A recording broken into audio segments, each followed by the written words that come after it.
The European Cricket League is brought to you by HCL Software, Dream 11 and Andalusia European Region for Sport.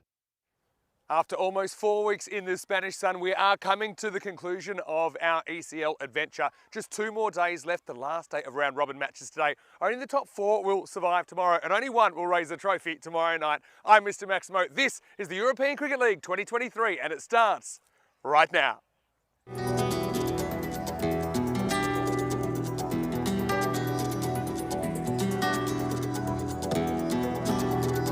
Ven conmigo a cruzar su calle, a vivir su ambiente. Ven conmigo a vivir la vida intensamente. Conmigo ven, conmigo ven. Morning to you, buenos dias, wherever you're watching from around the world. Welcome to the European Cricket Network and our coverage of the Champions League of European Cricket, ECL 23. Well, over the past 4 weeks, we've seen 31 of the top cricket clubs in Europe doing battle in this frenetic T10 format. It's fast, it's furious, it's action-packed, and there's going to be more of it today with the final 5 round-robin matches. 7 teams here in Championship Week, all of them qualified either by being last year's champions or by winning their way through the group stage, but only 4 of these 7 will survive to finals Friday tomorrow. So plenty on the line. Don't forget the top 4 survive. The top 2 get that crucial double chance as well tomorrow on finals Friday. So we will start with a match between CIYMS of Ireland. They are undefeated. Incredible run by them. They've won 9 in a row. They're taking on Farmers of Jersey. Let's see what happens at the coin toss. Rob Kemming has the 2 captains.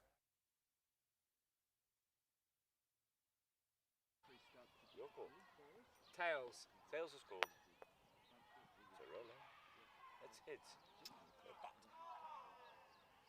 So it is John Matchett. He's been pretty lucky with the tosses and he elects to bat first. So that has been their modus operandi. That's the way they've been going about it, isn't it? And look, the Irish team is super interesting because they have gone on this run. I think it has been because their top order has clicked. I would have thought today, because they've already qualified and it looks like no one's going to take top spot on them, they certainly won't lose that double chance. Thought maybe they'll experiment a little bit. But then again, I think they're just going to go for the kill. I think it's working so well. Why mess with it? So I expect to see Jason van der Merwe and Chris Doherty out there. I think that Ben Kalitz has been a really good pickup for them as well. He's showing a bit more power, not just touch, and that allows McCulloch to bat at 4, so it kind of lengthens their order a little bit, and that might have been their Achilles heel.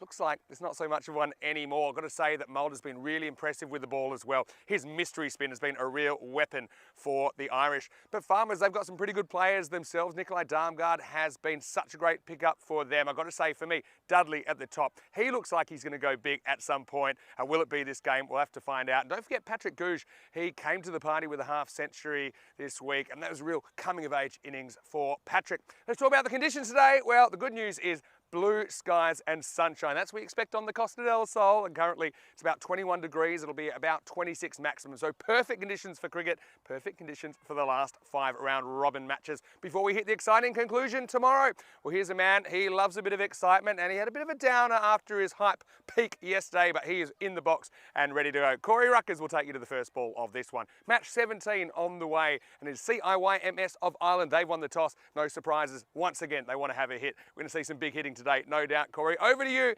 and let's get ready for this match.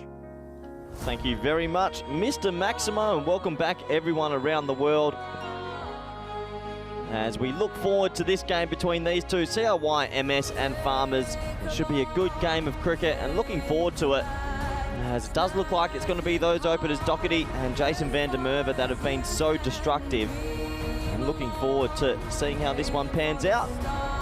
There's a lot to play for these teams, and we have a quick look at the lineups, and as Vinny touched on, that top order from CIYMS has been in red hot form, and Kalitz at 5, listed at 5 there, just lengthens them just enough. Whereas we see on the other side, Farmers, Zach Tribe is in the team, and I'm sure he's looking forward to having a bit of a run around, and it's a big in for them, as they'll hope to use some of his experience in the later stages of this finals week. We have a look at the supercomputer, 113 to play 100. Should be interesting if it's going to be that close. We'll have to wait and see. It looks like Hald's going to be bowling to Jason van der Merwe to start this one. Good opportunity to say good morning and good welcome back to all our viewers around the world, especially those on the chat and especially those in India via fan code and all our network partners. Hope you're well out there, wherever you might be. I hope you're ready for our final day of group stages. It's been a long old tournament. One more chance for these teams to get themselves into finals week, into that top 4. And then tomorrow is the championship day.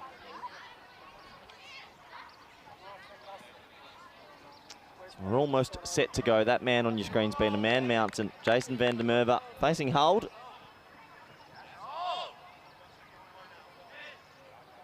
The umpire says play. Here we go. Ball number 1. Oh, and he cuts him in half with the seed. Well, on a different day, that might hit the pegs. What a ball from Howard. And he's been a very effective bowler, and on a different day, you've got a wicket off your first ball. It just goes over the top. And the questions are, can Farmers break through this dangerous top 5? We haven't seen a team be able to do it in probably 9 games in a row. And since that top order's clicked, they haven't looked like losing, to be fair, CRYMS.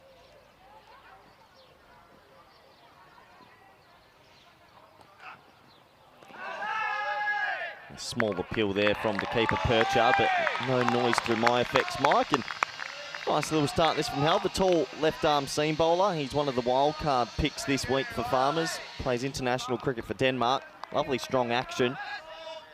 Van der Merwe, though, has been in red-hot touch. He's been making runs for fun and an extremely good strike rate.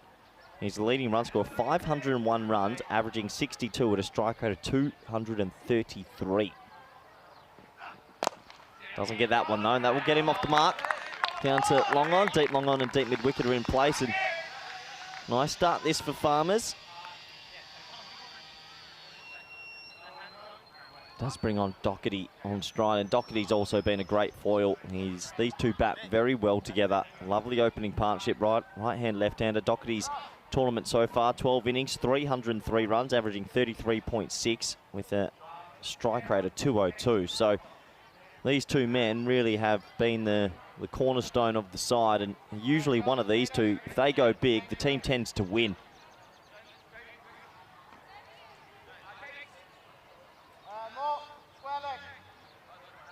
So we've got a slip in place, obviously thinking shaping it away from the left-hander. Third man, long on, 2 boundary riders. They need some early wickets here, Farmers. They've got it all to play for.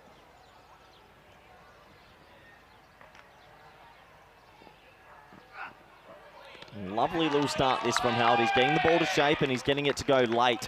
That's all you can ask. And one thing I've liked about the Farmers this week, I've really enjoyed their bowling brigade. A couple left-arm spinners, left-arm seamer. They're a good team, and yesterday they showed their batting prowess, opening the morning with 160 on the board versus Dreux. That's no easy feat.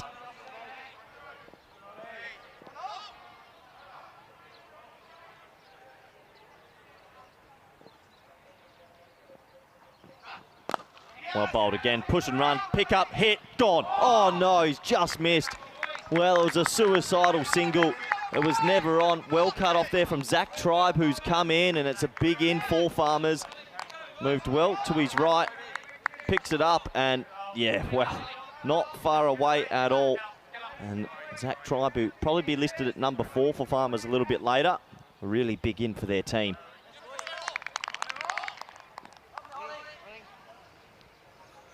So, last ball of this first, and you know Jason van der Merwe's thinking one thing. How far can I hit this beautiful grizzly ball? Not very far. Gets a little bit of luck, and that should just be a single, and it will be a single. What a brilliant over from Howard, who's actually a little bit unlucky not to pick up a wicket. Does take us to the end of the first, and the score is 3 for none.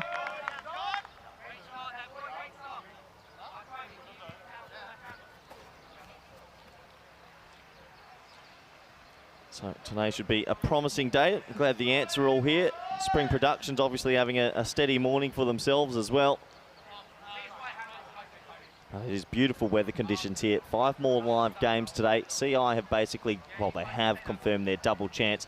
For Farmers who are in this match, they've got 2 huge games today. Obviously this one, and then a little bit later they're versing Hornchurch. You just feel Farmers are going to have to at least win 1 or 2, and then it might come down to some net run rate.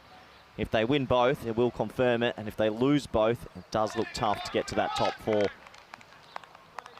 There's Nikolai Damgard, the tall tall left arm seam, well, spinner coming into the attack, but he's going to bowl little nude nuts here. Most of these will swing in. 6'6", very effective in this format so far.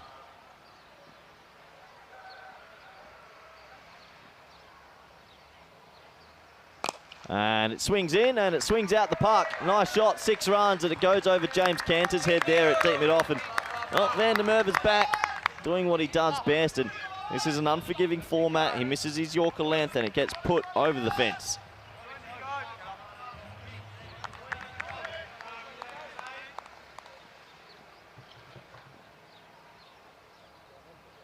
There's the ball he wanted, and well, it was actually well played. He watched it all the way onto the bat, but just a dot. Big contest this. Farmers will know if they want to be in this game. Doherty, of course, you want to get, but Van der Merwe is probably the big scalp, isn't he? Leading run scorer in the ECL 23. Well bowled, really well bowled from Dumgard. Not easy to play a little bit of Suleiman Ben here. Tall arm action, angling it in.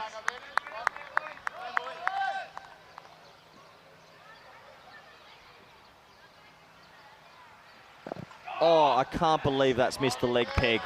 Wowee, he jars in the Yorker again, and that has just missed leg stump.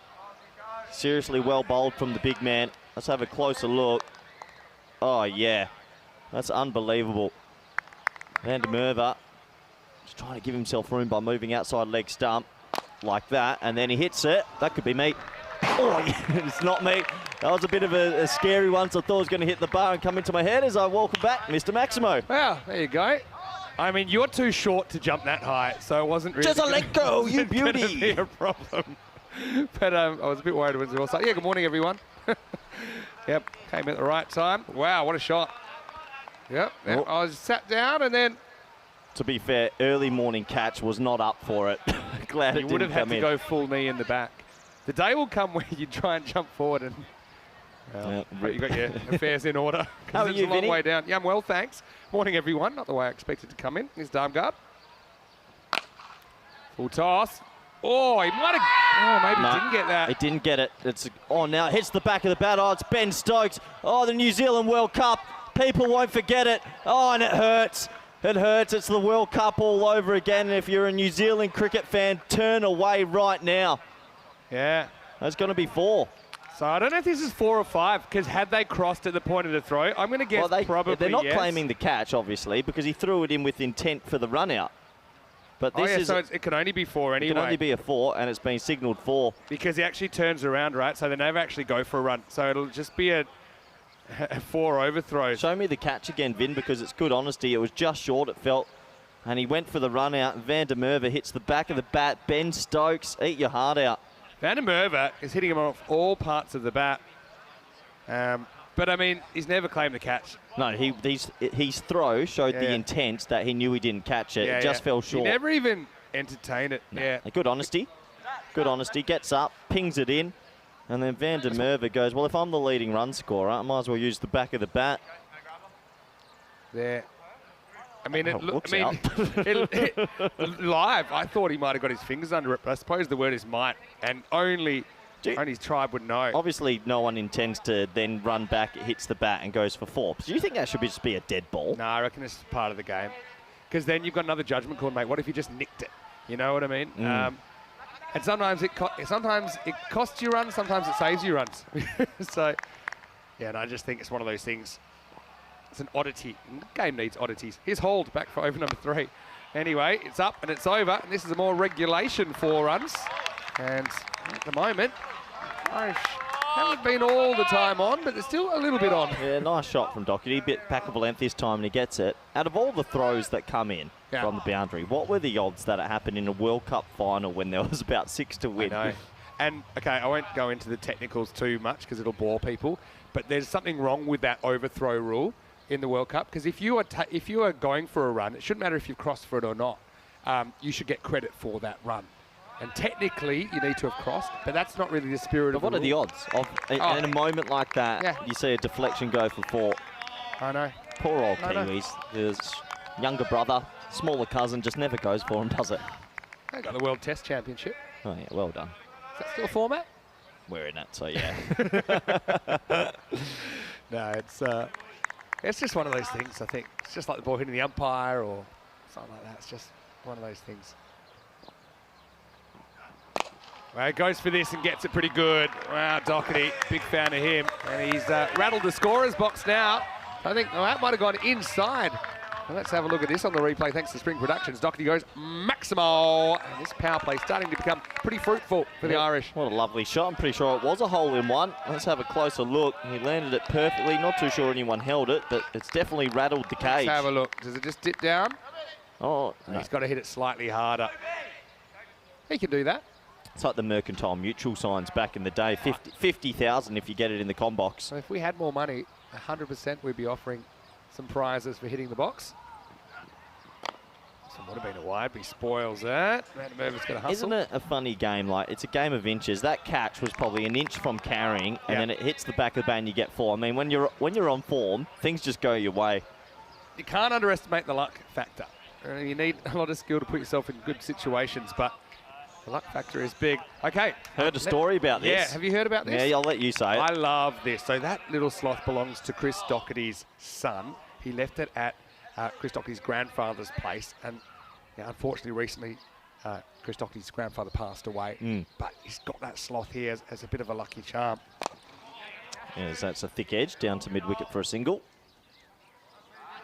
Yeah, so, I mean, that's really touching. And look, Chris is playing out of his skin at the moment. So hello to all the Doherty family out there.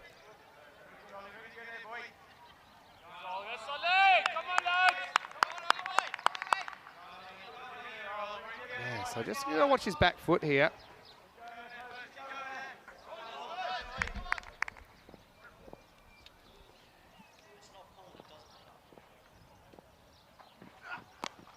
This will be 4 runs. And so, well, not the greatest delivery. They probably want to have a look at this one for Hyde as well. Think it's okay, but it will be 4.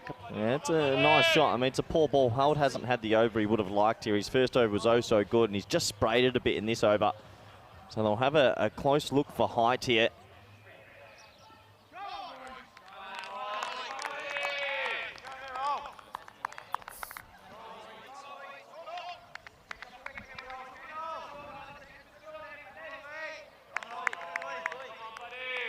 So last ball of the power play here.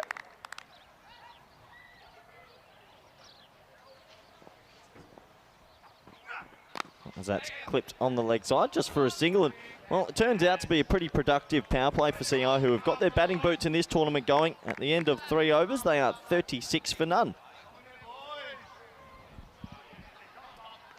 End of the power play. I mean, it's fairly regular score.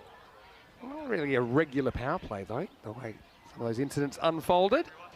But, yeah, it's still 2 danger men at the crease. There's a couple of close calls there. Ball's just missing the stumps. One ball just over, one ball just missing the leg stump. 1 inch from a catch.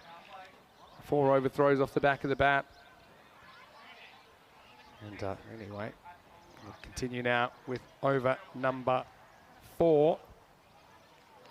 And yeah, look, things like, sometimes I think if you're going to change a law, if you're going to change a rule or playing condition, there's often unintended consequences that you don't realise. So one that was in vogue was, hey, anytime, if you hit the stumps, it should be a dead ball, like with a throw. Like, that's a bit unfair. You're getting penalised if they get overthrows for bouncing off the stumps. But then... But they did trial that in the SAT 20. It was quite good because then people are pinging it at stumps trying to get direct hits. And if you miss it, then it's ball still live. Shot. Oh. Yep. Well, Palmer comes in, the left-hander, and he serves up a half volley. Doherty puts it away, 4 runs. These two are definitely an amazing pairing. They're sort of like a bit like Nabi and Nisa. I mean, you've got the number 1 batsman with the runs, and then you've got the number 4 batsman runs, and then for third, you've got the number 2 batsman and number 5. So you've got 2 opening pairs in this comp are clicking. That was into the cube, actually. He gets one a little bit fuller this time. Oh, to dig it out. Yeah, so that, for example, if you then say breaking the stumps, but then we have situations where both batters at one end and they've hit the stumps at that end, and then realise there's a run out at the other end. Well, what do you do there? We've seen pretty much almost every situation, I think, in 3,000 games here on ECN. Just going down the leg side, speared in from Palmer. It's amazing that this opening pair as well on the CI batsmen, just 9 games in a row feel like they've clicked. They've always had a good start. Haven't had a failure. I mean, if they go on to win this they're looking at maybe a 14 wins in a row or something. Could be. This is their last group match here. And that's a no-y. Yeah, it's been called. So called on field. That's a no ball. And there's one man you probably don't want to give a free hit to. Who would that man be, Vinny? You tell me what you think. Probably Van der Merwe. That's a big no ball, and that's going to cost them. Van der Merwe gets the strike back as well. Yeah, he's been destructive. It has to be. It's the in the MVP invincibility cloak, isn't it? Oh, yeah. This man's already batting with no fear. And now Palmer, the 7. So, okay, I got one for you. So why would the keeper stay to the stumps if you can't get a stumping off a free hit? What's the value of him being there? I actually probably wouldn't. So he might as well be 3 metres back in case there's a little edge or something down the leg side, right? That's probably what I do on a free hit, yeah. Well, won't really matter where he is because this one is up and out of the ground. Maximal Van der Merwe. He surrendered the lead to Doherty, which he doesn't often do at the top of the order, but he grabs it back with 6 off the free hit. Yeah, and such a powerful guy. He isn't going to miss out on those free hits, is he? It's in the slot. It's probably one of the worst balls you could bowl when he's a free hit. That was straight on middle stump, and he puts it away. And right now, CI are cooking again. Surprised they didn't go straight to Toby Britton outside the power play. Yeah, interesting, maybe because of the left-hander. Shot. Yeah, picks out the fielder though. Well knocked down. That is Patrick Gouge. Certainly played a good innings. My boy Gouge. Gotta love a bit of Gouge. You were all gouged up yesterday. Felt gougey. Covered in Gouge. Yep. Mania.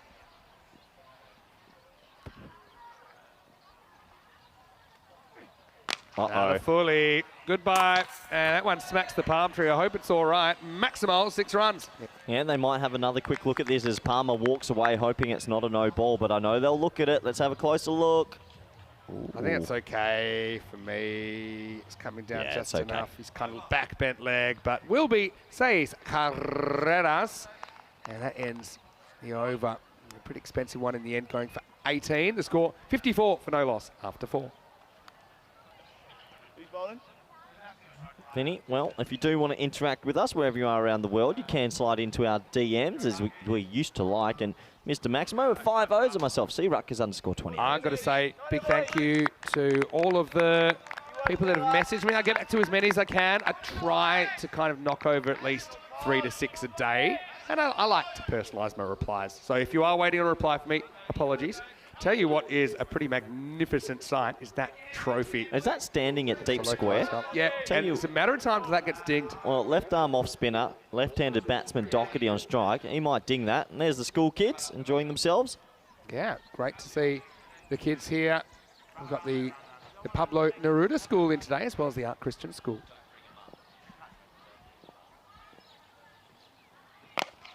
Up and Adam. This is gone. Maximal. It doesn't hit the trophy, but Irish continue to motor through the first half of this innings. Well, I was touching on yesterday that these two don't really have a person that plays second fiddle. It's like having 2 Batmans. And well, when you've got right arm off spinners and left arm off spinners in the opposition, to have a lefty-righty partnership is gold dust. So just playing the angles well, CI, and their good tournament continues.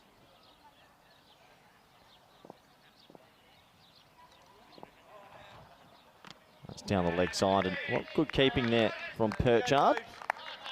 Toby Britton, we know, has had a very good little tournament, 16 years old, tidy bowler. Don't let the hair fool you. He's very, very clever. Big fan of Toby. Full toss, though. Bit of a full toss virus at the moment, but searching for that Yorker. You know how we talked about giving money if people could hit certain targets? I think if you hit the trophy, it's going to cost you. I think it's the reverse jackpot. I think if you hit the trophy, I think you're down about 5 figures. So that's probably something to worry about if you're either one of these batters in this situation.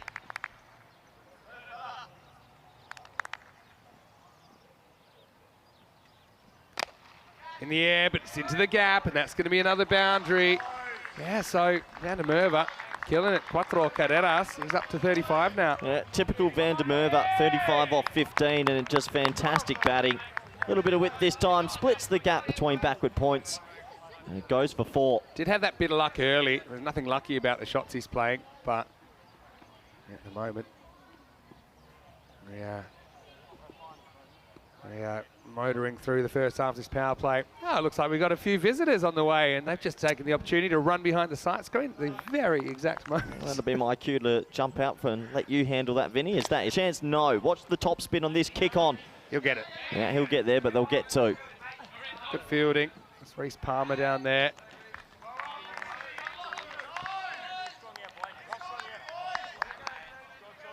Corey's always telling me how much he loves kids as well, and I think it's because you do have that kind of baby face. We're going to let them put the head mic on, and I'll give you a couple moments with them as Bryn comes in again, and that's spliced again. That has more top spin on it. Watch it go. Kick, kick, kick, and it gets the race. So there's another four.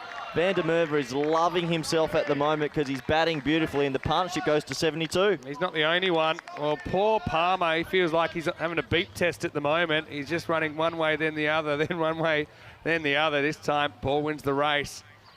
So, trying to work out a way through these two. Edged, and this one's to the other side of the field, but Well really fielded. good hand from Shenton. He's back in the side today as we get to the end of the fifth over. The score is 73 without loss.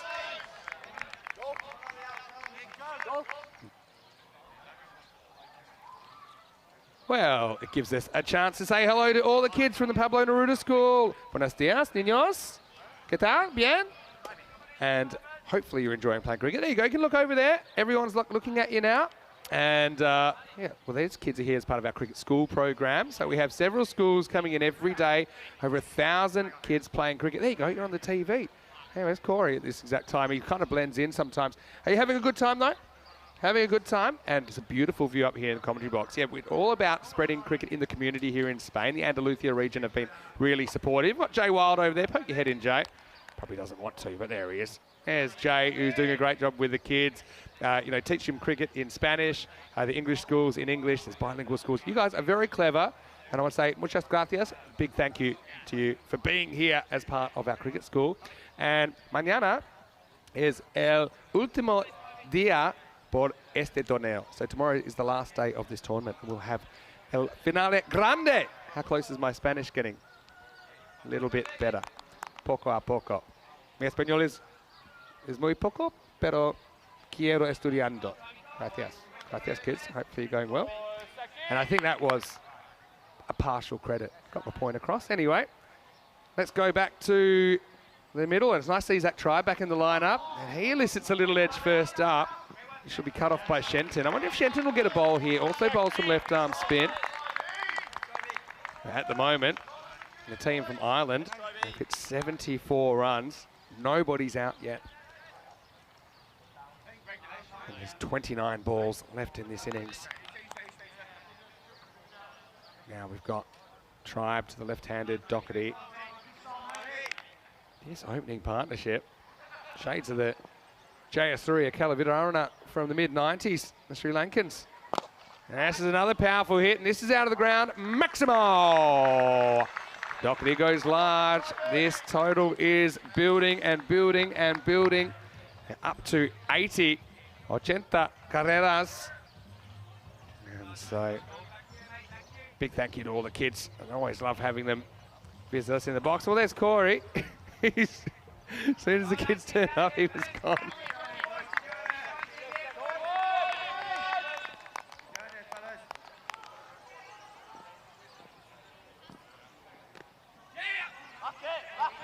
This is a great opportunity. Oh, we have a new batch of kids coming up. I'm going to put Corey's microphone to good use.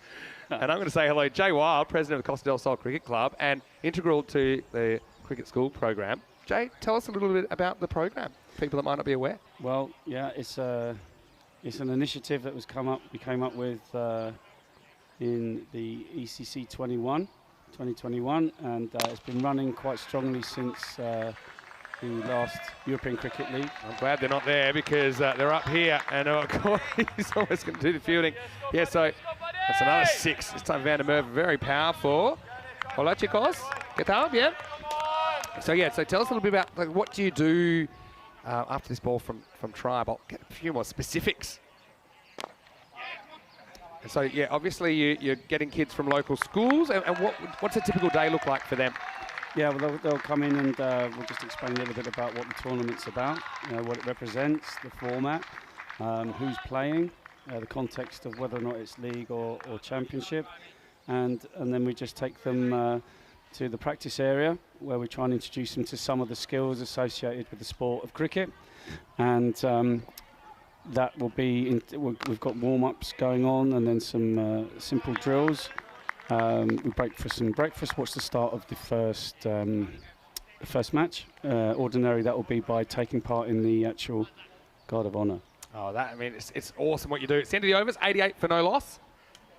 And, well, we've got another batch of kids up here. I'm glad that you guys are here. Why don't you say hello there? Say hola to the world. I know that Moosey is saying hello from Sydney, Australia. He's saying it is great. There's the camera there. Yeah, that's yourself. Anyway, and he's saying welcome. So there's people all around the world that are saying hello to you because, yeah, we have millions of viewers all around the world. And, yeah, big thank you to you as well, Jay, for your contribution. Jay's just out of the shot at the moment. But, yeah, you look fantastic from the Pablo Neruda School. So, yeah, big thank you to everyone involved in the Cricket School project. I think we've got about 1,000 kids going through the Cricket School project this year. So right now, it's the Irish team, which are looking pretty solid in this first innings. Although they might lose one here. The bowler's going to have to go after it. Darmgard, not an easy one. He catches it. Oh, it's really good catching. Well, I know the Cricket School kids have been practicing their catching. That is a very good catch. That was very high in the air. It came down. He had to find it first. There's a little bit of the cricket zombie about this, as I say. He was running with the flight, but he tracked it, he caught it in a badly needed wicket. Doherty, the first man to go on day 4 of Championship Week. He'll go for a very well put together 36 as he departs. The score is 89 for 1. Darmgard, Danish international, gets Doherty, who's a very, very talented player. Left-handed bat and wicketkeeper. Say hasta luego to the niños. I'll see you en una hora más por el segmento de televisión. See? All right, back to the action. This is a guy who's come in at a pretty good time, I think. Ben Kalitz, born in Canada, grew up in South Africa. And I know he's got lots of supporters out there. Takes this first one out. Yeah, I want to say a big hello to Ben's parents. Also Ben and Ida, who are watching from South Africa. Hopefully you're well and see if your boy can get amongst the runs today. Well, that's a pretty good start because he's launched this one out of the ground, and that's how you get off the mark in ECN cricket. Maximo. Again, left-hander for left-hander, like for like. I think it's a pretty good replacement. And Kalitz, who kind of started the tournament with a lot of funky shots, a lot of behind the wicket kind of stuff, deflections and angles. It also shows he's got a turn of power. This one just drifts away, though. It gets away from Perchard as well behind the stumps. Just have a look at this from Darmgard. This is more that kind of away bender, isn't it? Doesn't really turn back at all. And that movement doing the batter, but it also did Perchard. There's a bit on that. And, well, speaking of farmers, they've got plenty of supporters here. Yep, holding up the flag. This game's a long way from over. It's well bowled. Meanwhile, Jason van der Merwe has reached 50. Blink and you'll miss it. Reached 50 off 21 balls. And Darmgard been doing a really good job.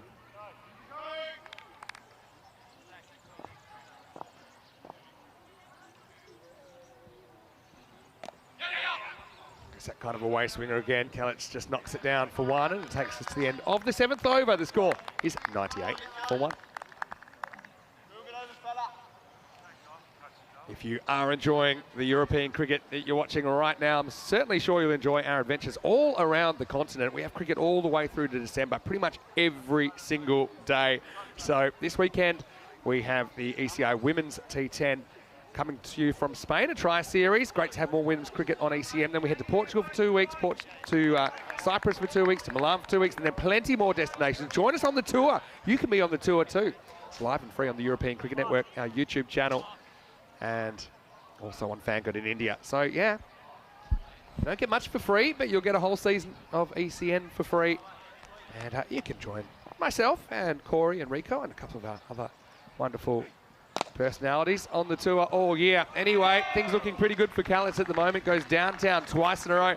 Maximo brings up the 100 for CIYMS. What a great time to welcome Corey Ruckers back into the commentary box. Yeah, what a miss, Vinny. Good to be back. 6 runs, nice shot. There you go. Well, not to scare you with that, but got... I know that you Just thought I'd give you a little bit of room. like to have the youngsters involved. Now, some people are scared of spiders. Corey's scared of children. I'm not going to lie. On a Friday morning, I don't need 20 kids around me while I'm trying to work. In the robot suit, and you got They mauled me, Vinny. They mauled me. you called them velociraptors. It was. They just saw me and they wouldn't let me go. The little, and then when you were waving at them to get off, they thought you were waving. More came over and jumped in you. Meanwhile, the robot's going to have to come back out. Yeah, that's absolutely. I'm sure Charlie Hunt's at the ground. If he wants to jump in, he can. I think it'd be pretty cool. Anyway, Reece Palmer comes back for over number 8. I mean, this is still... it's not a great situation for Farmers, but they can chase these down if they bat well. 140 pace. It's well done by Palmer. And Almost got him. Callets almost wears it, yeah. Well, old Van der Merwe's gone past 550 runs for the tournament now, and he's just building a mountain of Most runs in a single ECL by any bat. We've only had 3, and 2 of them have been... This is less games than people played last year, though. Is it? Short format, yeah. Last year you played potentially 10 or 11 games in the group plus championship week. What bold? This year you play 4 less games, essentially, because of the shortened group stage. Yeah, no, he's number 1 on the run charts, and then Narby second, Hornchurch third. So that top 3, an exceptional top 3. Hankins and Hornchurch, yeah? George Hankins. Yes, correct. Palmer. It's a bit of length on this. It's in the gaps. Good placement. Van der Merwe. He's a force de majeure, isn't he? As he moves to 56. That one. Not so much about the power, but all about the placement. It's almost as if when he came to this tournament, day 1 and day 2 of the group stage, hadn't really found the T10 boots. And then since that finals day where he completely lost the plot, he hasn't stopped Vinny. What a batting display.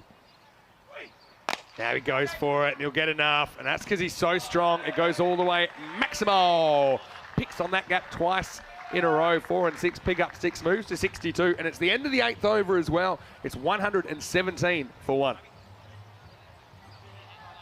Yeah, once again, just an exceptional batting display from Van der Merwe, who is mounting a case to be in the MVP, or chat at least. It's got to be. Oh, it has to be. Him and Mulder have really been doing big things for CI, and yeah, they're looking good, aren't they? Just playing some fantastic cricket, and who's going to stop them? I mean, they're going to go potentially, if they win this and go 10 in a row, they've won 10 in a row in a difficult group stage and a difficult finals day. Yeah. That's a lot of respect to that. Their losses came back to back. They lost their second match of their series to Oeiras of Portugal, and then lost to Istanbul, who were a bit of a revelation in their group.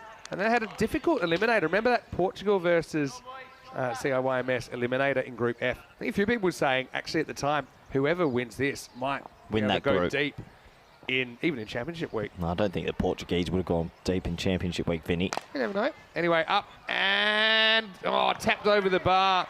Well, poor Googe. He's got slippery tips, doesn't he? Because a few have just come off the top of their hands and gone over the rope. That one's going to be 6 carreras. Yeah, just tapped over the bar for a corner. He misses the catch. 6 more runs. This score is starting to get a little bit out of hand. Back to live action.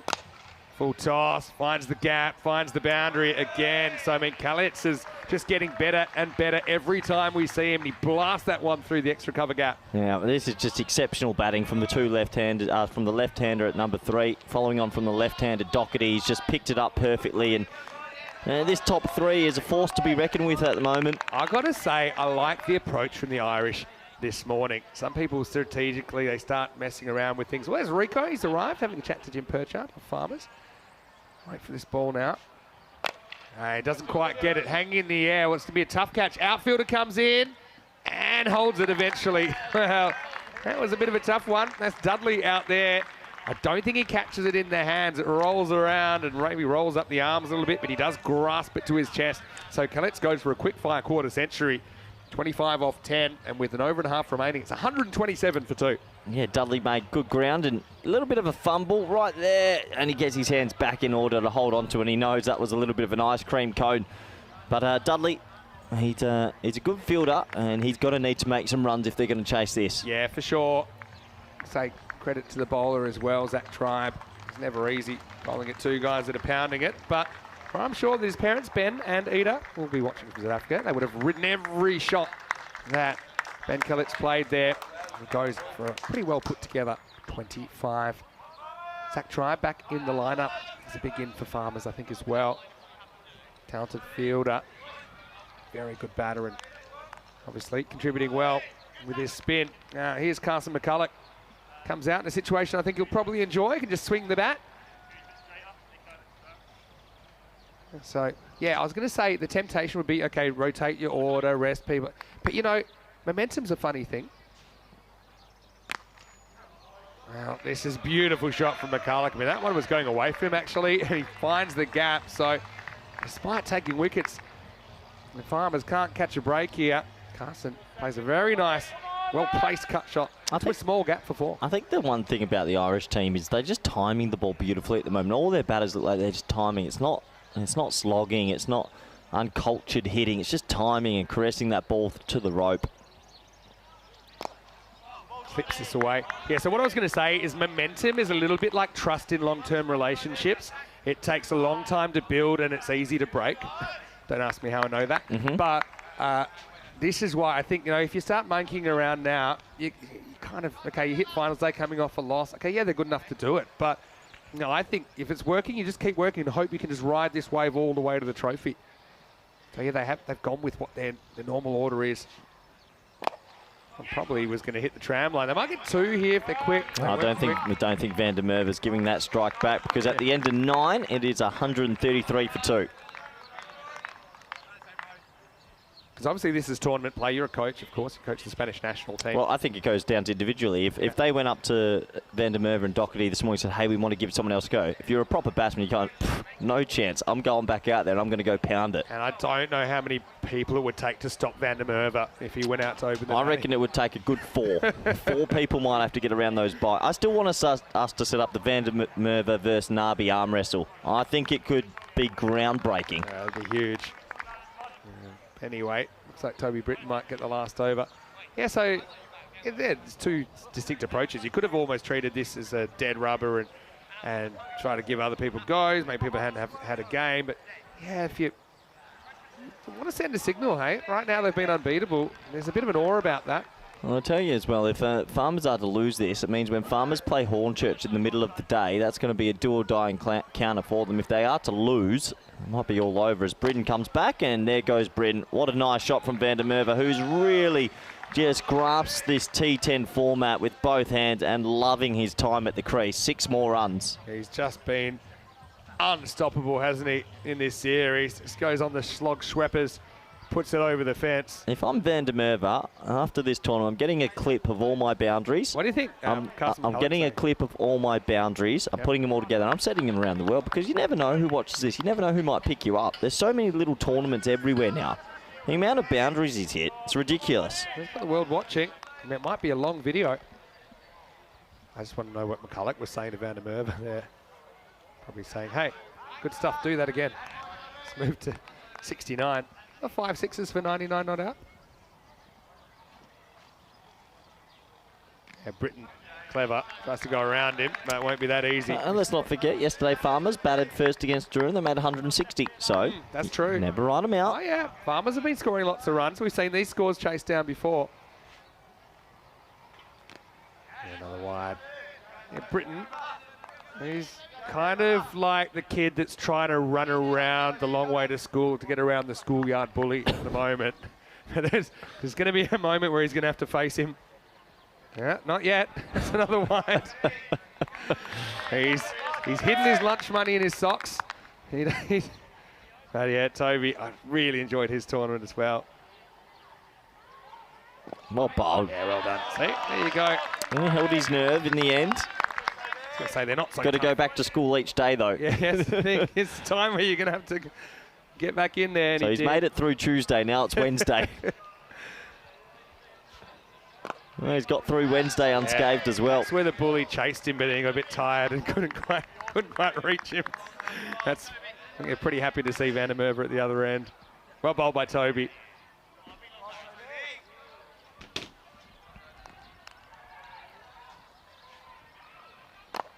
This one probably would have been a wide as well. It should be a long single. Oh, McCulloch. Tell you what, nice little red ink here. Red inker for Jason van der Merwe. It's just going to pump those numbers up even more. Yeah. It's an average booster, not that he needs it.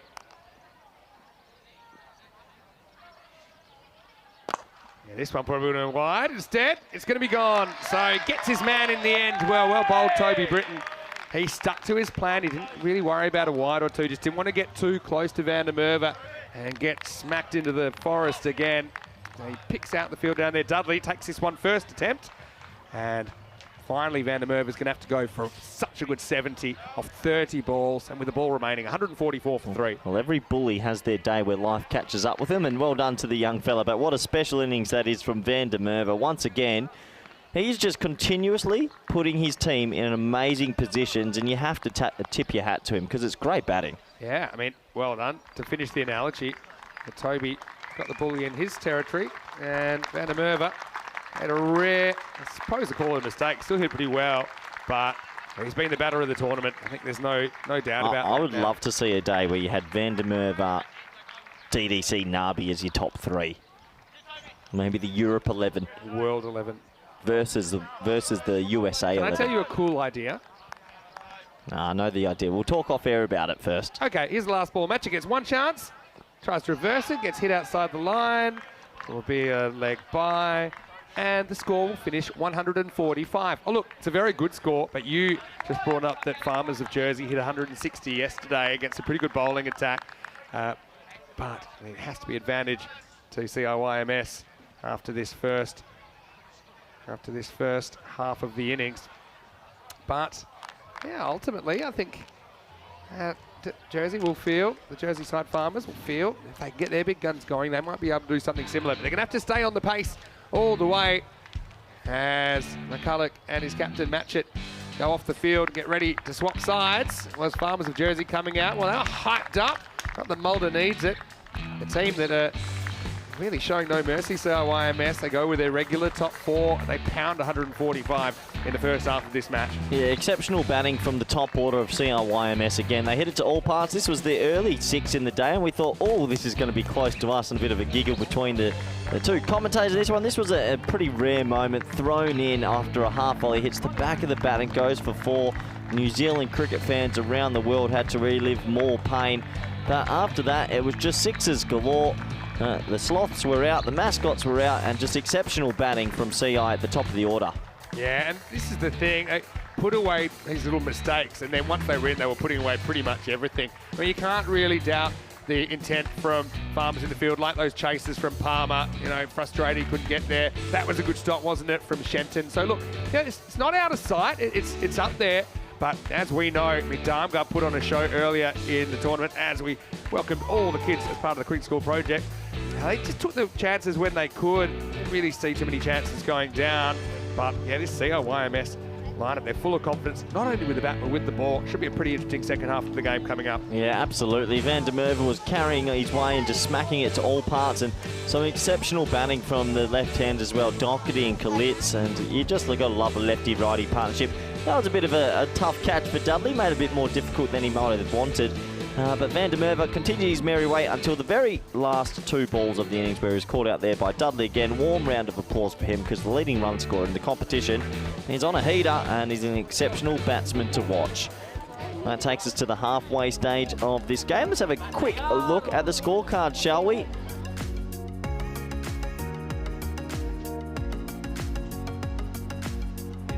And 70 off 30 for van der Merwe, 36 off 17 for Doherty. Khalid's a quick fire, 25 off 10, and those 3 at the top have done a lot of damage. 8 extras gets them to 145 for 3, more than competitive total.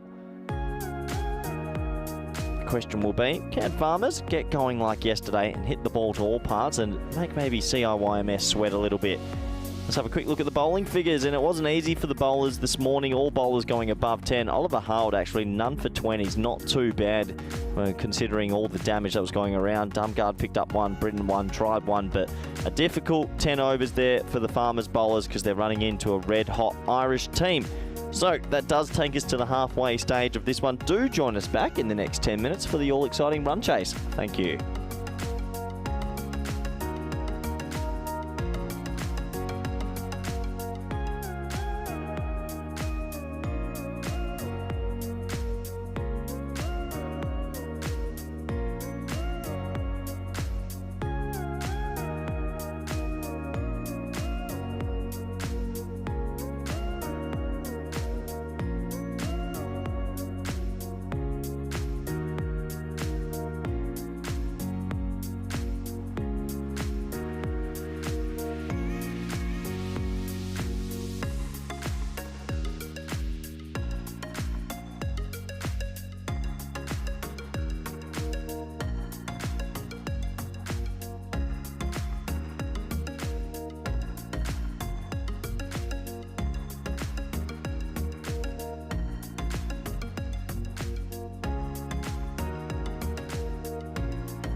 The European Cricket League is brought to you by HCL Software, Dream 11, and Andalusia European Region for Sport. Hello cricket lovers, welcome back to the European Cricket League. It is the Champions League of European cricket. 31 clubs from all around the continent doing battle in the fast-paced T10 format. Over 4 weeks here on the Costa del Sol on the south coast of Spain. From the initial 31, we've narrowed it down to 7, and this is Championship Week. Only 4 will survive to tomorrow. And 2 teams that look fairly comfortable at the moment. CIYMS, well, you can't get too much more comfortable than undefeated. And Farmers, they've got a couple of matches today to improve on their 2-2 record. You'd imagine they need to win one of them to get through. Right now, we're going to watch the second innings of this. It's match 17, the first of 5 matches today. The news so far, if you just joined us, is that the Irish club, CIYMS, they won the toss, elected to bat, put up 145 for 3. So the target will be 146 for Farmers of Jersey. Each of these clubs qualified through their domestic competitions. That is why they get the golden ticket here to this wonderful Cartamore Oval, the home of ECN cricket. Now, only the best of the best survive, as Matchett has been a bit of a revelation bowling the first over, darting in his off spin. He's going to get us going. 146 for Farmers. And this is Danish international Nikolai Darmgaard, who's come into the Farmers side. Farmers, they won their group with a very different looking squad, a lot of them unavailable due to national commitments now with the Jersey side in Namibia. But Darmgaard's come in as a wild card. He's been really good. And Exhibit A, this one, which he doesn't quite get, but he gets enough. That's cube bound. Maximal off to the races with a bang. And here's a man that always packs a punch. Corey Ruckers joining me in the commentary box. Yeah, nice shot from the tall left-handed batsman. He gets down low and a bit of a slog sweepers to start this one. This opening pair needs to have a fly. You sort of feel they need to imitate what the opening pair of CI did earlier. This is driven, and it's driven straight to the fielder. So it's going to be a catch for Khalid. So it's 6 and out for Darmgaard. And that wasn't in the plan for Farmers, as Matchett does it again with an early wicket, 6 for 1. Yeah, he picks up the big left-hander, and, well, that's a wideish half volley, and it just splices it straight to him. He'll be disappointed. Maybe it could have gone over. Oh, I don't know if he was trying to drill it on the ground. Sort of caught between the two, and it costs him his wicket. And I know this is early in the day, Vinny, but I'm telling you, there could be a net run rate bust-up between Thrur, Hornchurch and Farmers today. You don't want your net run rate to get spoiled here. That's true. I mean, obviously, they want the points here, which are pretty much guaranteeing, you'd imagine, a spot tomorrow, Farmers. But at Darmgaard, it's kind of the downside of the power play, with more infielders there to take balls that are about that height. I'll tell you what, I know he's not happy. One day, somebody's going to have an altercation with the trophy, I think, and with it being at the top of the stairs. I hope our insurance covers that. But this is a very good player. Patrick Gouge coming to the crease at number 3. And he's a guy you really like the look of so far. Yeah, I was love-struck the other day by him. I watched him play Mohamed Kamran earlier in the tournament as well, playing him quite comfortably. And good young technical player, made a blistering 50 yesterday. One to look out for the future. Yeah, for sure.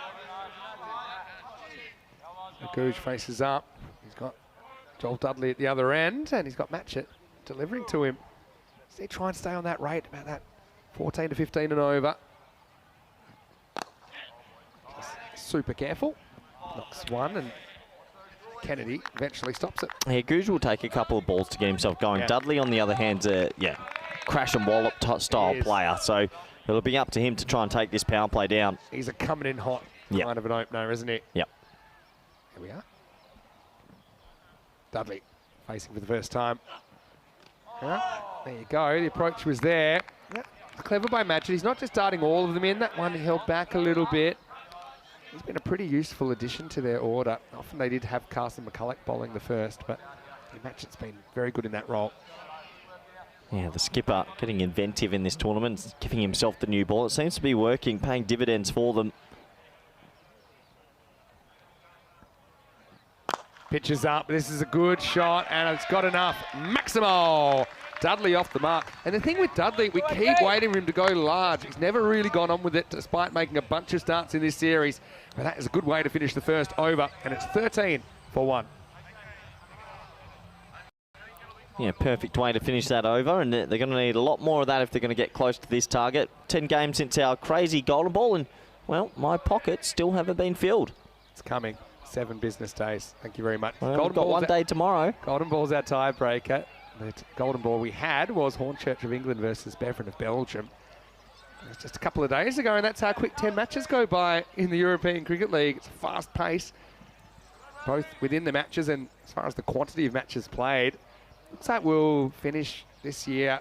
If I had to estimate, it'll be probably 1,400 to 1,500 matches in a year. So it is crazy. And that actually makes you, Corey, one of the most experienced cricket commentators in the world, and that's something I never thought I'd be saying when we first got you in. I don't know my numbers, actually. I might be near 500 now. I think you're around about the 500 mark. Yeah, I'll check that out. It's always nice to help the young fellas that are still in 3 digits. Anyway, here is Adam Kennedy. Going to grab half the new ball. And he lids in first ball. Yeah. I noticed no Coulter in the lineup. That's the one change they've made. That probably makes sense to give, I won't say the old dog a rest, but he's older. Yeah, give Big Red a rest. No worries about that. We have a look at this one. It just kept climbing, didn't it? And, well, that's why you wear a helmet. Yep. Yeah, he would have eaten that one. So I think the helmet does its job there. I'm pretty sure that'll be the one for the over. Good to see he's passed the concussion test early as well. Yeah. Said, how do you say your last name? He's like, actually, I don't know. There's 4 or 5 different pronunciations. I think it is Paddy Googe. It goes up. Does he go far enough? Don't think so. Fielder comes back from the infield, Kalitz, and he holds it despite a little bit of an ice cream cone. Tried to pop out at the last minute, but Googe gets shake, rattled, and then rolled in the second over. Kennedy continues to impress. Battle of the young guns. It's 13 for 2. Old CI, anything they do at the moment just works. And they're looking like such a dangerous team. No one can get close to them. And another wicket goes. Dream start for them in the field. And for Farmers here, they need a little bit of a minor miracle to get back into this game.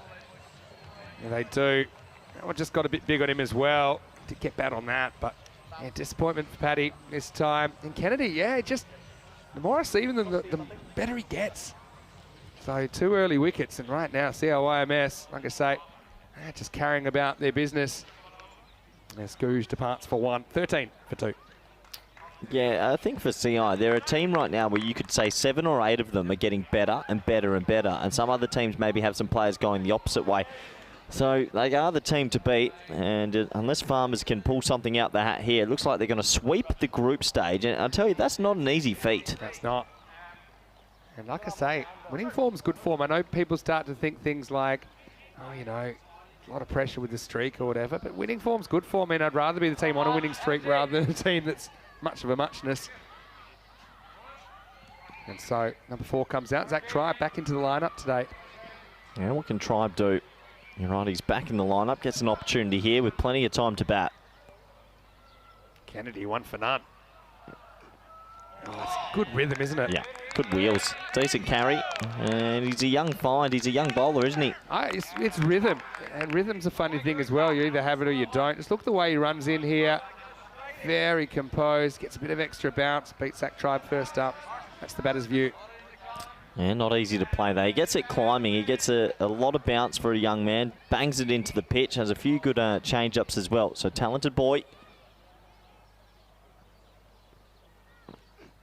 Oh, got this him. one might have been on the head as well. Well, no, he's top-edged it into his head this time. Right. Yeah. So, yeah, they'll probably check this for height. But, yeah, I think it is runs.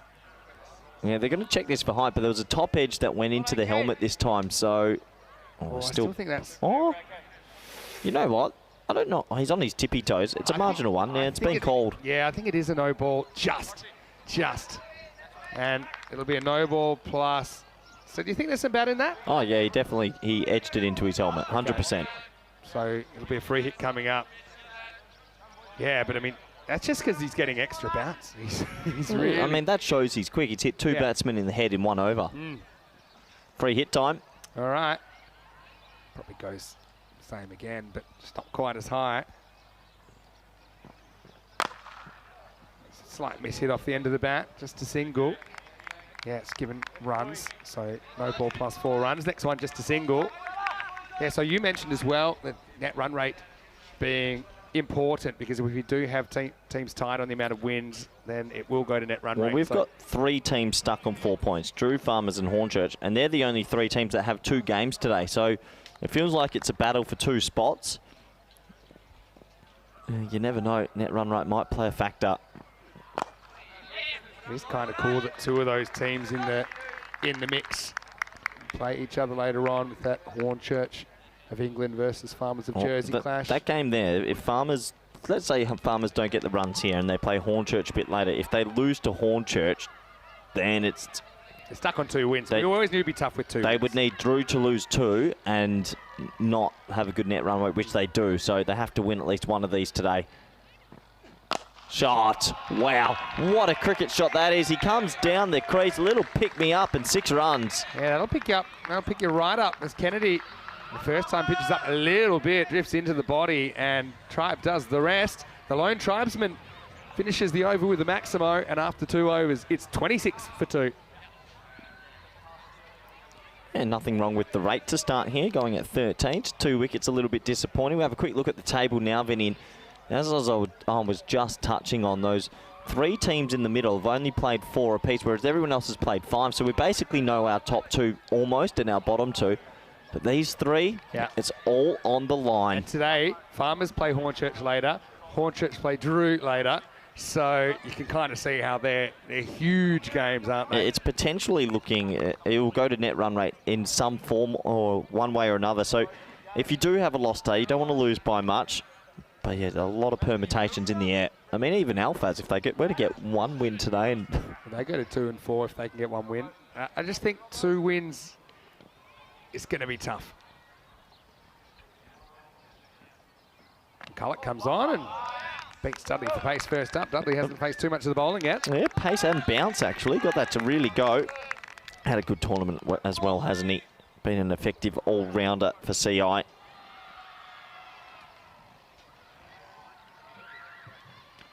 Well bowled, good location from McCulloch. Probably the only thing with McCulloch, sometimes struggles with his control.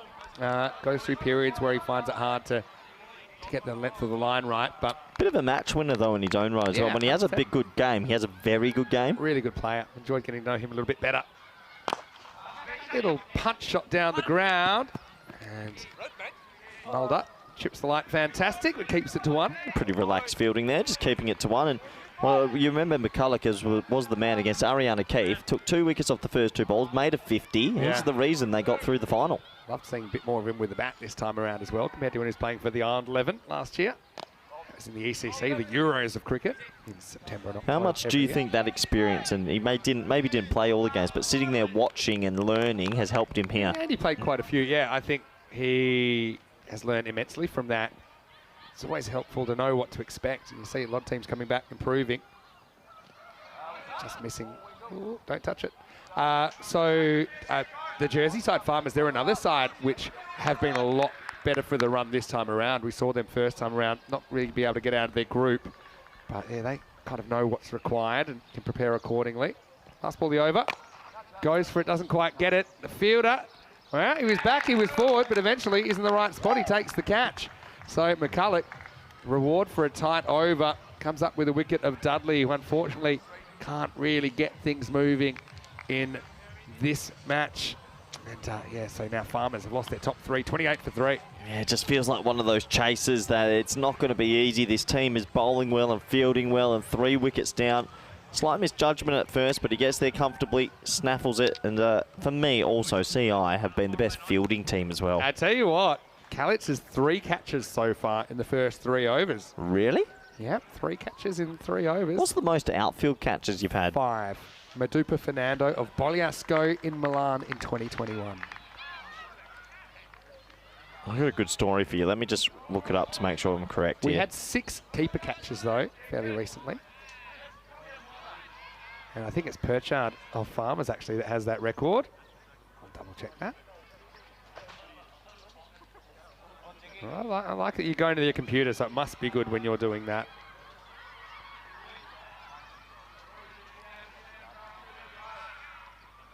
Anyway, into the power play. Zach Tribe still there, holds a decent player coming out at number 5. What an over from McCulloch, though, 1 for 2. Okay, I've got the story. Yeah, so Mulder coming into the attack. Yeah, apparently Jonty Rhodes, back at high school level, got man of the match as 12th man once. Oh, really? 7 catches as 12th man. I love it. I love that. Yeah. So Right. Yeah. Yep. So he came on as 12th man, took 7 catches and got man of the match. Only ever 12th man to get a man of the match. I love that. That's good. That is good history. Jonty Rhodes, what a fielder. Inspirational.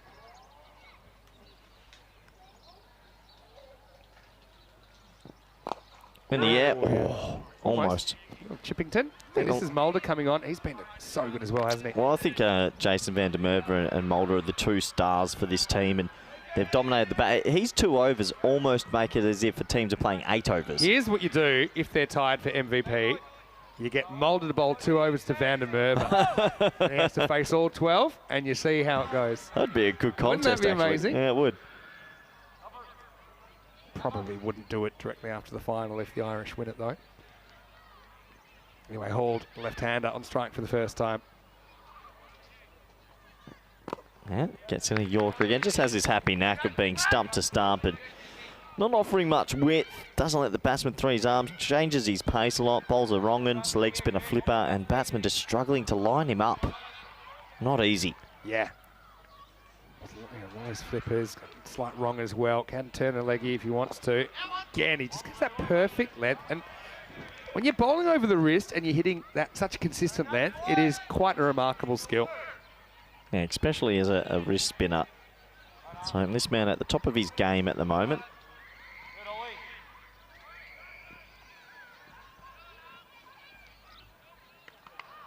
Nothing much happening on the scoreboard at the moment.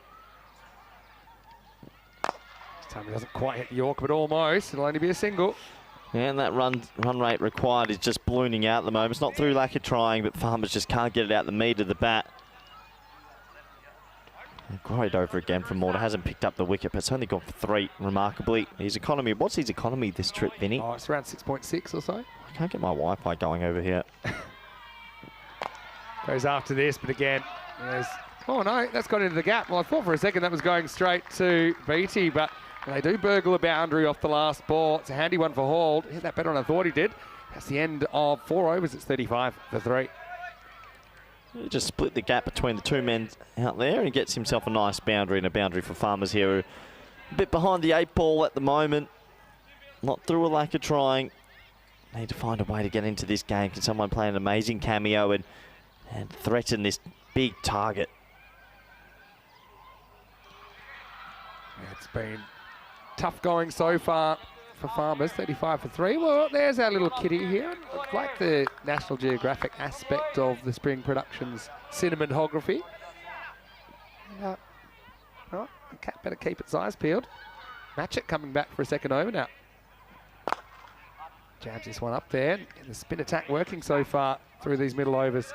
Yeah, it is, and a right arm off spin, right arm leg spin, and a left arm off spin. So they've got all the areas covered.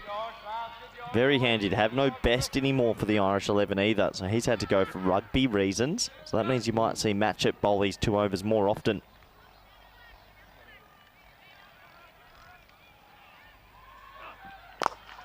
Wow, hit hard, hit down the ground and hit for 4. So Hald has come out swinging, and that's what he needs to do. Like you say, if they can't get there, they need to get close. As Matchett just gives him a little bit of length to work with, and it was hit handsomely down the ground. Yeah, nice stroke. Uses his feet and turns it into a half V and gets it through the right area. So good batting there. Can they build on it? Hald, he's an extremely powerful player as well. Pitches up, and this is out of here. It's good hitting from Hald. Well, that's on the road. Look both ways before you cross the street. Maximal, 15 all for the batters, and the Farmers coming now. Yeah, good shot, really good shot. Skips outside the off stump, creates something from nothing. Used his feet the previous ball. And Hald just getting a little bit funky here, setting his base low. Really good striking.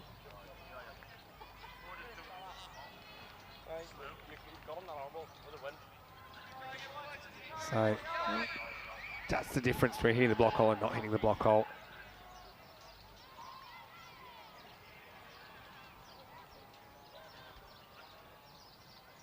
Comeback ball from Matchett. That'll be a wide. I think you're going, but I think hold. He likes the matchup, so he doesn't really want to go anywhere. Yeah, just a little wide there. Matchett trying to hit that wide hole there, isn't he? Yeah, this is good, though. Just these two batsmen both on 15. One of them needs to go extremely big, though. Nice start. Always good to get it into the teens. And he goes the reverse Malachi and actually hits it 2 straight, gets it over wide extra cover and gets himself a single. Yeah, he would have got it wide, except that he switched himself around, so he had to go through it. Clever bowling. He would have seen him switch and then fired it down the leg side. So Matchett just holding his pose a little bit and delivering a good ball there. Well, the reverse offside, I suppose. Yep. Darm guard looking on. He went 6 and out early in innings. It's a long time to sit and wait when you do that. Nice looking shot, but I think he's picked out Mulder. There's a bit of a rock down there. They're just calm out there, Sigai, at the moment. They just know that they're bowling the ball in areas that's very difficult to get under. And at the moment, they look like they're about to go to their 10th win in a row, Vinny. That's an amazing achievement. Yeah, very, very impressed. Matchett on for 27 in the spell. 1 ball remaining. Hold. I think he'll be after him. He is, and that has been pounded miles and miles and miles. That's almost in the car park. Maximo, 55 for 3 after 5 overs. Well, I want to welcome you up to the Dream Box, but first we'll have another look at this. This was right out of the screws. That's why he was only getting 1 more ball from Match, and he fancied it, and he got it. Anyway, Vinny Sandu here, Mr. Maximo. Corey Ruckers with me. I will just say one more time, I really love the way the Irish have gone about this game. They are not letting anything break the momentum. So some people would say, okay, they've already got their spot at the top of the table. You might rotate. Let's get more batting into people. But stick with what's working. At the moment, when they're playing well, they're unbeatable. And the statistics show that. Yeah, and to be, well, let's say they win this. 10 wins in a row is a massive achievement because they've done it through a finals day, which is tense. And then to beat all the championship teams from the group, including Pac Ikea Ballona, is anyone going to stop them? I mean, it's possible, but I mean, I don't think you want to start letting teams have a look in at you. And there's certainly a bit of an aura about them at the moment. Anyway, here's Chris Robinson, who comes in. He might get a wicket first up. McCulloch goes back, but he can't quite get it. Maximo! Another fingertip up. I mean, McCulloch came down on the rope then anyway, but he did take off from inside the field. So, yeah, for Farmers now, it's a bit of a rescue job. Got to get as many as they can. But who knows, outside chance they could maybe get the rate under control, but they're going to need plenty more of that. Yeah, they definitely will. Very good shot as well. Pulls it straight. So back-to-back sixes. Something to build on.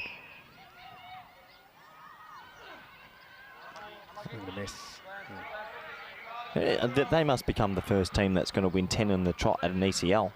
I was trying to think of the Pac Ikea Badalona run last year. Did they go 10 in a row, though? I think that included some ECS cricket. So No, I'm talking ECL. ECL records? I think it'd have to be.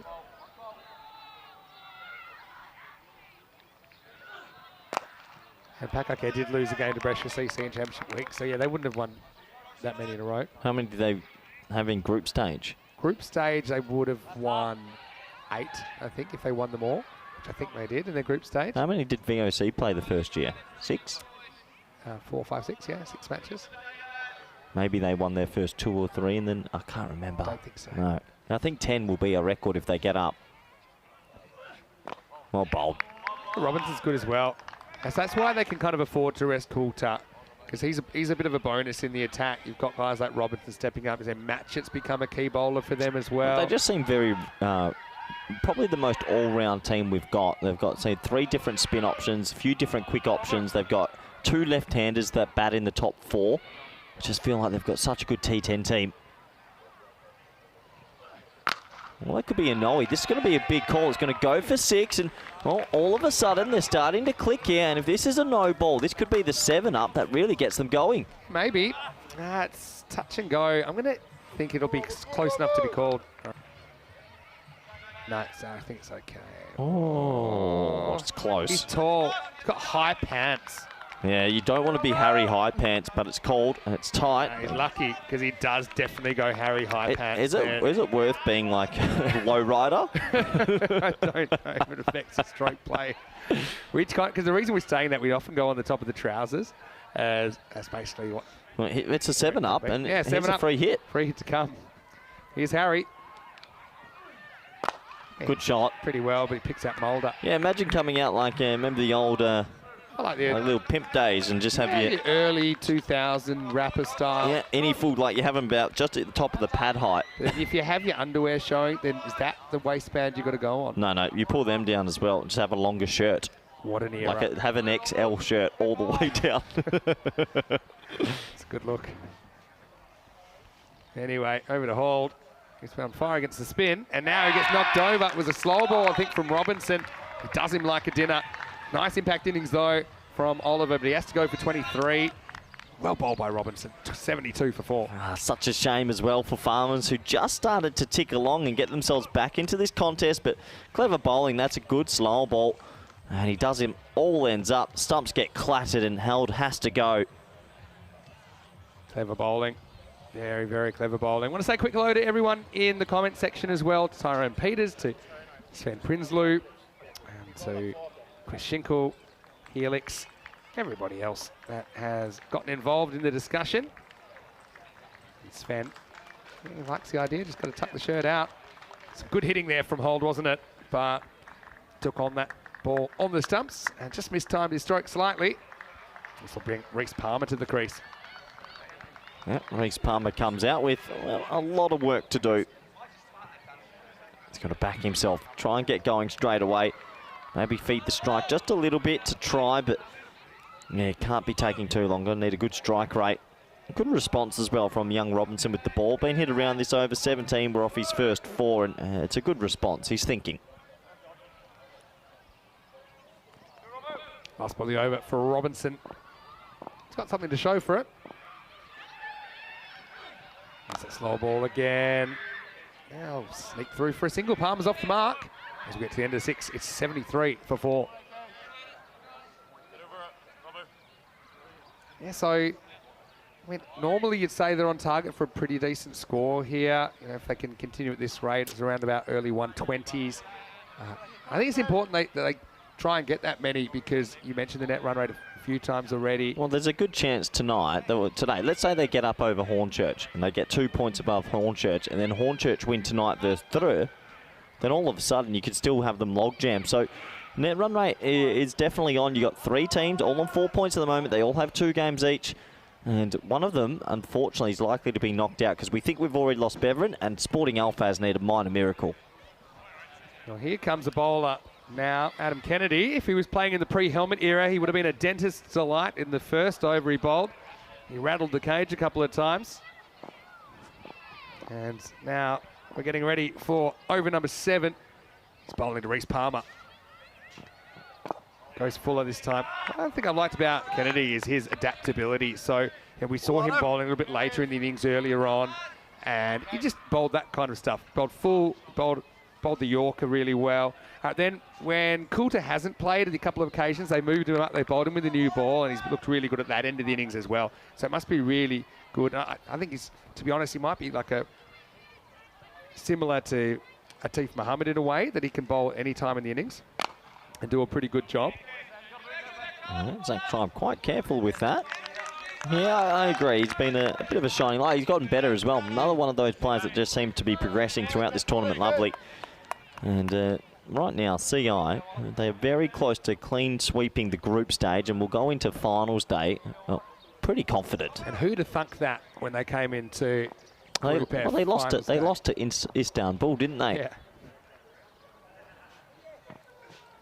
So if they go on to win, does that mean Istanbul's the greatest team of all time? Yeah. Good. Well, they are, because they brought us so many sweets. In fact, I think maybe the Irish guys might have had some of the Turkish sweets as well. They know what I'm talking about. Nah, quite incredible. And there's plenty of stories that you develop over these ECL months and weeks, and right now, CI are creating a pretty good story for themselves. Not a bad shot. Beats the infield, beats the outfield too. Maximal! Pretty powerful drive. He's a big in for Farmers, isn't he? You can see that he just uncorked those wrists at the right moment and punched it down the ground flat for 6. Hey, he's definitely a big in, and that's a gorgeous stroke. 6 runs, and, well, a bit of a one-man band at the moment. He's still fighting hard. Not an easy guy to take back over his head as well. And that's the danger zone, actually, if you're sitting right there.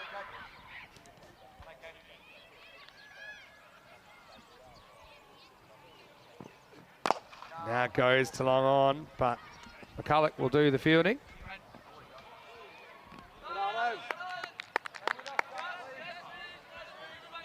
Last ball, the over come out for Kennedy.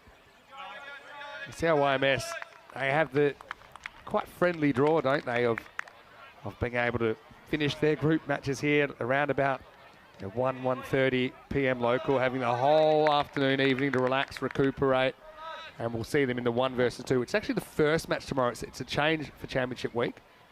So the 1 versus 2 matches first up tomorrow. Throws the hands at this, but it could be trouble. Mulder comes around and takes the catch, easy as you like. So Palmer tries to do a Zach try, but he couldn't quite get it out in the middle. Mulder covered the ground quickly to hold on to the catch. So 2 for Kennedy here in match 17. As also the end of the over, 83 for 5. Yeah, and a very, very nice catch from Mulder there, just running back to his left and takes it over his left shoulder. Yeah, so the 1 versus 2 match being first up tomorrow, I think that is just... It's through pure luck that this fixture list has worked out like this, because CIYMS will go home now and rest, and then they're... I mean, they win, let's say they win the 1v2. They're just 2 games away potentially from winning the whole thing. 100%. I wonder how Conrad Greenshield's is feeling, because they did have a fair few words, the Irish and the Portuguese. I wonder how they'll be feeling. But it's ancient history now. Who's the one team you think they can take it up to them? One of these two? Yeah, I mean, on the day, I mean, Durant and Pack I Care Badalona doing battle next, and it's an interesting one. Pack I Care can seal a spot in the top 2 with a win there. So still no Mohammed Kamran on that list.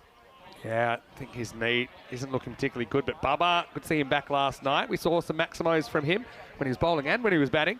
And Daniel Dorkaya, well, he had 7.5 fantasy points. He is a steal. And Nubby at 5. Oh, wow. There are some crazy races here. Nubby at 5? You got to get him in your fantasy team ASAP. I just ordered 11 Nubbies, please. Anyway, that's coming up in around about 35 minutes. Here's Robinson in over number 8. Shot. Up in the air, and that is a flat 6. Maximal Tribe putting something together here. This is good signs for Farmers. He moves to 44. Well, the top order didn't fire, but Tribe is. He's looking $1 million. Lovely kookaburra in his hand, and he loves a little skip down and a hit straight. Good batting. Yeah, skip to Malou. Yep. Yeah, Farmers enjoying that. They'll know these are important runs, even if they're not going to win the game here. And who knows? I mean, 9 sixes or so. Slow ball, pulled a little bit too wide. Yeah, I've got to say, those fantasy pricings, if it was the stock market, I think I'd be buying. Sell. It's a bull market there. Anyway, that's why, if you're in the know. You're staring down the barrel of a 19-ball 50 here. And he gets it. The way he's going, and he does. Up and over. 50 for Tribe. Great to see him back in the middle, 50 off 19 balls. He strikes 6 sixes and a 4 in that innings, and he's gone at quite the speed. And when you think about the fact he's batting 4, I mean, it's hard to see where he'd go higher, considering how the top 3 have batted lately, but certainly good to see him making some runs. Well, it just shows the depth that you add one more batsman in, and Hornchurch will be watching this back home. They've got Farmers later, and they've got another player they have to contend with, so seriously good innings. 50 off 19, not easy to do. Gets some length again and pounds it as well. Well, how about this? Is there some late drama here? Maximal. Robinson getting taken to the cleaners. He just can't find his Yorker at the moment. Tribe bangs him again. Hundreds up now for Farmers. Oh, Tribe's on a bit of a heater here. All of a sudden, he's gone bang, bang, bang, and is he slightly reopening the door? The thing is, you still got 3 balls in this over, and you're winning the contest comfortably. Was that at the 3 moment. sixes in a row? It was, wasn't it? No, it's early in the morning. It's gone 6 wide, 6-6. Okay. This over. Look, let's say you add 2 more sixes in these next 3 balls, and all of a sudden it's 30 off 2 overs. Change of angle. Robinson hoping for a change of outcome. Gets it again, and this is going to be 6 more. Maximal was spilt again by Mark, who's dropped about 77 catches over there. But who cares? That's 4 in 4. This over goes magical. It's all right, no one saw that one, Mark. But, well, Farmers, quite incredible display of hitting from Tribe, getting them potentially back in this contest. Crazy hitting. You've got to remember, though, Mulder's got an over sitting there, and that's like the get-out clause for for CI, but 4 in 4, extremely impressive hitting. It's 38 or 14 now, isn't it? Yeah, and now he needs to bowl 2 more balls. Better, but Batting. Clever, so clever. And he just realised the odds weren't to go for that shot again, so he just deflects and gets 4. And this over has now gone for 29 with a ball remaining. And Farmers from nowhere, I mean, it's not impossible, it might be improbable, but quite the innings from Tribe. Well, they've just opened up a door that was slammed shut 5 balls ago. It's back open. You never know. Tribe 60 off 21, Vinny. Yeah, they've tunneled through it with a teaspoon, really. Now he goes again. I think that's got the legs. It does. Maximo! What an over 30, this is. 35 off it. Yeah, and we still got a ball to go. No, that's it. No, that's it. So, yeah, I'm just checking. It was 5 sixes, a 4 and a wide. So that's 35. Simple. 5 sixes, 4 wide. I'm waiting for the scorers to catch up. But It was 5 sixes, 4 wide, right? that's what I thought. Oh, what a comeback. I think they might have missed a 6 in the middle here on the official scoring. That's why. That's what I counted as. There's no dots in there, right? Scoreboard's not updated. Is it 30 off 12? Yeah, so we've got a, well, Combox thinks it's 5 sixes, a 4 and a wide. Well, I've got a dot in my scorecard, and that doesn't sound right because I don't think there were any dots in there. No, definitely not.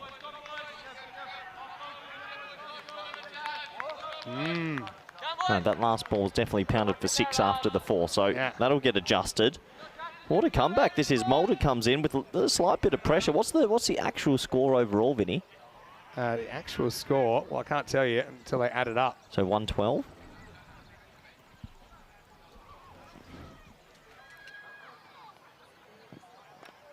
And he gets him. Well bowled from Mulder. It's that flipper again. He's unbelievable.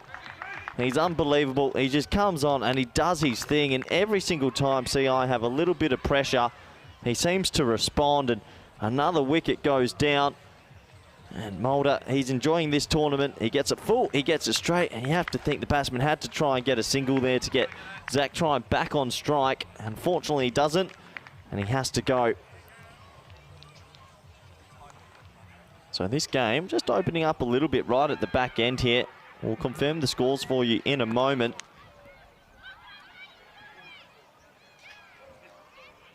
But a big wicket in the context with 11 balls remaining. And the new man coming out to the crease is Harry Jenkins. And, well, Harry Jenkins has got one job, to work a single. Yeah, so you always knew Mulder would be a threat when he came back. And so, yeah, still, see the score's gone missing. Yeah, we'll get that for you in a moment. We had 5 sixes, a 4 and a wide in that previous over. Anyway, back to the action. Mulder.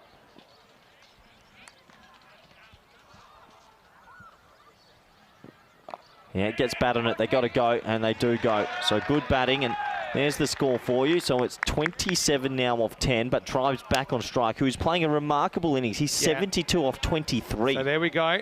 We know it's when the over takes a long time to add up, you know it's gone a long way. So 35 came off that 8th over. This is the test. Can someone get a hold of Mulder? Yeah. Can he? How's he going to play him here, Tribe? Well, Tribe's looked very good through the V. 72 off 23 is a remarkable innings. Mulder's been nailing Yorkers, though, and I mean nailing them. Does he run at him?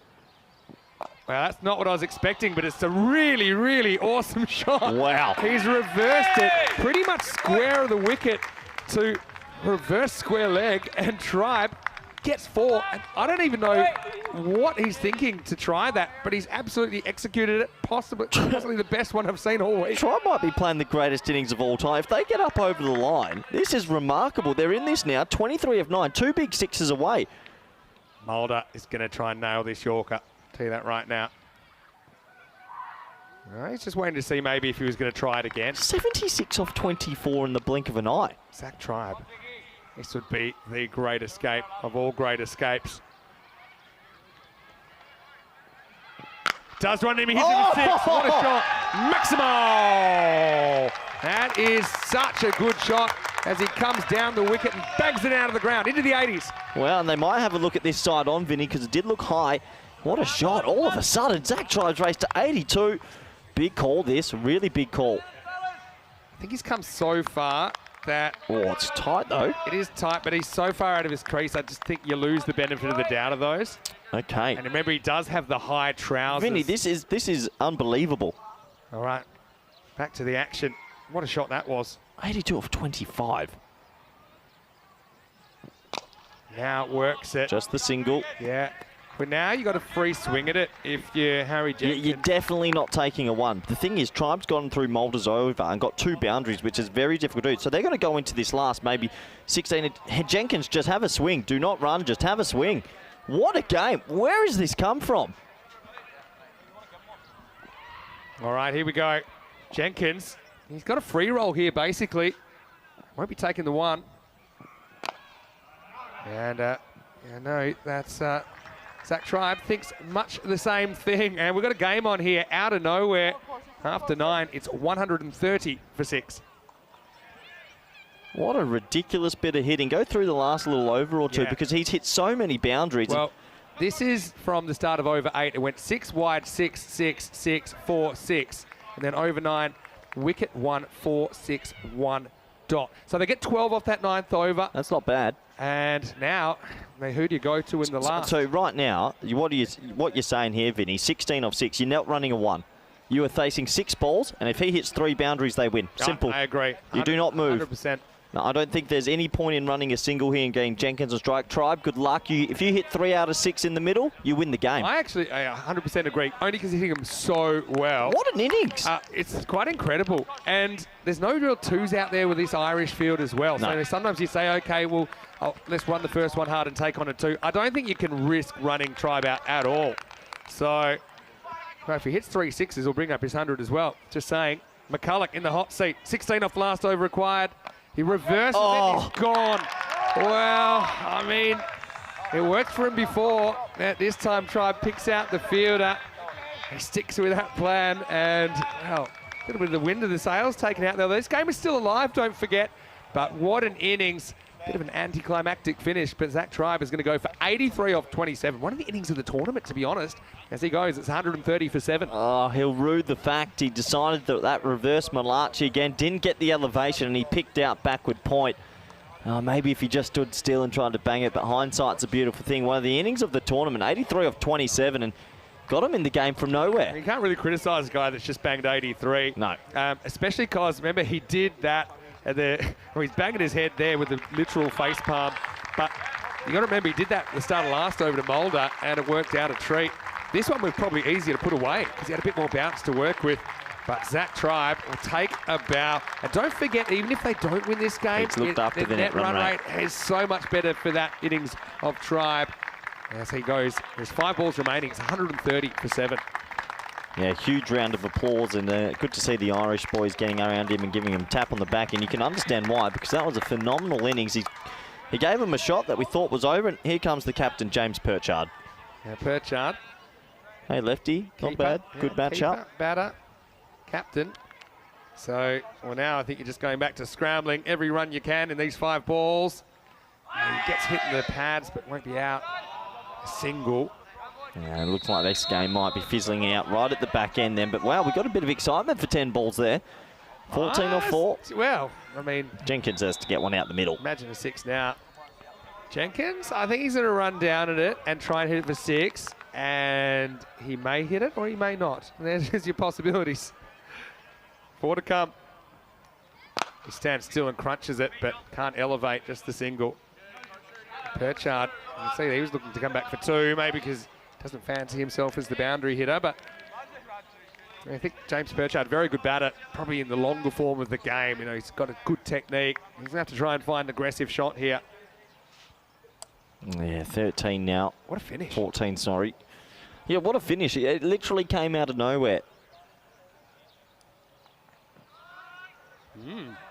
Yeah, fair enough. Carson, just making sure they're not going to steal any extra ground. Elects not to go through with the run-out attempt. He's bowled, so yeah, McCulloch, well, he is cashing in on the tail now as he'll finish. Well, he's got 3 for 3, still 2 balls remaining. But also, with that being a dot, means even 2 6s now won't be enough to force a golden ball or a win for Farmers. But I mean, all things considered, from where they were, I don't think there's any fun losses, but certainly it's a loss that they can afford with a good performance in the next match. They could still make the 4. Well, this just goes back to what I'm saying, how the past scores have risen massively in this competition now. Teams are being able to hit 130 pretty consistently, and, well, in the end, they're going to fall a bit short here, Farmers, but what a ride they've given us. Did not expect them to get this close 15 minutes ago. Yeah, absolutely. So the past scores have risen. We're back to batting, dominating. It's also beautiful batting conditions now. You know, Yeah. it's bone dry outfield. The wind isn't crazy, but what it is, it's behind the batter. So it means bowlers are into it. That means that when batters drive with those fairly safe straight shots, the wind carries them a little bit further. Anyway, chance for Shenton to have a look in with the bat. Well, I think if I'm a McCulloch here, I'm cashing in. Get this straight, get it full. He's gone for the shirt out, hiding the waistband. Clever strategy that we talked about earlier in this innings. Not a bad shot at all. He's probably going to be out.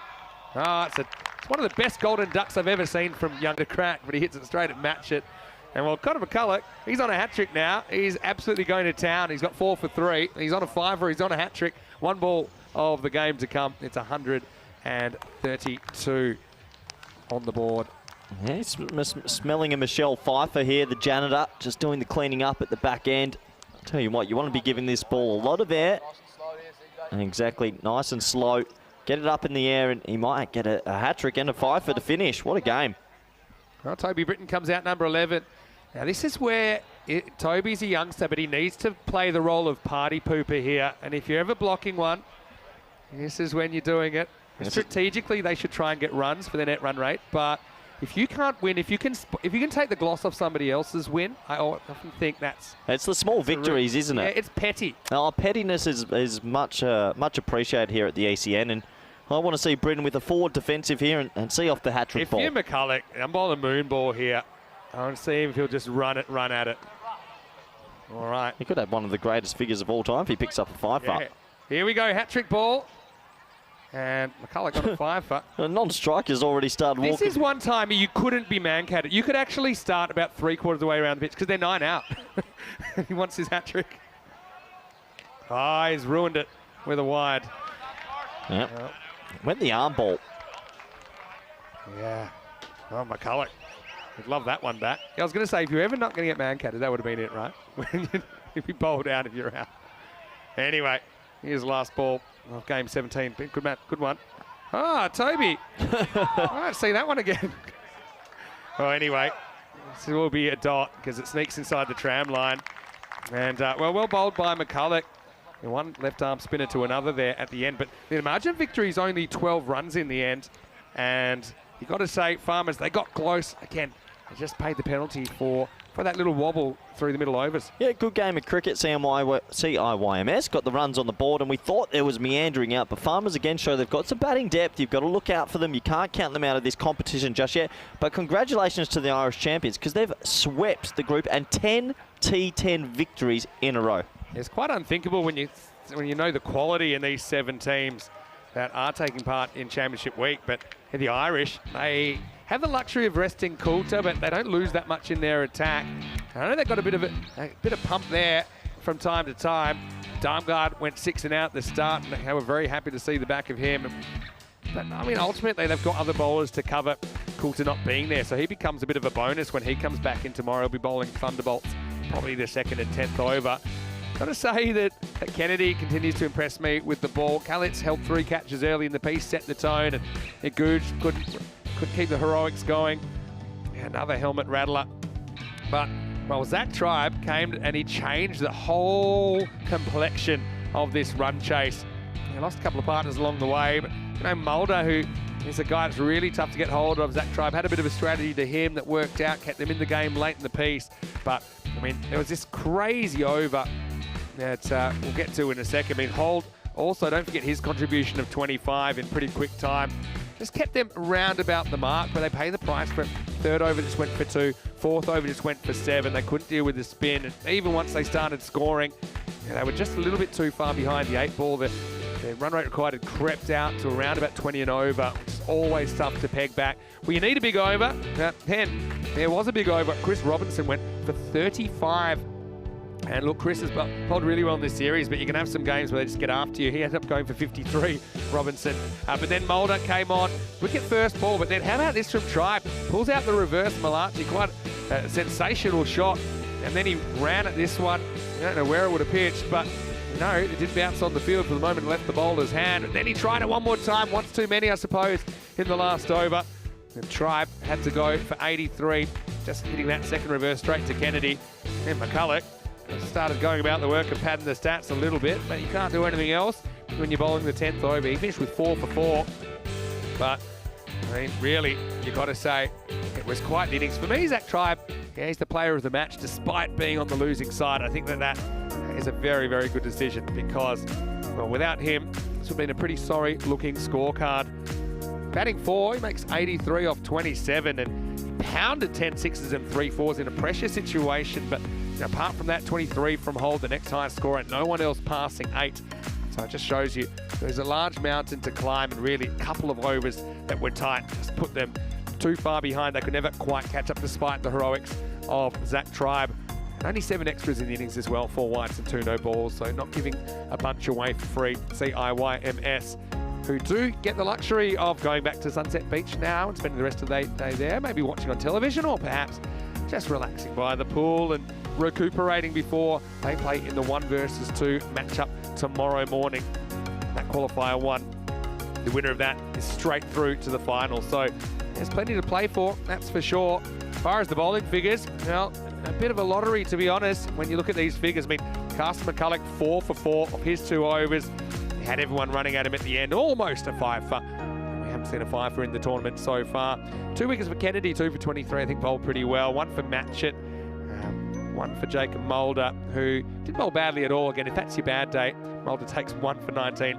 Shows you're a really good bowler. Robinson, well, he did get a wicket, but he also got a bit of a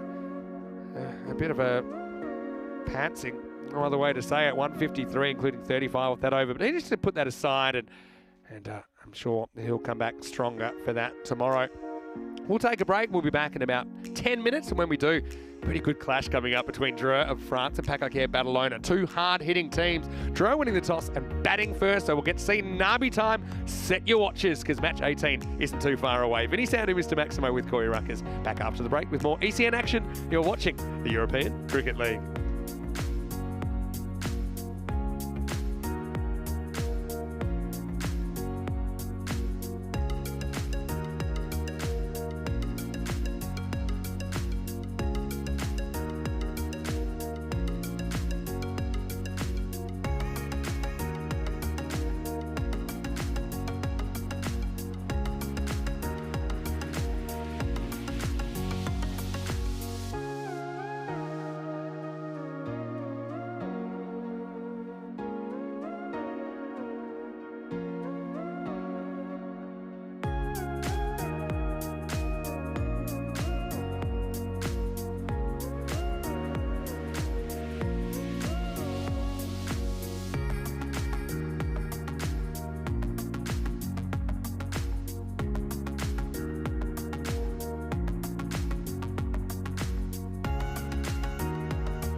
The European Cricket League is brought to you by HCL Software, Dream 11, and Andalusia European Region for Sport.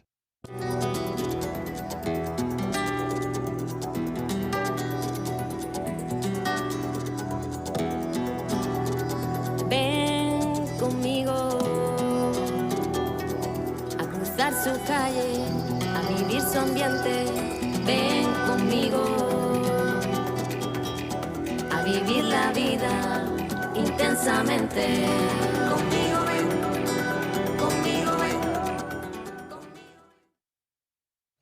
Hello and welcome back to the sunshine. We're at the Cartama Oval in the Costa del Sol. Cricket school kids are here for the second match of the day. Toss, it's match 18. So we've got Celia and we've got Andre helping out. We've got kids from the Art Christian School and also the Pablo Neruda School. We've also got the captains from Dreux of France and Pacaquer of Badalona who'll do battle in match 18. Rob Kemming, well, there's not much of him anymore, but he's right behind me. He's got the Andalusia coin. Let's do the coin toss now for the second match of the day. Right, your call. ECN. End edition. You're gonna bet first. Okay, thank you very much, captains. Thank you very much, Rob. Lovely work. Now, so we've just seen Dreux, the French champions. They've won the toss and they're going to bat first. Do you guys like batting? Have you done some batting today? Having a good time? You like batting? Dreux, they love batting. They love smashing sixes out of the ground. And look, these kids here, they're part of about 1,000 kids that have learned cricket all the way along here during this ECL. So we have France and we have Spain. Who do you guys want to win? Spain. You want Spain? I can't hear you. Who do you want to win? Andre. Oh, we want Andre to win. We want Spain to win as well here, but we'll have to be chasing a few because we know that both these teams pack a punch. Let's get ready for the second game of the day. Corey Ruckers will take you to the first ball. Thank you very much, Vinny Sandhu. Welcome back, everyone around the world. Looking forward to this T10 match. Two power pack teams, Dreux from France and Pacaquer Badalona from Spain. And these two teams all fighting for that coveted trophy. Pacaquer did win it last year, and they'll be looking to do the repeat. Not easy with so many talented players that are involved. And good to see the kids interacting with some of these big names out there. They'll be loving their time in the sun. As we have a look at these lineups, Dreux versus Pacaquer Badalona, Hamza Niaz, Ahmed Nabi, Mohamed Nisa, that top three so dangerous. Look at the other side, that top three, Baba, K.A., Daniel Doyle, K.A., and Mohamed Isan. Very good top three also. It says it's going to be a close one, and I'm not surprised. This is sort of power versus power. Dreux, though, are 2-2, so their tournament life is hanging. They do not want to leave it to net run rate or anything like that. They'll be looking for a win, and for Pacaquer Badalona, a win here will cement that second double chance. There is still a chance in theory that if they were to lose this game, and let's say Dreux win both of theirs today, they could surpass them on net run rate. So anything still could happen, a lot to play for. Probably one of the more exciting opening pairs are out there in the middle. And it's going to be interesting to see how this plays, as it looks like young Rabbani's going to have the new ball, which is a nice reward for the young player who's bowled very well so far in the early stages. And no Mohamed Kamran still nursing a serious knee injury, as the reports were. Unsure if we'll get to see him bowl again. I'm sure he'll probably try on finals day. But Pacaquer still have a very good team nonetheless. And they'll be looking for a good win here. Last night they played a remarkable game versus Beveren and chased it down quite comfortably. But off the power play versus Beveren last night, they were none for 55 and only made 99. Crazy. This boy did very good indeed, 19 years young. Rabbani got a good seam position and a good couple of slow balls. And as he gets some words from Shiraz right at the back end here. And we're almost set to go.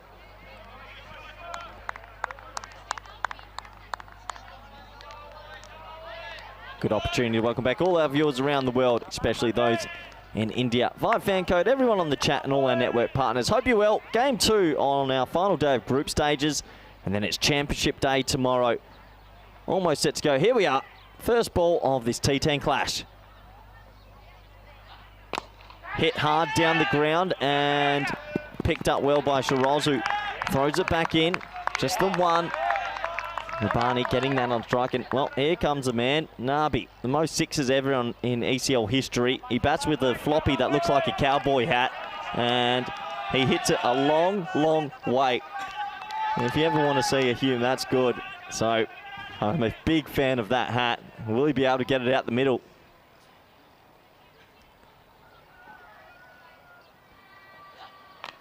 Oh, thickish inside edge. And they'll just get a single as Mohamed Isan does the picking up. He found his form yesterday and had a bigger smile on his face. And look at that floppy. It's like the reverse flop on it as well. It's sort of arcing upwards. Nabi going to the 1980s, and you got to love it. This should be a great game. It really should. As I mentioned, Drua have a bit more to play for. Paco Camp will definitely be in the Final Four. But who's going to join them? Tries the slow ball. Doesn't get the slow ball right, does the young bowler. And obviously this is a big test for young Rabbani. He's bowling to two players that are some of the most destructive openers we've had on the network. They've come back 3 times through it. They qualified each year. And it's the first time they've really gone on with their team and got into championship week and are deep into the competition. Usually they've been knocked out in the group stage.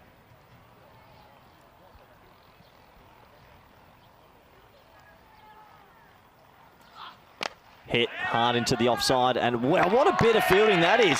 Oh yeah, and that's Asad Abbas, the big boy. He gets his go and he lost his shoe. Sensational fielding. And Vinny Sandhu next to me is loving the shoe explosion. And what a stop it is. And it's his first game in the tournament. Loses the shoe and makes the stop. Well done, Asad Abbas there. Had extra cover. Brings back Nabi time. Here we go.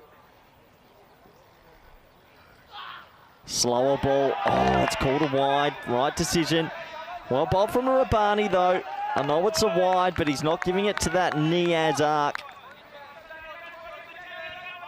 Yeah, good decision from the umpire, but... Sorry, not Niaz, Nabi arc, I should say. And let's say his arc is quite wide.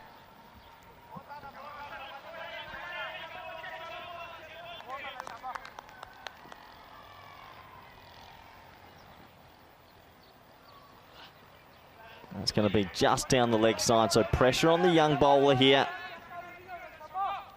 And obviously you're bowling to 2 top-level batsmen who are in extremely good form. Never easy. Still no boundaries in the over. A couple of extras. Just looking at the statistics here, Nabi, 11 innings, 455 runs, average of 50, strike rate of 234. Well, he plays the defensive push, and they're going to scamp for a single. DDC's quick.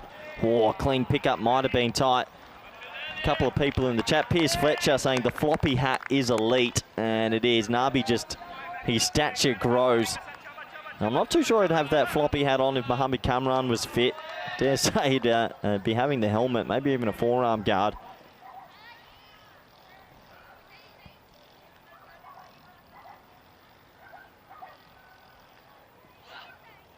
That's a slower ball, and that will be a wide as well.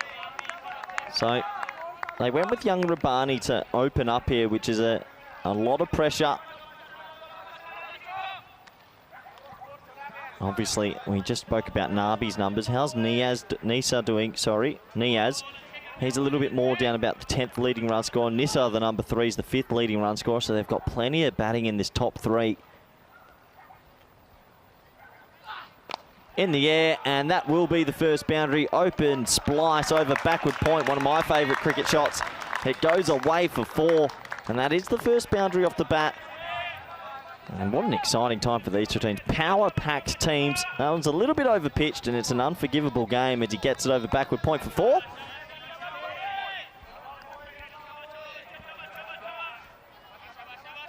So long first over this, obviously with the extras. Last ball of the first.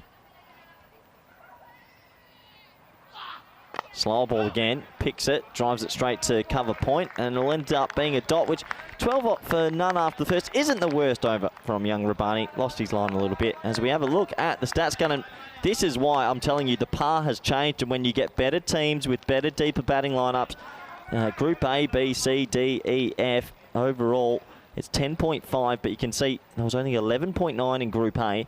The other groups were a little bit more mediocre, but for championship week, we're back up to 11.7, so 120 basically is par. And I've seen a few games recently, 160 played 140 yesterday, this morning once again, extremely high scoring. We're seeing scores that are under 100 chased in 6 or 7 overs. So the batting prowess of these teams is coming through, and the bowling groups are going to have to figure it out. As here comes a contest, it's Mohamed Babar, the reigning MVP, versus Nabi. And he almost does in first ball. I can't believe Vinny Sanders just sitting next to me pretending to work, because this is going to be spicy, and I'll welcome him back now. I'm just waiting for Nabi time. It hadn't really started How yet. good is the floppy hat? The floppy hat, I'm worried it throws out his centre of gravity slightly with the wind resistance of the wide brim. But like, I like how it's like flicked upwards. It's like an extra. He does like wearing that hat. All right, here's Baba. Oh, a little bit of luck this time. He balloons an edge over Mohamed Ihsan. And it's the first boundary for Nabi, and Mohamed Baba has got his hands on his hips because he can't believe it. Well, Baba, his first over last night, went for a hatful, didn't it? So, won't be that impressed with that. A few people in the chat saying a bit of Jeffrey Dujon about Nabi with that hat. It's a classic Richie. Hey, look at it. Look. It's a bit of, yeah, it is old school. It is gun. There's a bit of, he's just an alpha, isn't he? It's alpha on alpha here, isn't it? Good to with see Mohamed Baba back as well. Yeah, of course. Full hit hard to the right of DDC, who is a bit of a weapon in the field and makes a good stop. Oh, and no! No! These guys are so bad at running. Relax. So you're too emotionally I involved. won't have another run out with this pair. I won't stand for it. You're too emotionally involved. You love Drew. Well, that was just a little bit of special comments in between. The thing is, they're taught to hit. They're not taught to run. And so I'd love to know the run-out ratio between these two. Yeah, good decision to say no. This game... Not the way I want Nabi time to end. You With a run out. you are so in love with Nabi, it's a joke. Back to the action. Full hit high. Is it a chance? Yeah, it might be. No, it just lands in a pocket of space. Oh, they're going to go for two. Oh. Vinny, you called it. You called it. Oh, it's a run out. And these guys, you're right, do not know how to run in between the wickets together. They're there. What is going on? I mean, Niaz is such a good player to watch as well. I mean, there was a chance I'd be caught. There was a chance we'd have two players in hospital as they were coming at each other. Rabani throws it in. And he's not even in the frame. He's not. I mean, just you don't need to do that for one run at this stage. Look. There's barely any twos on this field. I mean, they jogs the first and then, yeah, okay. Uh-oh. Gone. Gone by a mile. I don't know how long the cricket pitches are in France, but 17 yards apparently. There was 1 or 2 there. Niaz, he throws it away really. Got lucky in one sense, but he finished himself off as we get to the end of his innings. It'll be 13 for 1. Well, you called it, Vin. You said run-outs between these two. The next ball run out, and that's why you are the man up in the box. Here comes number 3. This man's had a good tournament. Nisa averaging 39 with the stick, striking at 200. He's the number 5 leading run scorer in the tournament. I think runners should be allowed back in cricket, but just for those two. And just let them hit and then let someone else run. Because that's ruined that partnership. Your Drew Love has gotten too much just to you. saying. You're meant to be impartial. I'm trying. All right, here's Baba. Nice looking shot as he flicks it down to, it looks like Shiraz will come round from mid-off and collect it. I mean, Paco Ikea Badalona, obviously starting with different bowlers because Kamran's injured, but how good. Baba, obviously we've missed him. First games since Ireland 6 months ago. And he's just one of those guys. Just need to pick it up pretty quickly. You should have seen some. You should have seen some of his sixes last night. I was watching from Molly's Roadhouse down the road. Had it on the big screen. Oh, he's got him. And the big man strikes. Nabi goes and the reigning MVP takes the cake and the floppy hat loses its power. He doesn't want to leave. Well, unfortunately, yeah, the hat was his kryptonite, wasn't it? And so Nabi's going to have to go. And bit of a disaster, to be honest, for Drew. And that man, Baba, says, well...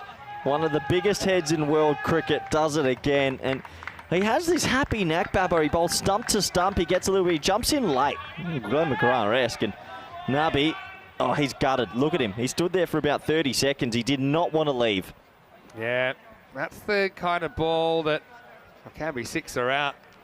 Anything could be 6, to be honest. Anything could be out with Nabi as well. He's going to have to go, and Drew chasing this double chance, trying to keep that alive. Obviously, also they want to qualify. I mean, that's not a given in the 4 either as yet. But Nabi is going to have to go for 7, and the score is 19 for 2. So good to see there that there's a lot of voice out there as the number 5, Mohammed Rafa, comes out at 4. He's had a pretty interesting tournament. I mean, this Drew team only know one way. They love to try and hit 6s. They're up against a team that also loves to try and hit 6s. As it looks like Rabani, the young fellow, will be given a second over in the power play. Yeah, so that's also the end of the over number 2, and it'll be 19 for 2.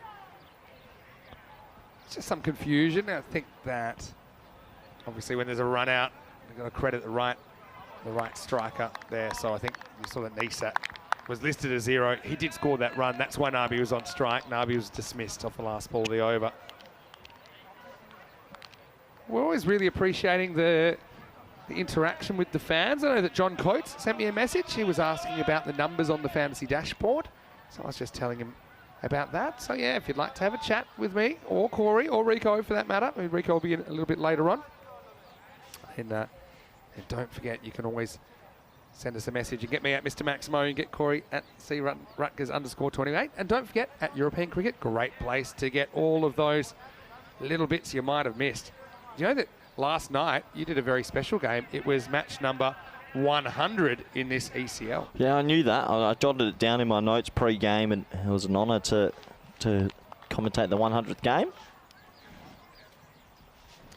So yeah, while they want to sort out that issue, just that technical issue, or say very good morning to you, or good evening, or good afternoon, wherever you're watching from in the world. Great to have your company. Big hello to all the fans as well. And I've got a lot of fans in here today at the Kartama Oval. Just 2 days to go. Give us a waiver up here in the dream box. I'm going to count how many waves you get. There we go. 1, there they 2, come. 3. They're coming with a rush now. 4, 5, 6. I'm going to go 2 hands. James Cantor's gone the double hand wave. James is a... Oh, no. Is that James out there? Not too sure. 6 waves. Well done. Could be James or one of the kids.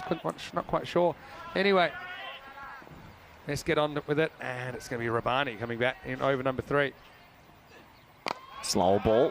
2 full. Just a single patted away into DDC.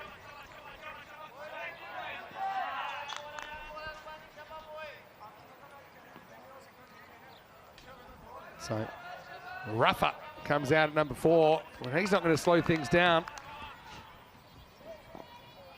He's facing up now. Gets it. He gets it. Beautiful shot, and he gets a full ball, and he puts it away for 6. Yeah, what a shot first ball. In Rafa, he packs a punch, and I really like him at 4. Even sometimes they've used him at 3, but he comes out swinging for the fences. He gets a little bit of length. Look where that bounces. Maybe 1.5 meters in front of his front leg, and he just swats it away dismissively to get off the mark. Would you say that, Drew, out of the 7 teams at Championship Week, the highest voltage of a team? They just, like Paco Care, we know go at it, but I feel like Drew have them just. They're a team no one wants to run into tomorrow, I tell you that much. Shot. That's a bit more agricultural, a bit of a hidden run, but it'll be a dot ball. If I go to my stats, I think Drew, as far as their 6 hitting kind of averages are off the charts for this level. Yeah, so Drew, they're hitting on average 12.3 maximos per 10 overs. That's pretty good numbers. So that's ranked number 1 in the whole competition. Shorter ball, doesn't get it, but it goes into a big pocket of space. A lot of work to do there. And, well, bit of foot fielding up to himself, 2 runs. Yeah, so to give you an idea, the next closest to them is Hornchurch, who are hitting 10. Okay, tell us a little bit more about Pack Care last year, because they felt like they were hitting a lot of 6s. Was that their recipe to success? Well, yeah, I mean, yeah, I suppose so. And they did that very well. Anything, once you're getting like double digits maximo rate, that's on average 1/6 per over. So, I mean, that's a huge pressure reliever. Oh, that is horned, Vinny. That's a tree topper. Adios, pelota. As you'd say, adios, pelota ball. Yeah, I was wondering about the property next door and if and how they will be delivering these cricket balls back to us, because this has gone miles over. Do you remember the trees. those wild dogs we had out there making noise? They've gone quiet, and more they got hit a couple of times, and that was... I'm a bit worried. Oh, what a shot. Rabani They tried him with the new ball in this one. Hasn't really worked for him. He's none for 27. Yeah, fantastic ball striking. Yeah, well, makes an adjustment wide outside of the off stump, but it's just a dot ball. I say even Stevens after the power play. The score is 34 for 2. It's a pretty average-looking power play. There's not normally too much that's average about a draw innings with the bat. But they still have two very good players there. And Pakaikai, they have consistently just banged it with the bat, haven't they? Well, DDC is probably in the best touch we've seen. Baba adds another dimension. We have a look at the table. This is a huge game for Drew because if they can win this and peg the net run rate back a little bit and then win tonight, there's no reason they still can't get second. Pakaikai aren't secured the double chance yet. If they win this well, it's a double whammy because their net run rate will go up and Pakaikai will come down by roughly the same amount. So it's going to be still a lot on the line. Yeah, it's 4 out of 7. Yeah, it ain't too easy. Wait for this ball from Baba over number 4. Nice shot, nice looking shot, but straight to square leg. Yeah, Mohamed Baba's come into this team and he's a very talented bowler and an extremely good batsman. Just gives them a lot more balance. Yeah, for sure. But just thinking about this 4 out of 7, whereas in the group stage, it's just one team misses out. Here, 3 teams miss out. At this stage, everyone kind of these mid teams would be feeling pretty comfortable about what they're doing. Whereas during these matches today, all these teams are a little bit uncomfortable, I think, because they know if they have a shocker, and let's not forget Alton, God rest their souls, from Group C, and they missed out in the finals from a seemingly unassailable position during the group stage.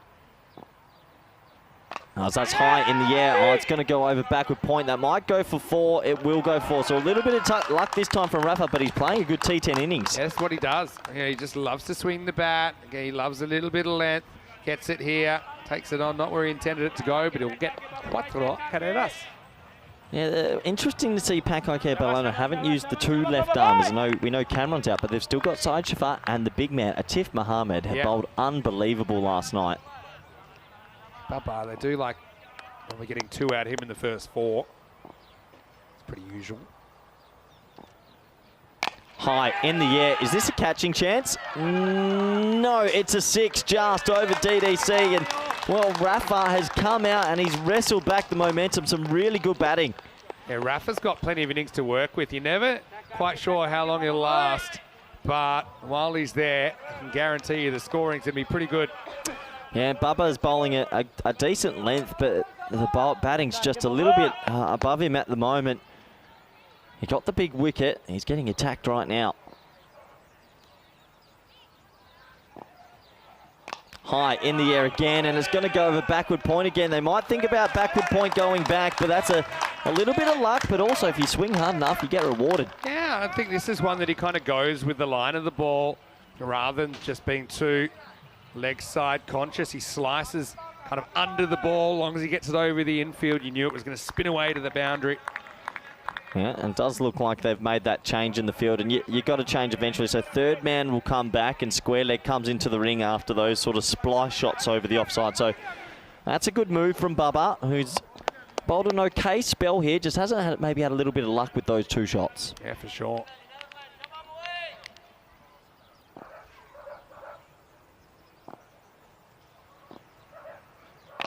Yeah, good comeback. Full Yorker length. DDC to do the mopping up. Hasn't he been in a rich vein of form, Vinny? Yeah, he sure has. Mr. Nice Guy. Yeah, and I was going to say the only thing that probably stopped DDC is a pole, because I know that he walked into one last week on St. Patrick's Day by accident and not because of any over drinking.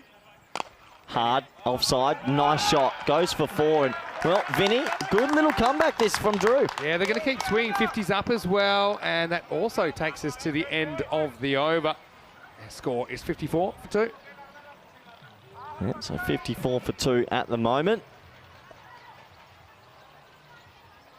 So it looks like we're going to get maybe a change in bowling here. They might be going to a bit of spin to win. Still no left arm seam. You know, Rafa's raced out the blocks, hasn't he? 29 of 9. These 2 teams really live and die by the sword with their style of play. So it does look like Adil Shafkat is going to come into the attack. He's the lone spinner, mostly for Pakaikai Barcelona. A little bit of a mystery spinner. Going to have a tough time because Ruff is looking good, Vinny. Yeah, he sure is. 29 off 9. Time to slow things down. Here's Shafkat in the 5th.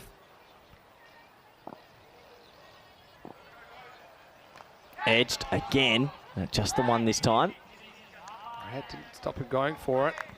And the ledge doesn't travel as far. Here's Tabish Bharti. Oh, just staring at his bat, making sure it's still there. He's visualising the middle of the bat. I like that. Yeah, I don't mind that. Yeah, Shafkat. Clever little spinner, isn't he?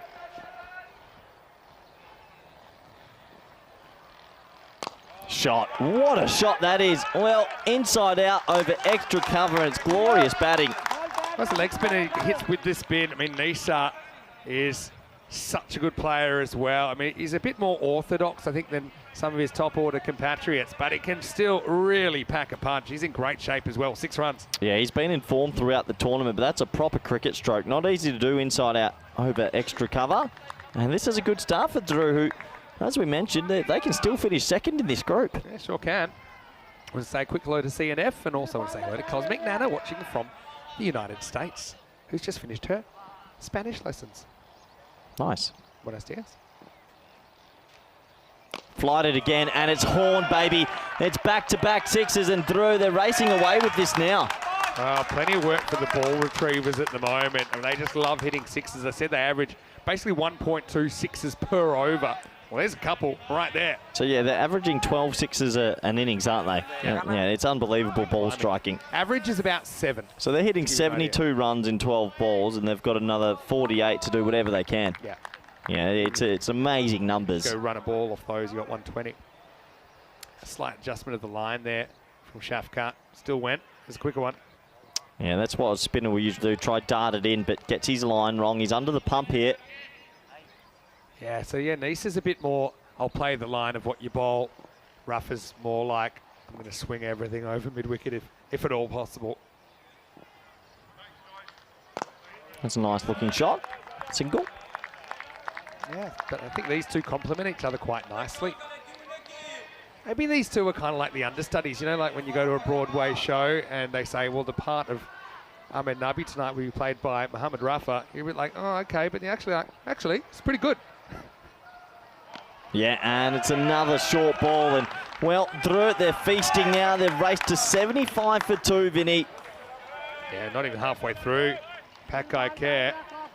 The way things are going, they're going to be chasing a bunch. This is where you don't have Cameron to kind of go back to, or you haven't. Well, they haven't used the left arm seamers. You've got 2 very good bowlers sitting there. Last ball of the 5th. Oh, he tries to horn it again. It's in a pocket of space. Will just be a single. And after 5 extremely eventful overs, the score 76 for 2. Want to welcome all of our viewers all around the world, and particularly for our Muslim community, I want to say Ramadan Mubarak to you. It is the Mubarak, it is the Ramadan season, I should say, at the moment. So to everyone celebrating that and or observing that, I should say, at the moment, wishing you all the best. And so, yeah, you'll see a slight change in our schedule a little bit later on. But right now, I mean, these two teams, we thought we'd see big runs. We've seen big runs through the first 5 overs. Yeah, despite the 2 openers going, this is what Drew do. Long batting lineup. They want to hit sixes. They can hit sixes, 12 on average per innings. And, well, that might actually be going up. I mean, Barcelona Bash numbers, I think they were kind of around this. And we know that series was full of excitement. We saw some huge scores. Yeah, but right now, I think finally we're going to see some left-arm seam. And this is what you've been waiting for, Corey. Yeah, because Atif Mohammed's so good. Will he be good today? See if Rafa has any patience for him. And he hits it. Doesn't hit it well. Oh, just the 1 run. Here comes it. He bowls this sort of like off-cutters, low wrist. Last night, he was the one that changed the game quickly for them. And even at the ECC, Vinny, not many people were able to hit him. Yeah, it just has this little snap of the wrist, I think, which means he generates a bit more bounce. Plus, he's a tall young man. We know that. I mean, ever since I saw Atif, been a big fan. We saw him in Barcelona a couple of years ago in ECS cricket. Now, part of the Spanish national setup. Once again, good length. Tell the viewers the story as well, because I think you, of course, picking the national squad, and he came as a bit of a, was he a late replacement, or he was just a development player? He was a late replacement for the high performance camp, and then he impressed a little bit there, and then he was a late replacement for 2 injuries, And he just got in and he took his chances, and now he's a bit of a cornerstone of the team. Didn't you say you put spikes on him? You got him bowling the turf nets, and nobody wanted to face him. No, when you put spikes on this boy, he's 10 kilometres quicker. And you can see that he's just effective. It's a funny old action. He goes across them, he snaps his wrist well, and not many people can clear the ropes off him. So far, he's kept it quiet. These two will keep swinging away. Well, they're going to want 140 here, definitely.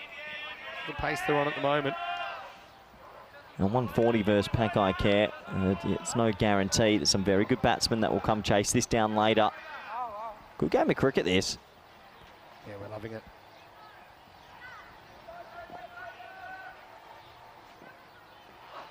That's a great shot. You go with it, you don't go against it. One bounce, 4. So nice shot. That looks like 4 runs, and well, that's how you play it. Yeah, this is flat. I mean, they're going to have to check this because it was too fast for the human eye. Let's have a look. Yeah, 1 bounce, 4. Yeah. 4 runs. Not too fast for my human eye, Vinny. Yeah, it was very, very well struck again. But that's the way you play him. You actually have to go offside against him and not leg side, because it goes across so much, and they make a small adjustment now. Yeah, they put the deep cover in place and bring mid-off up. Don't mind this field.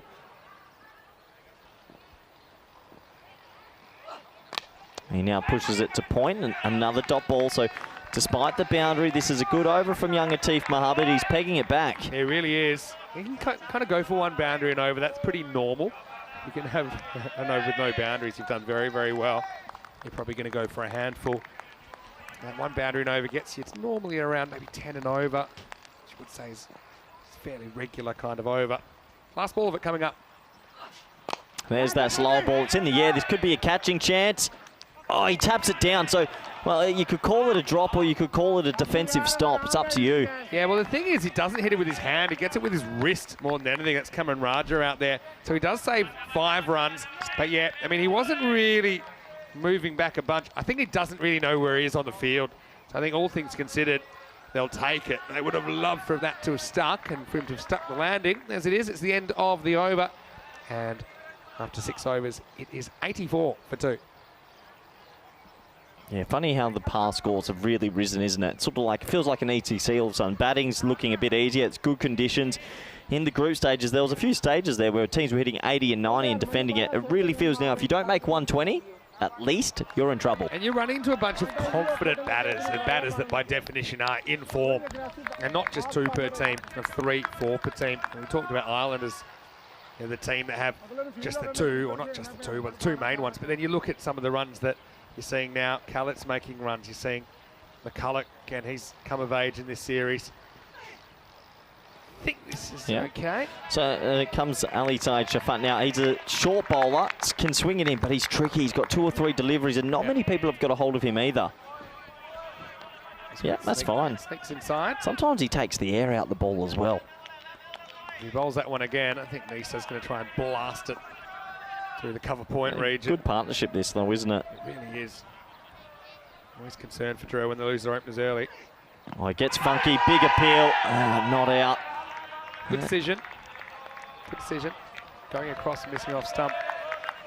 Yeah, gets a bit funky, and I don't mind that. He's played this shot quite a lot in the tournament, and close, but maybe just missing Normally off. Playing this when you think, I don't think the bowler is going to try and hit the stump, so I feel it's a bit of a free shot to maybe get a boundary, and I'm not going to be OEW or bowled. Let's see what Shafat Ali Said does here. Another guy recently made his international debut for Spain. Well bowled.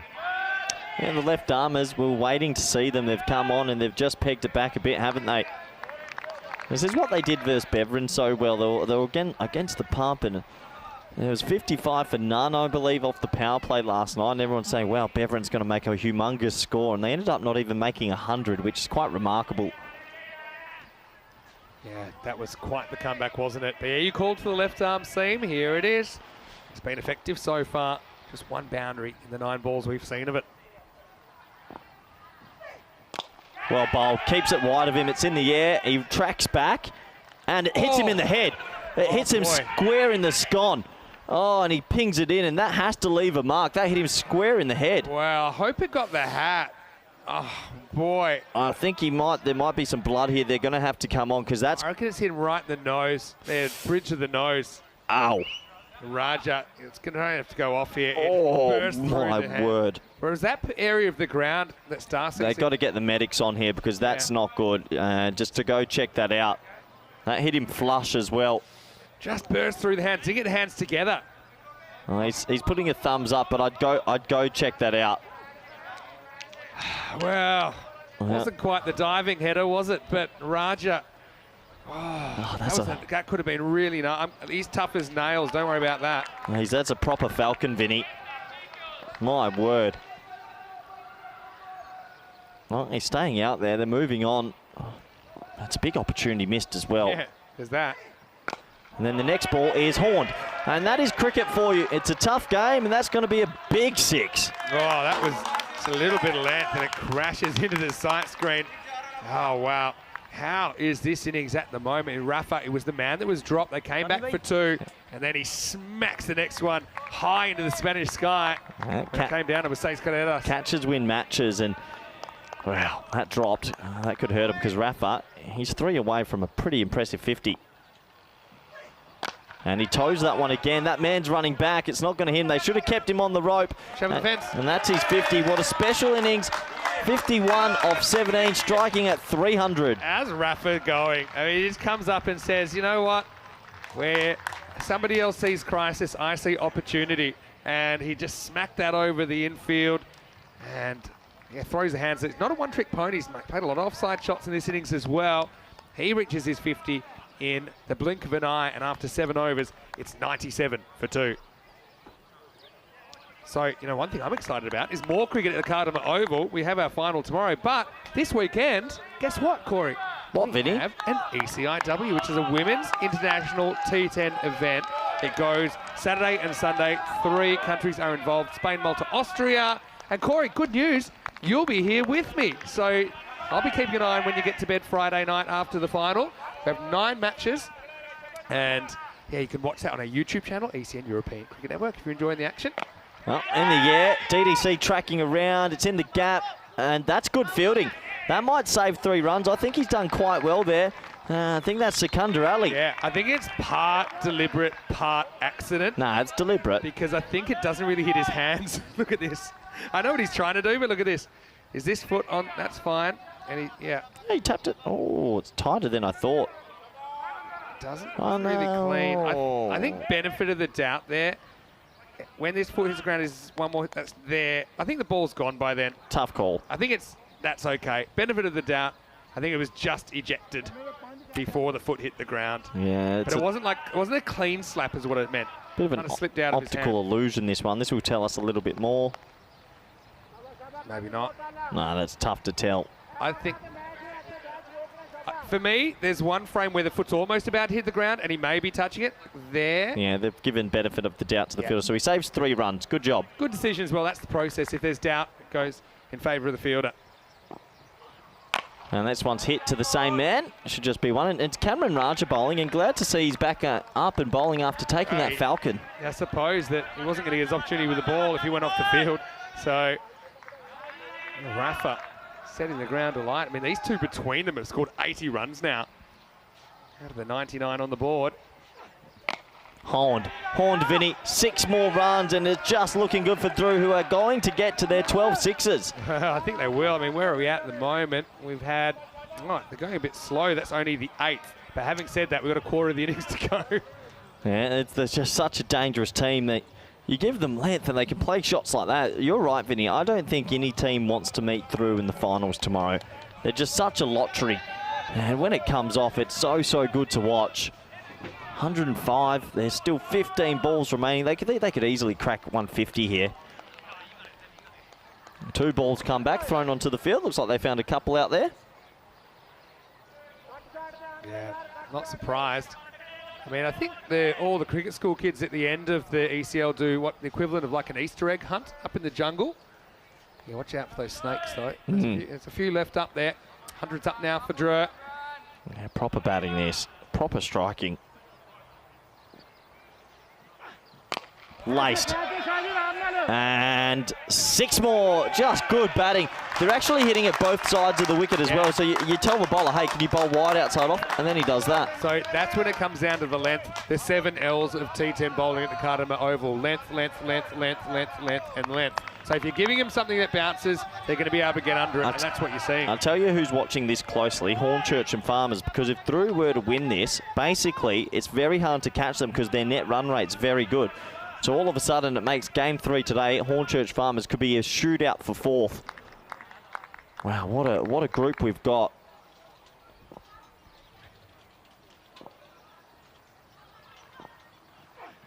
That's a full toss. That's going to be very close as well. Yeah. I think that might be called, you know. It's on the precipice, isn't it? Yeah, that's close. That's very close. Let's have a closer look at it. We know they've been strict. For me, Nah, call it. That's not. I'm here for free hits. Yeah, I'm here for free hits and free hits I only. think that's okay. Nah, call it.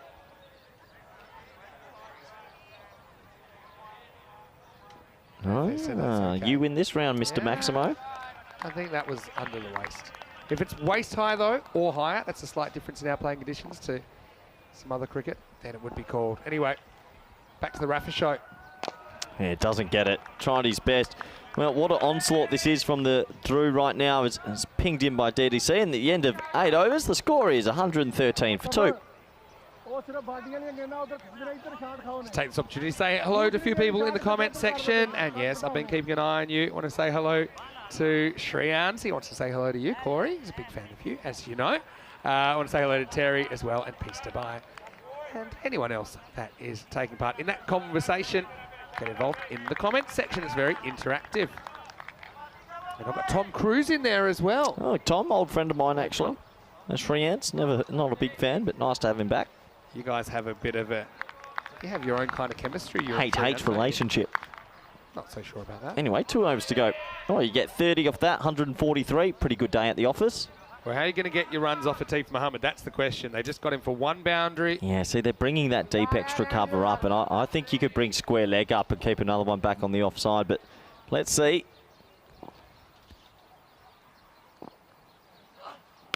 Wow, wow. That might be shot of the tournament. That's an unbelievable helicopter. Get that for the highlights reel. What a shot. Well, we know that Rafa does have his helicopter license, and he's not afraid to use it. And he got the contact point spot on. Watch this. Oh, yeah. That's an incredible shot. Play it again. Give me more. My word.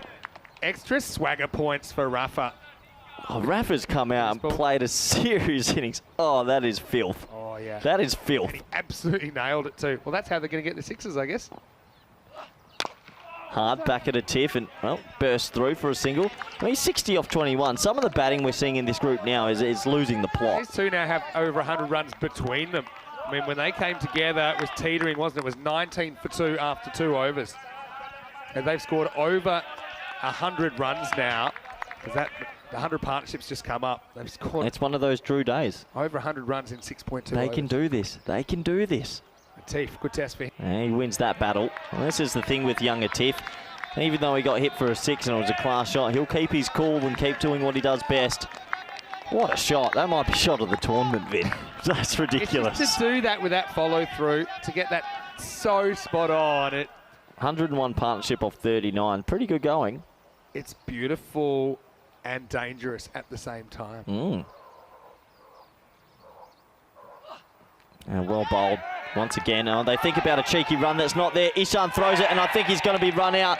Well, that's really good work from Mohammed Ishan and Mohammed Atif with the match awareness to break the partnership. He got a little bit greedy, Rafa. He wanted the strike back. He didn't need to do that. Yeah, this is where you're just getting a bit too greedy for your own good, because you got 2 set batters there. Yeah, and he's gone by heaps. But Rafa, you know, he didn't want to stay down that non-striker's end any longer. He was over halfway down.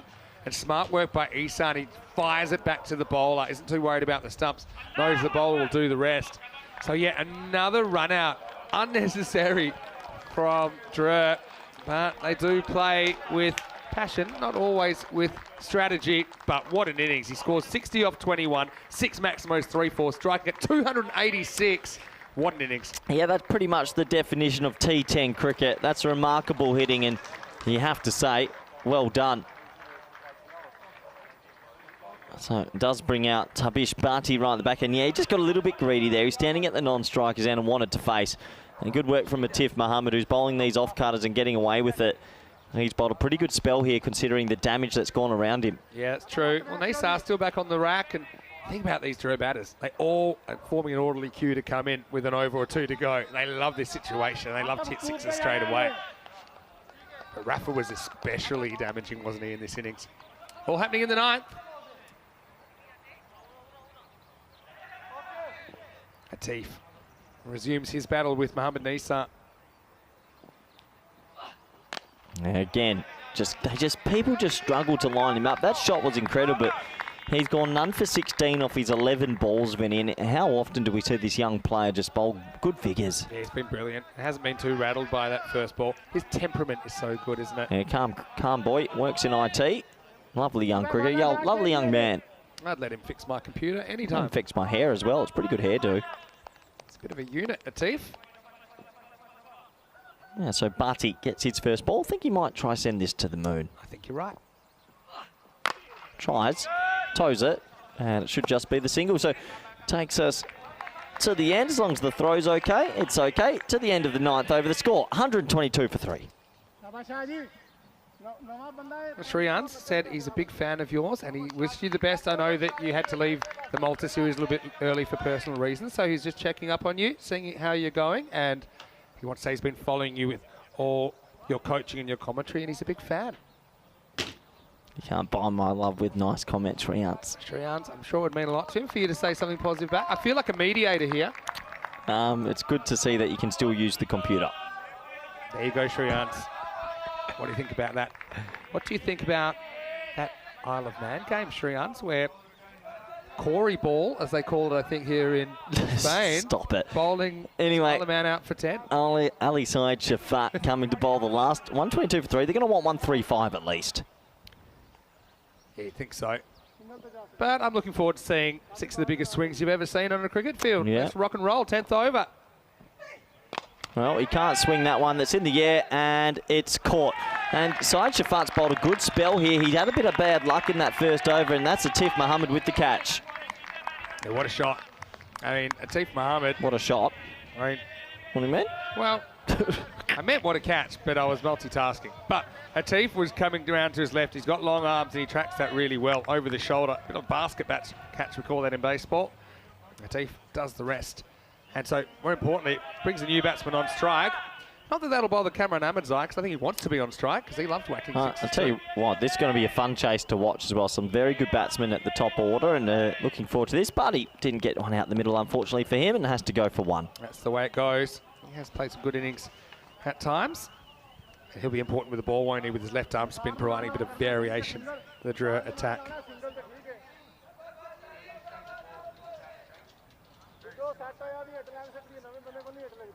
So, in comes the new batsman, Ahmedzai.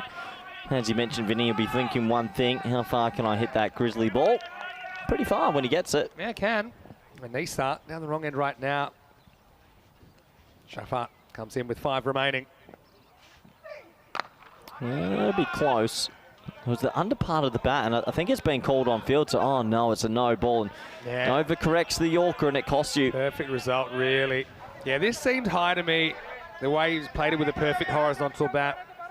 And yeah, okay, I know it's the bottom of the bat that it hits, but Yep. that's waste time. Yep, that's fair enough. Good decision. Yep. Good umpiring, Joe Foster. Happy birthday, Joe Foster, as well. He's at square leg right now. Happy birthday, Joe. Free hit, though. Doesn't get it out the middle, so he doesn't need to go for the catch because it's a free hit. The young man gets very lucky it doesn't bounce over him. Kept it in front of him, didn't he? And Nisar can't cash in the free hit, just a single. Yeah, there's Joe in the background. 42 today. And he's 35. Almost. 35 years old. Do you reckon he can hear us? I'll get a wave. If this is a dot, which probably won't be, we'll try and get a wave out of him. Nah, let's move on. Odds of a dot? Slim. Here's Ahmedzai on strike. Well bowled. Yeah, here we go. All right. All right, Joe. Give us a wave, Joe. Happy birthday. No, he's working. Too far away from me. Vinny, Visit this end, I have a who chance. cares? Well, when you're in this dots, you've got to be able to fill the space. There's not that many I dots. can fill the space with cricket, Vinny. Anyway, many happy returns. Lives just outside Budivice in the Czech Republic. Plays for the Budivice Barracudas. Oh, inside edge this time onto the pad. Tell you what, Pakai Care Bologna have pegged this back, haven't they? I don't think I'm running this anymore. Ahmedzai's off the boil. Nisa, if I'm him, I'm just trying to go bang, bang. I want to face both. Yeah, maybe. 126. At one stage, it was looking like a 145 or a 150. So Pakai Care doing that what they do best and not giving up and just sticking with it. He called for the 4 overs of left arm seam. They've been good. At the moment, they've got 3.4 overs, 1 for 34. Yeah, amazing. Tick over 8s. Maybe 9 and over. Got it. That sounded good. And it is good. That's a much needed 6 at the back end for Nisa, who's 1 away from 50 now. Yeah, good shot. Just had some length to work with that time from Shafat Ali Saeed. And, yeah, they go over the fence. They get it. They bring it back. And where's this score at? 132. So up in the 130s. Yeah, I agree. It's going to be a tough chase, but it'll be good. I think we're going to get some entertainment in the back half. You need to have some... you want to be tested with the bat as well. And this kind of a chase will test you against a Druid team that will be desperate for the victory. Last ball coming up, seatbelts on. Doesn't get the 6, but he'll get the single. And well done to Nisa, who's going to bring up a 50. 50 off 24 balls and through. They're going to finish with a very competitive 133. Yeah, I think if you offered them, they would have taken that. 133 for 4. Well done to Rafa, a half century, and also the captain, Mohamed Nisa, with the same. And Ahmedzai couldn't really hit his straps there with the bat, but I think that was papered over by some good hitting late in the piece. They got 1-6 in the 9th, they got 1-6 in the 10th. I'm going to count the 6s in the innings. They got 11. So maybe 1 less than their average, but still very good. Funnily enough, only Nisa and Rafa hit 6s. No one else was able to. As we went to the start of match 18, always great to see the cricket school kids there. Everyone enthused for this one. 2 teams essentially locked in a bit of a battle for the double chance. It was throw your shoes at the ball time for Asad Abbas early on. But yeah, the openers, we know they can be so destructive. Looks like Niaz might be having a bit of a day out. But it was actually a calamitous run out that would open the wickets column. Nabi got a bit lucky to Mohamed Babar early. Wasn't his day, wasn't Niaz's day either. But really, you'd have to say that the Druid team, they all fancy their chances, even against the defending champions of defending 133. Yeah, absolutely. And this was the run out that Vinny called. He said these two don't run perfectly together and Niaz had to go. This was followed up by, well, reigning MVP Mohamed Baba disturbing the furniture, and Nabi, who's having a good tournament, was dismissed. It brought Rafa out at the number 4 position, and he was in sensational touch. He hit it to all parts, played some incredible strokes, and, well, Pakai Care didn't really have an answer from overs 3 to 6. They were using their right arm bowlers, and they got hit to all parts of the field. Overall, it was impressive from Drew. Our partnership started to grow and grow. Nisa as well, as that was tamped back in and saved 5 runs. There's Joe. Happy birthday to him. There was a couple of tight appeals, but it seemed like it was all going through his way. This was a falcon. Oh, that hurts. And thankfully, he was okay. Took it right on the beak. Don't often see that, but Raja was okay to continue, and that's good to hear that he's not injured at all. And with the boundaries flying around, Pakai Care were flying around also, trying their best to break the partnership. Shot of the innings, the helicopter over the mid-wicket before Rafa got a little bit too guilty of wanting to strike back and ran when it went straight to the keeper and was dismissed. Another wicket fell right at the back end, and the 2 left-arm bowlers, Saeed Shafat and Atif Mohammed, did peg it back for Pakai Care. Instead of chasing something in the 150s, they're chasing in the 130s, which is actually quite a big difference. And with their batting lineup, they'll believe they can still get these runs. So let's have a look at the scorecard, shall we? And 7-7 to start double 7, but a 50 and a 60 to the number 3, number 4. You don't often get that, and those two build a healthy partnership, which has helped them get to a more than competitive total. That top order from Drew is so dangerous. If 1 or 2 of them click, you're always going to make a big score, and 133 for 4 is about 13 over par. Let's have a look at the bowling scorecard, shall we? And it was a bit of a mixed bag for the Pack I Care Badalona bowling lineup. They tried their best. It was Rabani at the top and Bubba at the top. They went for identical figures, but Bubba took a wicket. And then the right arm bowlers didn't really work in Raja and Shafkat. It was Atif Mohammed, none for 17 off these 2 overs. That was the pick of the bowlers. Not many people could get a hold of him. And while he's bowling in that form, he'll be very confident with his tournament. Overall, a good effort from the bowling attack, but sometimes when you're bowling to through, it's just the way it is. They hit a lot of sixes. So that takes us to the halfway stage of this one. 133 for 4 off 10 overs. 134 to win for Pack I Care Badalona. And if they chase this down, it will guarantee the double chance. We'll be back in 10 minutes for the all-exciting run chase. Thank you.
The European Cricket League is brought to you by HCL Software, Dream 11, and Andalusia European Region for Sport.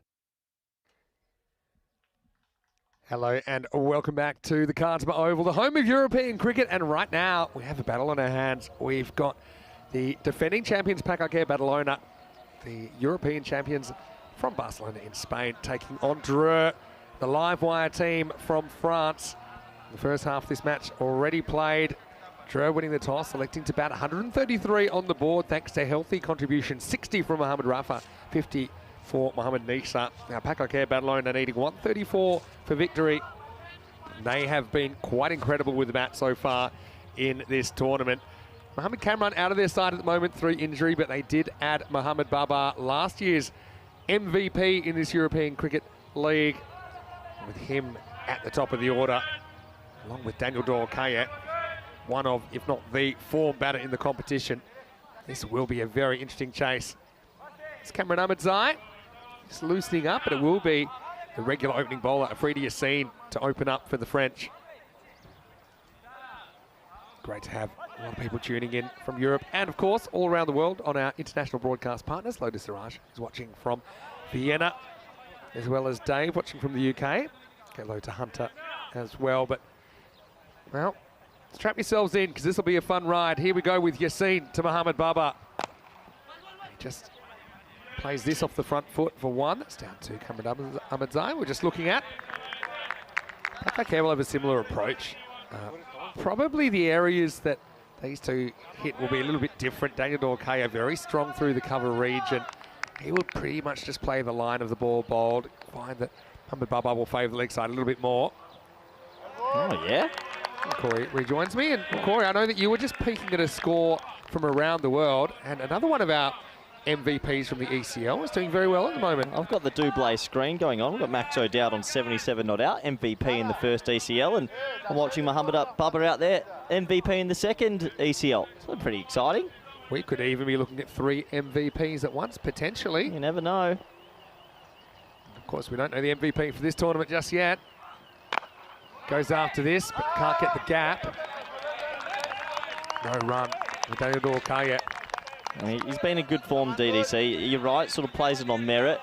Quite good at getting fast starts and continuing on. And him and Bubba have forged a good little partnership together. Batted together a lot of times now in the past. We'll start from Yassine, though. And this time just worked down the ground for a single. Look at their game so far. Okay, they had to chase 124 against Hornchurch. They did it in 7.5 overs. They needed to chase 83 against Farmers. They did it in 7.4 overs. They did go down to the Irish side, CIYMS. Sorry to interrupt you. This might be a flick. And there's the flick, and there's the 6, because Mohamed Babar has this beautiful little flick on him. And it's a gorgeous shot, which goes for 6.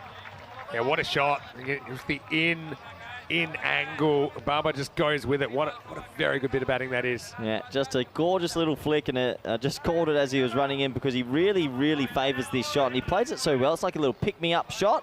That's the first big boundary in this run chase.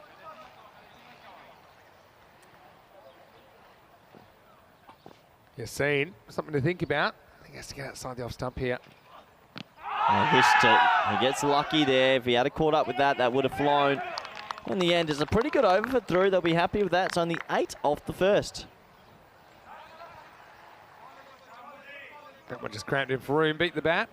As we do get to the end of the first over, reminder that if there is a tie, we had a tie around about this score a couple of days ago, it will go to a golden ball. 11 matches since the golden ball now. So yeah, it's been quite the ride. We finally did get our ECL golden ball. Who knows? Maybe we'll have another one before the end of the week. You never know, indeed. And well, it looks like they're going to go to the left arm seamer up top here, and I think that's a good decision. Ahmadzai is going to come and bowl the second. They use him all over the shop. Sometimes he's bowled in the middle overs, he's bowled at the death, but at the top, I like it. He might get that ball to swing back in.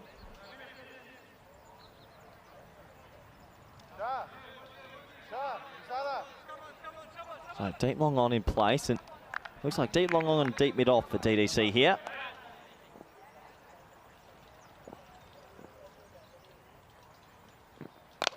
He pushes that into the offside, so not a bad start this from Drew. Bowling pretty tidy lines. asking the right questions. DDC hasn't been able to play a shot of violence just yet. Asking rate's 14, and we know Pakai Care Badalona are a good team, but going at 14s is not the easiest thing for anyone. Ahmedzai, nice to see him bowling. I mean, he only bowled the 10th over last time we saw him. That isn't enough for someone that's that good. Full ball, and that's the area we know he's strong at. That's close. They're going to have to look at that as the ball's well fielded out there by Cockney Corner. Well, I'm glad that Cockney Corner are just filing in. I reckon that was closer than you think, Vinny. It was like a bullet. It's not that close. It's 1.5 meters inside. Here it is. No, it's not. Maybe a metre. Metre inside. Metre inside. That is like an inch inside. No, it's a metre. I'm going a metre. Okay, go show Come me. back to us. Better be quick. Not a metre. Metre. Rounding to the nearest metre. It's a metre. Anyway, was 4 for sure. Yeah, Cockney Corner filing in. Hornchurch versus Farmers coming up next. That's going to be a very big game as well. Yeah, it's an interesting game this as well, which we got on our hands. None for 12. We know how good these two are at the bat, but through with the ball have started pretty tidily here. He goes over the offside. He loves going over the offside. What a shot that is over square point. 6 runs. Yeah, just so good at going with the line like we said. And it just seems to launch himself at the right moment. He's got this wrist snap at the point of contact, and he often gets great elevation on the offside. Watch here, good angle this. This is controlled. People might not think it is, but he just snaps his wrist to get enough elevation. The ball flies. Have to time that just right. This time a little bit less agricultural. It's in through mid-wicket, getting around Ahmedzai, and he picks it up well, so just the single. Yeah, so the pace is basically 27 per 2 overs. That's where you want to be at. These two hold the key. If these two bat length of time, or one of them bats through the innings, they'll probably win. So, big moments early. Now, Bubba's having a look at the field. He looks over that leg side. You know, he loves that flick shot. Tries it, doesn't get it. It should just be a single. So, even though no wicket, it's not bad from Drew either, and the score after 2 overs is 20 for none. Yeah, so Farmers, well, after the Irish have already completed their 6 matches, they'll be the second team to complete their, well, actually Pakai Care here complete their 6 matches, but Farmers will be the third team to do that then. And look how close Farmers and Hornchurch are right now. They're both 4 points. They're very close net runner, about 0.2 between them. And so that next match is going to be huge as far as who gets ahead of who. But this is big for Drew. They win this and they win tonight, they can go past Pakai Care on net run rate. So there's a lot to play for this afternoon. Nothing's a foregone conclusion just yet. Back to Yassine. Only 8 off his first over. This is a big over. Yeah, Yassine does always bowl 2 up top. He's confident with it. This is a big over. Deep long on and deep mid-wicket. I think that's the right field for Bubba. That's where he likes to go. And he goes down to deep long on. It's catching chance and he drops it. And it's going to go for 4. Well, that could be match defining. You don't drop big Bubba. He couldn't get off his feet there. Cameron Ahmedzai did rush in, but I often say you have to organise the dive 2 or 3 steps out.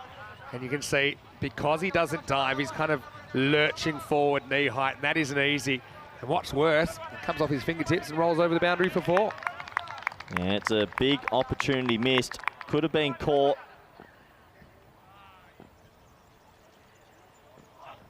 And high in the air, and that's going to be 6. What a shot that is, Mr. Maximo. Bubba's here. Yeah, well, the big bear in session. And, well, it's another one, I think, for the scorers. They didn't need to see the signal. They knew that was 6 because that put them in danger. Yeah, that really did put them in danger. And people thinking, hey, how did Mohamed Bubba get that MVP title last year in a beautiful watch? Well, he took a lot of wickets and he hit a lot of 6s. Bubba's back, 18 off 6. Hit again straight, Ahmedzai attacks it well, and just the single. A bit overcompensation there from Ahmedzai after he put one down, but yeah, what a I'm enjoying this. It's an exciting match. You got power versus power. That's the way you called it. Me and Rico touched on last night. DDC and Bubba work very well together because they both hit to very different areas as well. Yeah. So fielders now have to move quite a lot because DDC is very offside. I heard you use the odd couple again. I suppose Bubba's the new odd couple partner. Cameron and DDC with the odd couple earlier in the week. Yeah, look at it. It couldn't be any more different as an odd couple, but they seem to work together. They opened in the championship week at the EC's, not championship week, they were opened in the final and of group stage, and batted a few times in the group stage together as well. They got along very well. Edge, and it's a cruel game as it spins away, but just the one. Yeah, so DDC had most of the strike early, and that Bubba's kind of catching up. About 50-50 now with that single to Bubba. Oh, fielded. It's pretty fine third man in the circle. We're talking about the importance of that fielder. Yeah, Nubby in that position. Got to have him there, don't you? He's gone hatless, interestingly, in the field. He's abandoned the floppy hat that he wore when he was batting. Wearing it while you bat, though, and that was alpha. Last ball of this interesting power play.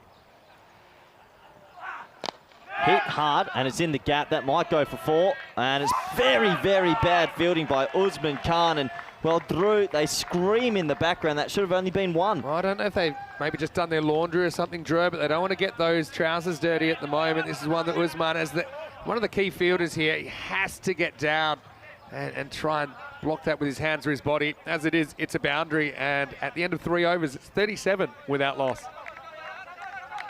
Yeah, 37 for none after 3. Drew were 34 for 2, but this is when that magnificent partnership started. And, well, what an interesting game as Barty, the left arm off spinner who's bowled very well. He gets his chance here. And, well, good to see Rico still doing a bit of a bit of a window into Rico's paparazzi routine. Yeah. He loves it, doesn't he? Oh, there's the pressure. Look at that. Oh, yeah. I don't know. He'll want to retake that maybe. Anyway, good to see Rico in the house. He'll be joining us in the box in the next game. And we've got next game with him, which should be a doozy. It's a big game. Hornchurch, yeah. Anyway, here we go. Barty slides it into the stumps. Bubba loves a slog sweep. Let's roll. Big 2 overs coming up from Barty. And it doesn't get low. That's very close, and he's given it. Well, he took a long time. Let's have a closer look, and in the end, it's a big wicket. It wasn't really turning. It's touch and go, and that's why Stephen Gooch has a long look at it. Round arm action. Yeah, I think that's fair enough. Yeah, I mean, it hits him middle and leg, doesn't it? You can see middle, maybe more towards leg.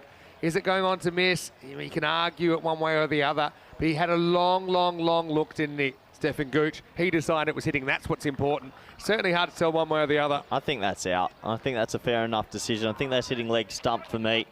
At least a part of leg stump, and yeah, it goes to through, and it's a big wicket in the context of the game. And you can be a bit braver with LBW decisions, I think, in this form of the game. I mean, if you think that's more likely to hit than not, remember, it just has to hit the tiniest bit of leg stump to be hitting.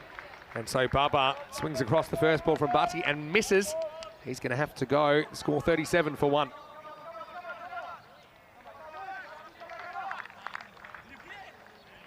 So Mohamed Ishan comes out to the middle now. Well, Ishan had a pretty tough first day, but seemed to find his rhythm again yesterday and made a good 30 and a not out in the second game. And this game is wide open. And for Vinny, for Drew, they want to feel safe in this group. They want to win this. They want to potentially open up a second chance opportunity. And there's a lot on the line for both teams. Yeah, for sure. I mean, Isan's so nice to see him get amongst the runs. He was a bit out of sorts. He probably suits middle order just a little bit better in T10 because the ball's not swinging as much then. ECL last year, he started opening, ended up finding himself down there.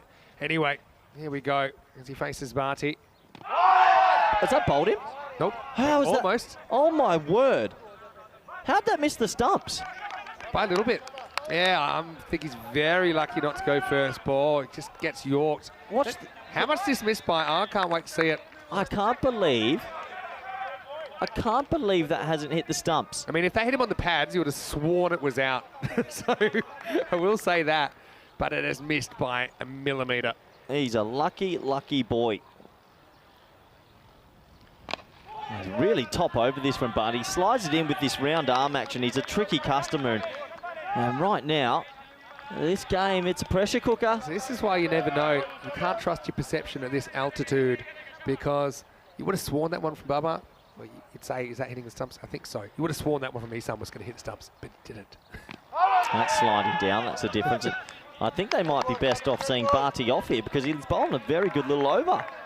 Yeah, they've still got one to come after this. to use at some point. This one definitely was missing. Umpires are under so much pressure to make so many decisions in this form of the game. And that's why they're quite decision fit, actually, the umpires. And Ihsan gets it.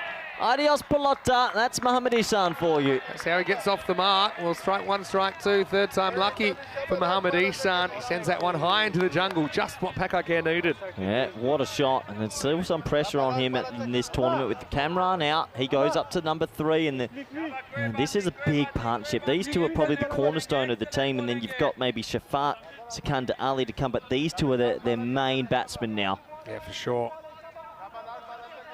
Yeah, so... Look how fine those two men on the screen are. Yeah, I wonder why the fine leg's that fine.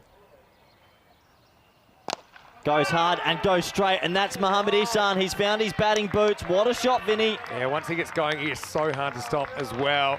So back-to-back Maximos, and it ends a very interesting over. Barty ends up going for 13 in that over with those last dozen runs. And it also brings up the 50 for Pakar. After 4 overs, they are 51 for 1. Yeah, so what a lot of people might not know about Mohamed Ihsan, he's the leading run scorer on the network ever. Plus 2,000 runs. Of all time. And I would say his strike rate is probably 250 plus. He bombs them, and he lives and dies by the sword. This will be a test for them, though, because the man coming in, Usman Khan, is a very good slower ball. And you got to watch him closely. His strike rate is 224 on the network. Over 2,000 runs. That's incredible. And I believe this is his 100th match of ECN cricket. How about that? That's pretty incredible. Just spotted that up. Good timing. Don't think that many have played 100 matches. That is actually incredible. Anyway, Usman Khan now bowling to DDC. DDC's still there. Oh, and he misses out on one of his more favoured cut shots. So I was just going to go back to what I was going to say. Because so much happens in such a short amount of time, I think umpires on a Saturday afternoon, they might go an hour between like tough decisions, and your concentration can wander a bit.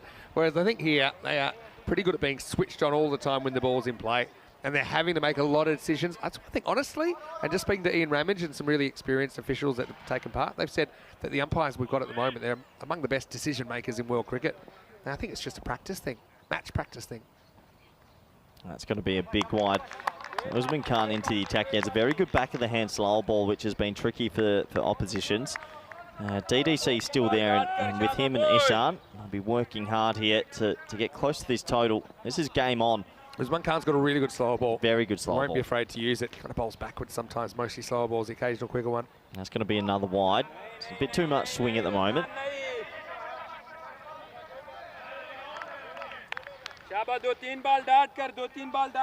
And see and hear the noise out there that teams are pumped up. Big occasion.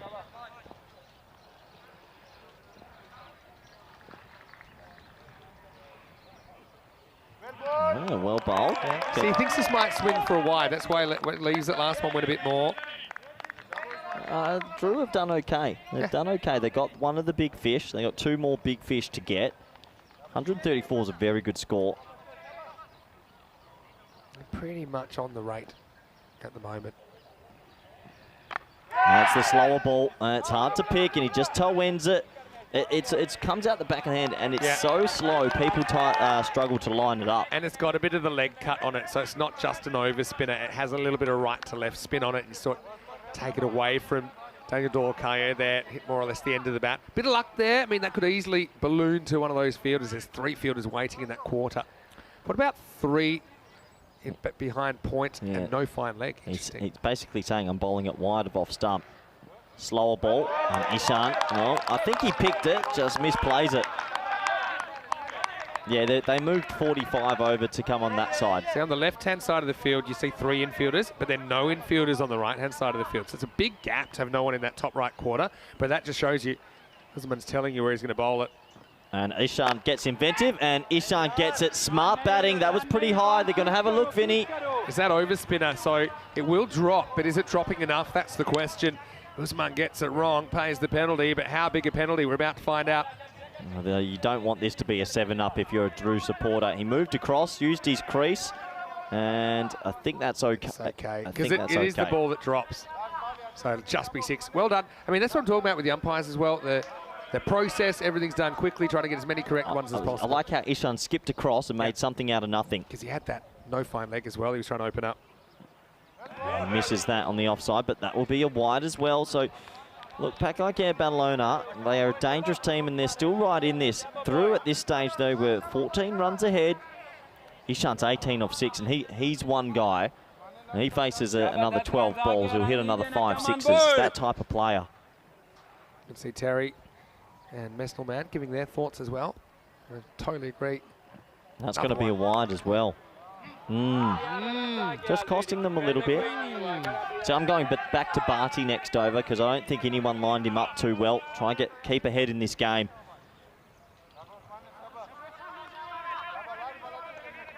Good game of cricket, this. Really good. And a lot on the line as well, potentially. Short and wide again. He's just lost it here, Khan. These runs are valuable. Yeah. Lucky they got through that over quick last over because otherwise I'd be watching the clock. As it is, I think they'll be okay, but they're going to have to watch it. We haven't had too many problems with time this week.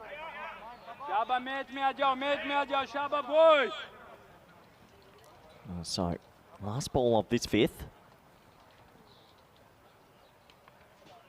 That's another wide. So Oh boy, let's get the counter out. yeah, we've bowled a lot this over. It's been a lot.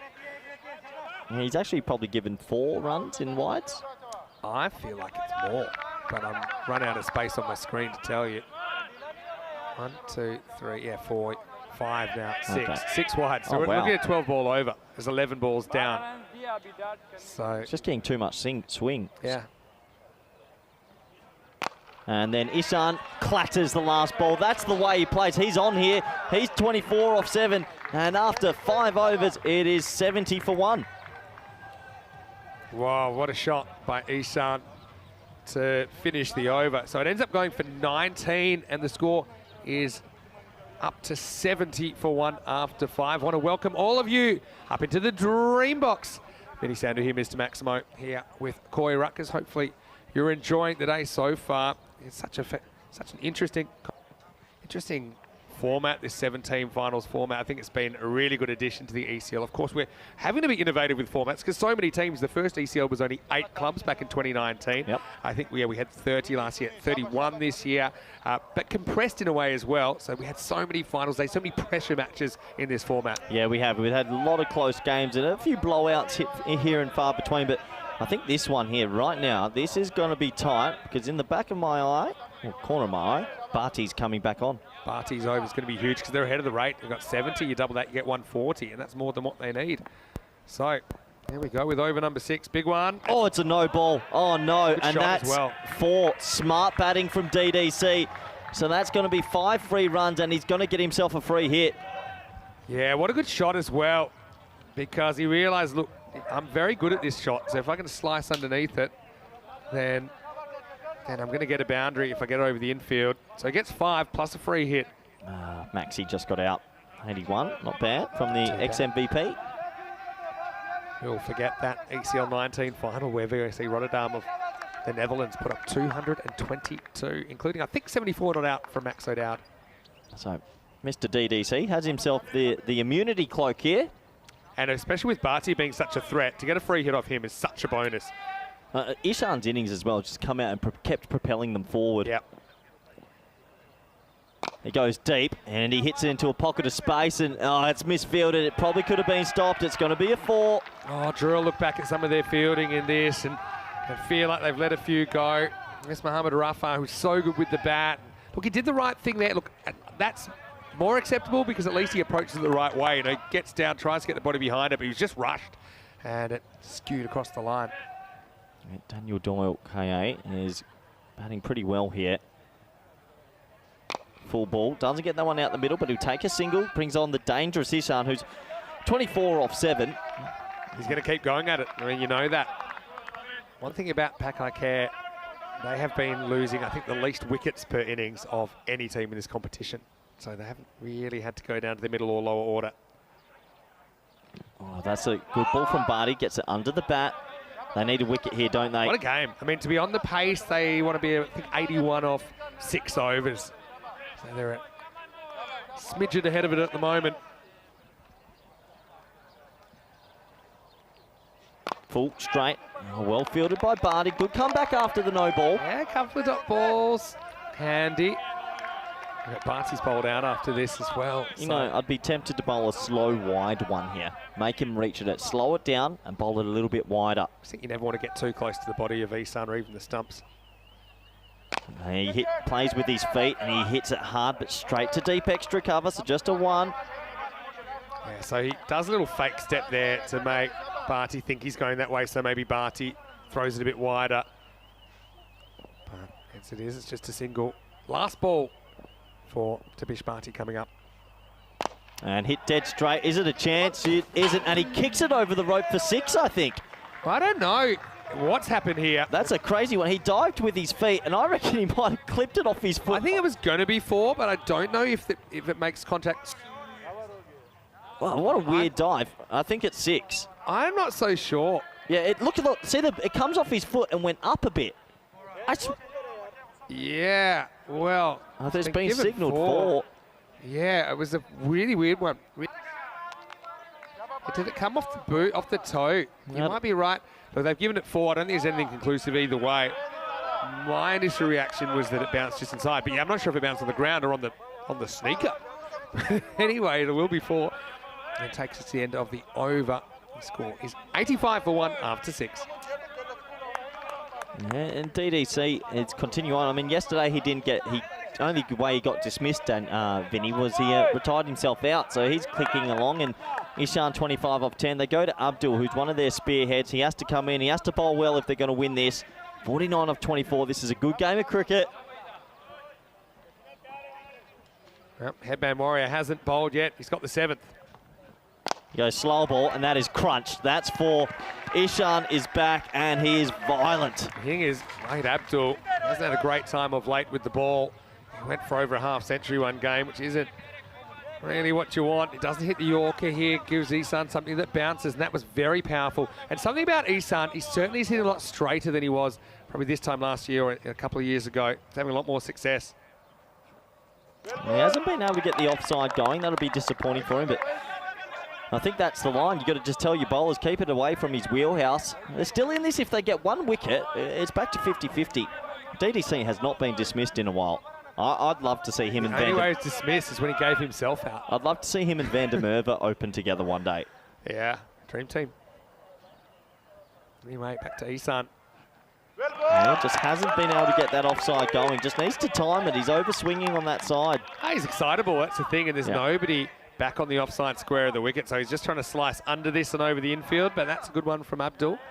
Good comeback from Abdul. This game is on. This is tight. Well, that blue line denotes the line of wide, but then just inside that is perfect. The line is very, very thin. He gets a bit funky, hits him outside off stump, and don't tell me, it goes for 4-leg buys, and he goes with his foot as well. Have got to throw their body on the line. Oh, nubby that time, and he'll make a crater if he lands on the dive. But have a look at this. Again, he's got to get a dive at that. He steps over it, and 4-leg buys. ECN, well, that's a bit of luck. I mean, that could have easily bounced onto the stumps. Could have gone anywhere off his pads, but found its way to the rope. Yeah, a little bit of luck that time. A good over from Abdul after being hit for 4 off his first ball. He's come back well. ECN just hasn't been able to line him up. Good game of cricket here. 41 off 20. Around 2 a ball.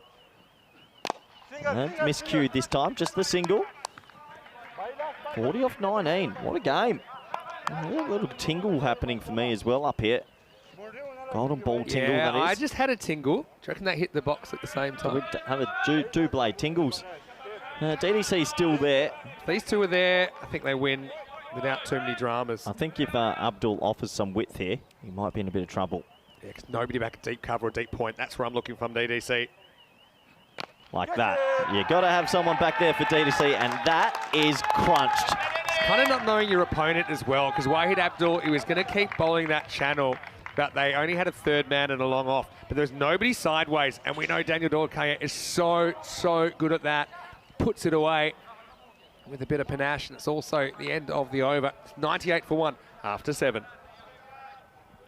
Let me have a look at what's to come, and this is a huge game. Farmers Hornchurch. We know that Farmers are 2 and 3 because they lost one earlier, but, well, the big one for Hornchurch. If they get a win here, it probably cements their spot in the Final Four. A loss makes things pretty tricky, and we're going to find out in just a few moments' time when that game comes up. Looking forward to bringing that one with you with Rico Full. He's at the ground. I'll be a very interested spectator during that one. I've got to be careful I don't get too caught up in Cockney corner. You know, they can lead some of the innocent spectators astray. There's Mohammed Kamran. Yeah, Kamran obviously with the knee injury. Can't be out there. And looks like the left arm seam bowl is going to come back. Ahmed Zai, what we got? 36 off 18. Mohamed Isan on strike. In the wheelhouse, and adios pelota ball. That's a big shot. Ishan is cooking here, and he's moved on to 36. Yeah, what a shot. 36 apiece. Isan. Again, cricket is so confident. He looked all sorts, or out of sorts the other night, didn't he? Made a duck off 9. It's hard to believe it's the same player, but it is. That's what a bit of confidence will do to you. Yeah, so now it gets down to 30 off 17. Are they timing their run to perfection? Can through, get a wicket.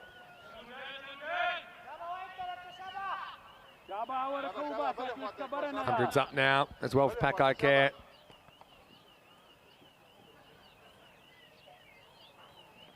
High in the air. This is the moment. You've got to catch this. Nobody wants it, or do they? Yeah, they do. 45 had it rated. Barty made it look quite comfortable in the end. He ran right under it, takes a steepling catch, and, well, this game opens up again. Yeah, fantastic bit of catching from Barty. I mean, he was so casual, I thought he was just going to leave it for someone else. But in the end, he trotted around, judged it perfectly. Good technique. And so Isan was a whirlwind, wasn't he? But he goes for 36 off 17 balls. And Drew get the breakthrough. 104 for 2. Yeah, good innings from Mohamed Isan, who came out and after the wicket kept up the momentum for them. He's put them in a decent position. He'll be disappointed not to see it off, but a good T10 innings. And he'll get a warm round of applause, I'm sure. Isan, 5 sixes out of 17 balls. Not a bad maximo rate for him. Also hit a 4 while he was there. Yeah, looks He's like satisfied with that contribution. Sikandar Ali's going to come out here. Wasn't he good yesterday? He was good. He probably earned himself going forward. Thought maybe Syed Shafat, the left-handed, would go out there, but he's earned his stripes after that closing innings he played against Sporting Alfaz. And this game still feels like it could be right down to the wire. 30 off 16 with a new batsman. DDC still there. Hasn't been disputed. What are his numbers this week now? Because he didn't play in the group stage, Vinny. His numbers are very good. Bring him up in a second. So left arm around. Left arm seam doing it again. Abdurrahman Ahmedzai removes the dangerous Isan. Now over to Sikandar Ali. Well, nice shot first ball, but just the single. Brings on DDC. I mean, if you pick up DDC here, you'd start saying Peru probably have their noses ahead, so it can swing quite quickly. But before this, DDC had scored 186 runs. So now he's up at 222 runs. And yeah, striking at about 215. His average is 93, but it should be 186 because he gave himself out yesterday. Oh, that's a loose stroke from DC, and there's a fumble, so they'll get through for a bye. Extra run. Is that a good buy at this stage? Yep, that's fine. You've got to take every run. There's no not running. And this was what we've got. We can just see the amendment. Farmers are 2 and 3, so a loss here for Farmers would basically, well, they'd be out the competition actually. They'd be gone. They can't actually improve. So Drew would have to lose tonight by like 100 runs. So it's all to play for. No Billy Gordon in the Hornchurch lineup. Mark Whitlock leads them. 2 to come. He goes for that ramp. We know he loves that shot. Sikandar Ali doesn't get it. This game is on. Maybe it was a good buy. How do you go with good buys? Not very well. Been a bit teary. Good game this. Really good game. It's going to go to the wire. Let me see who's still to bowl. Abdul's got 1. Yeah. And who else will bowl the last, maybe? Usman Khan. Normally a pretty good guy to have bowl at the end. I think I might go Abdul the next one. He only went for 9 in his over. There's 4 leg pies, I think, in there. DDC goes for the one on the leg side, doesn't get it out the middle. And that's a very good over from Ahmedzai because this game is going deep. It's 108 for 2 after 8. Yeah, so to give you an idea, we talked about the ladder. Pakai Care, this is their last round-robin match. So if they win, they'll be 5-1. They'll have sewn up the double chance. If they lose, they'll be 4-2. There's other teams that could finish 4-2 as well. One of them's Dreux that they're playing right now. The other is Hornchurch, who are 2-2 with 2 to play. So, yeah, it's not one that Pack I Care want to lose, because there's a long way to go, but it does seem that if Pack I Care do lose this one, there'll be a couple of teams searching for that double chance. We know how important it is. I mean, Pack I Care Badalona, they had to use the double chance, essentially, as they tried to get out of Group E last year. They went down to Punjab Lions Nicosia, but then won the final in a rain-affected fixture. 26 off 12, the pressure's on. They do go back to the headband warrior. Not wearing the headband today, though, Wahid Abdul. I think that's a good option, because then you might use Usman Khan with more to play with, and we'll see. They got the field a bit more correct here. They break square up so they can have one man back on the offside if it gets stopped. And yeah. The interesting thing is, though, I mean, Wahid Abdul has been cheaper in this match than Usman, but across the last few matches, actually, Abdul's been more expensive than him. Anyway, here's the 9th. Hit extremely hard. What a shot. Well fielded. That's what you need. And, well, Sikandar Ali, was there 2 there? Maybe. Well, where's that fielding been all my life? I mean, Mohamed Nisa finally shows how to do it. That was hit like an absolute tracer bullet, and he's not offering the foot at this. It makes a very good stop and also takes the set Daniel Dorkaya off the strike. Yeah, Sikandar Ali might not be one of the quickest of players, but he's a bit of a finisher. He's on strike now. What can he do? Slow ball spliced away. That's a good shot, and it's 1 bounce 4. Much needed boundary. Yeah, and this is high-ish, but I don't think it's too high, but they'll definitely have a look at it. But the main thing is it's the boundary for Pack I Care. Yeah, I think it's okay. It seemed like it was low to me. And yeah, slightly bent leg. It's closer than I thought, but I think that's just 4. Yeah, I have a feeling that's okay. What a game. What a game this is, Vinny. I'm getting that tingle's coming back. Good shot by Sikandar Ali, though. I mean, that's not an easy shot to play. 21 off 10. People are going everywhere at the moment as well. How many will they leave in the last over? Oh, off the back stool. Oh, he's come in. He's run in too far, and it goes for 6. What a shot from Sikandar Ali. It just kept going. Well, Cameron Ahmedzai just got swapped into that position before that ball, and he thinks there's no way that it's going to go over his head, but he's got a rude surprise. Oh. He goes and takes it from almost the return crease, and look at Ahmedzai is. I mean, it's hard to pick up there, but he was 2-3 metres inside the rope. How did he just pull that from there? What a shot. That was quite incredible. 15 batting. off 9. Got to be advantage, Pack I Care now, but long way to go. Oh, he pulls it into his leg. DDC's quick, so they'll get a single. Oh, boy. What a game. 14 off 8. You feel one big boundary in the next 2 balls might kill it. It won't kill it, but it will. With 8 wickets in it'll hand. roll out the red carpet for Pack I Care Badalona. Anything's awkward in the last over. DDC is going to be looking to smack this straight over the sight screen. Any width, maybe over extra cover. He loves this field. I think he loves the fact that cover's up in the circle, because he just looking to play a classic cover drive to ball with a bit of width. It's a huge gap even at normal cover. Well bowled, really well bowled. Had to get the length right, didn't he? And he Yep. did get up in the block hole. So 13 off 7. What a game we've got. Yeah, what a game. Well, 13 off 7. Sikandar Ali now, I get what he's thinking. He's got fine leg and square leg in the ring. He looked to play a ramp last ball. He's actually good at it. So if you get any bit of bat on it, it's not a bad option. Do you take the one this ball? Oh, yeah. Sikandar Ali just hit 20. He got man of the match with a 27 off 8, so he's not a Gumby. I agree. Last ball of the night. All happening here at the Carter Oval. Oh, that might be a no-y. It's been called. Oh, no. And for Dreux, that hurts massively because DDC gets a free hit.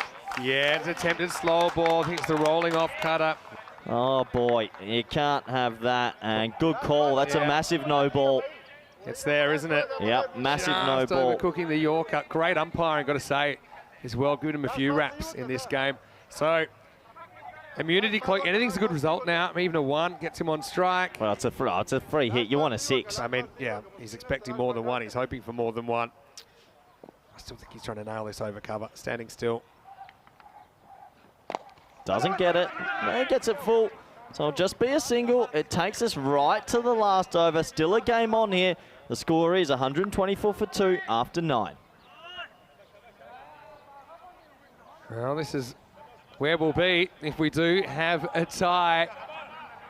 133, 133. We'll have a golden ball to break the tie. And given the competition, that could be huge in the context of the standings. We had one just a couple of days ago. Hornchurch defeated Beverin on golden ball. We've had 43 of them in ECN history, but this year it's locked up at 3-3. 3 wins to the batters, 3 wins to the bowlers. And they are going to Usman Khan. He's got 10 to protect here in the 20th and deciding over of this contest. Yeah, very interesting indeed. So let's see indeed. Usman Khan didn't bowl the best first over, but we know his slow balls are effective. Bowling to DDC, who's still there. He's played a holding innings throughout. He's gotten good cameos from Baba and his son, now Ali. I mean, if they win this pack, okay, you can lock in the qualifying final tomorrow in the double chance against the Irish. So I think 1 boundary, it's close. 2 boundaries, you win. I think 1 boundary, you basically win it as well. I think you've got to bowl pretty magical over here.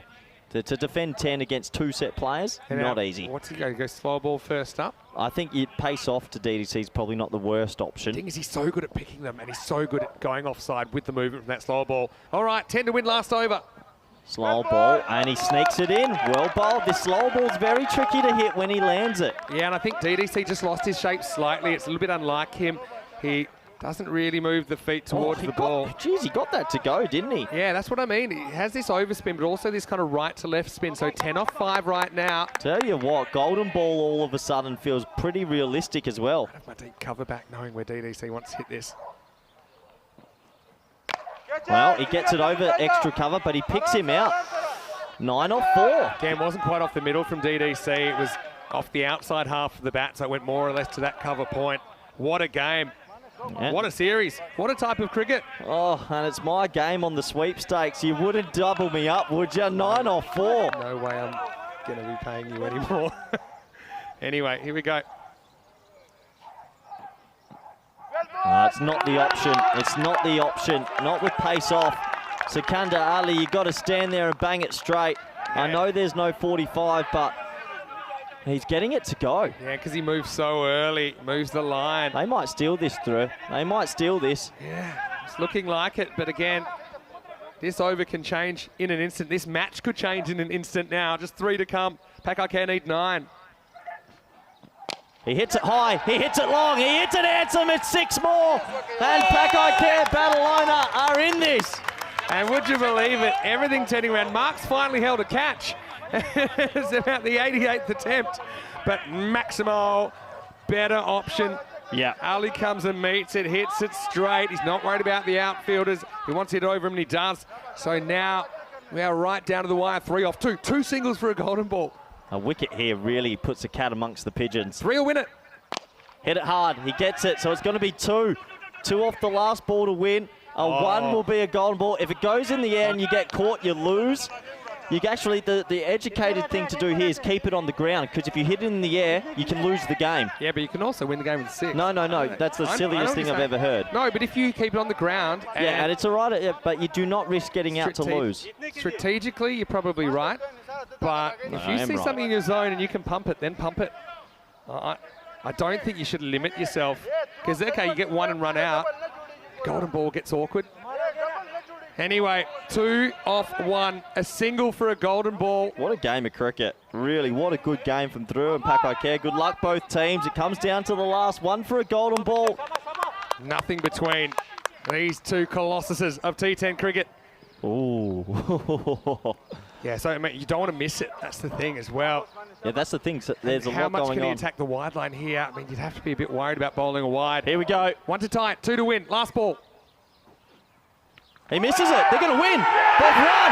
They've won. And Drew steal a win by 1 run. What a performance in the end. They hold the nerve. They win by 1. And that basically confirms this in the tournament. And maybe they can still get a double chance. Wow, can you believe that DDC batted so well? He tried to hack across the last ball. And, well, Drew, they rush at their supporters. Oh, what a cricket match. The final score is going to be Drew 133, Pakai 132. And the one thing that he had to do was hit the ball. And when the game was on the line, he wasn't able to. Usman Khan delivered a very, very good slower ball. And really, what a game that is. Two teams battling it out on the field, battling it out for the double chance. And two teams you think, if they have a good couple of days, they could well be European champions tomorrow night. Yeah, Usman Khan bowled about 4 slower balls there, and he was landing them in the perfect spot and getting them to move. What a brilliant over from him.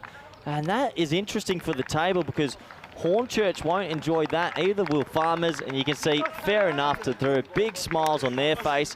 And Pakai Care Ballona, they go down in a nail-biter, a high-scoring thriller here at Cardamom. It really was. I mean, over 260 runs in that match. I mean, not everything went Drew's way, but just a couple of the big moments did.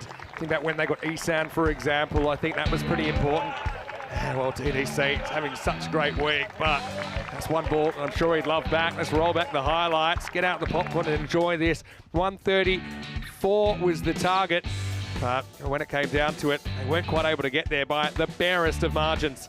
Yeah, barest of margins, and at the start it was the Mohammed Babar show. Came back out and played some gorgeously big hits, and well, it was very impressive indeed as he kept peppering the scorer's box. That was LBW. It took the umpire a long time, but I think the right decision was made as going on to hit the leg stump. It brought Mohammed Isan out, who's found his form, and he hit some big sixers, Vinny. Yeah, it really did. I mean, Barty, his 2 overs were always going to be really important. And looked like he was on top early, but then Isan went absolutely crazy on him, didn't he? Took back-to-back Maximos to finish his first over. And yeah, with Isan there, and I kind of said it, didn't I? I said, you know, if Isan and Daniel Dorkaya stay there, the distance, they'll probably win. And I think, to be honest, Drew dodged a bit of a bullet because I think they leaked about 10 runs in the field. Yeah, they did. They leaked a few. These odd sort of dives and trying to stop it, and you can see that it definitely was close to going for 6, that one. But in the end, it didn't matter. They held their nerve, and their wickets at the end helped. Yeah, you wonder if that did come off the toe and go for 6, then it changes the result of the game. But I mean, when it came down to it, they knew what they needed to do. Skander Ali having a pretty good series as well with the bat. He's been a bit of a finisher, hasn't he? He came out there after Isan was just caught a bit short of that leg side stroke. Top edge went up in the air, but he finished the job.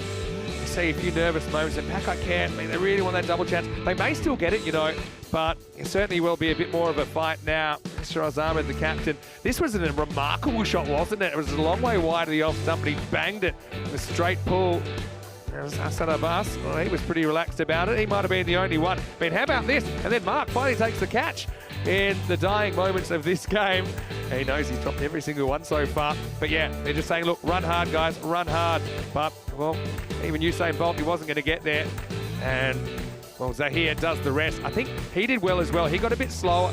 He got a bit closer to the keeper because he knew it was going to be a slow ball, so he didn't have too far to run. And, well, the French supporters gave him a big ovation, and Drew ran straight at them. And that is a huge win for Drew to beat the European champions. Remember how they got here with a big win over Forfeiture. But incredible scenes as only 1 run decides match 18.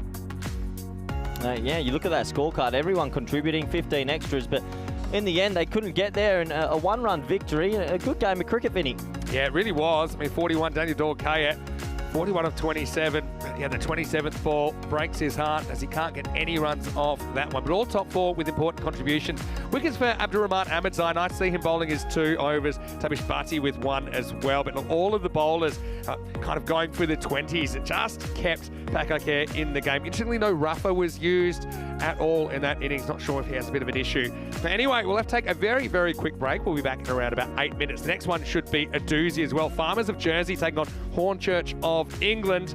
And, well, we'll have your toss news view very shortly as we'll roll back into another crunch match here in Championship Week. Vinny Sandy, Mr. Maximo with Corey Ruckers. Rico Fool will step in to the box for the first time in the next game. Looking forward to that. Looking forward to your company after the break for more ECN action. You're watching the European Cricket League.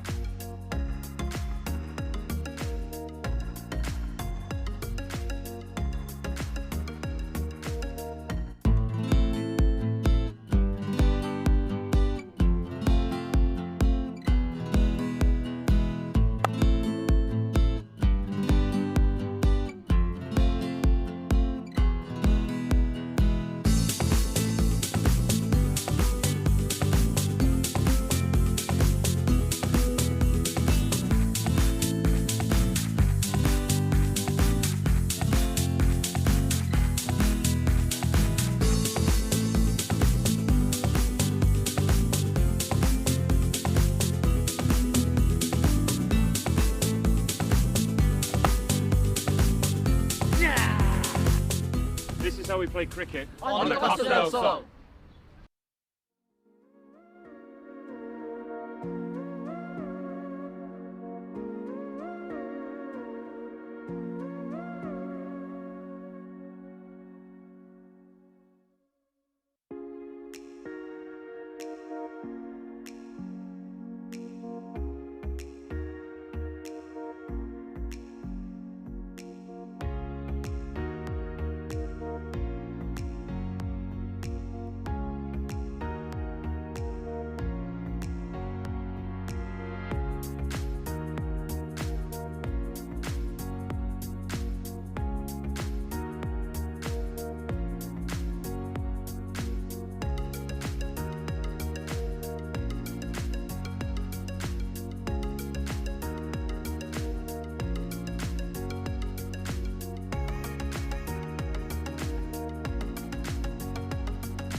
The European Cricket League is brought to you by HCL Software, Dream 11, and Andalusia European Region for Sport.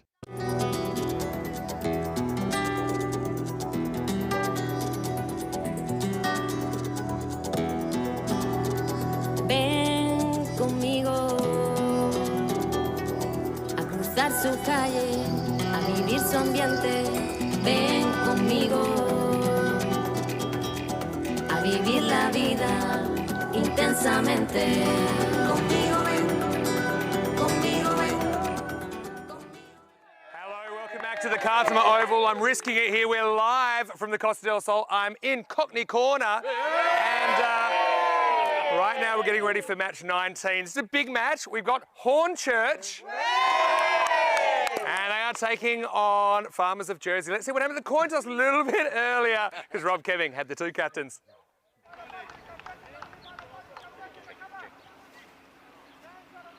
Your call. Hits. Hits is called. It is hits. We will have a ball.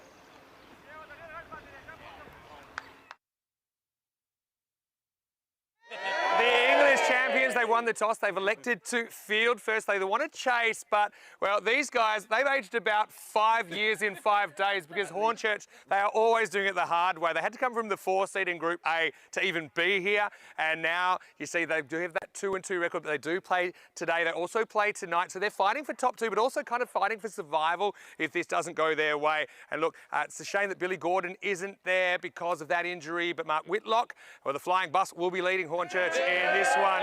He's a pretty popular guy as well. But Farmers, didn't they impress this morning despite not getting over the line? They batted really well. Zach Tribe, an incredible innings, and they're going to be pretty tough competition. So you guys feeling confident? Yeah! Well, the Jersey supporters are over there as well, and I think it's going to be a very exciting game. Rico Full will start you off in this one. Let's get ready for the first ball. Hornchurch winning the toss, and they are going to field first. Over to you, Rico. I'm going to hang out here for a while. Thank you very much to Mr. Maximo as the anthem for the European Cricket League starts to play, and the umpires will lead the players out. Charles Croucher and Asad Ali are men in black. This is going to be a huge match for Farmers, the way the result went in the last one with Drew beating Pakake Badalona. Farmers will know that to stay in the competition, they really need to pick up a victory in this match. They've got everything to play for after earlier narrowly missing out against CIIMS. Hornchurch, of course, they will miss their regular captain, and Gordon, because of a hamstring injury, not playing. And Mark Whitlock is hoping that he, in charge of Hornchurch, can lead his team to victory. A man that has been playing for the club since he's been 8 years old. What a story this is. Farmers 120 to 115. Favourites, according to Bat versus Ball Wall, to win this one. Let's see how it pans out. A very warm welcome to everybody from me for the first time today. And what is really, a supersonic Thursday. It is everything to play for here. Teams looking not just to book their place into finals day tomorrow, but just try and book their place higher up the table as possible. Hornchurch got it all to do here as well. They'll want to finish on a high, but it's all about what Farmers can achieve. CIIMS, of course, with the earlier victory today against Farmers, booking their place in the final top spot after playing all of their games so far. So a big match to come, and a big shout out to everybody on the chat. James Stewart is saying good afternoon to me, and also CNF lovers on there as well. A lot of people have tuned in today, and a big hello around the world to our global cricket family that are tuned in as well. It's going to be another scorching day in the Spanish sunshine here in Andalusia at the Cartama Oval. As you get ready for the start of this one, temperatures will be around 26 degrees today. It's going to be hot. It's going to be hot and spicy out there in the middle as well. Nikolai Damgard will be opening up. Joe Dudley is his partner at the other end. In comes Harry Hancock, the first delivery. Coming round the wicket. It's a genuine leave from Damgard. Stop, baby! Farmers, we know, missing some of their regular players as a result of them playing in a national competition. But they've recruited well, and one thing I'll say about Farmers, even though some of the results haven't gone their way, the way that they've played has, well, it's really been credit to them. Mostly playing a call of weight. Probably feels, Damgard, that he's hit this too well to Griffin and not wanting to take the run. I think you've got to try and take these, get off the mark, get the scoreboard ticking. Come on, Bobby!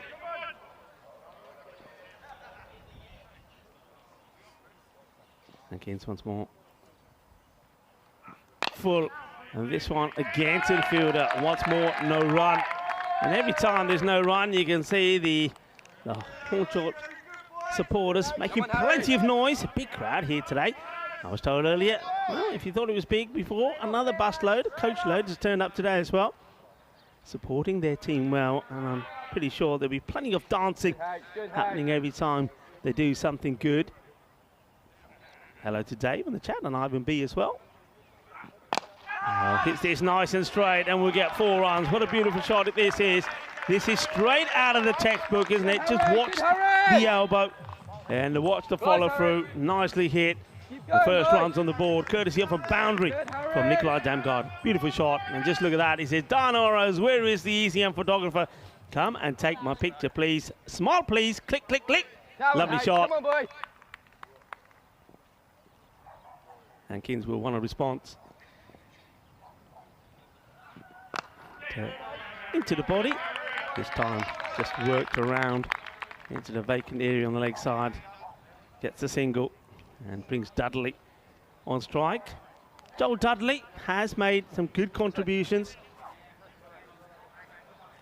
in Championship week.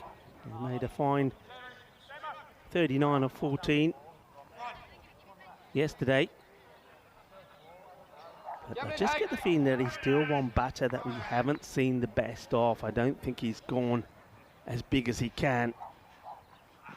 It's a good, sharp, short delivery.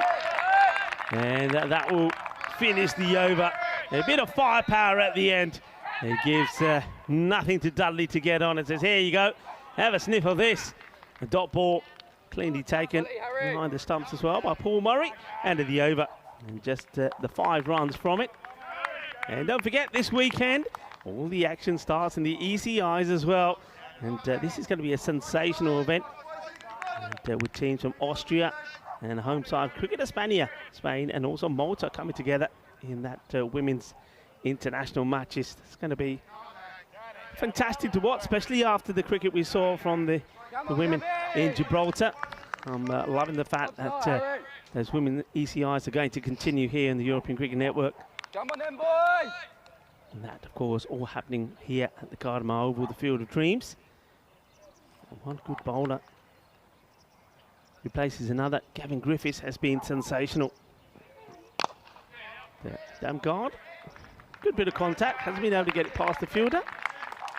And Harry Hankins, straight after his bowling spell, gets into the action in the field.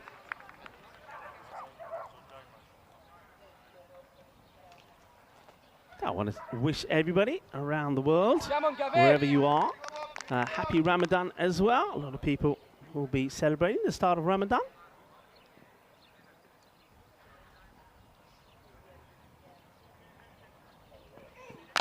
Well, this is high in the air, goes a long way up.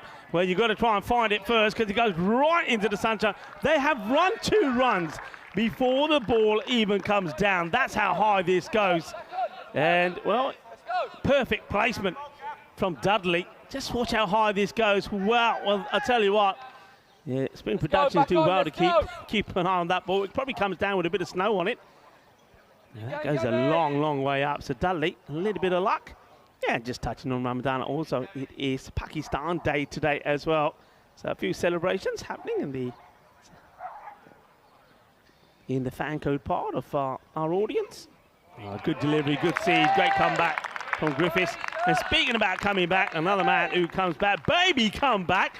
It is, of course, my good friend and fellow commentator, Corey Ruckus. Corey, a very good afternoon to you. Well, hello, Rico, and yeah, good to be back. Stuck out for a little bit of lunch, and Well, what an interesting morning that today has been. It's two very good games, two games that went right down to the final few balls. And, well, this one's huge, isn't it? Farmers, it's their final chance. They lose today in this one. They're out, and Hornchurch will guarantee probably a third or fourth finish.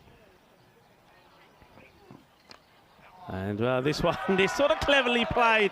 I think he's thinking about a leave here, Dudley. I think he's thinking about a leave, and then he realises, well, hang on a minute, I think this is going to squeeze inside. So he just has a little woofed at it and opens the face of the bat, guides it down to the third man area, 4 runs. Yeah, just enough wood on it to get it for 4. So handy boundary.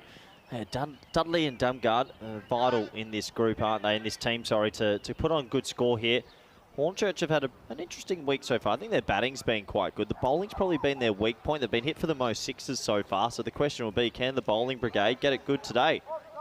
Yeah, I wonder if they can. I mean, one thing I noticed yesterday is that the run rates per day have really been going up. And they were around about the 11 point something mark yesterday. Oh, this is beautiful. What a lovely shot this is from Dudley. We've seen some great batting today, just keeping with me talking about the batting rates. I mean, of course, the 2 matches we saw today, 145 to 133, 133 to 132.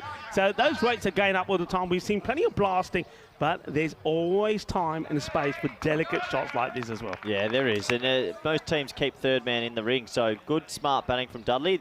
They make an adjustment now. I think it's mid-off's come up and third man's gone back. So good batting. Good start this for Farmers. Big ball coming up.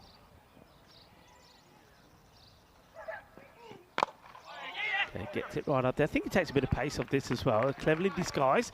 Well, having a shot at the stumps is George Hankins. He's a man at the moment who can do no wrong. And he hits him, direct hit, but the batter's comfortably in. And fortunately for Hankins, the ball doesn't ricochet to a part of the field where there is nobody backing up. There you go. That's one way to knock out the middle stump out the ground. That was also the end of the over. 2 overs down, 17 with that loss. Here we have a look at the table, and that big win for Drew basically cements their spot. It's very hard for them to fall out now. Let's say hypothetical that Farmers do win this. Hornchurch played through later. You could still have 3 teams on 6 points, and it could go down net run rate between these two. But what we do know is that if Farmers don't win this game and Hornchurch win, we have our final 4 pretty, well, we do have them locked in. Yeah, we have them locked in. Obviously, we'll be playing for positions. Yeah, because a win now tonight for Drew and a huge net run rate boost, they could still second. That's right, because they'll go level with Pakake Banalana on points. Single take, and I think you were very excited in the last match for a number of reasons. One, it was an exciting match. Could have been another golden ball, and somebody else would have had another blue note in their pocket. Yeah, it was my game for the sweepstakes again. But no, good game of cricket, and credit to Drew to hold on. That final over was fantastic bowling. Good game, 265 runs in the game and a 1-run victory. What a way to start Supersonic Thursday. It's been a sensational start. Like I said, been plenty of runs being scored. And get the feeling the way Farmers have been batting as well. And what about that knock earlier today from Zach Tribe, 83 of 27? Oh, unbelievable. They'd be hoping that he's in good form as well. And quite rightly so, got player of the match performance, even though he ended up on the losing side. But what a knock it was. He kept the minute all the way down to the end, didn't he? Hankins will continue. Edge, genuine, but will go to the boundary. Nothing anybody can do about that. Hay veces que necesita poquito de suerte. Hay suerte, hay 4 carreras. Well, Hornchurch might be feeling the luck's not on their side at the moment. There's been 2 genuine edges that have flown for 4, and Dumgard trying to get on with it here. He came out the blocks in this tournament with a marvellous 50, and since then it's been a little bit under par for his standard. But he'll be looking for a big innings here. Yeah, he certainly will be. Has a bit of luck early on. Hankins comes back. Angles it into him. It's high up in the air. I don't think he has the distance. And it's a very, very good catch taken. Superbly done. Gavin Griffiths makes no mistakes. Just look at the way. When he locked eyes on this in the air, he was not letting it go. Gets himself in a very good position, takes a very good catch, and Dumgard will depart for 10 of 8 deliveries. Yeah, he was probably there to go. It was pretty full and a half volley, but he sort of skews it and gets more height than distance. And nice safe catch in the end out there by Griffiths. And the first one goes, it's a big one, and the first spoils go to Hornchurch.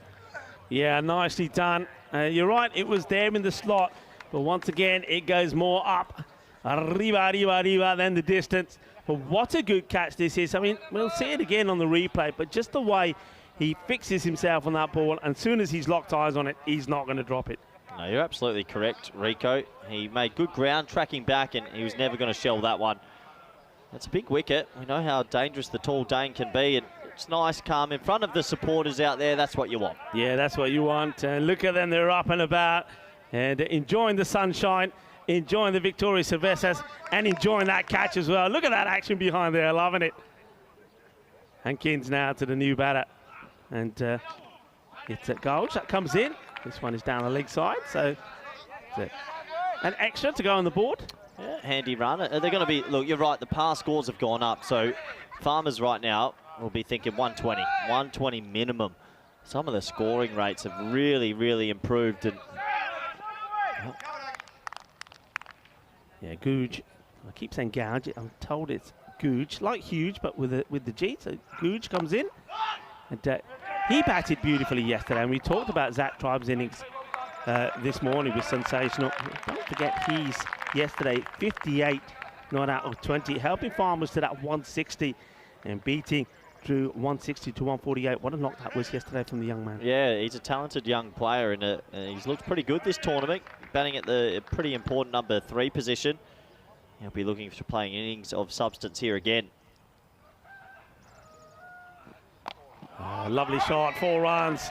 What a lovely hook shot this is. And I'm told, you know, he wasn't available for the first week that Farmers were here. So he is a club member. He's not somebody that they've found from somewhere. And, well, I bet they're pretty happy to have him here with them this week. Yeah, what I like about Googe, he's a bit of a simplistic batsman. He doesn't move around too much, stays very still and plays the ball on merit, but has the ability to clear the pickets and play some very nice cricket strokes as well. So with Zach Tribe to come in at 4, that leaves Oliver Hold at 5. So their batting order's just a little bit deeper than it was at the start of the tournament.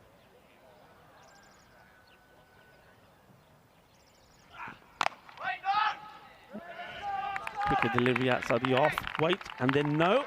Here's a call from Dudley. It will be the end of the over. So it does pick up a wicket there, and a big wicket, that of Damgard. And at the end of 3, the end of the power play, 27 for 1. 27 for 1. So you take, Hornchurch would say, got their noses ahead in this one. It's going to be Malik, the leg spinner, coming on next. He's had an interesting sort of week. Probably hasn't made the runs he would have liked, but he's bowled pretty well. And yeah, he's going to be looking for a big game here. I mean, if they get the form out of Malik in the back end of this tournament, Hornchurch is still a force to be reckoned with. Yeah, absolutely. I think one thing that Hornchurch have relied on a lot is the bowling of Malik, and also their acting captain in this one, Mark Whitlock. When they've come on, they've always managed between them to pick up some wickets. I see if the same can happen here.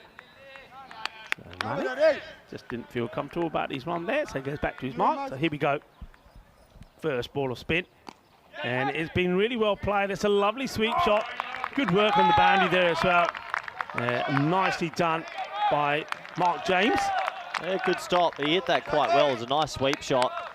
And he gets his hands out, saves 3 runs for the team there. Yeah, good work. Just pass that forward. There's that extra bounce that Malik can get. That's really taken off. Good bowling. Yeah, well bowled. Good work. Also by Paul Murray. Behind the stumps.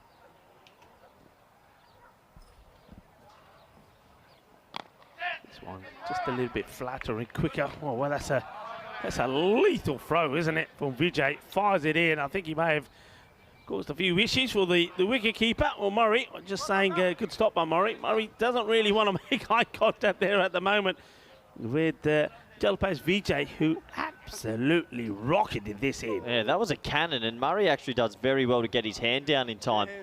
Now watch this, bang. Oh, it might have hit quite high up, maybe near the wrist area, so that hurts. Yeah, you can see, look at the way he ejects the glove there. And, that certainly does hurt. This is good from Hornchurch. Farmers just haven't been able to break the shackles just yet. This will give them confidence.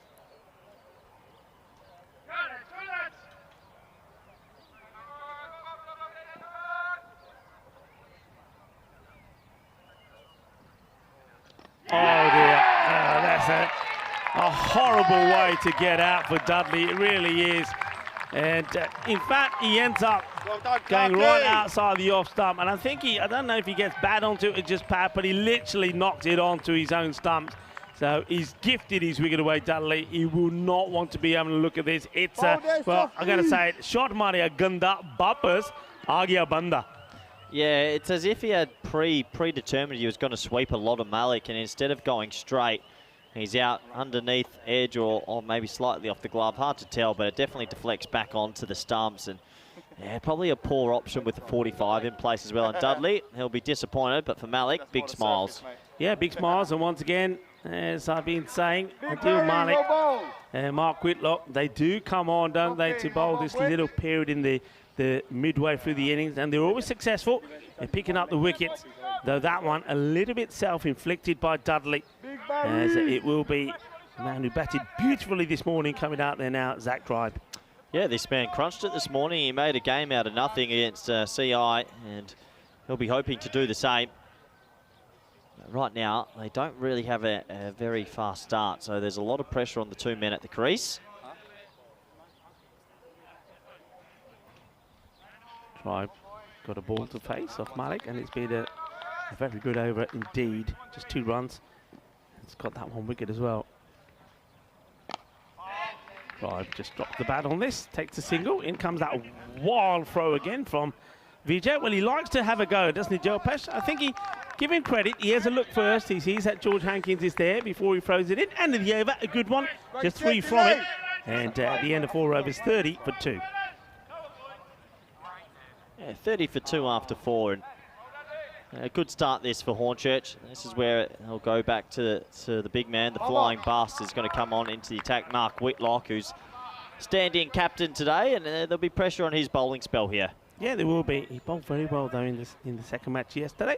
I've mentioned that it is Pakistan Day today, so enjoy the celebrations, people in Pakistan and around the globe as well. Also South African Liberation Day, so more celebrations this time in South Africa. So hope everybody that has had a celebration is celebrating. This one is a celebration as well. Celebration for farmers. And this goes all the way. Balle, Ginna Sona. And Zach Tribe hammers this one out of the ground. Yeah, well, he's just picking up where he left off this morning, and he played some sumptuous shots and just times it, doesn't he? That noise off the bat's glorious. Up the bank, up the hill. And it's a good start to the over for farmers. Yeah, good hit. Powerful hit. And making his intentions clear is Zach Tribe. So directions being given to where this ball has ended up. And if it doesn't come back, the umpires will be pretty quick to get another one out. And it looks like that's what we're doing. Oh, hang on a minute. It may come back. Question is it all in one piece or not? Because that certainly thudded into something when it flew behind us. And Charles Croucher says, yeah, that's okay. We'll carry on with that. I wonder how many balls we lose in a tournament like this. There's been some big sixes, Rico. Yeah, that's a great question. We should put that to maybe Rob Kevin. He's got a little list of them somewhere. Fuller gets flicked away. The Tribe just takes a single. Hands a strike to Gulge. Yeah. What can the young man do here? He's 5 off 5 with 1 boundary in there.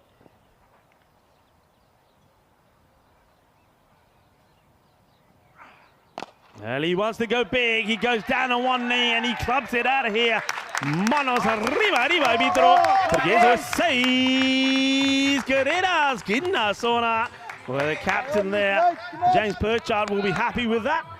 Yeah, nice shot. Good fight back from the 2 youngsters. It's a very nice shot from the young man. It's a little bit too straight and he gets the slog sweep out. Good batting. And well, now he's going to give his wicket away because I can't see this going down. And right on cue, well, Mark Whitlock does what he does. He may go for a few, but he always, this has been a pattern with him so many times. The first 3 balls go for a couple of boundaries. Ball number 4, thank you very much, takes a wicket. No mistakes there from Harry Hankins. And once again, the Hornchurch supporters, they go wild as they send another batter back, and it will be Patrick Gouge that will have to go for 11 off the 7 deliveries he faced. I think Gouge would be super disappointed with that. There was width on offer, and He just hit a big six. There's 2-6 in the over. Yeah, I understand the intent, but it was a bit of an ugly-looking shot, and he'll be super disappointed because he's in decent touch. But that's how the cookie crumbles sometimes. Another wicket goes, and, well, we're likely to see Oliver Howard, the left-hander, come out at number 5. Yeah, Oliver Howard made some good performances out there. He hits the ball well. He does have to say, he does prefer, I think, the pace on the ball. So let's see if he attacks the likes of Mark Whitlock straight away, and if Mark Whitlock can continue to sort of pattern the trend he sets when he comes on. A few runs, but normally always a couple of wickets. So he's going to come around the wicket, coming through the stumps and the umpire to bowl here. Just checking his field. This is the partnership. No disrespect to the Farmers, but these two still have a lot of power. After that, some of that power gets a little bit weaker and weaker down that batting lineup. So they're going to need a partnership here. One of these two to bat deep, maybe even bat the innings and get them. They still going to want 115. The scores are getting high. You need those runs on the board. Yeah, it certainly are. I mean, as the sun starts to burn above us, it makes it nice and hot out there. The cricket gets nice and hot and spicy as well. We've certainly seen that in Championship week as the amount of runs teams are scoring seems to be going upwards as well. The same way the temperatures are. Whitlock to Hald. And Hald, he doesn't hold back. He hits this really hard. What a great stop this is from George Hankins. Yeah, a man who's been absolutely outstanding for Hornchurch. Yeah, good fielding. Saves 3 more. It doesn't look like they're going to let up on Whitlock, so probably the right idea. Just keep pounding it hard. Don't want to lose any more wickets though. Last ball is this 5th over.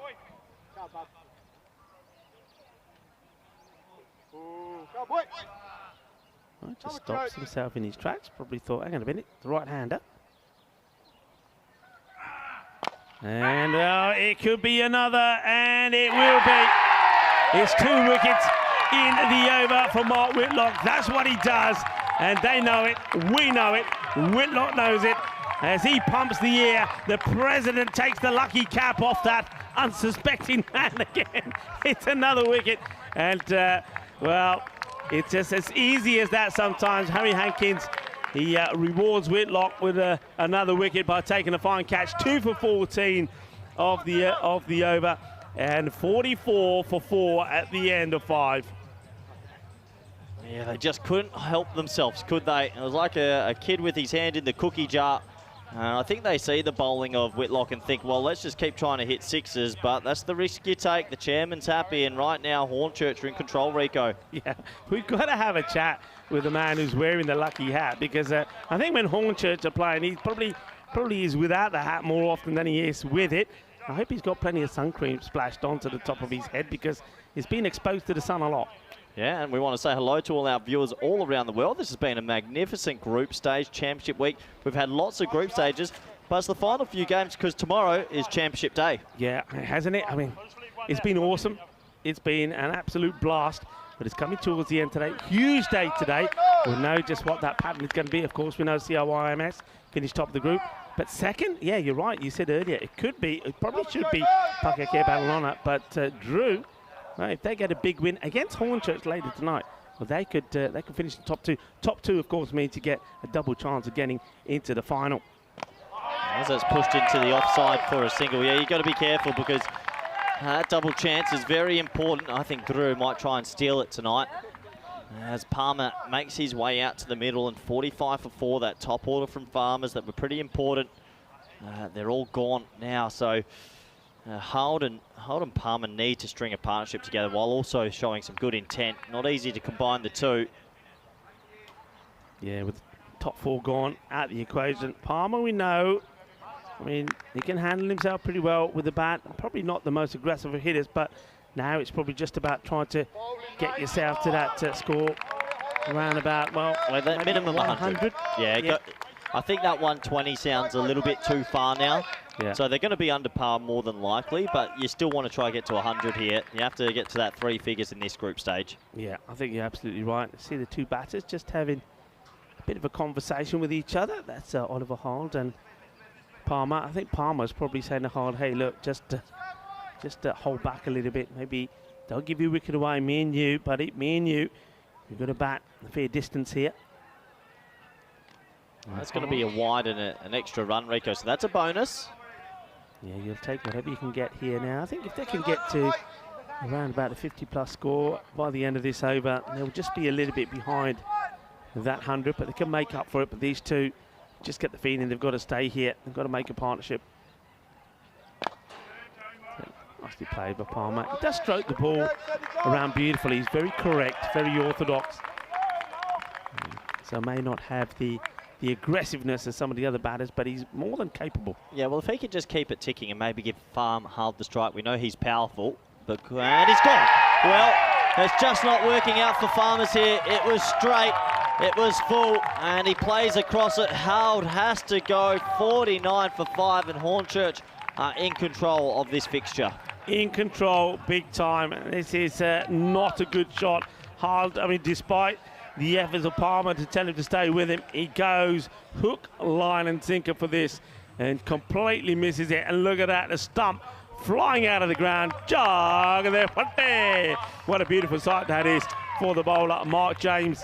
He knocks him out of the ground. That's the end of Hard. And now Farmers, well, they really are going to have to dig themselves out of trouble.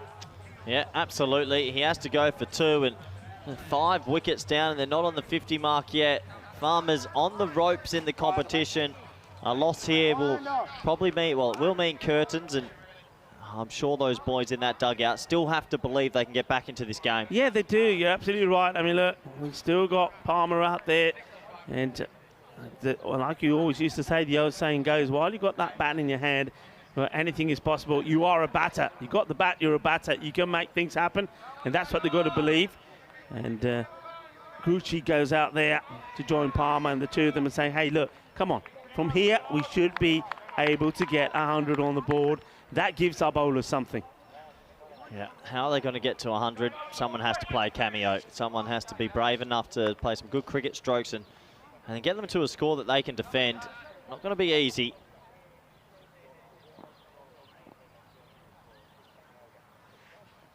Mark James. Oh, yeah. Gets an edge. Well, that's going to be 4 runs. This is one for me. When new batsmen come out, I honestly think mid-off or square legs a spot you can bring up and have your third man back, because the amount of boundaries that go in this third man region are quite remarkable. Yeah, you're spot on there. Thinking the same thing as soon as that happens. You can see the expression on Paul Murray thinking, oh no. Well, he is back there now, so somebody is coming from somewhere. I'm guessing square leg. Square leg, yeah. Big swing. Wicket keeper does well. That's Paul Murray.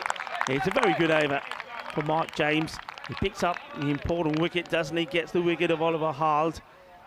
And he was very clever in bowling to Hald as well. Went very wide of the crease and angled it in, and made Hald make the mistake. 6 overs gone, 53 for 5. Yeah, so the big fish are gone in this Farmers lineup. Oh, they've got a good bowling attack. Let's go 10-10-10 gets them to 93. 12-12-12 gets them to 101. Can they get there? Someone stepping up. Whitlock's going to bowl again here. 2 for 14 off his first. Yeah. This one will be a wide ball. Hello to Michelin Man. And I want to say to Michelin and to Kitty and everybody else, thank you for all the messages as well on the social media, on the Instagram and Facebook. So, loving your support. And this one has been hit pretty hard. It's not going to be stopped, you know. It's hit dead straight as it smashes into the boundary bowlers. 4 runs. And that's what they've got to do. Just got to believe. Nice shot there from Farmer. Yeah, nice from Farmer. It was full and he gets it away straight over the bowler. And some teams employ a fielder back there. Hornchurch don't seem to do that very often. So, handy 4. Yeah, nicely played. Slower, just the dot. I think this was an opportunity as well. I'm not too sure I would have gone to Whitlock here. I think they could have brought a pace bowler, spearhead, and said, let's hit the stumps now and break through them. Trying to, just a bit more aggressive. Again, this literally no pace on this at all for Mark Whitlock, the captain. And now he's well, bringing the fielder in on the offside and pushing the extra cover back. So got a plan in place here. It just gets worked away once again, that slower delivery.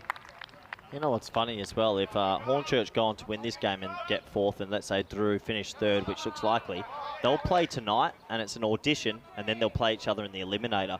So they might go back-to-back games against you. A lot of mental battles there. Yeah.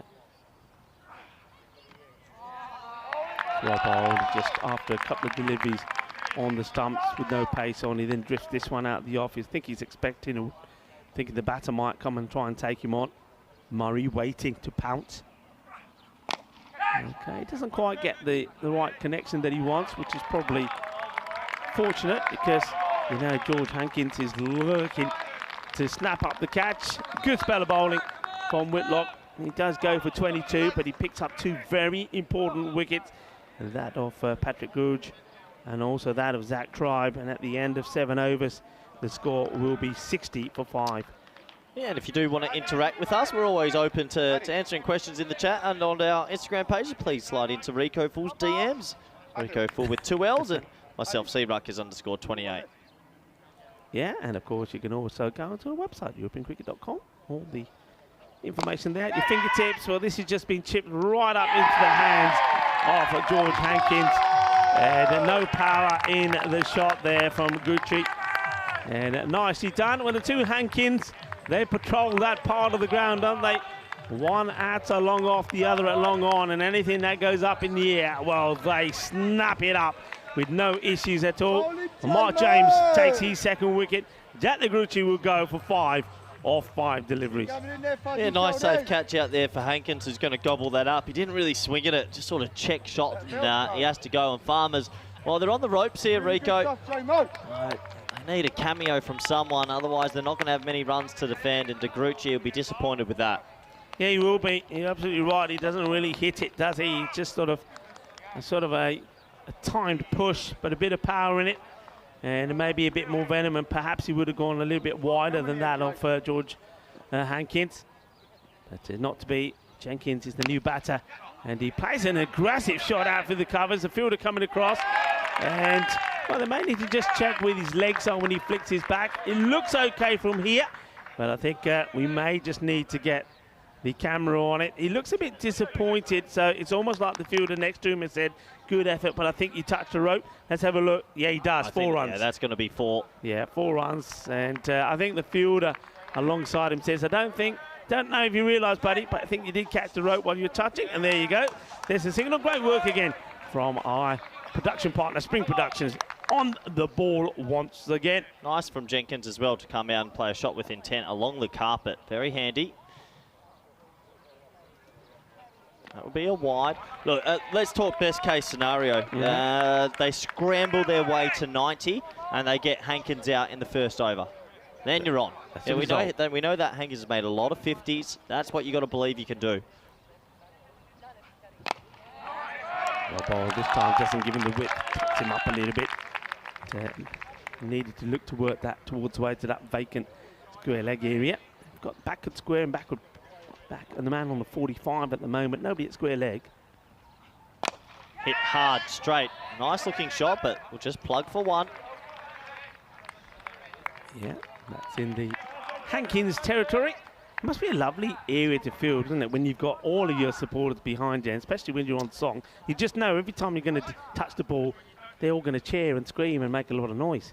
Yeah, it's definitely the area you want to be in if you're fielding well. If you're fielding badly, it could become a bit of a nightmare. We'll feel for whoever from Farmer's going to be fielding there, though, because then that's the complete opposite. Another wide. Another wide. Useful runs. Yeah, extras are creeping up a little bit into their game. They don't want to give away any extra runs. They've done a lot of good work so far, Hornchurch. Nicely played. Fielder has to get down. Does it in slow motion style. He gets enough on the ball. That's Ted Coney. Does really well. Yeah, 7 extras so far, 7 wide. So just a little bit too much for the boys from England. Okay, what's happened here? He just moves completely out the way if this dead ball is called. Not sure the reason for this. I think just something's gone into his eye just before, so he actually backed away, and that's the old traditional dead ball. He swats it down the ground for a single. So yeah, a bit of a funny move. He pulled away late, but good to see that was just called a dead ball, and they move on from it. The end of 8 overs, the score is 69 for 6. 69 for 6, and a good warm round of applause for the end of Mark James's spell. 2 for 18. All the bowlers, you have to say, have all been very good. And maybe the most expensive was, no surprise really, Whitlock, but Whitlock does always get some wickets. There's Helena. She's enjoying the cricket. She's really got into this, hasn't she? And all of our crew at Spring Productions. I'm liking the singing they do at the beginning as well. And if you haven't heard it, watch out for it before the next match. And what happens is when we have the old video of Andalusia and a little bit of the Andalusian singing and the Andalusian music, well, our crew at Spring Productions are doing the voiceovers, and I'm loving it. Malik into the attack. Go after him. Hit this well. Hankins. George, that is, does really well. Once again, the rock and roll tumble as he makes the stop. Nothing getting past me. Not on my watch, he says. He hits it hard, but not straight enough. So just the one. Yeah, there you go. Farmers fighting hard here. Just need to get a couple of boundaries, don't they, Rico? And this one will be an easier stop for George Hankins. Yeah, you're right. They do need something. They need some of these shots not to go to a fielder to find the gaps. Maybe they need to be just a little bit adventurous, try and do something like the old reverse or the scoop to try and, where those two men are inside the circle on either side of behind the stumps. Because in the V, you've got to say Hornchurch are not allowing anything to get past them. No, they're not. It's like a wall of 3 down there, and that's some really good fielding by the 2 men on your screens. Keep it to 1.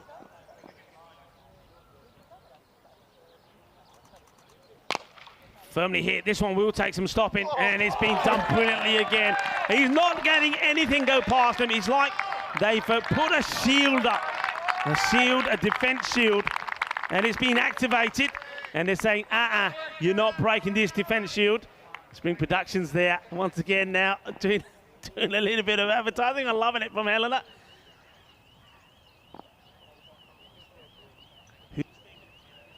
Quicker ball this time, and he just jars it out for a single. So 6 singles in the over. A really good spell from Malik today. He finishes with figures of 1 for 9. And at the end of 9 overs, the score is 75 for 6. Yeah, 75 for 6. Going along nicely. What a beautiful day it is. And what a view we have here from our dream box. Absolutely sensational. Watching all the action. And it's been glorious. What a European Cricket League this has been. Championships week, just today and tomorrow to go. It's been absolutely awesome. Yeah, so it takes us to the very last over now. There's 6 balls remaining. Going to go back to Gavin Griffiths, who wants to bowl a good over here. Mid off in the ring, 3rd man back. I think that's the right call as well. They're taking him on, and just gets away from Gavin Griffiths, who has been, well, the pick of the bowlers, hasn't he, for Hornchurch. He seems to have just got better and better. Worrying looks there from Farmers, and their Farmers captain there, probably the next man in, James Burchard. Yeah. Helena Martins, I think they've really got into Championship week, haven't they? They're in party mode themselves. Enjoying the cricket, right next to the Hornchurch supporters. Tries to give himself a bit of room, doesn't he? But he just gets followed by Gavin Griffiths. Just pushes it in fuller. Doesn't allow you to get anything on it. Yeah, Hornchurch have been good this morning. They took wickets at the right time. There's our crew out there enjoying the sun. Good on them. Spring Productions enjoying a little bit of a break, some of our members. Yeah, Helena Martins, well, they certainly are enjoying themselves. And why not indeed? Griffiths. It's been difficult to get away. Well, that will help, because this might even be a no ball. Yeah, it is. It doesn't catch the pitch at all. Griffiths is filthy with himself, because not only has he given away an extra, but free hit. But can Jenkins make it count? He's got the license to go the full Monty. I want to see a scoop or a ramp. Back yourself. He's got pace. Let's try it. Why not? He's tried to hit a few straight and has sort of clothed it a little bit. So why not get brave? He can't get out. Well, this one will go to 3rd man, and that's why it's very important to have him back on the boundary. So it will just be a single. Well, every now and then we do get low-scoring thrillers, and we've had a lot of high-scoring games. You never know. Maybe Farmers with a couple of early wickets will get themselves back into it. Not going to be easy, though. They're going to have to bowl basically a perfect innings. Yeah, it's got to be, you're right, perfect innings. Anything that goes in the air has got to be snapped up. You've got to have a bit of the rub of the green as well. You need to pick up, I reckon, 3 wickets in the power play. High up in the air, you'll get lucky. And just a single. Yeah, just the one. So credit to these two for not getting out. They've actually helped them build to something. Yeah, their strike rates aren't amazing, but they came in at a tough time. Yeah. They probably just have lacked a little bit of the power to hit the boundaries, but they've stayed there. They've done their job. Can they they'll take a boundary. Get to 85 maybe. That will make them feel a lot better. Yeah. This will be a wide, so that will take it to 80. Runs, handy runs. One out the screws here. Get one out the screws at 86. Yeah, and you see the bowler there, Gavin Griffiths, a little bit puzzled as to why. Well, it's right over the line, so the umpires have been very consistent on that. Touches the line at all, gets called, so that's a correct call for me. So 2 balls to go. Let's see if they can get to the mid-80s here. And battle in the grade 80s, Farmers fighting for their survival. Oh, bowled. What a delivery. And just when you think the batters are going to try and get something out of it, he comes up with the perfect Yorker, dug out. Yeah, it's going to be a score in the grade 80s. It's at ECL level hard to defend, but it does happen. We've seen some amazing defences before. This would be up there. If they can control Hornchurch or keep Hornchurch under the grade 80s, it'll be a remarkable effort. Yeah, it will be, certainly. But, you know, George Hankins, Adil Malik, who hasn't quite found his rhythm in Championship week. And Joel Pesh Vijay got some good batters up there as well. And don't forget, also the wicketkeeper Paul Murray is due some runs. It's not going to be easy. So this one will just drop short of Hankins. They'll take the single, and that will conclude the innings. And it will be a score in the low 80s. It will be 82 for 6 at the end of 10. So Farmers are just really never been able to get going. You saw that a number of the top batters got in, played nice shots, but then got out cheaply. And that's as Damgard, Dudley and Googe all did the same, including Zat Tribe. It's going to be a disappointment for them, really, because they're all in some sort of form, but nobody could put it together when they needed it. Yeah, no one really went on with the big score. They tried their best, but Hornchurch, they applied the strangle. The choppers were in. Oh, no, it's not chopper. My eyes are gone. The birds are in. I thought that was a helicopter. You didn't know. I did. My eyes are going, Rick. I'm getting old. You do the highlights. well, this is what I'm talking about. That's a glorious shot. We saw a number of batters coming out there playing nice shots. That was beautifully done, wasn't it? But then, well, they got a little bit carried away at times as well. This one was lucky. That went so high from Dudley. They ran 2 before it even came back down. And then this was clever. We saw 2 really clever shots from Dudley, and we thought, okay, a man who's promised so much, maybe. And a bit of luck also from a Damgard. But would it run out? Yes, it does, because that's a great catch taken there on the boundary from Gavin Griffiths. And in that area, really, Gavin Griffiths and both the Hancocks, Harry and George, had just been spectacular. They haven't put anything down. They were thumbs up at times. I mean, this is a beautiful sweep stop, but that's the standards that Hornchurch have been displaying all the way through. Mark James, the man making the stop. We'll see him in action with the ball as well, but that was a Gunda shot. Horrible way to get out, and really, that's what we saw a lot from the batters. And once again, new batter comes in, plays a lovely shot, and then, well, backs it up with a couple of nice ones, and then you get your wicket, then you play your wicket away, and that's going to hurt you. And this was when Mark Whitlock came in. And once again, right on cue, Malik and Whitlock combining together and putting a strong hold on the batting side and picking up important wickets. Yeah, and the catching was really clean from Hornchurch today. They didn't miss any opportunities. That was the big one. Zach Tribe had to go. Hats were being stolen, and this was another big one. Oliver Howard did not get that one out the screws. It hits the timber. These wickets in the middle just stunted them, didn't they, Rico? And they never really recovered. Yeah, they didn't recover. There was another one that went, and that was Jack Deguchi. But yeah, like you said, credit to Reece Palmer and also to Jenkins. At least they came together. They tried to, or they did succeed, at least getting them in the 80s. But those 2 men, well, Hankins, both of Hankins Harry and George just would not be beaten as Helena and Martins, they were enjoying themselves out there as well. I think Helena, she's become a big-time Hornchurch supporter as we have a look at a weird camera angle there. And we'll see the scorecard. And that tells you the story. Look at that, the top 4 batters. All of those batters started well. All of those batters played some nice shots, but all of them, I've got to say, sort of gave their wicket away. Yeah, no one going on. The 14, the highest score. And I mean, there's 5 scores there between 10 and 14. So a bit of an odd innings for Farmers. The bowling, Rico, very good. Everybody doing a job. Everybody doing a job. I'm liking the way that Mark James threw himself around out there and also picked up 2 wickets for 18. 2 for 21 for Whitlock again, and he certainly showed his passion and pride out there, and just showed how loyal he is to that Hornchurch badge. He's a player that's been playing for them since he's been 8 years old, and he's loving them performing out there on the big stage. And Harry Hankins as well, what a good bowler he is. 1 for 15, no wickets for Gavin Griffiths, but the economy rate is sensational. So we'll see the midway summary of this match. Match number 19 in Championship Week. And unfortunately, Farmers just haven't been able to click with the bat. 82 for 6 this time. And that's after the last few times we've seen them go out there and really crunch a lot of runs. So Hornchurch, 83 required for victory. If they to win this one, we're going to pretty much be saying adios to Farmers.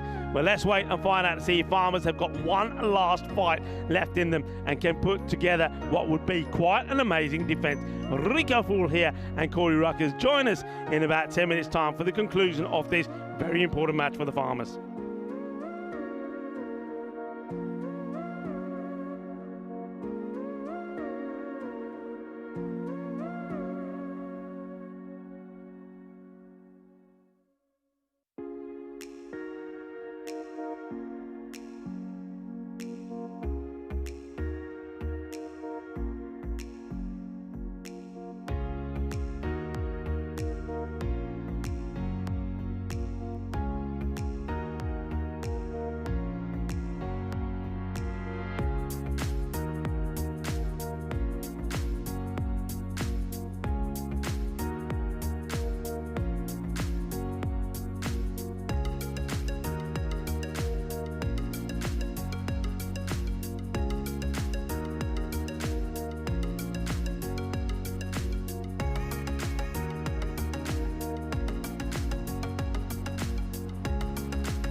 The European Cricket League is brought to you by HCL Software, Dream 11, and Andalusia European Region for Sport.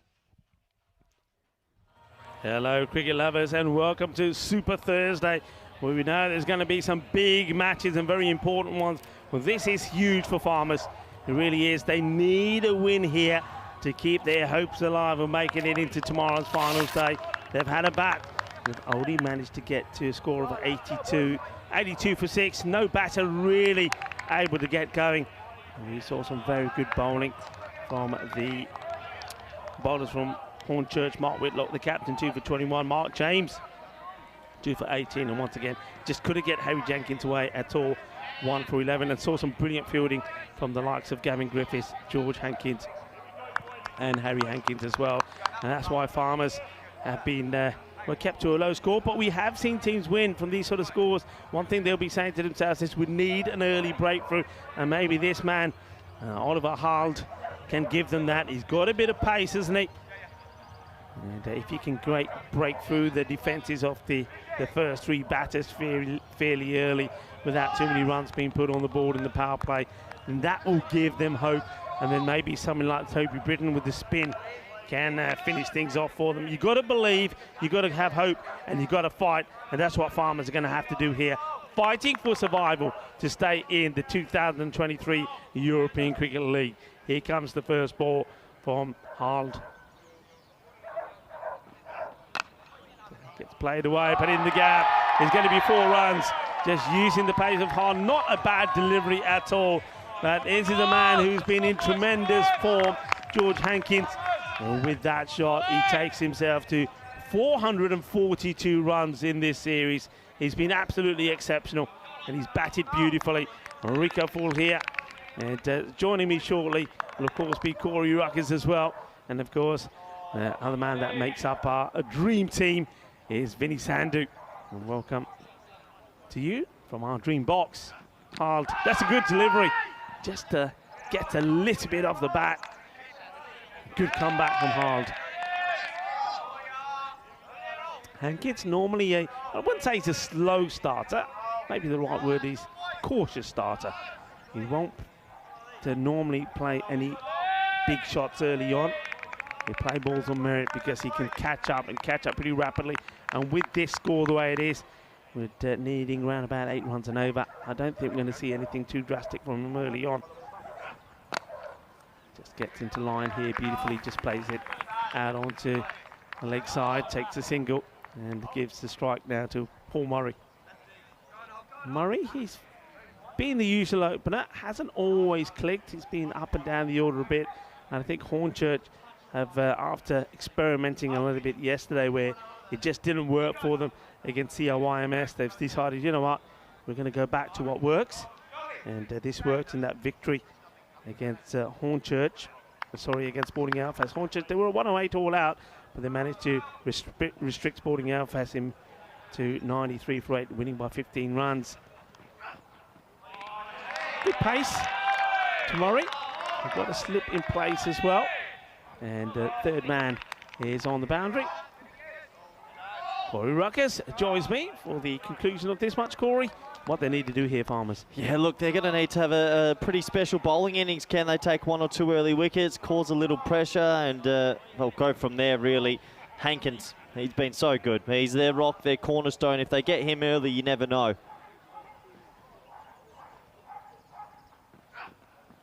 This is Gundy. No. Oh, no, and this will be a minimal. And that's going to be 5 wides. And not a good delivery. Strays down the leg side. And a wicket keeper. No chance at all for James Pritchard. That hurts. That really hurts. You want to come out, you want to do the best. No one means to bowl a 5 wides, but he just loses his line completely there. No chance for Pritchard, as you mentioned. So dream start this now for Hornchurch. They're on 10 and they've not really raised a sweat. Yeah, so already ahead where they have to be. Still a couple of deliveries to come here in the over from Oliver Hald. Hald goes short, gets a bit of bat on this, and the bounce, it's a cruel bounce, gets past the dive off the fielder. It's going to be 4 more. And Karina saying, I have no idea where it is. Karina says, I don't know. It's just behind. It's behind you. It's behind you. It's too late. You got it now. And Karina, lovely to have her at the ground, of course. So always smiling and putting a lot of smiles on the faces of everyone around the ground as well. 4 runs. That hurts. Yeah, perfect start now. 14 off 5. 1 to come in this first over for Hald.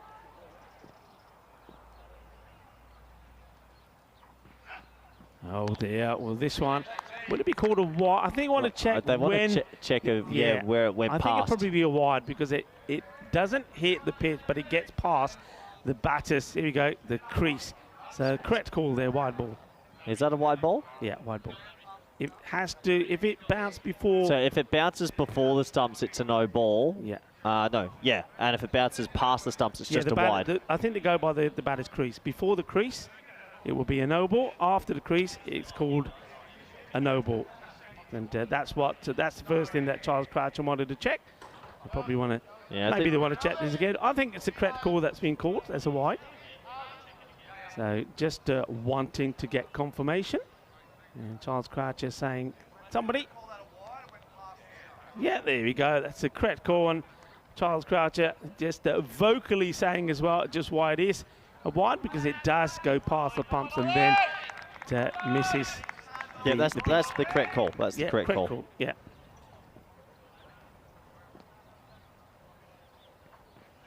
Short, and no, does well per charge. Just get a glove on it. It's a struggle, hasn't he, to get this over complete, and it will be completed. And 15 have come off it. Not the over that Farmers wanted. No, not the over they wanted, and unfortunately, they're on their last rights here. They need to pull out probably one of the best defences of a score we've seen if they want to stay in the competition. Hornchurch, they'll be pretty confident they can get to these runs, but an early wicket or 2 might make that crowd a little bit nervous. Yeah, when they go with the left armour, Nikolai Damgard, to see if he can dart some good deliveries in from his height. So you can see Pritchard just helping to get the field set with the bowler here, and the bowler and the captain behind the stumps.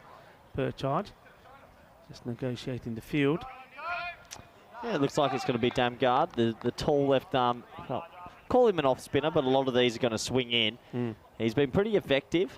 He's going to have to get a breakthrough. Hankins is the type of player that will want to see this through. He'll be happy to face 30 balls and make 45 not out. He won't look to win in 6 overs. He'll just bat the innings. But they have to remove him. If they remove him, you never know. Damgard, well, he does get that swing, doesn't he? And gets dug out by the batter.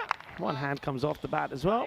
Yeah, for the other batsmen in the lineup, Murray and Malik, the ones that will come, they can go. They can enjoy themselves. If one of you play a quick cameo, you win the game and just let Hankins be the rock throughout. So they have a bit more of a license to play a bit freely and maybe a little bit reckless and see if they can chase this down quickly.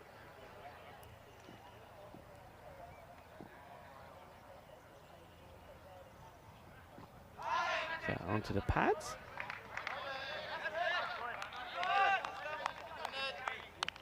Looks like Asad Ali, the Italian stallion, has been in the kitchen again. His wife always tells me, don't let him in the kitchen, because he always has a few accidents. He's covering it up now, naughty man. We'll catch you. Yeah, not timed this time as it goes down the ground for a single. So at the moment, all Hornchurch. I'd be tempted as well. In situations like this, maybe you could have bring your mid-on up and say, do you want to go over the top? Do you want to go over mid-off and mid-on? Take that little risk. Just little things there, because it's not often you get these low totals defended.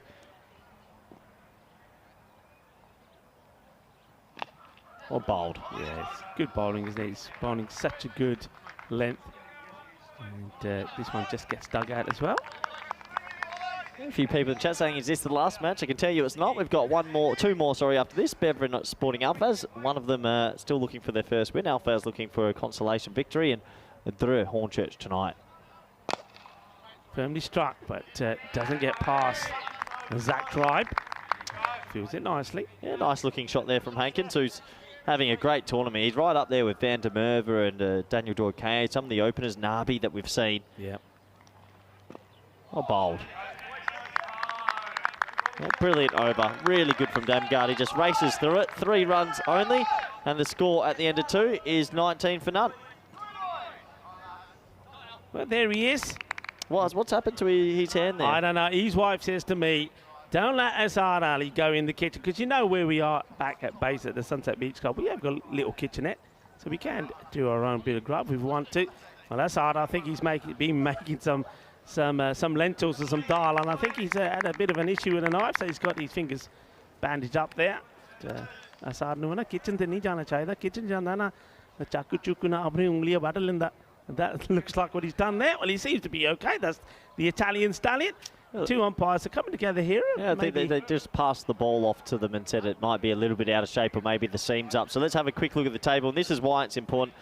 Hornchurch win this. Unfortunately, this is Farmers' last game, mean they will be out. And then you have Hornchurch through tonight. For through, they're 0.7 behind Pack-Eye Care. So they would have to win and win pretty well. I'm not sure how much of a swing 0.7 takes, but they're 0.7 behind. Yeah, it'll be interesting. I mean, that match later on tonight, True Hornchurch could be, looks like it will be a biggie. Harld, he needs a biggie. He's a good over and he's a good comeback after his first. On the pad, but drifting down the leg. I'll take the leg by. And that means that George Hankins will go back on strike. Yeah, and Hornchurch have been blessed with Hankins, a player that's been able to see them through most of their games. They haven't really been 2 or 3 for not many in any of the fixtures so far, which is a good sign. Their batting's been their dominant side and their bowling's usually a bit weaker. So now that they've bowled so well, they'll be hoping there's no hiccups here and just a nice, easy chase. Yeah, they certainly will be.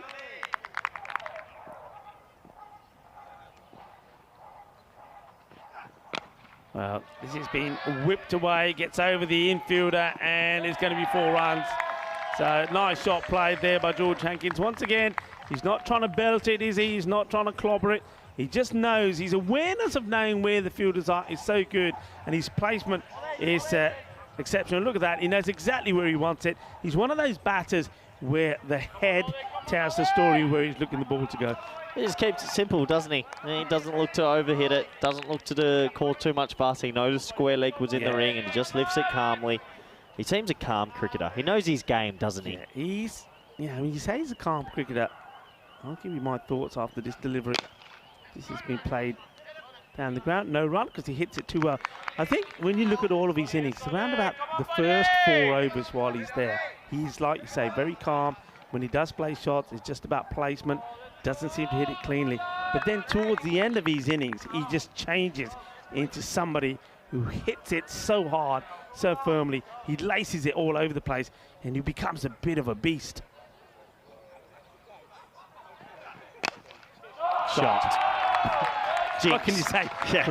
What can you say other than shot? What a great shot that is, and that's what I'm talking about. His timing and placement is just magical. Beautiful shot. Keeps it very simple, keeps it very calm, and thanks for coming. Nice shot, 4 runs in Hornchurch. Well, they would have to fall over their own feet if they weren't going to win this one, Rico. Yeah, they don't get any better than that. And you tell me, any cricketer that you've seen that plays that shot through extra cover any better? There ain't. Short, goes in the air, and it's once again the perfect timing. You can see that Farmers think maybe we've got a chance here, but he hits it so well, even though there is a man out there, gets it sweet out of the middle, boom, shaka, lagya kidna zona, and they're going to have to check that light for later because that hits the that light box generator. It might need a little bit of a service. But one man who doesn't need a service is George Hankins, because he is running beautifully. Look, I want to give a lot of credit to Hankins and Van der Merwe, because it is not easy to consistently keep scoring. And those two men are setting the bar very high for consistency. People think T10, you might not always get a lot of consistent scores, but these two are showing that you can. Yeah. Yeah, but I mean, don't forget, I mean, you've got to add DDC to that as well, surely. Come on. Yeah, and DDC as well. So it looks like Spring Productions trying to sneak something in when they don't need to. Shock. They can just focus on the cricket and they'll be fine. You're going to get, you can tell this is your last match, because you're going to be running out of here. They're going to be after you, you know. Short, Gundy, and it's going to be more runs. You don't bowl there. And I think this is just Harl getting a little bit frustrated, but the frustration means he bowls badly. It's a Gundy ball to somebody like George Hankins, who just works his away. 4 more runs. You can see he doesn't try to hit it too hard, just gets into position, gets it over the fielder, and Toby Britton will have to chase after that one. And that goes into our cricket cooler area. 4 more runs. Yeah, another boundary, and at the end of 3 overs, it is now 38 for none. 38 for none, and Oliver Harls. If there was one man that probably could give you the breakthrough, was Harl, but it doesn't start well. He'll go for 15 and 18 off his 2 overs. And it's not good. It's not what he wanted at all. So 38 it is without loss. And looks like we have a man who might be bowling with his cap on. Maybe he hasn't realised that he's got the cap on. Zach? You're going to get the complete opposite. We're going to get old... Is Toby coming? Young Zach Toby holding on to the ball. Hey, look, if Farmers are to bow out here, I just want to say young Toby Britton's been an absolute find. Love what he's brought. He's been sensational with the ball. 16 years young. Good up and over, left arm off spinner. And yeah, let's see how he goes here. Yeah, lovely story about Toby is that at the Farmers ground, I mean, he used to turn up as a young lad, just sit on the side and watch the likes of Zach and Asa try, play. And eventually they said, look, why didn't you come and join us? That's how he got into cricket. And that's how he started playing. And what a shining star he's going to be. He starts with one which, well, maybe catches a little bit of the thigh pad off Murray. So he doesn't usually stray. Yeah, usually doesn't stray so much. I reckon he might be a little bit tired himself. Yeah, but you're absolutely right. He's been a young sensation. Just love what he's brought to this European Cricket League. This one's been worked away, but yeah, maybe once again, perhaps a little bit tired, a little bit lethargic. There's been a lot of cricket being played by some of these players, and the young man, well, that's not like him at all to start with 2 balls on the leg side. Yeah, it's unlike him, and maybe going through the motions a little bit here, Farmers. They would have come here today with high hopes of getting into 3rd or 4th, and the earlier game, they only just lost it versus a very good CRYMS, and this one looks like it's just slipping through the cracks. Yeah, he's got to get this one back out. So maybe it's just struggling a little also with the left-hander. Maybe he's struggles a bit with the lefty. Short again, and this is going to be probably 4 more. Yeah, it is. It's just bowling in the wrong areas, unfortunately. Maybe try coming from the other side and try and push that ball wider. But it's all a joy and happiness at the moment for Hornchurch. So they're looking to make a statement here today and go into Finals Day tomorrow on a bit of a high. Yeah, young Britton for the first time just losing his line in this competition. Still 2 leg side-ish, and that's well played. They'll just scamper through for a pretty easy single. Gets a single, and now I think Toby, maybe he'll be a little bit happier bowling to a right-hander, but you are bowling to George Hankins. Yeah, Hankins, old Hankins, just always seems to be there. Always at the crease, 25 off 12 and almost the 50 partnership. Pretty easy for Hornchurch right now.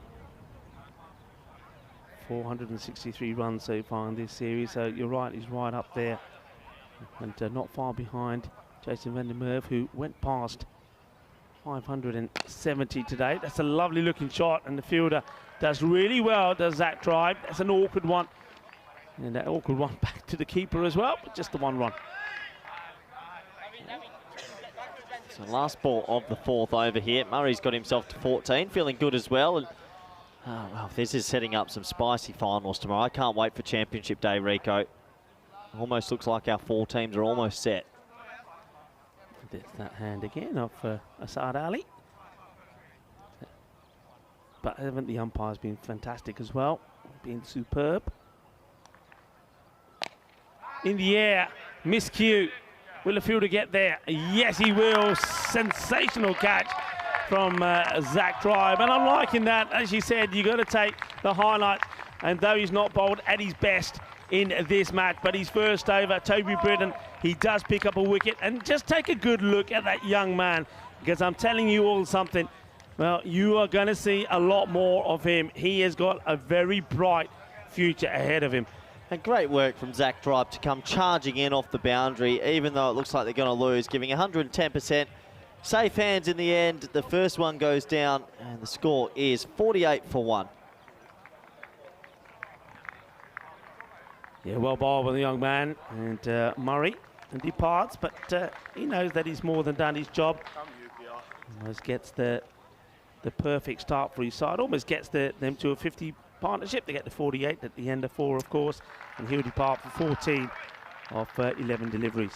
Here comes Malik, who I think still hasn't unleashed his best with the bat in the championship week. And if Hornchurch are to go on and win this tournament, they're going to need a few more runs from old Malik. I'm sure he can. He smacked everything in the group stage. Yeah, I think you're 100% right. I think if they're going to do well tomorrow, then this man, he's got to find his form, and he's going to find it pretty quickly. And I think him just going out there now will help. And I would even, I mean, if Hornchurch do progress after this match, and they know that they're already, I would, in the last match tonight, I would put him right up in the top of the order and say, right, go out the bat, you need to practice. So this man does not need the practice. That is humongous from George Hankins. Mano de arriba, arbitro, porque eso es 6 carreras. Quina zona, Shakalagya. Yep, well, Hankins is still there, just doing what Hankins does. Good comeback ball from Damgard. This one gets a little bit respected, takes a single, moves to 33.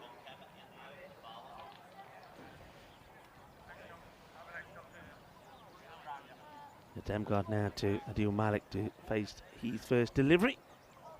So 2 spin kings up against each other. He gets a short one, which he cuts away nicely. Like the way that he gets right under this and plays the ball into the deck. Yeah, that's good. You can see the boys out there enjoying a little bit of a slumber. They've probably gone down to Coco's last night for a couple. Wouldn't surprise me.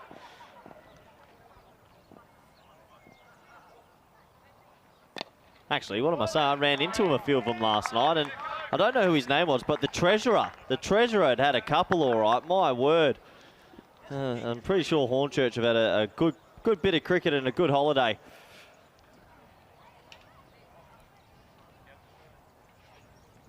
Oh, it's off the pad, and they'll scamper through for a leg bye. So one more ball before the end of the 5th. Leg bye signal by the umpire. So Damgard, let's see if he can get the big wicket that they want. Oh, well, this one, is this Benny Batlam? There's no, there isn't. He's been given out, LBW.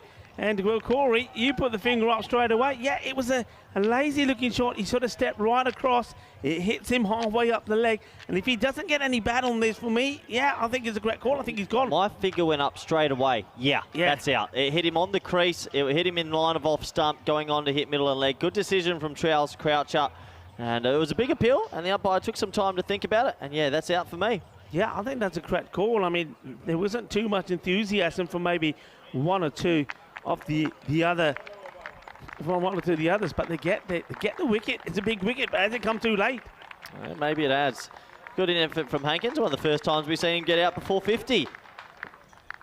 Yeah, but give him a round of applause. He's bats well, and look, a round of applause to all of the people in the fan zone as well. Well, okay, is the robot back? Nah, robot's not back. Is Vinny ever going to... I heard Charlie Hunt or Vinny's going to get in the robot. Well batted to Hankins, and yeah, that was out for me. I gave it out straight away. How good's this view from the old commentary cube? Yeah, it's not bad at all, is it? It's not bad. It's too hot out there. You can feel it. Yeah, well, that's where we need to, next time around, we're going to put something, a bit of protection there to stop you diving to try and catch the balls every time it comes this way. If people got to sneak in here, they'd get to see all the goodies, a lot of sweets. Remember the Turkish? They brought us a lot of goodies up here. They did bring us. Look, I mean, we're not joking. We got a few of them left. Actually, here. Look, here we go. And thank you once again to Istanbul. They brought us a lot of. Well, you've left a couple. Go on. No. He's left one. Well, I better have that one before Vinny comes back. Back to the action. Toby will continue. Yeah, look, I want to say a big thank you to. We haven't forgot you, Istanbul, and Istanbul Cricket Club and their president, Saban Altay, who provided us with some lovely Turkish delights. In the air, the second wicket surely for Britain. Yeah, it is. Well done, young man. It's another one that goes, and Malik, well, his issues with the bat continue. Adil Malik will go for just one off the 3 deliveries. And Toby, well, no wonder his hair is always a mess. Look at that. Come on, give him a break, folks. Give him a break. No, he needs not the fingers, he needs an Afro comb in there. But well done to Toby Britton, young man. And not the best start he had after a few wides, but he comes back and he's taken another wicket. Yeah, well done to the young man. Unfortunately, Malik has had an odd week with the bat. He's been better with the ball, and that does give people in this middle order a bit of time at the crease. And Adil Malik goes for 1. And young Toby Britton picks himself up a second wicket. Yeah, very well done. Very well bowled. Rico, check for me quickly. Is he on a hat-trick? Did he get a wicket off the last ball of his first over? I have a feeling he did. Okay, well, I might be wrong. I'm over by just now. My spider sense is tingling. And I am correct. No, I'm not. Did he bowl a dot? Oh, he bowled a dot ball the first ball over. Yeah. Oh. All right, well, I'm incorrect. So it's been a long day, a long tournament, Rico. You get excited there. I'm a bit tired. You get so excitable. You get so. It's the 6-game day and the hypes have brought me back down to earth. Have another Turkish delight, just to you know, balance out your sugar rush. Brilliant. Flights is up. And just gets pushed away. It's a single. Well, Sains and VJ get some time at the crease they might have thought a few minutes ago they wouldn't get. So opportunity to see the game off, maybe get a 15 to 20 not out, boost the average, get a bit of confidence. Not the worst thing in the world.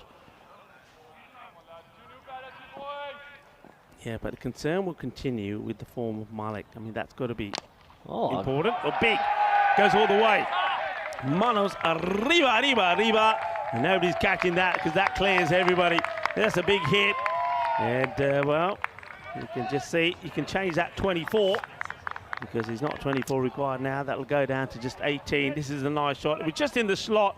And he teased him, didn't he? He waved the carrot and said, there it is if you want it. And the batter says, thank you very much. And Chris Sains hits a nice shot. Remember Chris Sains, when we saw Hornchurch in the group stages, he was opening the batting. He was key for them. So we know that he can bat. Gets beaten by a great comeback. Great ball from the 16-year-old. What a comeback delivery that is. Sensational bowling. Young Toby Britton's going to finish with pretty decent figures here. What a tournament for him. Well done, young fella. Yeah, well bowled indeed. And yeah, look, it probably is the last time that we're going to see him, certainly in this European Cricket League. So I just want to, once again, just big him up. I mean, I think he's been sensational. I think he really has helped farmers no end in this European Cricket League. And he's made some highlights, and he's the young man, Toby Britton, remember that name. He's made a big name for himself. Absolutely. At the end of 6, 65 for 3. There's 18 runs required to see Hornchurch through and confirm their spot on finals day. I don't think Hornchurch can get the double chance. They would have to win tonight and absolutely win by probably 140 runs to get above Pakai Care's net run rate. So they will definitely be in the eliminator tomorrow. It'll just be whether Drew are joining them or Pakai Care Bellona. I'll tell you what, for Hornchurch tomorrow, both those teams are going to be tough to get past. So an interesting day of cricket awaits, as it looks like the new bowler coming in is going to be Thomas Shenton, the young left-arm off-spinner. Yeah, it is. So, you know me, I'm always the optimist. So you're saying this is a done deal already, are you? Oh, you can go pick up the van, Rico. You can go get the stumps, pull them out, and this is done. If they come back and win from here, yeah, I retire. I'll happily go into the sun, and that's it for me. I'll stay in a dark room. Fade away into the sun That's in your little dinghy boat. Oh. Okay, in the air, it's a chance. Uh-oh. And, get on the email and get your retirement plan updated, because it might come soon. Look, I'm only saying, I mean, yeah, you're right. There's not a match, surely, that they could win here, Farmers. But as long as you keep believing, funny things do happen. That's another wicket. And what's happening now is you're getting batters come out that, A, haven't had a bat in a while, and when they haven't really performed. So putting the squeeze on, they're making them work hard for it, are the Farmers. Yeah, I do like the Farmers' attitude, and that sort of sums up the team. They always make the opposition work for it, and it's a great attribute to have. As VJ probably hasn't had the week he would have liked with the bat as well, still finding his batting boots in the T10 format.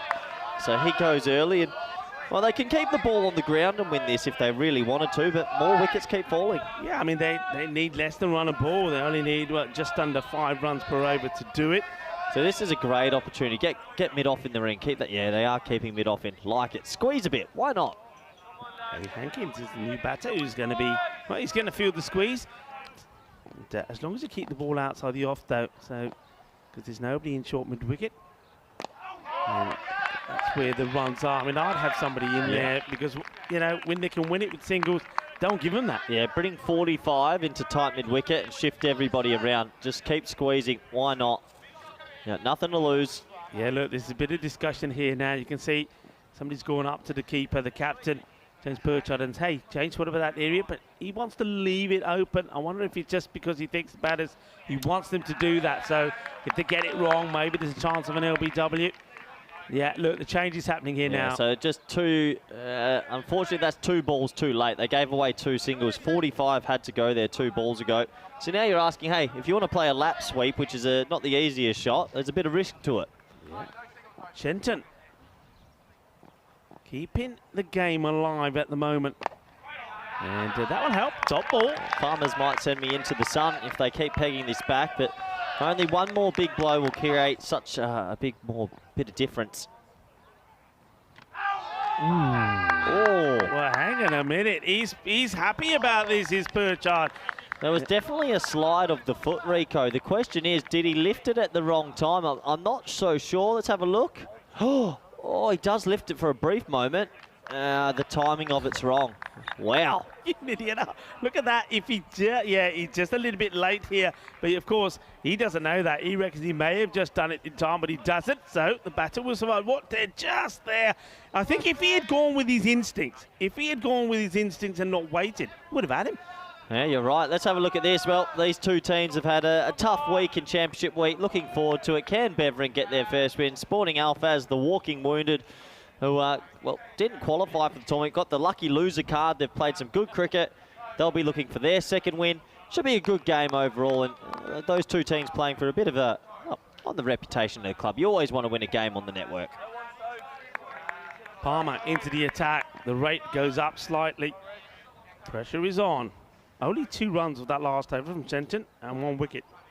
Yeah, well bowled from the young fella.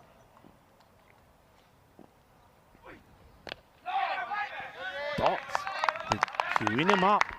Lining him up. Dot balls are gold dust. You can sell it to me. You can sell ice to the Eskimos, Rico, but you can't sell it to me. One big shot's about to come. Corey is starting to pack his bag. Okay, there's the biggie, and that one you would imagine should seal it as it sails into the beautiful clear skies off the Costa del Sol. Nicely done. 6 runs, and well, that's Jay Sid up there, who wants to dive into the snake hole. Watch the snakes there, Jay. Watch the snakes. And the killer pythons are after you. Don't put your head in there. Don't put your head in there. Well, he's still up there. Don't put your head in there. Leave it alone. Leave it alone. Leave it alone. They're going to grab you. And, well, he's got 3 legs in there. One of those are going to go get bit. Well, he's still trying to get it. He's still trying to get it. Jason, part of the ECN crew. And, well, I tell you what, he's not listening to my advice. Oh, there he is. Watch out. There's snakes in there and scorpions, Jay. Watch out. Watch your leg. Watch your leg. Watch your leg. Look right. Look right. Nah, he's giving it up. Back to the action. Oh, good comeback ball. And just fumbled by the keeper. But yeah, well, look, it was nice knowing you, Jay, and I want to wish you all the best. We'll send you to the hospital when needed. So, look, we got 9 to go here. Farmers, look, they've had a splendid tournament. We know they missed big players this week, but they've really fought hard. I've been impressed. You know what? I think I'm not just speaking for myself here as we see this. Oh, this is an edge. It's a little inside edge. I think there, maybe the wicketkeeper just not in the right position. He's sort of standing a little bit upright. I think Perchard, I think if he was a little bit more crouched, it might, I mean, it's a difficult chance, isn't it? But I think he just moves a bit early. It could have gone anywhere. Unlucky. Yeah, defensively, so still need these 8 runs in it. But what I will say about Farmers, I mean, a lot of people thought because there were so many changes, I mean, there was about 8 players not coming because of national duty, that they were going to be very weak, but they strengthened well. They've got some good players in. We've got the chance to see good players. We've got the chance to see Harld. This one is going to go to the boundary, 4 more. And that means just 1 boundary away now from a victory. It was the end of the over. Give them credit. They've taken this deep, haven't they? 8 overs complete, 79 for 4. Yeah, nice shot. And yeah, I give Farmers a lot of credit just for how not just today in this game, but their week. Yeah. They lost. They were probably with Beveren, one of the 2 teams that suffered a lot of losses. Every team seemed to lose a couple, but Farmers were really lost some big names. And every game they've come out, they've competed, they found 2 great Danes, but also the local talent. And look, they're going to be knocked out here, but what a fantastic tournament for them. And to finish in the top 7 is still an honour. Yeah, you're right. Tries to finish it with 1 shot to get a single. Yeah, it's a great honour. And also, don't forget, Farmers, I think there have been one club that have shown us an array of young talent as well. So their future as a club is looking very good. And you know, I'm pretty sure that we're going to see them on a European Cricket League again. They're just a very good side. It's the 2nd time we've seen them. But that will be the victory. And it's a nice shot play by Sun. So a good finish from him as well. Nice to see him back out there with the bat. That'll be promising for Hornchurch, that at least he's got out there, and the likes of Harry Hankins as well. But well done to Hornchurch. They've got still another match to play tonight. That could be a crucial one because a lot could be on state in that match in terms of where they finish in the standings, in what position in 1, 2, 3 or 4. But they have put their place in finals day tomorrow. But unfortunately, we are saying goodbye to Farmers. I know that they're going to be around. We're going to take a good opportunity. I certainly am to have a chat with them and their captain, who's a lovely guy, James Burchard. But they've done themselves proud at the Farmers. Take nothing away from them. It was always going to be difficult, them coming back in Championship week with a number of key players missing. But they have done themselves proud and their supporters proud as well. They'll go back to Jersey as heroes. Yeah, absolutely. And I'm sure there's a big chance we will see them again in the future. But congratulations to Hornchurch, who also booked their spot into finals Friday tomorrow. They'll still have 1 nice game later tonight against Drew, and there's a big chance they'll be playing the French champions tomorrow. So look out for that, and we'll have a quick look at the highlights. And well, the sun was shining and the cricket was fierce, but overall Hornchurch, they were in control. Yeah, they were in control, and they didn't help matters with 15 coming off the first over, and particularly with that minimo at the 5 wides as well. And then you had to try and get this man out early, George Hankins. He just, he toys around with you in the field. He's a great player. He's a strong player. He plays some beautiful shots. And though they did get the wicket of Paul Murray pretty early, Murray going for 14. Caught brilliantly, really, by Zach Tribe. And it was nice to see that it was the young man, Toby Britton, that got his wicket after trying a couple of deliveries down the leg side. The young bowler, the young sensation Toby, comes into the attack, and not only does he take 1 wicket but 2. That was a really good catch from Zach Tribe. Had a lot of ground to make up. And well, Hankins, he went big, smashing the ball down the ground. But one man who hasn't been able to get going is Adil Malik, and they really do need Hornchurch him to get going. And this was the wicket, of course, the big one of George Hankins. LBW, you can see Damgard was pumped. They knew that that could spell something. It could be maybe a bit of a collapse, and maybe there was a little mini collapse as batters came and batters went. And VJ, we know that he's a class act, but this time even he wasn't able to get going. He was caught beautifully by Harald off the bowling of Shenton. And then there was that one that was a close LBW appeal, but we were just saying at that time that one big shot would seal it. Well, there was a big shot, and well, Jason will never be seen again because the Pythons have got him. But back to the middle out there, the highlight. This was it. This is the one that sealed it. And that's the victory for Hornchurch and their supporters. Once again going wild. Hugs and kisses all around the ground. And from the Farmers as well, you know. They should hold their heads up because they've done themselves very proud as well in Championship Week. We'll have a small look at the scorecard. Once again dominated by George Hankins, who has taken himself past 450 runs now in the series. Yeah, special from him, and a good bit of time at the crease for Sains as well, who makes 21 off 10. They got there pretty comfortably in the end, but you're right, Hankins is still looking like a man in form. The bowling scorecard, top effort from them all. Toby Britton, hopefully we see him again in the future. 2 for 17, 1 for 12 for Damgard. Hopefully we see him again in the future. Shenton as well. Plenty of good players and plenty of good action out there. So that does take us to the end of the game. I'm done for the day. It's going to be Bevan and Spalding, Alfaz. Rico, you and Vinny are going to take us through the next one, and I'm sure it's going to be a nice day of cricket. Yeah, it's going to be a nice day of cricket. And maybe we might just have a little bit of a surprise in the Dream Box as well. Well, we're not going to say any more on that at the moment. Well, you go back, get your rest, stay away from Swing Productions because they're after you. And get a good rest and come back fresh tomorrow and enjoy mingling with all the folks in the fan zone as well. I'm just going to leave you with that match summary. Farmers, it wasn't enough, was it 82? You just suspected it wasn't. Once again, if they did get to the 100, it would have been interesting, wouldn't it? Because they do take Hornchurch pretty deep. Hornchurch, they win that, but with only 10 balls to go, you know. So, well done to Farmers. Hope to see them again. Well done to all of their supporters. And I mean, they're absolutely lovely. They really have brought some colour and a bit of glamour to the proceedings here on the European Cricket League. But best of luck to them for the forthcoming season as well. And also, best of luck to some of their boys that are playing international cricket at the moment. I wish them well. And Hornchurch as well. Well done to Hornchurch. They booked their place in finals day tomorrow. And best of luck to you guys as well. But they'll be looking forward, hoping really, that one or two of their key batters, maybe someone like Adil Malik, who's been bowling beautifully, can get back in the runs as well. The next match coming up in just over 20 minutes time. And you're going to see me, Rico Full, and also Mr. Maximo then. But until then, well, make yourself a brew or something and join us right back. Volvemos en 20 minutos. Hasta pronto.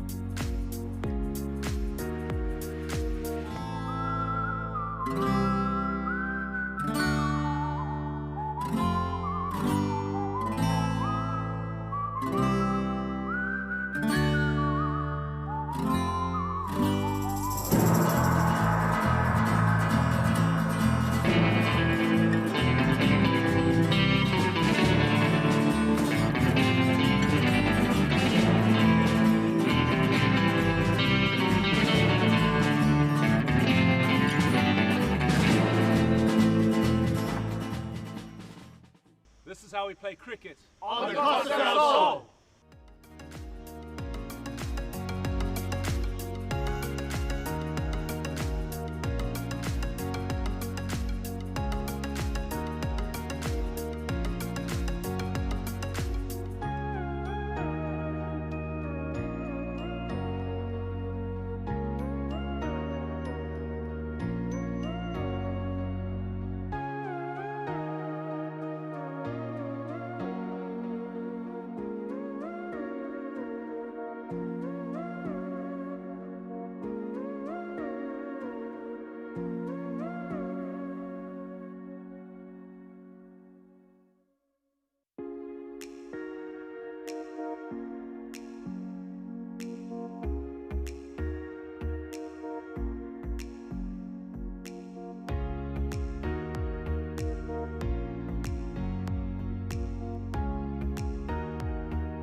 The European Cricket League is brought to you by HCL Software, Dream 11, and Andalusia European Region for Sport.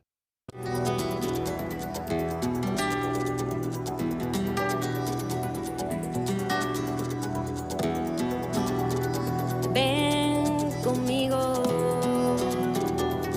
a cruzar su calle, a vivir su ambiente. Ven conmigo a vivir la vida intensamente. Conmigo ven, conmigo ven. Hello and welcome back to the Costa del Sol. Mr. Maximo with you, Vinny Sandu for ECN, and now it's time to roll into the next match. And well, one team tomorrow night will be taking home this trophy. They'll have to pay the excess baggage, but it certainly has been a very exciting ECL 23. So now, time for the fourth game of the day. It's match 20. This is a match between two teams that haven't quite had the championship week that they wanted. Beveren of Belgium taking on Sporting Alfaz of Spain. Let's see what happens in the middle. I know that Rob Kemming has the two captains. Your call. Tails. Tails is called. It is tails. Lever bet. So news from the toss, Gary Park, the acting captain of Sporting Alfaz, he's won the toss, he's elected to bat first. So a chance for their batting to click. I think sometimes they've been caught on the chase, just hasn't really worked for them, but I do like that they'll get the 10 overs here. I think Jack Perman's been really good, the Perminator at the top of the order. Probably Always Ahmed gets up there as well. Probably got a few options. I know they're missing the regular captain, Christian Munoz Mills, who's also the Spanish skipper, but still, Sporting Alfaz, like I said, hasn't gone the way they've wanted, but they would love to finish with a win. Same thing goes for Beveren, the Belgian champions. There's been flashes of brilliance for them, but they are without a win, without a single win so far in Championship Week. You feel they're too good to go without a win this whole week, but it's going to be pretty tough against the Sporting Alfaz team that's pretty hungry for the points as well. Let's get ready for this game. News from the toss is that Sporting Alfaz have won the toss. They're going to bat first. Let's get ready for the first ball. Over to the commentary box. Back up here in the Dream Box, welcome to all of our viewers, no matter where you're watching from around the world, into match 20 in Championship Week. This is a festival of European cricket. It's the Champions League. 109 matches over 4 weeks of action here on the Costa del Sol. And the weather has been tip-top as well. Well, got a feel for Beveren. Hasn't gone their way in Championship Week. Emotional victory for them back in the group stage. And seeing Sporting Alfaz, unusual path to Championship Week for them as well. They were Group E winners. It looks like Jack Perman and Always Ahmed coming out to open the batting. So the acting captain, Gary Park, maybe to come out at 3. They've got some good batting in there, no doubt about it. You saw news from the toss that Sporting Alfaz won the toss, electing to bat. Kind of been caught short on the chase a couple of times. And this time they'll set the pace. And having a look at this, you can see not too much between the teams. According to the supercomputer, unfortunately not too much as far as wins, with a combined record of 1 and 9 between these teams. Beveren 2-run favourites. Oh, the Perminator, there he is, and I saw a bit of respect between himself and Sabazakil. He's also a key player. So, great job by Rico Full and Corey Ruckers in that last game. I was watching on and I didn't let Cockney Quarter lead me astray. Also, want to say big thank you to Jersey, all the supporters they brought down, obviously Farmers, and it doesn't look like they will be featuring tomorrow, but certainly a brave run from them into Championship Week.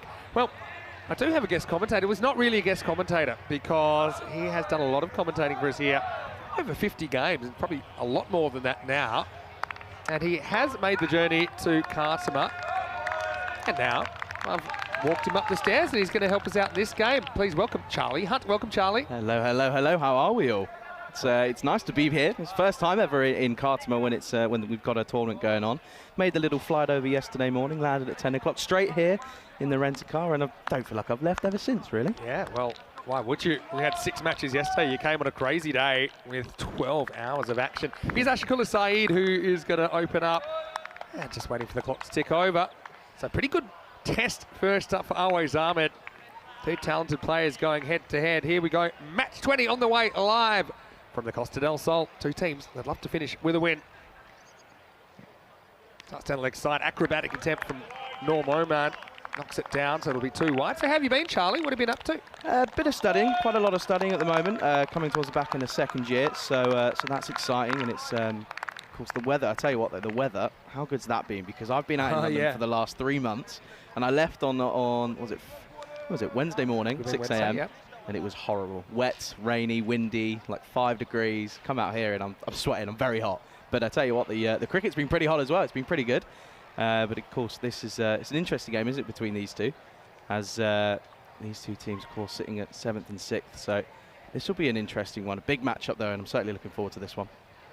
Yeah, you and me both. This one is more online, where man can't quite gather. Yeah, so I know that you did some commentary for us, Europa Coin, the first week of the season, but what have you been up to since then? Because you're still doing your studies at the moment, right? Yep, still doing my studies, so still based in Wembley, and I know there's a couple of, there'll be a few viewers. I actually can't see the chat, so if anyone's got any messages, you're going to have to read them out to me. So if there's anyone in there, do let me know.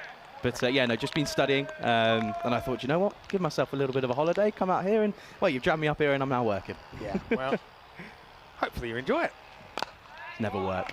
Yeah, Perman gets off the mark with a little flick. Yeah, so, yeah, obviously you're very experienced in ECN terms, and I know we've got more cricket coming up this year. You'll be covering some T20 cricket, also plenty of T10 cricket for us.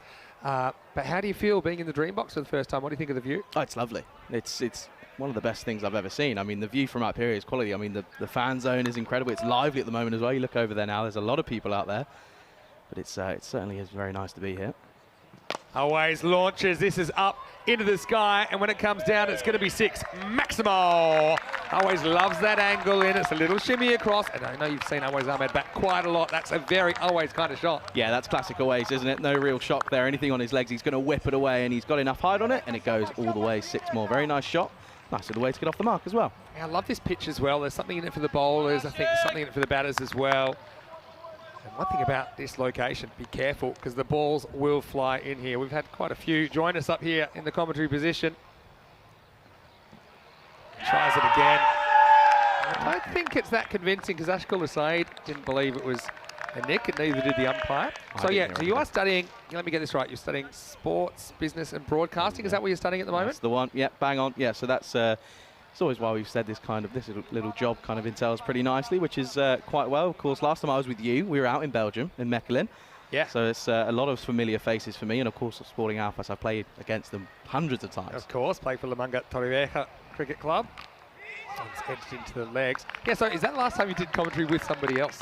In like a full-time capacity? Yes. Yeah? Yes, it was, yeah. Because you're kind of our lone young gun for some of the series. Of course, it's whether you like it or not. The night series, of course, at the start of the year. Also plenty of T20 international cricket. Yes. Yeah, no, yeah, so I ended up, the last one I did was a bit of a late one, which was the Spanish Tri-Series. Yeah, that's right. And then, yeah, started off the season this year in Gibraltar, which was very nice. Last ball of the over coming up. It's short and it's crunched into the jungle. Well, adios pelota. That one has gone a long way up. In fact, that's a tree topper to finish the over. Saeed tries out the short stuff, and Oasis is ready for it. Maximal as we get to the end of the over. The score is 15 for no loss. Yeah, no, very nice shot there. Again, that's probably the two areas that we saw there. On the legs and anything short and sort of at that chest height, he's going to take away there pretty easily. We've seen him do it plenty of times at the moment. I want to welcome all of you. Even though we're battling the sun, let's have a look at this guy. Charlie Hunt, welcome to Kartama. Welcome to the Dreambox. Rico sitting out this innings, but we'll be back. In fact, you can do the second innings with Rico, because I know that you're planning to do probably the Bulgarian ECS later in the year, of course. And we'll be on tour, and that's the incredible thing about ECN cricket, isn't it? It just never seems to stop. No, never stops. There's always something going on, which is always the beauty of it as well, as we come back to live action here. This one sneaks across with the angle. This is Asadullah Tarakel, the man we like to call Hercules. He's on with his left armers. Very reminiscent. His bone structure is, he's in the top 1% of attractiveness on the... must be nice. On the bell curve. He's about 3 standard deviations above the mean. And the rest. Oh dear. Anyway, again, he would love to pull out a highlight or two. Bowling to Perman. This one I think sneaks in as well.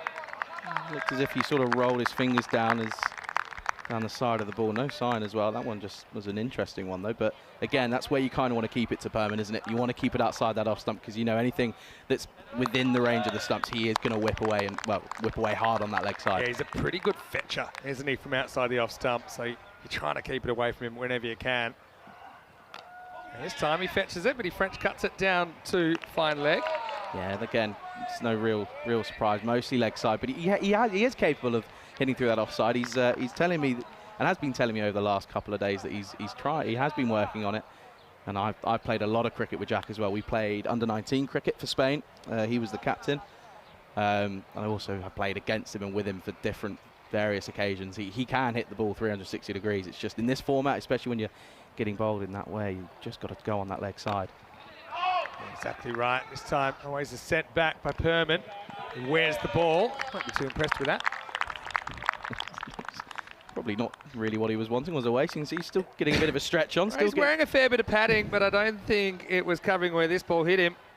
Where's he ended up? Oh, actually, it was a bit of the old gluteus maximus of the keeper, maybe going back in above the knees. The bumper cars between the two of them. Two keepers, of course. Normally, you'd expect the keeper to come off normal round. A little worse for wear in that collision. This next one has always wandering down the pitch and he can't catch up with it. Yeah, that's a superb delivery from Tadakal. It's a really solid delivery. It goes right across and only conceded one off the over, and that really tells us why he's bowling away from the strength of the two opening batsmen here. Yeah, control is so important.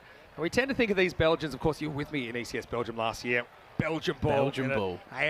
They're raw, aren't they, in a way? They're just something else, especially when it clicks, but sometimes it just doesn't. That's kind of what we've seen over the last couple of days. Last delivery, though, here in the second. And knocks it down for a single, and it takes us to the end of 2 overs. The score is 17 without loss. Yeah, no, really good start, though, here for both teams, really. It's an even start. 8.5 for an over, 17 for none after 2. Tarako there with that over, just conceding the 2 runs. Certainly is very, very good to see. But yeah, no, so we just got here on the Wednesday, and I've dragged a uni friend along, Brad, who's out in the crowd. He's watching me. There he goes. Yeah, he's got the wave. He's got a pint in hand. Shock. Victorious Averse. A lovely beer, by the way. Yeah, it is a very good one. My favourite is the Marengo. In fact, I might share one with you tonight. I think we'll see. Come all the way here. That's the darker one. That's the Negra. Anyway, over to Ashkula Saeed for his second over. Last over the power play. Shout, but maybe the line not right. Maybe the height. Sliding down by the looks of it, potentially. That was what umpire Stefan Gooch was leading towards.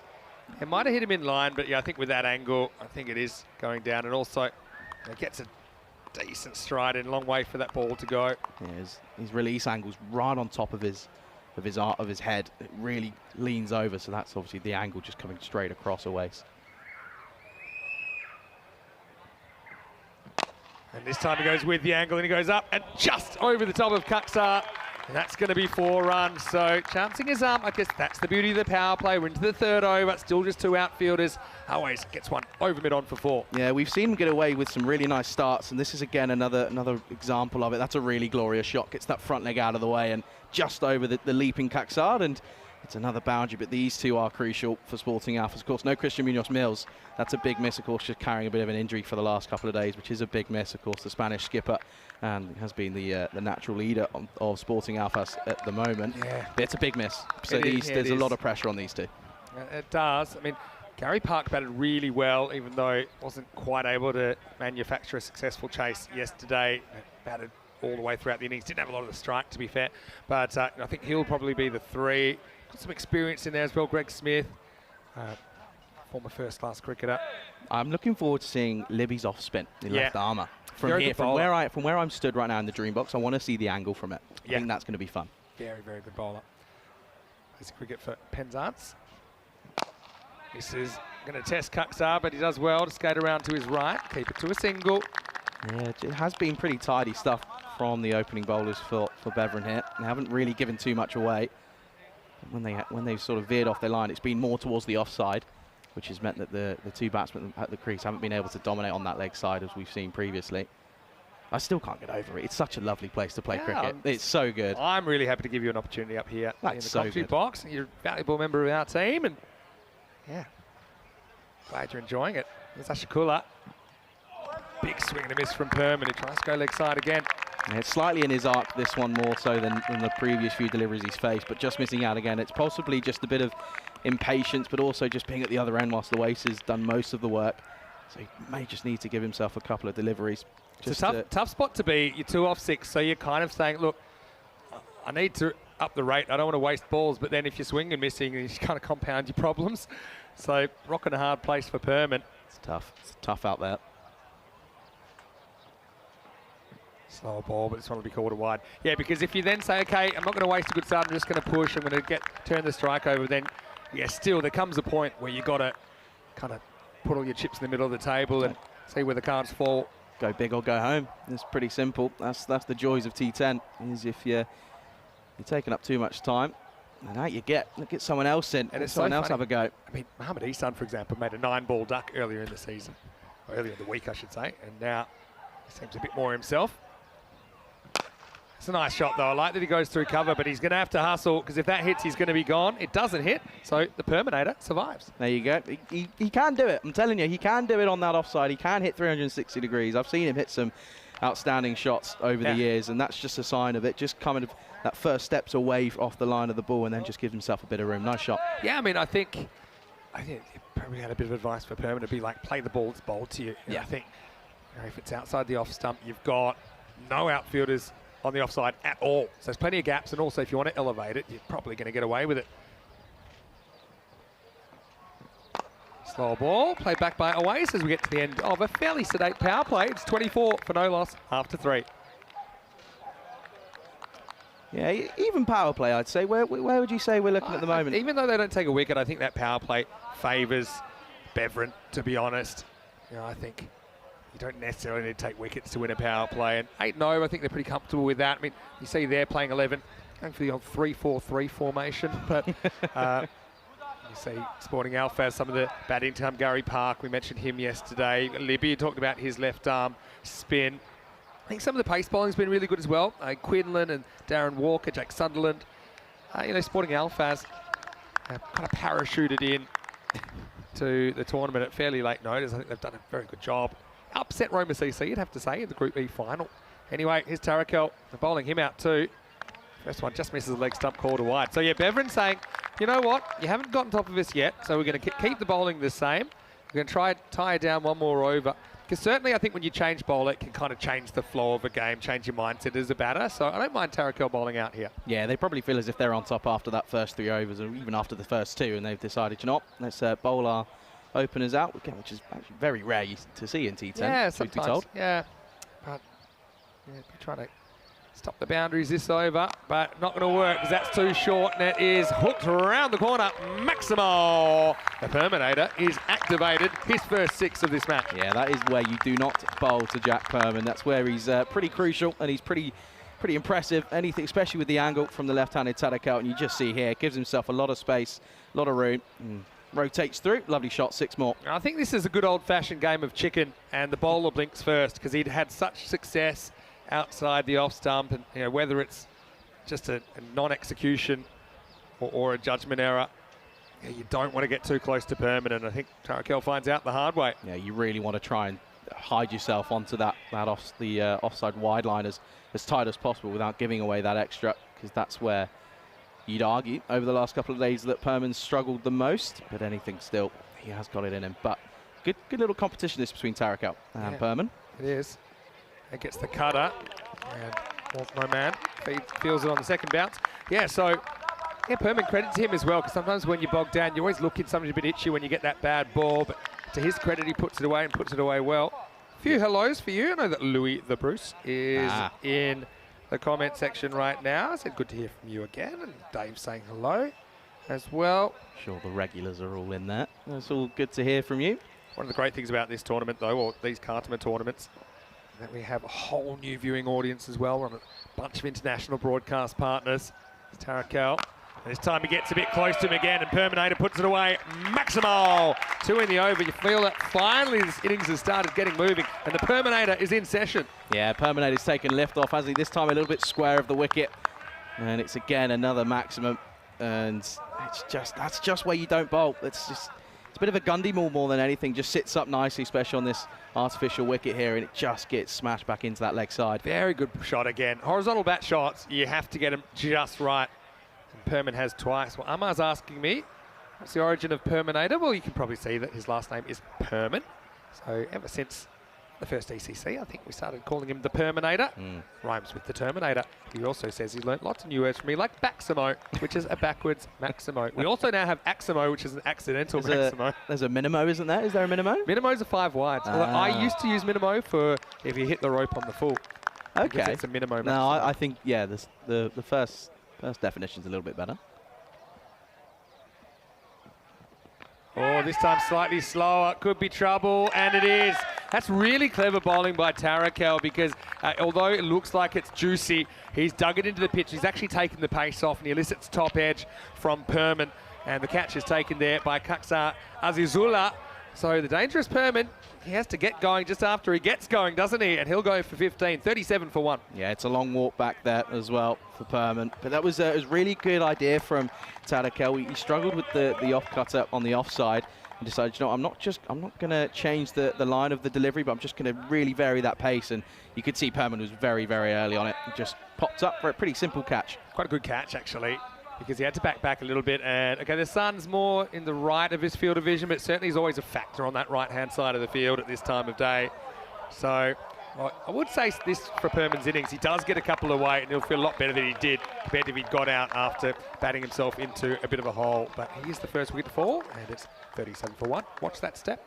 He said he was 30. First wicket to fall. He almost took a fall himself. Yeah, it's a tough game, is this T10 cricket here. And I'm no body language expert, but let's just say I'm glad I'm not the cameraman that has to film Jack Perman when he gets out. Anyway, start of a new innings, and it's going to be Smith that's going to start with the boundary. It's a little bit of length from Tarakel. And look, Greg Smith, these guys played a bunch of first-class cricket, very experienced. I mean, I think he's enjoying the challenge of this, although he has been challenged by this format, I think. But I mean, you can tell that's a class shot first up to the boundary. Yeah, no, that is a really nice shot, and it's a very good first shot for a new batsman. But yeah, that's just the difficulty is adjusting to the T10 format, no matter what level you play. The bench, including Christian, he's out with injury. Nice looking drive this time, and wow. Ouch. That was an interesting bit of fielding. That is foot fielding taken to the extreme by Shahidullah Otmanzai, who pretty much knocks it out for a corner, but they will get 2. And at the end of 4 overs, it is 43 for 1. Yeah, that's. Do you know, I'm glad Corey's not up here at the moment because there'll be some serious words coming out of his mouth if he was witnessing that up here. Well, I mean, cost him a run basically, but it may save him a couple, I suppose. It's more about costing him his own ankle. Yeah, that's the issue. Having stepped on a cricket ball once, I don't think I'll ever foot field again. It's horrible. I wasn't foot fielding. I trod on one kind of Glenn McGrath style in the warm up. Oh yeah. I think there were reports of a small girl being injured because I was screaming at a pitch that I wouldn't normally small use. girl or dogs, possibly. it was in a lot of pain. Anyway, time for over number 5. Wow. Look at that. That's an Sam image. Williams. And yeah, he's enjoying. I've not had one yet. Yeah. Oh, you haven't had a hype yet? Well, I would give you one up here, but as you can tell, there are a lot of empty hypes around the commentary box, and they are because of C. Rutgers. Yeah, well, that doesn't surprise me. Bit of spin, though, into the action. Bit of change of pace. Hooked away to the leg side. This is just a single. Yeah, no, I haven't had a hype yet, which is a little bit disappointing. I've had everything else that's been on offer. Food, very nice. Very, very good. Pepper, big thank you to them. Crowd building up as well, of course. Yeah. Big finale tomorrow will be even bigger, I'm sure. This is Abdul Hadi Aslami. We haven't seen too much of for Beveren. Beveren without a win. I mean, I know it's real tough. They've been trying to stay positive. They know they've been so close. They tied Hornchurch, went down in a golden ball, a pretty dramatic game where they bashed their way back into it. But yeah, 2 teams that I don't think will feature tomorrow, but still, this is their final essentially. Always doesn't quite get this right, but now forced to run. And I'm loving the way they're throwing themselves around. I'm not sure if you've got that in the background, nor Moman. He may have just pushed himself in the head here, backing up this throw. This is one time the helmet can work against you because I think he hits the ground. He's taken a bit of a tumble. I think he's just taken a moment just to get himself back into terms with things. But yeah, it's interesting though. We take another look here. Though. Look at this replay. See if we catch it. Yeah, I don't think it would have been out, but I can understand you want to push Always, and then have a look at this. I'm not sure if you've got it, but yeah, this one here, bang, and just hits the ground. It can basically bang your head into the hard bit of the helmet. Anyway, Roman's fine. No stoppage. It's well bowled by Hadi Aslami. Well respected from Smith, but these two, of course, a bit of an unconventional ways of getting to this week. Of course, Alphas, unconventional way of getting into this tournament, full stop. But of course, the final in the way that Beveren won that, it's incredible. Yeah, that's true. Yeah, it was a time penalty that got them over. They probably would have got there anyway. They needed 4th last over, but then they didn't have to get any. As we get to end of the over, the score is 47 for 1.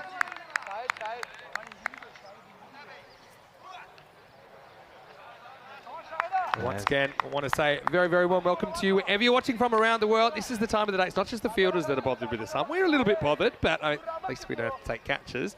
But Charlie, I mean, this ECL every year it's been bigger and better. I mean, as a player that's played a lot in Spain yourself, you know what it must mean to these guys to be out there. Oh yeah, no, it means a lot. I mean, it's such an experience to be around with all the cameras and all the setup and everything and all the crew. It's just, it's really, it's a bit of an honour to play in it as well. A lot of players really do value the experience they gain from this.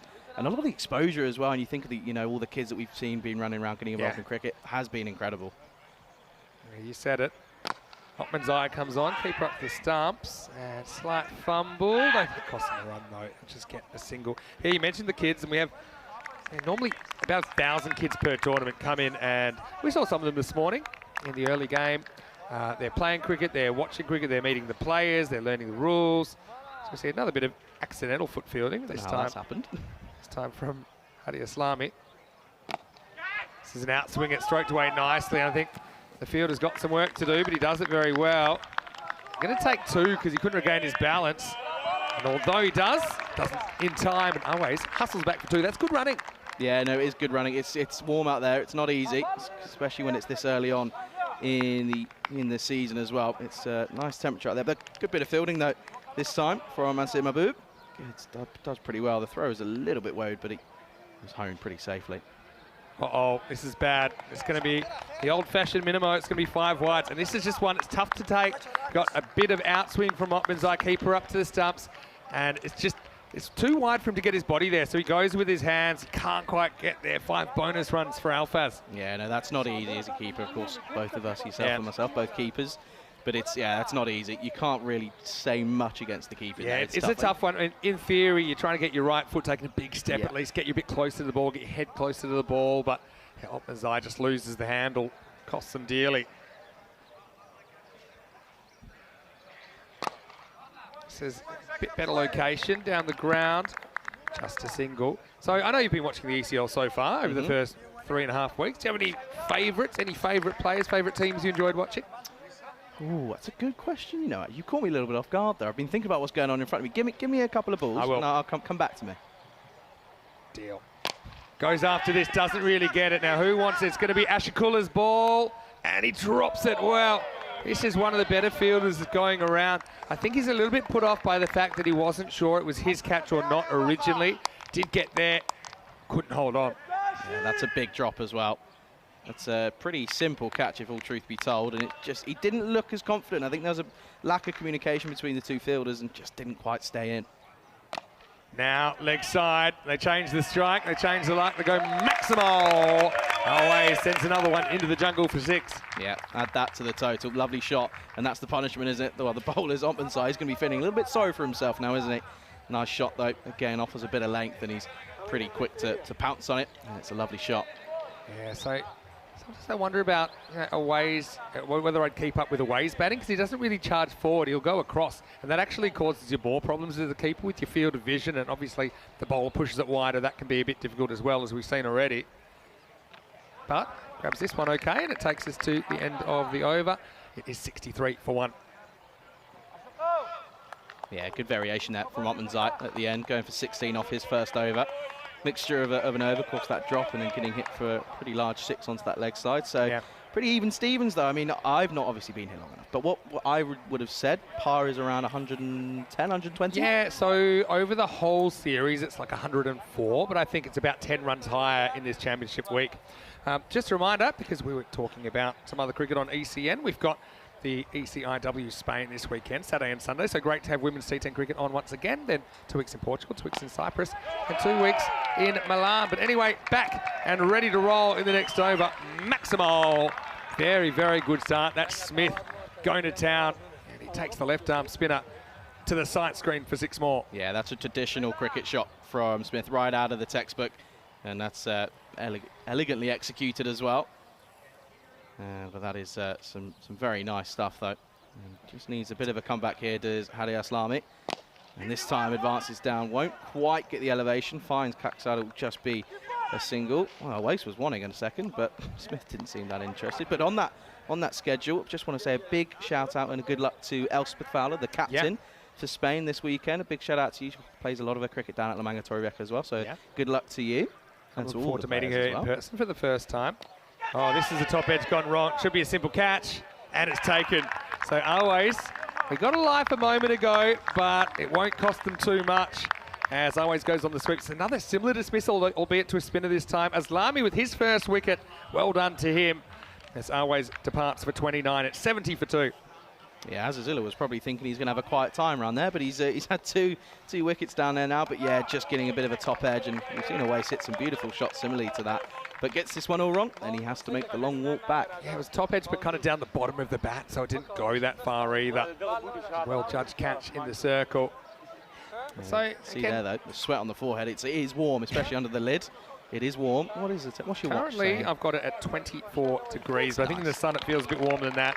Not a bad knock from Always, who hits 3 sixes in his 29, as he's the second wicket to fall. It's 70 for 2. Yeah, 70 for 2. Both openers back in the shed, and this is you'd say this is probably the second best part or biggest partnership that Bevan will need to break, as the skipper Gary Park comes out. Park batted really well yesterday in tough circumstances, so I think it's a good time for him to join.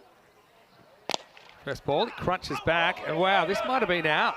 Not so sure, but we'll have a look.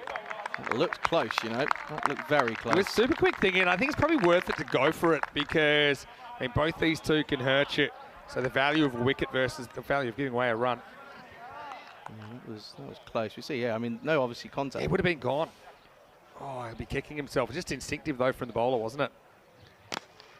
Cover drive, picks out the fielder. Well, make him hustle. Buzzers, could be buzzers. No, they won't take it on. It's good backing up in the end. It's Tadakal. Good they're looking for it, though. Yeah, that's good.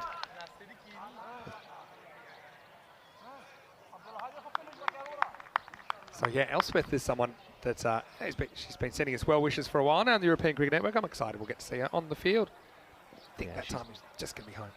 Done some great stuff for cricket in Spain. Turns into a full toss and finds the gap. That's good placement from Park. And it's going to be 4 runs. And it's also the end of the over. And takes us to the end of 7. It is 76 for 2. Well, pretty exciting tomorrow. We've got finals day coming up in championship week. So it'll start the same time, 10:30 a.m. GMT, 11:30 in Central Europe, and 4 p.m. in India. So the only one we can lock in right now is CIYMS in first. Second, third, and fourth, all up for grabs. The teams in there, Pakai Care, Badalona, as well as Hornchurch and Dreux. And Hornchurch and Dreux are playing the last game. So if one of them wins by enough, they could actually grab second, although it'll be tough, I think, to displace Pakai Care from second. And don't forget those top two get the double chance. But yeah, we are saying goodbye to 3 teams at the end of the day, and I think we already know who those 3 teams will be. Start of a new over, though, first. And first one's worked around the corner, but not all the way to the boundary, just a single. Yeah, so Farmers, I think because they went out in that last game, they've completed their allotted games. It looks like they'll finish in the bottom 3, and both these 2 teams, I think, also that's the case. But still, it's not often you hear at the Cardamore Oval, and these 2 teams especially, they're hoping to go out on a high. Yeah, they certainly will be, but I think that just says as well how tight this last final group has been. There's been some serious cricket on show. Oh, is this off the glove? Yeah, I think it is. And he tucks his bat under his arm and he walks away. Israel comes on. He's got these slingy left armers and he hits the pitch hard.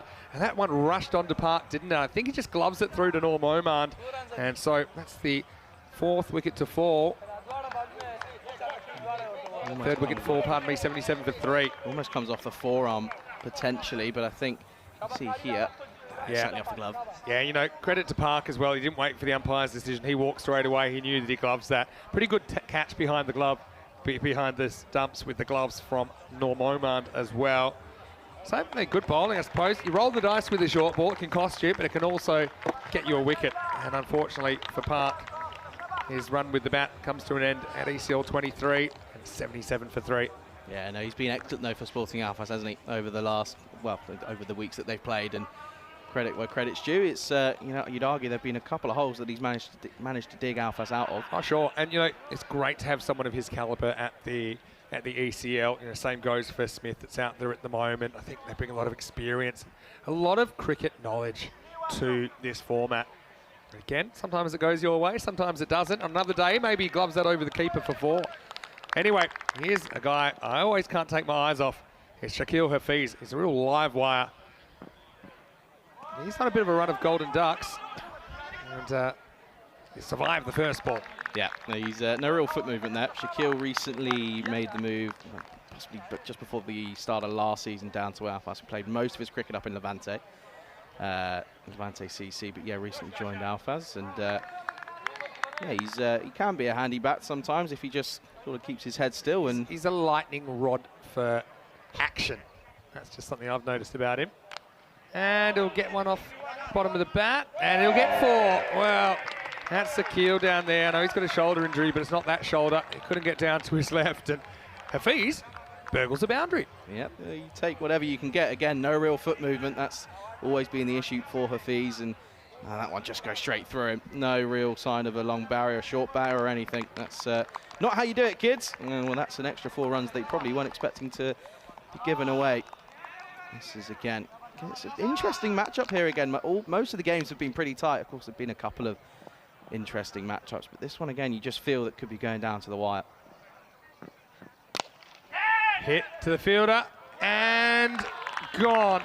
He holds on to it. That's Shahidullah Othmanzai there. So Hafiz gets his more towards the middle of the bat, but not quite the bullseye. Hung up in the air, and Othmanzai did well to come round to his right. It was a bit of a kamikaze stop, drop and roll job, but he held on to the ball. That was the important thing. And it's 81 for 4. Yeah, slices it completely, gets nothing on it, and then he just sits up. It's a good catch, though, in the end. He comes around and makes sure that he holds on to it, even with the Bower roll. Bit of James Bond style in there, but it's, again, another wicket, and the wicket's really being the issue for Alphas. So disappointment for Hafiz, but we know often he's there for a good time, not a long time. Does get a boundary for his team. They all help. And with the ball remaining in the 8th over, it's 81 for 4. In comes Gary Crompton, who is also a man who I've known for many years. Yeah. He's used to play, he was a little bit younger, we'll say, to put it nicely for Crompton. He played a little bit down in Somerset, and he's played a pretty high standard. He was a consistent run scorer for the Spanish national side a few years ago as well, before retiring. But he's now plays most of his cricket up in Alphas. Not a bad place to retire to, though, if I'm fair. Anyway, Crompton gets 1 ball from Israel, and he chops on. So, well, once again, Israel doing the trick. There's 3 wickets in the over, and he changes the face of this innings in a bit of a heartbeat. Well, Smith at the other end probably gives it the high eyebrows. He's lost 3 partners, bang, bang, bang, and that's 8 overs down, 81 for 5. Yeah, that's a bit of a disappointing one for Crompton. He's normally holds himself to pretty high standards, but gets very stuck on the crease and just chops on, and it's a bit of a lazy shot, if truth be told, but it's an early shot in the innings and gets it all wrong. And he has to make a very long walk back, and a very quick one, especially after just getting out there. I'd look to see his heat map for that innings. Hardest stairs to climb in world cricket, I think, here at the Cardamore Oval. I still don't know how I would have handled the camera in the face when I got out, but I think he's a class act, Crompton. He won't lash out. As Israel, 3 wicket over, and that's the end of the 8th over. It's 81 for 5. Yeah, that's a really good over from Israel. Almost out of nowhere with his slingy lefties. The big over, 3 for 5, and now 81 for 5, with 2 overs remaining. Hotman's at least it's another little edge. This time it is handled down there. Playing with fire down there in no man's corner. I think they moved a kill away from there. As it is, I think it might be Israel that does the fielding on that occasion. To his left, so no excuses there. excuses. See on that 100 or so pace, which would be an interesting one, considering Beverin's batting hasn't always clicked. In fact, it's rarely clicked. When it has, I mean, it's been Belgian ball, baby. There were signs of it yesterday, 55-run power play. They only made 44 off the next 7 overs against Pakai Care. Yeah, I was eating a very nice pizza at that point. I had it on my phone. I wasn't here. Life. And well, I switched off for about 2 minutes, and all of a sudden it was, oh, what's happened here? They were not. What was it third? How many runs off the first over? 28, I think. Yeah. So Libby, or Jamsy, as we like to call him, jams out on this one. Gets one to get off the mark. Off the mark straight away. It's been pretty tidy middle over bowling from Beverin, if all truth be told. We're mostly known for their Belgian ball hitting. Who can forget that last year? But this time, especially in this case, it's been all about with the ball in hand. They've been pretty solid so far. Low full toss, hit straight and into the gap, 4 runs. And cracks into the microphone. A sonic boom as Smith grabs 4 runs for Sporting Alphas. Yeah, crucial runs these coming towards the last 2 overs, and you take anything you can get. But that was struck firmly right out of the middle of the bat. Kind of holds his ground. Bit of a low full toss. Sometimes the harder ones to get away, but does pretty well, gets enough on it. Lovely shot. Couple of bounces, 4 more. As we always say, it all happens in the 9th. That's what John Gray's saying right now in the comment section. Now gets a nick and he's gone. So 4 and out, and a pretty handy one to get, even with just an over and a bit remaining. Ottman's eye pushes Smith a little bit wider. Smith on the drive as you'd expect, but he gets a little feather. Norman does the rest, and he is the 6th wicket to fall, Smith. It's 87 for 6. Yeah, that's just the thing, though. Beverin have done pretty well to take wickets at the right time, getting the in batsman out pretty early on. And that one was just a bit of a wider delivery, possibly a little bit wider on the crease potentially, but it's another good take. Pretty simple one, but you still have to do them and take them cleanly. That's exactly what he does, and well, he has to go, does Smith. It's a horrible walk up those stairs, and I have to say, I don't know how I'd handle a camera in my face after just getting out. Well, the other thing I'm worried about is the trophies right there. So, I mean, I'm not saying it needs additional security, I'm just putting it out there. But, yeah, against Smith, it's been great to see him operate. We'll probably see him with the ball, maybe with some of his little wobblers. There's Cockney corner. That's a great corner to be in. I've been in there quite a lot today. Are you a bit too posh to be accepted down there, or how do they feel about you down Essex, there? Right? Yeah. I'm born in Essex. I was born in Essex. Okay. So how much of that do you retain? Yeah, all of it. I'm a proud Essex boy. I found Just something don't about sound like what to be a true Cockney, what you need to be. In the air, and well, grabbed, but Zakil, his throwing ability is -2. So just be 1. You have to live or be from within the vicinity of where you can hear the bow bells. So that is apparently, so I've got so many people writing in and saying, hey, can't be Cockney corner because that's where you got to be from. Okay. I said, this is my answer. It's 2023. You can identify as Cockney. In fact, if you want to. Pitch that side leg stump. Will be the end of the over. I think it'll be a leg bite to finish it off. Alphaz searching the 3 figures after 9 overs. They're 89 for 6. So is Cockney corner just invite only then? Is that no, you can. Well, I'm a long way from where you can hear the bow bells from. Although I did have some bells ringing in my head Monday morning after getting the Hornchurch crowd experience on Sunday night. One day weekend might have come back to bite me a little bit. Okay. Anyway, 3 or 4 days later, I'm almost feeling myself again. Almost. As we head into the last over. Great bunch of supporters, though. In fact, not just the Hornchurch supporters, but all the supporters that have travelled. Even, I mean, you're kind of neutral, I suppose, but it's a beautiful place to visit. You mentioned the weather being out of this world. Certainly is. Lights will go on shortly. It's good to have Israel to come back as well. If you're a Beverin supporter, he's really bowling with a bit of spice. That 100 is not going to be easy, especially with 2 fresh batters at the crease. Yeah, you probably would argue anything under 100 is below par, especially in this finals week. And Alpha struggling to get there at the moment. Still need another 11 to get up to that 3-figure total. I love the rhythm and the momentum of Israel's run-up. Yeah. And I love the way, he really hits the crease at pace. He's not just ambling in. He is hurling it down there. Beats him again, so 2 dots to start the 10th over. It's a good take there as well. That bounce just in front of Normal Man. Yeah, but it is very, very rhythmic, isn't it? It's all one sort of fluid motion as he gets to the popping crease. It's that acceleration which he gets through the run-up. I feel it's quite purposeful. That's a little bit of a left-handed version of Adam Kennedy, who plays for COYMS. He also gets a lot out of his run-up. This time they've had enough, so they're running no matter what. And Libby gets something on it, gets his second run. So I know that you're going to stay on the second half of the game. I'm going to get Rico up here with you, because I know that you and Rico, that you'll be working together in the ECS a little bit later in the season, of course, around your studies and around all those times we send you out there alone. By then. I'll be finished by then. You'll be finished? How long you got to go? Well, I'll be finished for the year. I finish in the first week of May. Okay. And how many years you got to go after that? Oh, 1. I took a gap year because of the old COVID. I'm still on a gap year. Yeah. All right, this is probably lucky runs, or is it? Yeah, it's going, it's gone. Great hurdle as well from Azizullah, but that is a backwards Maximo. Yes, Charlie, it's a Maximo. Maximo. Well, it's the first time I've heard it live in person. It's nice to see. If you're a Sporting Alphas fan, you'll take that for sure. Doesn't really look like he has much of an idea as to where that's going, but you'll take the end result. It's what goes down in paper. It's 6 more. Could have easily clonked him in the head, for sure. I guess that's also an Maximo, which is an accidental Maximo, but they'll take the runs. 2 to come, 96. And this one is going to fall in front of the fielder. No, fielder comes in, and now he kicks it. And now they'll probably get 2.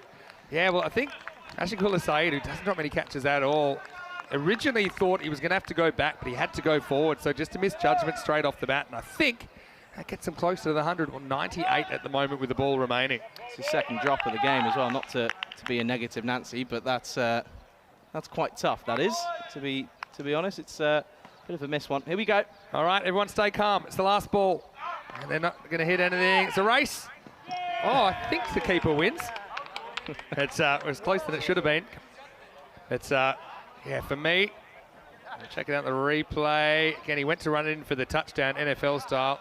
And I think, yeah, he's just out. Just out, but it was close. So Norm Oman will affect the run out, and it'll finish 98 for 7. So I guess it's good keeping, because he got him. If not, it would have been bad keeping. As he slid it on the spine of his bat anyway, so nothing was grounded, even when he did sneak into the crease. So anyway, it sets 99 for Beveren. Look, they're close enough, they're good enough. It's a classic case. If Belgian ball mode is activated, you feel like it's not enough. Don't forget, they got exactly 99 last night against the European champions, Pakakea Badalona. That's exactly the target they need. But I mean, they're going to have to handle some difficult spin options from Sporting Alphas. You know, they've got some clever bowlers that take the pace off. So for me, given these two teams, I feel it could be a bit of a 50-50 game at the halfway stage. Yeah, it certainly could be. Well, that's what they're all playing for here in Cartmel this week. Of course, we don't really think these two teams are going to be involved tomorrow, but it's certainly going to be an interesting one later on in a couple of moments' time as we see the response. But we take a look at the highlights then. And well, there's Mark Perman, who's the father of Jack Perman, giving a bit of a fist bump. And well, it started well, but it was Awais Ahmed who really got underway for Sporting Alphas with some lovely shots into that leg side. But there were some moments of well, funny moments, some comedy moments. But it was funny when Awais seemed bothered with a clash. Someone that looked like it could be his nephew. But anyway, he looked okay. And look, Perman was slow to start, wasn't he? But did get a couple of Maximos away. But I feel that in this innings, every time it looked like Sporting Alphas were pulling away, Beveren just seemed to find a way to get that wicket. Yeah, they certainly did. That was a really good delivery from Tadakal. He knew that he was struggling with that slower delivery, that he's got the variation, and he just kept it on the same line. He just turned it up. A bit of hype for Sam Williams, Stiggsy. It's that point of the tournament. Nice National Geographic work as well of the butterfly effect. And, oh, Moman, he certainly had his hands full, didn't he, the keeper, in his 10 overs. Most of what he did was good. Saeed had a bit of an off one in the field, and he fumbled that ball 3 times on its own. But, yeah, then Awais got to 29. He got out on the sweep. Another nice catch taken in that position by Azizullah. This was a chance to sneak a run out in the middle of the innings. But anyway, all things considered, look, I think both teams feel like it's winnable. That's how you know it's a fairly even contest. Perhaps Beveren slightly the happier of the two teams. Well, you never know with scoreboard pressure, of course, that's also a factor to take in. But you mentioned there that Norman Mann's had a bit of a busy one. He certainly did. Well, that was a moment that Sabir Zakil won't want to see back. But unfortunately, he is because of the lovely work. Speaking of Zakil, maybe this is the innings where he can regain his mojo. I know he's had a real rough time of late with the bat and injuries and all those things. I was going to say Israel, he was a real game changer. It looked like Sporting Alphas were heading for maybe the 110 to 120, but he came in and shut the gate in the 8th and 10th. And you saw Otmanzai did his bit as well as he removed the dangerous Smith. So as the 10th over wore on, we had the Maximo, including one of the great high jump hurdles from Azizullah. Saeed shelled another one. He won't be too happy about that. But in the end, that was the difference between 98 and 99. The keeper won the race, so kept Sporting Alfaz, the Spanish qualifiers, at 98. Beverin will require 99 for victory. Looking at that scorecard, you can see that the top three threatened but didn't quite get away. Always Ahmed with 29, the top scorer. Smith with 24 of 14. Perman just started getting going, then he had to get going for 15. No one else hitting double figures. Low handy boundary late in the piece from Quinlan takes them up to 98. Bowling figures, Charlie, well, Israel, he stole the show late in the piece. Yeah, he certainly did. Almost came out of nowhere, really, didn't he, with that first over. 3 for 5 off his first over, then of course went for the rest in his second. But it really was just taking wickets at the right time for Beverin, and you can see they're pretty evenly shared about, apart from Ashkila Saeed. The less about his day out in the field, the better, really. But yeah, it's an pretty even contest at the halfway stage, and I'm certainly looking forward to calling the next half as well. Yeah, well, I'm going to step aside. I'm going to let Rico come in, and I think it's just fair that Charlie and Rico get acquainted before they'll be united at the ECS a little bit later in the season. For now, it's Vinny Sandu, Mr. Maximo, here with Charlie Hunt. 99 will be the target for the Belgians if they're to register a solitary win in Championship Week. We'll see you after the break for more ECN action. You're watching the European Cricket League.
The European Cricket League is brought to you by HCL Software, Dream 11, and Andalusia European Region for Sport. Hello and welcome back to the middle, the Cardamom Oval. The umpires there make their way out, Stephen Gooch and Joe Foster. Well, we're going to say bye to Mr. Maximo Vinny Sandy for a short period of time, for the rest of this match anyway. He'll be back for the night match with me, and it gives me an opportunity for the first time to work alongside Charlie. Charlie, absolute pleasure. Lovely to see you here.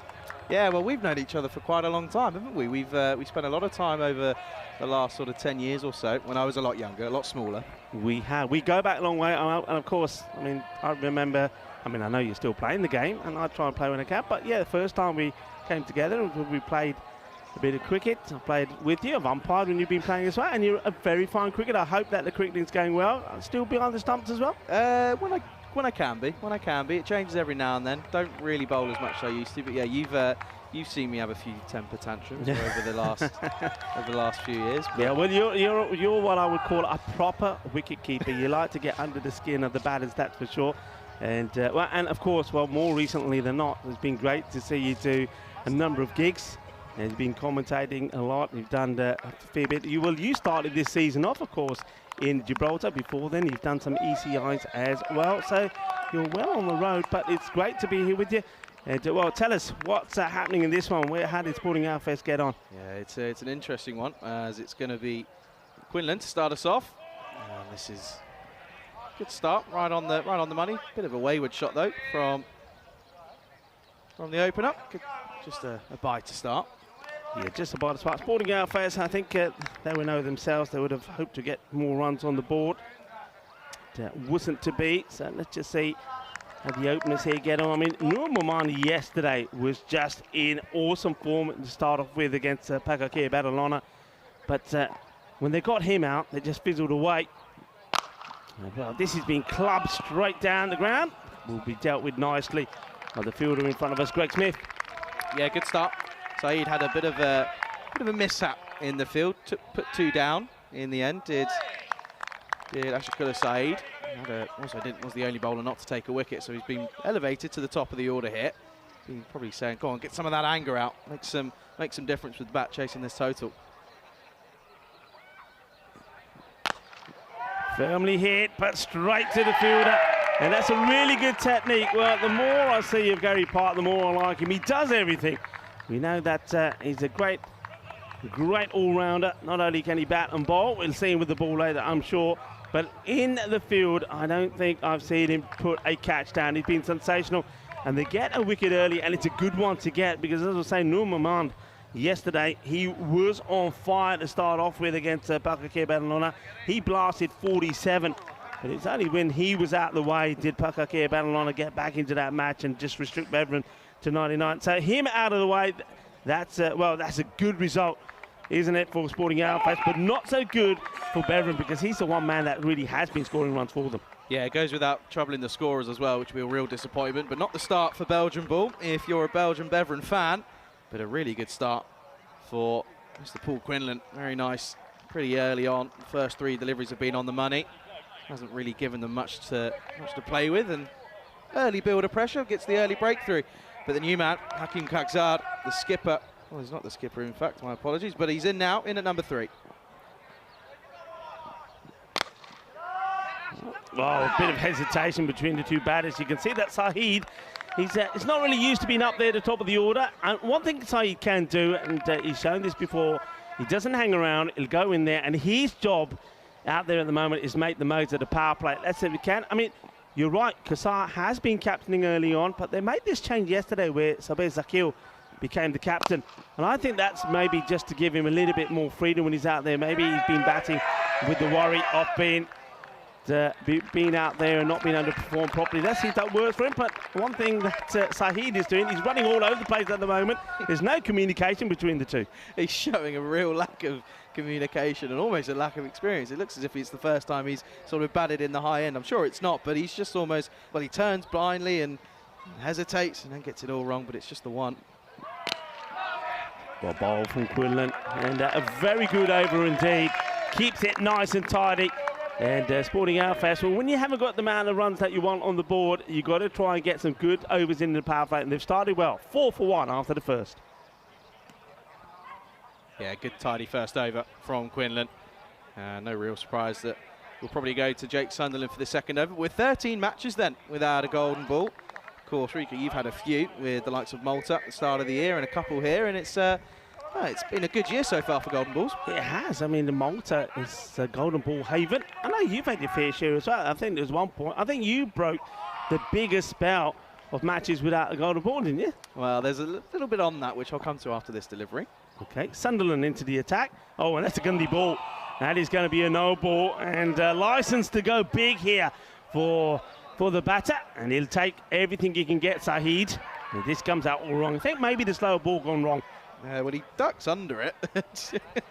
You'd argue just have a swing, but again, he will be on strike for the free hit, which is probably ideal for him. But no, the golden ball curse ended, but it wasn't. We worked out it wasn't me. It was Tyrone. Tyrone, was it? Tyrone Peters that was the golden boy. Mr. Horns himself. Sunderland free hit, and he misses out on it. I think this is a case for me where, as you follow Saeed, as I said before, he can give the ball a big club.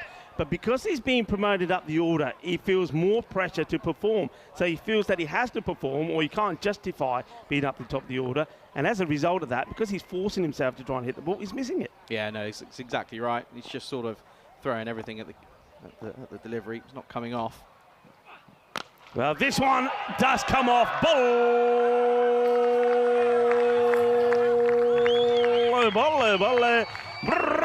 Shaka, well, he's clobbered this. Captain Caveman style, big hit. Yeah, really nice. Gets nice and deep in the crease, and well, he's probably saying, Charlie, I can hear you, and I can hear Rico doubting me. Watch me, watch me. Nice shot into the leg side. Lovely shot, 6 more. Yeah, it's a good shot. Well, we are told all the time that the voices do travel to the middle, and Ashiful aside, who is, by the way, a lovely guy. He's a giant of a man, but he's a big softy. He's a soft, gentle giant. Spoken to him many a times. He's a very, very nice gentleman. And very humble as well. I need to be very happy to put that away. Bevan, of course, have had a lot of issues internally within Belgium. And they've had to fight a lot of things to get here. So, well, I just hope they can finish with a flurry, maybe with a win, but with a good performance. That's what they want to see from them here. Yeah, it certainly is. Jake Sunderland needs a response. Slow ball, high up in the air. Fielder getting under it, Craig Smith, and takes a very, very good catch. And Sunderland takes the pace off, and after being walloped for a big 6, gets the wicket. Saeed will go for 8 of ball number 6. Yeah, well, I asked Sunderland, have you got a response? And that's exactly what he brings out. Slower delivery. Saeed, he had one idea at the top of the order. That was to swing and swing hard. He went for it again, but right off the toe into the bat, miscues it entirely. I thought we were in a bit of trouble in the early start of that, but it was just go straight up. And it's actually a really good catch, though, in the end from, I think that's Greg Smith, but a really good catch, and well, Saeed has to go. Yeah, Saeed, well, just when he found the middle of his bat, he then gives his wicket away, so hasn't been able to inject the kind of firepower that he was hoping to, so he will go back. And there was the last time that we're going to see Ashifullah Saeed out there in the middle, and once again, I think he's been very, very good for Bevan. I think his bowling has been excellent. I think he's been a great asset to their side out there in the middle. And they're just not been able to produce what he wanted with the bat there. But that gives one man who, is out there. He's sort of partially injured. He's coming into this European Cricket League with, shortly after he's had an operation. He should be resting, but he wants to play. And that's Sabah Zakir, who has taken over the captain's armband as well. Not seen that man play without an injury, has to be said. His first delivery here. It's another slower ball. Well, they'll take it on, and Compton is a very, very experienced fielder. It's just a single. Yeah, no, I don't think I've ever seen Zakil play without an injury. I think he's always had that shoulder injury. When we were in Mechelen towards the back end of last season, he had an injury, wasn't really playing to the best of his abilities because of it. And again, he had that surgery, looked okay, but I think it's just something that's got to be sorted. Well fielded, and maybe the worst thing would have both batters were on the same wavelength and went straight away, but not to be. Keeping the pressure on here nicely. Sporting Outfast, want a big shout out to some of the Sporting Outfast faithful that are here, and Johnny Braithwaite is out there as well. Hello, Johnny. Hope you're well. Always nice to see my papa out there watching the cricket. A few familiar faces. Sporting Alphas in this, their final fixture. This place is away, and he'll get a single, so it'll be 13 for 2 after 2 overs. Yeah, really good positive start this for Sporting Alphas, though, has to be said. Of course, that run rate almost creeping up to 11, started at just over 9, and you can just see there that it's coming up. But this is the story so far. This is what we've had throughout the last couple of days here in the finals week here at the European Cricket League. What a week it's been. I've only been here for a couple of days, but a man who's been here all the time. Rico, what have we got? It's been sensational. You can see their Sporting Alphas, they're looking to add one more to the win column for them, but Beveren haven't picked up a win here in Championship Week, and they're desperate to go home with something to show for. It's not going to get them into finals day, we know that. Neither of these two teams can make it, but they want to finish on a high, and they want to finish with a bit of a personal highlight. Which team will do it? At the moment, you'd say that Sporting Alphas, despite the low score, on top in this one. It's been nicely played away, work to be done by the fielder, and does well. I mean, Charlie, you started playing cricket as a youngster through the Colt system. Did you ever think that you would be here looking at cricket being played in Spain with this magnificent ground, with this spectacle here, and thinking that, hey, we're watching cricket playing? Isn't it something special? Oh, it's incredible. Do you know, I've been to Cartmel once before. I think it was about 4 years ago, right at the back end of COVID, and there was obviously none of this was here. But to see it here for the first time, it's incredible. It's sensational. This is just clothed leg side. Doesn't really find any in the middle. Just be a single. But no, it's sensational. I mean, I've been dying to come out for the last couple of tournaments that have been here. Just haven't been able to do so for uni or whatever other reason. And I was like, you know what? I can get a couple of days off. Let's get out there. And it's I've enjoyed the first day yesterday. Today's been even better. And it's all got more to come tomorrow with finals day. It's got better. I mean, I remember back in 2019 when it was the very first European Cricket League. See this one first. This is going to be a dot ball straight back to Quinlan. Makes a stop. Quinlan. He's fired up, isn't he? Quinlan and Sunderland have been a great addition, and also Andrew Libby. We'll see him a bit later with his spin, but they look in the business, and there you go. Says, well, if you want it, and you see the batter said, okay, I'm going nowhere, says Kassar. But yeah, I mean, when we saw that in 2019, the very first European Cricket League, it looked special. Yeah. But never dreamt it would get to this. It's nicely played, leads it nicely, but just a single as Perman comes in. One thing I will say with Perman, I would notice this yesterday when they were playing, and I sat just outside of Cockney's corner, wasn't involved. But every time Perman, and I've noticed this since playing with him and whatever, every time Perman has the ball, everyone screams, don't throw it, don't throw it, we don't need the overthrows. He loves to just throw it in. Well, this has been hit pretty well. Fielder's got a lot of work to do. And, well, he throws himself at it bravely. But this, I think, will go all the way. Manos arriba, arbitro. Porque eso es 6 carreras. Que guay, que genial, que grande. That's an exceptional shot for outside the off stump. Yeah, it does well. Throws everything at it. Does the kill. Injury or not, that's a really nice shot. Just slices away, if anything. Goes a little bit more aerial than he probably anticipated. Good work, though. Yeah, good attempt from, I believe that is Sunderland. But just misses out, but it's still 6 more and 6 vital runs at the moment. And this matchup's looking interesting and spicy. Yeah, it's looking spicy. I mean, that rate is, they're not going to be worried about that at the moment. It's just over the 10 mark, a couple of boundaries like that, and it brings it down a little bit. But they've got to keep the wickets in hand. Sutherland comes back with a fuller delivery. Should be dealt with by the fielder, who's back paddling a little bit, Gary Park. But that will be the end of the over. And it's been a fine spell from Quinlan. He's picked up 1 wicket, only conceding 13 runs. So at the end of the power play, it's 23 for 2. Yeah, no. So I'm here at the moment with my mate Brad from uni, who you met, of course. Yeah. And he's been dying to take a crowd catch. He's been really looking forward to trying getting away. He had an opportunity yesterday. Yeah. Didn't quite get it because it was in the bushes. But there was a man who was just in the background there, Daniel Weston.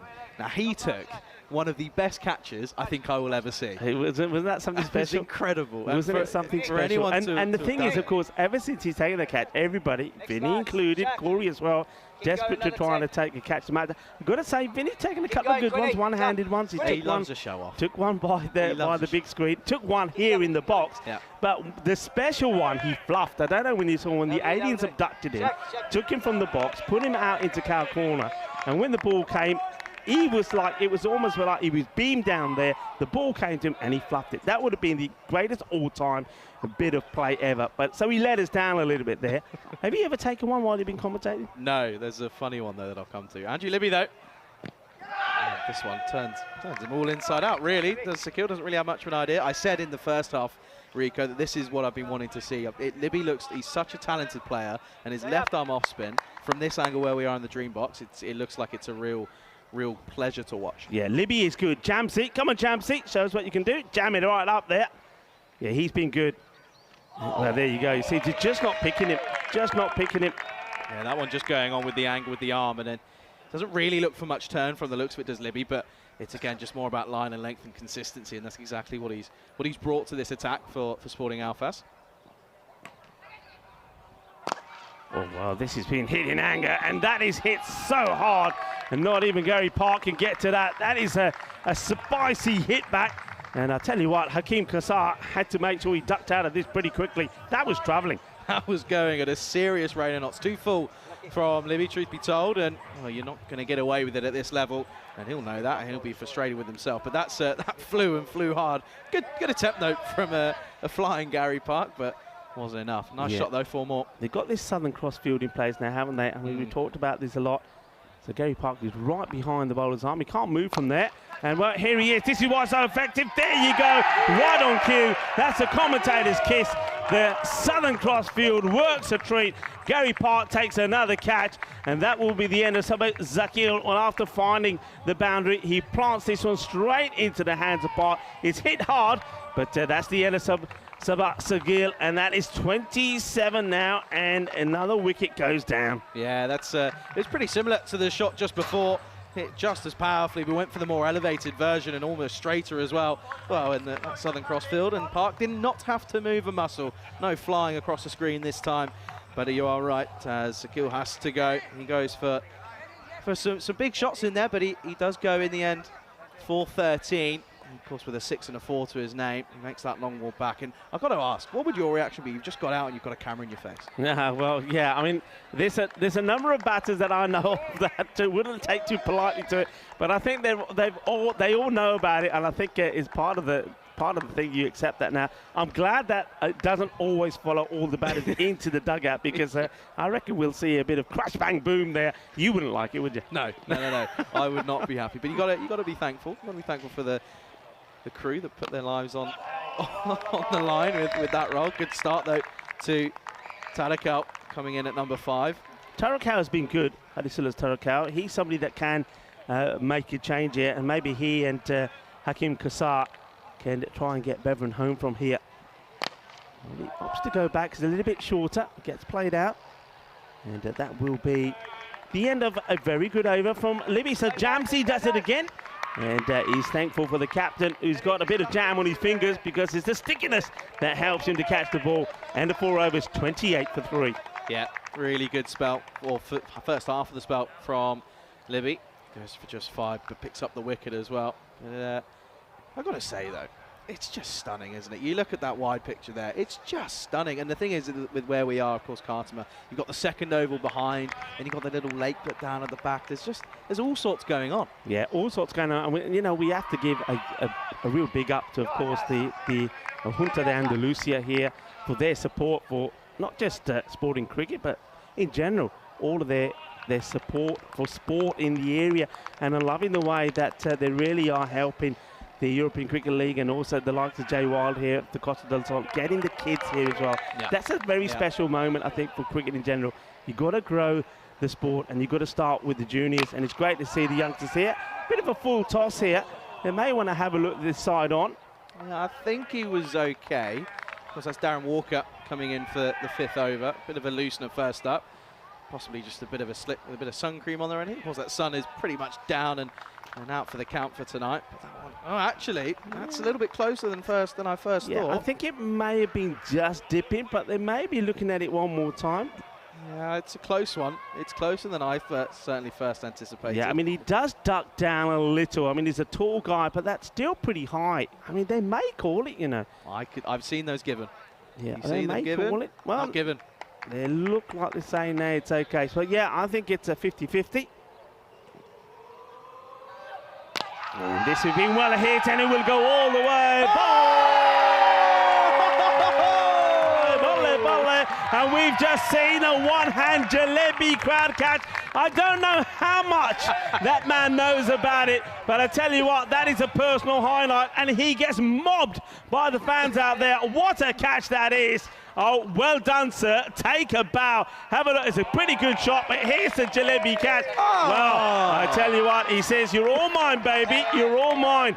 Well, this is it. Not just the European Cricket League makes highlights of the European cricketers, where some of the spectators are having a highlight as well. Well, there he is. You see him live and on the screens behind. What a moment that is. He's going to treasure that for a moment. Needs a comeback, does Walker. This time, he's hit out onto the leg side. Slightly slower delivery. Oh, do you know what? I'm just glad. I saw Alistair Priddle was there, and I know he shied away from a couple, so I'm glad he wasn't involved in that there. Here we go. There's the man. Take a bow. Come on, take a bow. Come on, take a bow for us. Oh, look at that. There we go.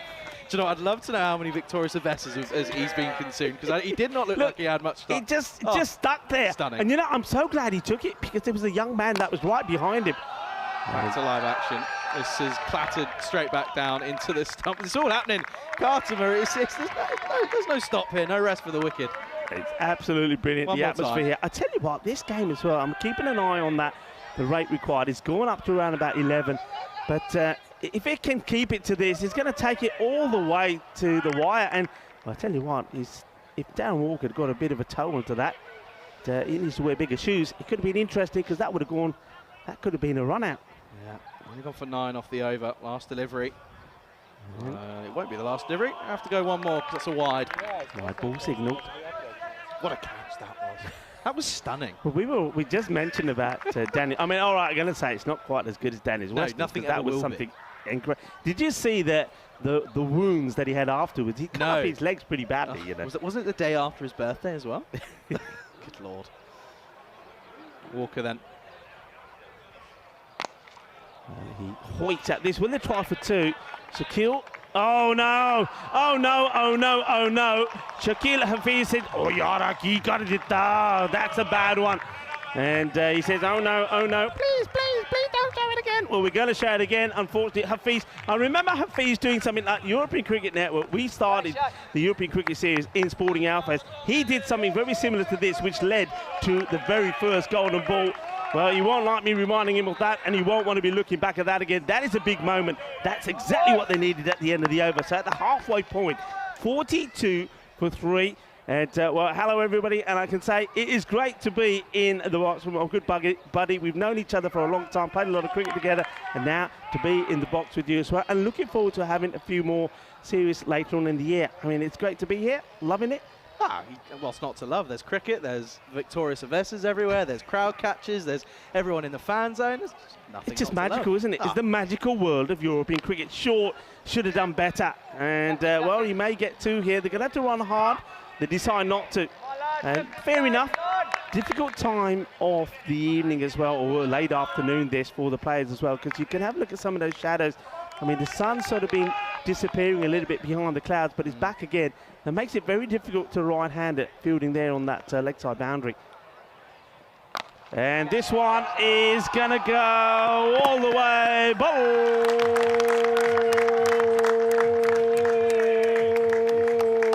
Balle, balle. And this one is for you, Rana, my friend. He's giving us some love in the commentary box. When he says he likes me Hindi commentary. Rana, balle, balle, balle. Thank you for watching, everybody, wherever you're tuning in from. And, this one was an opportunity to make it back-to-back boundaries. Misses out on it, does Kassar, and I think his body language tells you the story. Yeah, I tell you what, though, with every boundary, with every dot ball, you just feel that this game's ebbing and flowing from both teams. You know, at the halfway stage, they were pretty much bang on halfway throughout the chase with 42 on the board, and it's just looking like it's gonna be another thriller here in Cartimer. Libby then. This one down the ground, 6 more, and that's another superb shot. Gary Park wasn't able to get a hand on this one. The outstretched hand of the skipper for Sporting Alphas. He doesn't get it, and it's another 6 more runs. Yeah, here we go. Wait for it. Boom, plastic, boom. Shakka lag gaya. Kinna sona jabardasti batting. Kidda dosto, aaj swad aa gaya ki nahi? And nicely hit. Now he hits this firmly out onto the offside, but straight to the fielder. But just starting to get the acceleration in here. I mean, Beveren, I mean, they won't mind me saying this, they have really underperformed with the bat, have the Belgian champions. You were expecting a lot from them with the bat, a lot of firepower. It hasn't happened. Wouldn't they like to end with a bang? I certainly would. This is dragged, and Perman almost, look, you can see there, he's surprised he took it. Look at that little chuckle. He has a bit of a laugh. And anyway, at the end of 6, interesting competition, 56 for 3 on the board. Yeah, good stop. And yeah, I think he was a little bit surprised to get it there. And that rate, see, is just hovering around that 10 mark. And I think Beveren are just looking to keep it to that all the way through. They know just one good, what we call magical over, would change that and put them in the driving seat. But this partnership is so key. And, well, Hakeem Kassar, maybe that's why he wanted to get rid of that captain's band the last couple of games, to give him the freedom to bat properly without the pressures of being the captain. Tarakela hasn't quite got going yet, but he is dangerous, and he just adds that left and right combination, which is always going to be key here. It's so difficult to, as a fielder, to always remember you got to change, and you know, with the tight time constrictions as well, that plays in a factor, of course, wickets as well. But this is looking like a tight competition here. Well, that's a bit of a false start. I have to go again. Walker getting a little bit confused. That run rate just under 11, hasn't really moved from there. But I think have you got something for us here? But always, I mean, I just want to say after this ball, because there's a few important days around the globe today.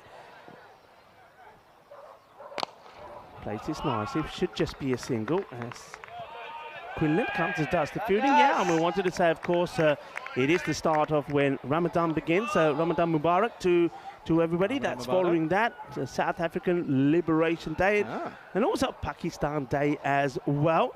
And another big day, which a lot of people will want to know about. Well, this is high up in the air, and I think he gets the distance. It's hit long. It's hit hard. It goes all the way. It's going to be 6 carreras.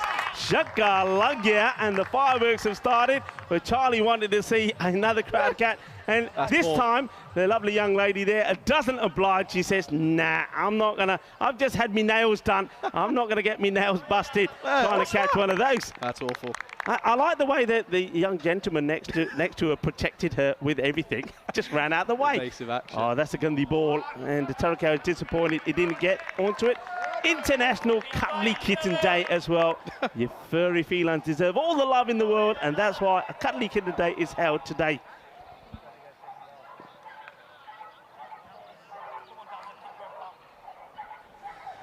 So here we go, and it's Gundy again down the leg side. So it's not going well this over the way that they wanted to go. Yeah, he's just struggling for a little bit of rhythm. He just looks as if he's stretching through. I think there's a bit of action going on in Cockney Corner, and no real surprise that Vinny Sandhu's in there. Well, there's no shock there. Here comes Darren Walker. He's got to get it right to the left-hander, and almost removes his off stump. And Tarakau, it doesn't need to be batting this way. I know he wants to be aggressive. That's the natural way for the Belgians, but he just got to say, well, look, what we've had from this over so far is good. Don't throw 1 wicket away. Stay there with Kassar, and let's try and register our first victory in Championship Week. It's all about game management. Walker then. This time is on the money, but it's slopped and it's gone. That's huge.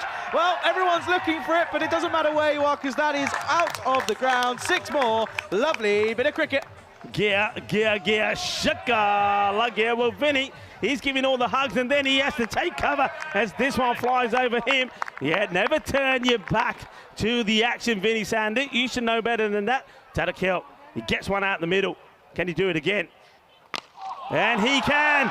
And it goes all the way. This time it goes into the other part of the ground. A nice hit goes over cow corner. Well, at least that stunning gentleman over there is protecting the ladies. That's, well, at least can't say that about him, not about the other gentleman. But what a good hit this is. It's not well directed, not a good delivery there from Walker. Too much leg side-ish. Tarakau has started his assault. And now he'll just take the single, and it says to Kassar, it's okay. I've got my eye now. I'll just stay on strike. End of the over, 78 for 3 at the end of 7. Well, that was a very strong moustache. And, well, of course, this isn't the last game this evening. We've got one more under lights, and it's a big game, isn't it? Hornchurch taking on Drew, and, well, there are some big names in there.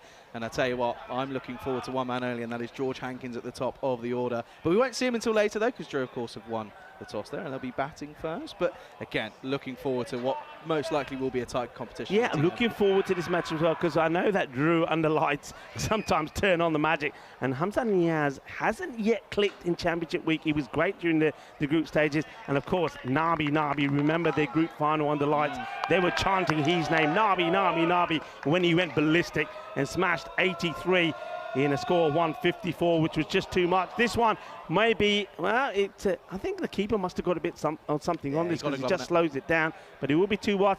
Just letting themselves down here towards the end here, putting our face a little bit too many extras.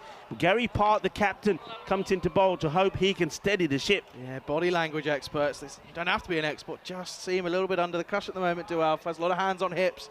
It's been a long stint out in here at Cartman. Need to keep going, though. Their place is beautifully. And we've seen a lot of carnage. We've seen some big hitting. We've seen them trying to whack the leather off the ball. But sometimes, even in this format, there's always a time and a place for shots like this.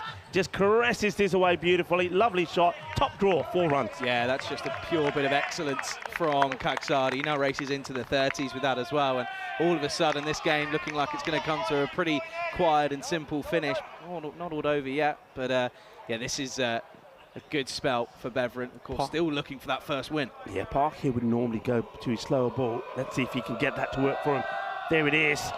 And it beats the batter, all ends up. I just want to mention this as well, in the UK, National Day of Reflection, to remember our loved ones who have died and passed away. A day to support people who are grieving and help them to connect with one another. So a big day in the UK, and this is an edge.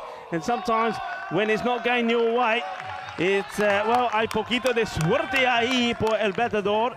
4 carreras, and maybe Beveren, they lacked a little bit of the rub of the green in their earlier matches in Championship Week, and they're getting it now. But well, they're getting it when really it's too late to make any impact on Championship Week, but maybe it is going to get them a win that they've been searching for. When it rains, it pours, Rico, and it's just not going the way of Alfaz at the moment. And again, I'll come back to it, but body language at the moment, a lot of hands on hips. They just need to try and pull something out here. Here we go. And well, that's not going to help, because that goes all the way as well. Manos arriba, que guay, que grande, eso es. Ese golpe es muy dulce, más dulce de tarta de chocolate. 6 carreras. Yeah, really good shot. It's again in the arc, and it's a bit uncharacteristic of Park. He's just leaving it right in that slot. And well, Kaksar, he's probably considering trying to do this in 1/5 needed for a victory here. Oh, well, that's got him. He's bold. He is bold, but he gets hurt. And in the process of the swivel, the ball just gently knocks onto the bails. And, well, that's a double whammy. And Kassar is going, ouch. Well, I don't know where this catches him, but he's, well, I think I know where this catches him. I think, yaar mere bante bhi tod dete. The mere dande bhi tod dete, because that's a double whammy. He is out, and now he's down and out. Well, I tell you what, there's no point bringing any magic spray out here, because magic spray is not going to help. And I don't think that's going to help either. The damage is on the other side, not on the backside. He's wincing in pain. I don't think Owais Ahmed's helping. Oh, that is right in the cojones, Charlie. Bullseye. Right in the cojones. Oh, no. And then watch this, then the ball goes. You see, look, he's in pain. He can see that, first of all, his 2 have disappeared. The one that's on the ground gently rolls on and knocks the stumps over. He doesn't know what to do. We just missed it there. But Owais Ahmed just comes out of nowhere and goes, don't worry, I'll help you, mate, and just makes it 10 times worse. But anyway. What a recovery. What a recovery. He's off. He's off to the races. Well, he's not off. He's off to the bathroom to check that they're still there, because that's hurt. Well, I don't know if he started his family or not. But, well, that's a sucker block. I've never quite seen anything like that. First, he gets done by 1 in the cojones, and then that ball, as he's there and he can't move, he sees it go onto the stumps, knocks them over, and as I say, and he is out, down and out, but it's nice to see him run off. Anyway, could there be some late drama here? Oh, that's an absolute beauty. What a finish to the over. from Park. He does go for 16, but he does get the breakthrough that he wants, and 8 overs down, and the score 94 for 4.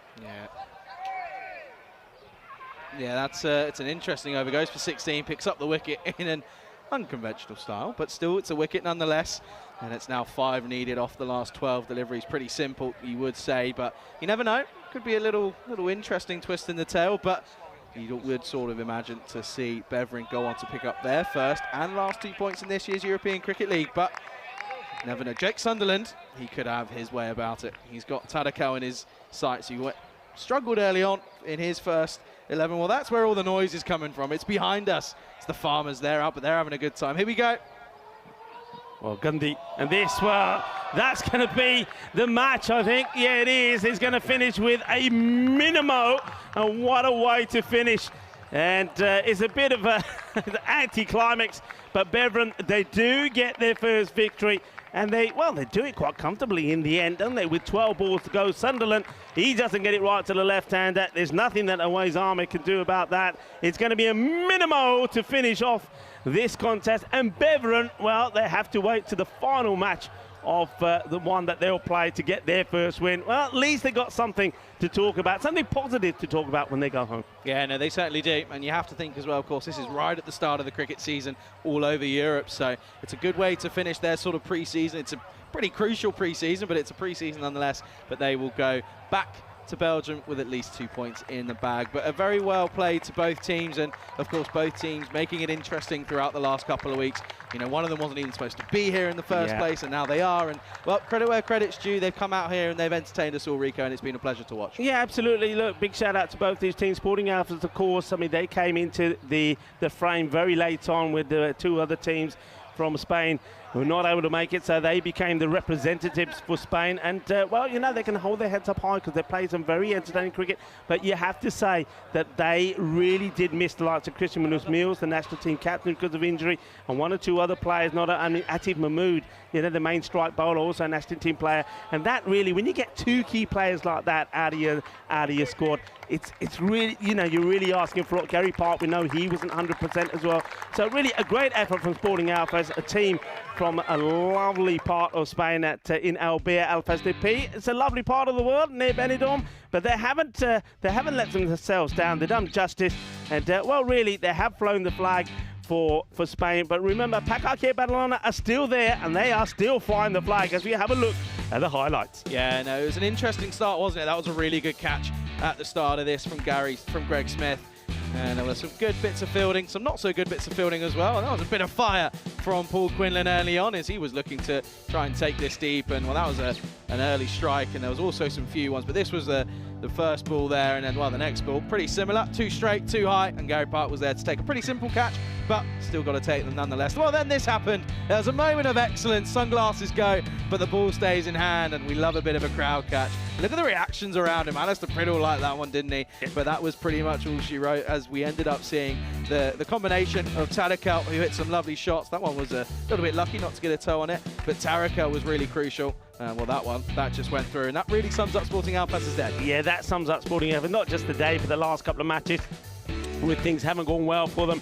But I have to say, I hand it to Hakim Kassar. I think he batted beautifully. He was out in very, very unusual circumstances, but he made a fine 43 of 21. He just went to show him and Tadakal and 1 or 2 of the others just where Beveren have been losing it, just haven't been able to get big runs on the board. But it's nice for them that they do get a victory. I think it really would have been unjust, perhaps, if they went back without a victory. Well, Charlie, I know you've enjoyed yourself, but Hakim, he did not enjoy the way he was out here. I mean, this was painful. I don't know if that was helping at all. When he does go back, and everybody's just trying to keep a straight face when he gets back out there. The Farmers, well, they certainly entertained us as well. And now, well, they were entertaining us from the top of the hill as they were watching this match and enjoying a few Cervezas victorias as well. So well done to Beveren. They do end up with a win, the champions from from Belgium. And Sporting Alpha as well, it's been a disappointing, sort of an anti-climax to their championship week. But look, I think they should be very proud of the fact that they won their group and even got here. So well done to them. And two teams that, who knows, maybe we'll see them next year. Yeah, you never know. That's the joy of cricket. And it's the joy of European cricket as well, because teams can come out of nowhere and surprise you. And that's exactly what we saw with Sporting Alphas. Didn't really look as if they were going to be taking any part in this competition. Came in, surprised us all with that final against Roma CC, and they still held themselves proudly here, of course, representing Spain alongside Pacaquer Badalona. But again, we take a look at the end of the figures here. Of course, with wickets being shared, apart from Darren Walker, he was realistically, he was taken to the cleaners, if all truth be told, just couldn't really get his rhythm going. But it was really down to the batting of Beveren. Belgian ball, well, it took a while to get here, but Belgian ball is here to stay. Yeah, it is, and we finally did see what Beveren and what Belgium is known for with their batting, and that's a bit of firepower. Hakim Kassar showed us some of that. Hadisula Tarakel and also Sabay Zakel also showed just what they can do. I think that from the experience, from being out here, they will definitely be stronger and better, and same as Sporting Alphas. But there's the match summary for you. It is a victory finally for Beveren, so they'll go home a lot happier, and I'm sure that we'll see both sets of players tonight and also tomorrow in finals day around the ground, and not just enjoying the sunshine, but enjoying some top quality cricket that we're going to see.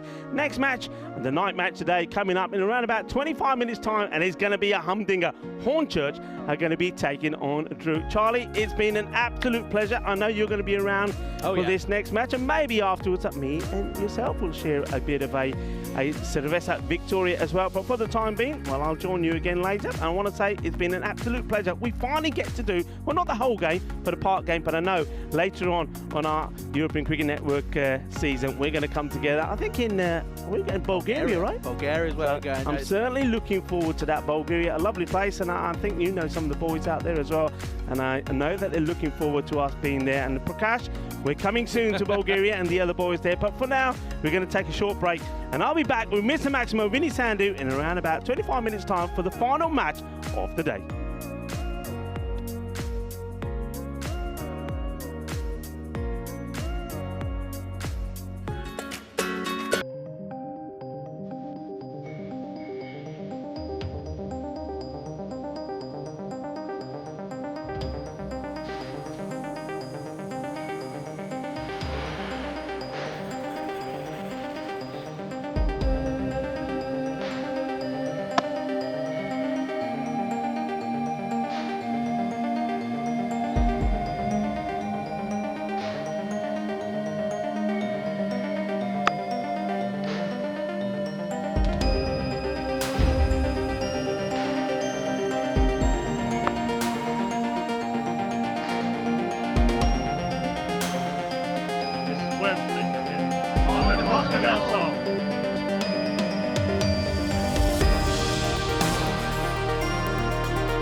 The European Cricket League is brought to you by HCL Software, Dream 11, and Andalusia European Region for Sport.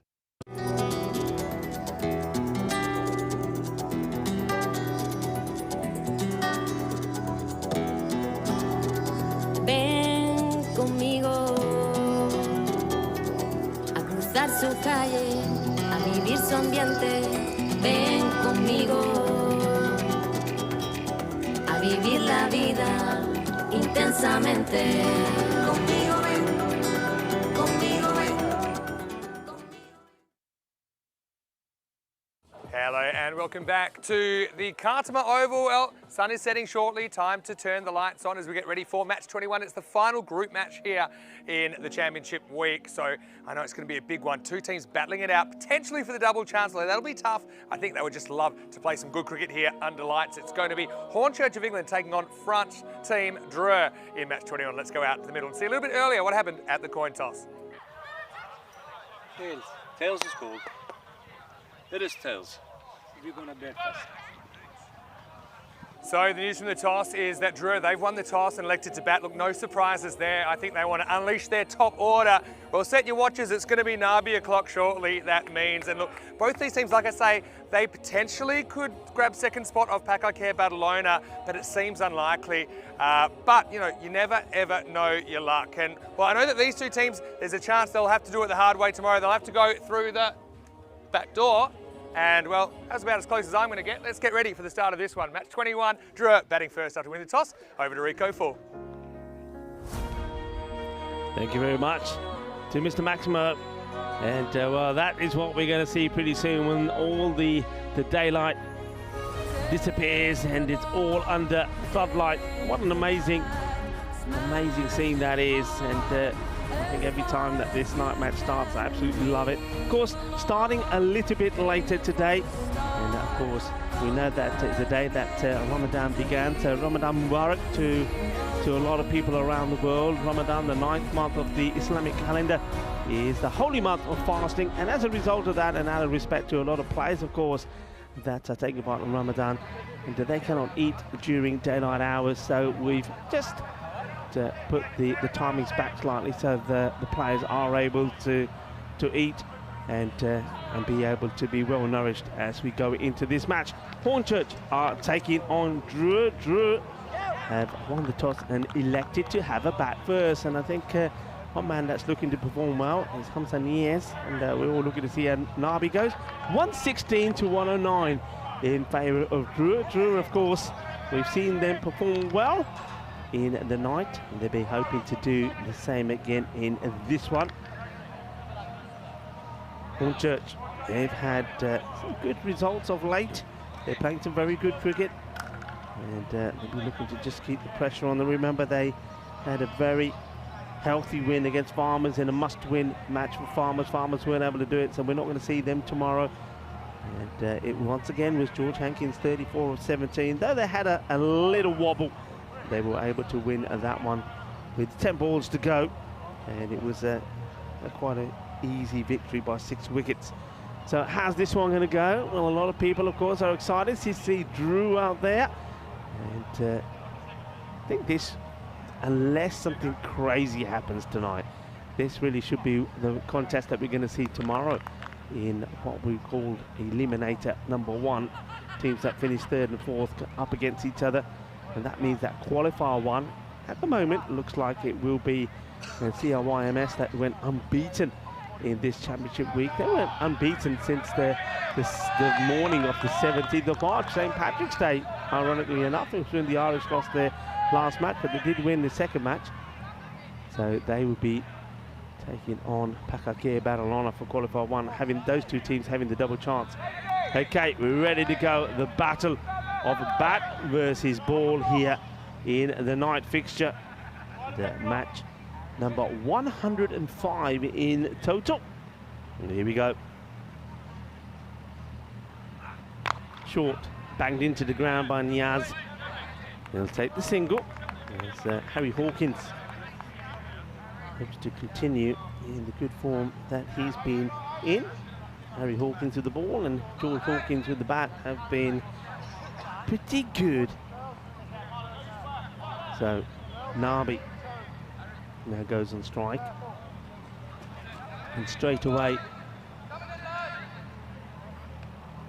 changes to the field. Just have a look what we've got here. So the man is at mid-wicket, cow corner. Just searching for the other and third man is hiding in the darkness, but I see him. Here comes Harry Hankins. Not a good delivery down the leg side, and it gets well left by Nabi. A lot of people on the chat, our chat saying good evening. And John Gray, good evening to you, sir. And Mr. Maximum will be joining us shortly.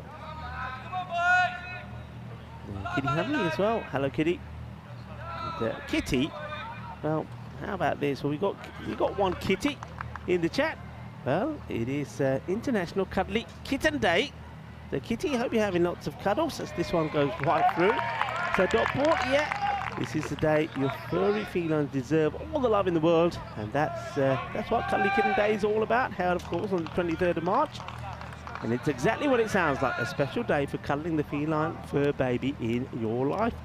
Well, what this makes this day so important is there are 220 million domesticated cats around the world. So I'll give your little kitty a little cuddle, and I hope, Kitty, somebody's there to give you a little cuddle as well. Another wide. Amongst other days, of course, I've already said Ramadan Mubarak. And also Pakistan Day today, South African Liberation Day, and in the UK, it's National Day of Reflection, when you think of the loved ones that have passed away in your life, and also give support to those that are grieving, and try to connect with each other. Hankins. Oh, he's just straying it around a little bit. He's gone from one side to another. He just can't get the ball where he wants it to go at the moment. Nice take. It changed slightly also from Hornchurch in terms of the wicketkeeper. Ted Cooney is behind the stumps. A few changes that are being made. So Joe DeFreitas comes into the side. There's no Murray. Oh, this one is hit pretty well.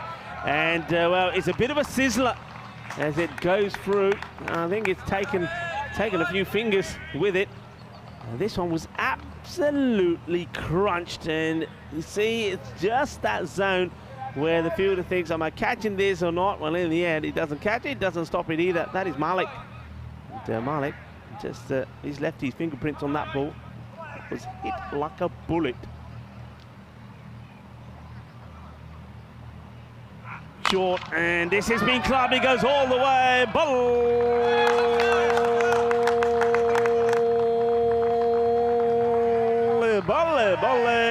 Inna sona shaka lagya. And well, Hamza Niaz first plays a beautiful, powerful hit out through the extra cover area, then gets a short one. It's a slower short delivery.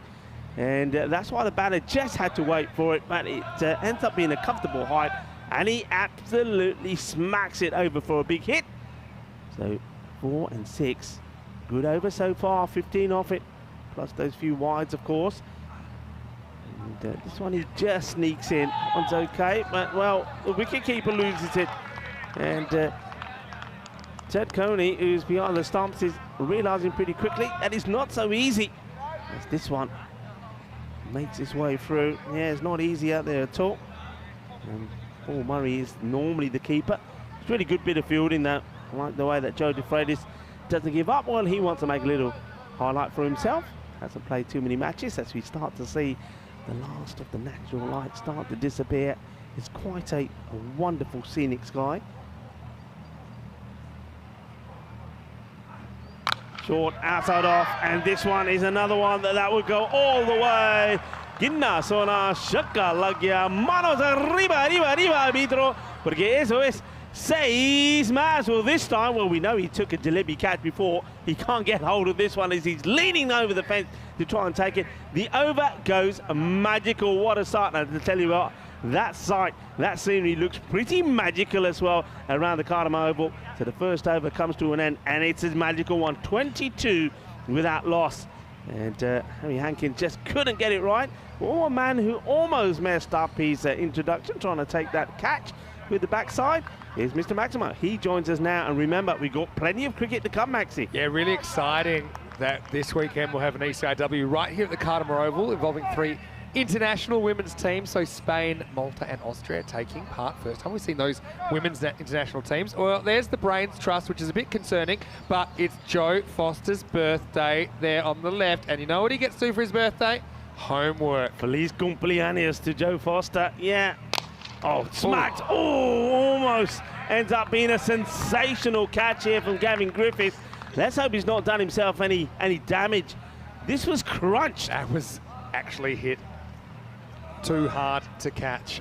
And Griffiths, I don't know what he uses his left hand for in his free time, but he might not be using it for a while because that's going to be a stinger. Well, that was walloped.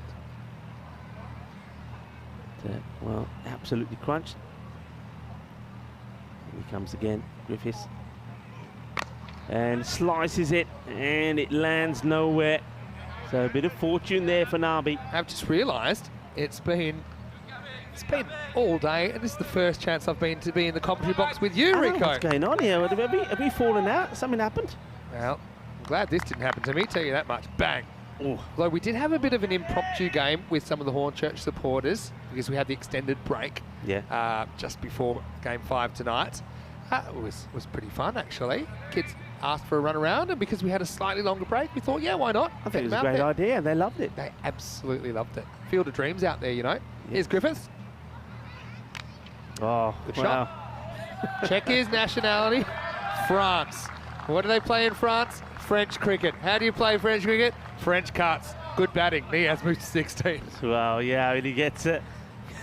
Get fortunate here. Niaz. He's desperate to get going here, isn't he, in the championship week? And if you can get a score on the board here, and that sets Drew up pretty nicely. Remember, we possibly, this is what I'm saying here, Vinny, possibly looking at what we're going to see tomorrow. First up. Yeah, possibly. I'll talk you through that in a second. Do you think bowlers don't mind getting French cut when you're playing against a French team? What to deal with it? There you go. Have another one. It's the national shot of France. They eat frogs' legs and snails. They love baguettes, and that is how they play their cut shots. 8 of the best from Niaz. Well, he can't believe it quite. I've never seen it on two on the spin. Well, I'm on a French hat trick here, and I'm backing it in. If he bowls that ball again, could be a dozen coming up. Niaz is due a bit of luck because he gets run out in about 60% of his innings. Anyway. Okay, well, we're going to get that hat trick. Yeah, on a French hat trick.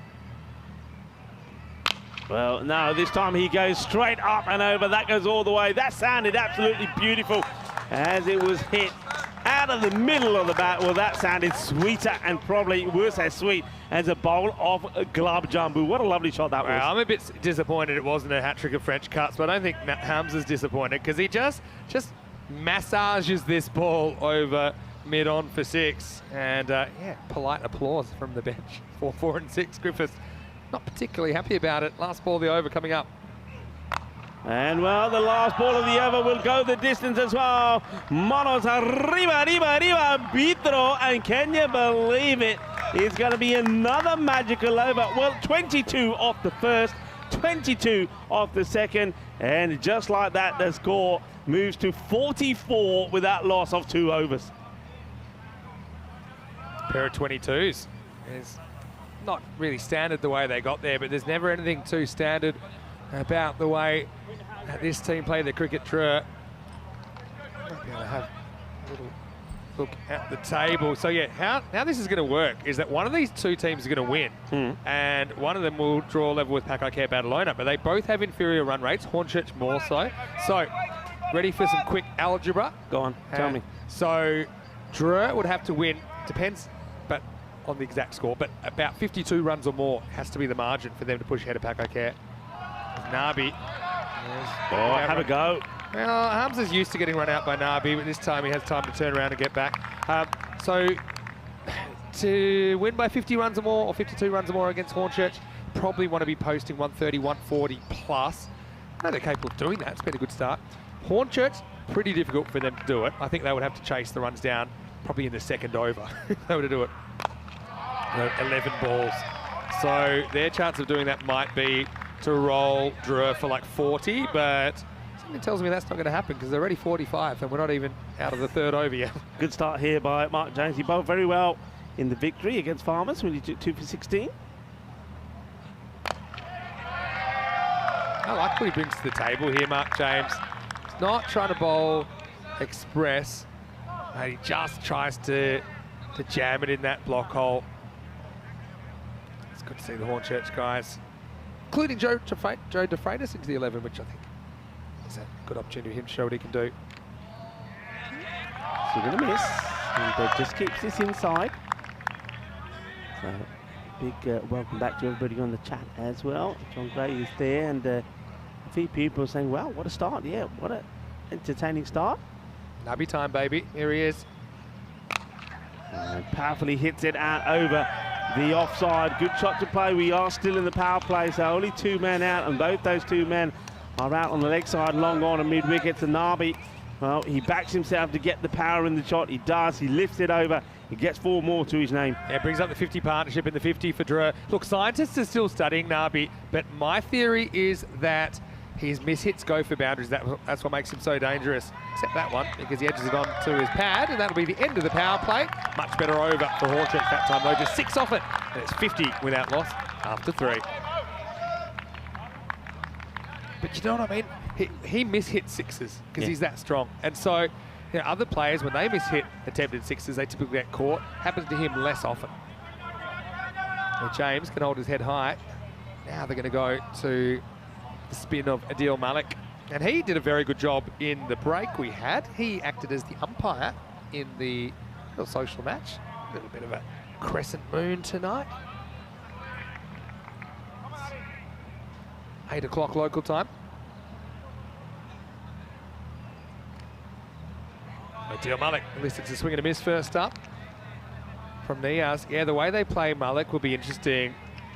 Might be swing hard tactics.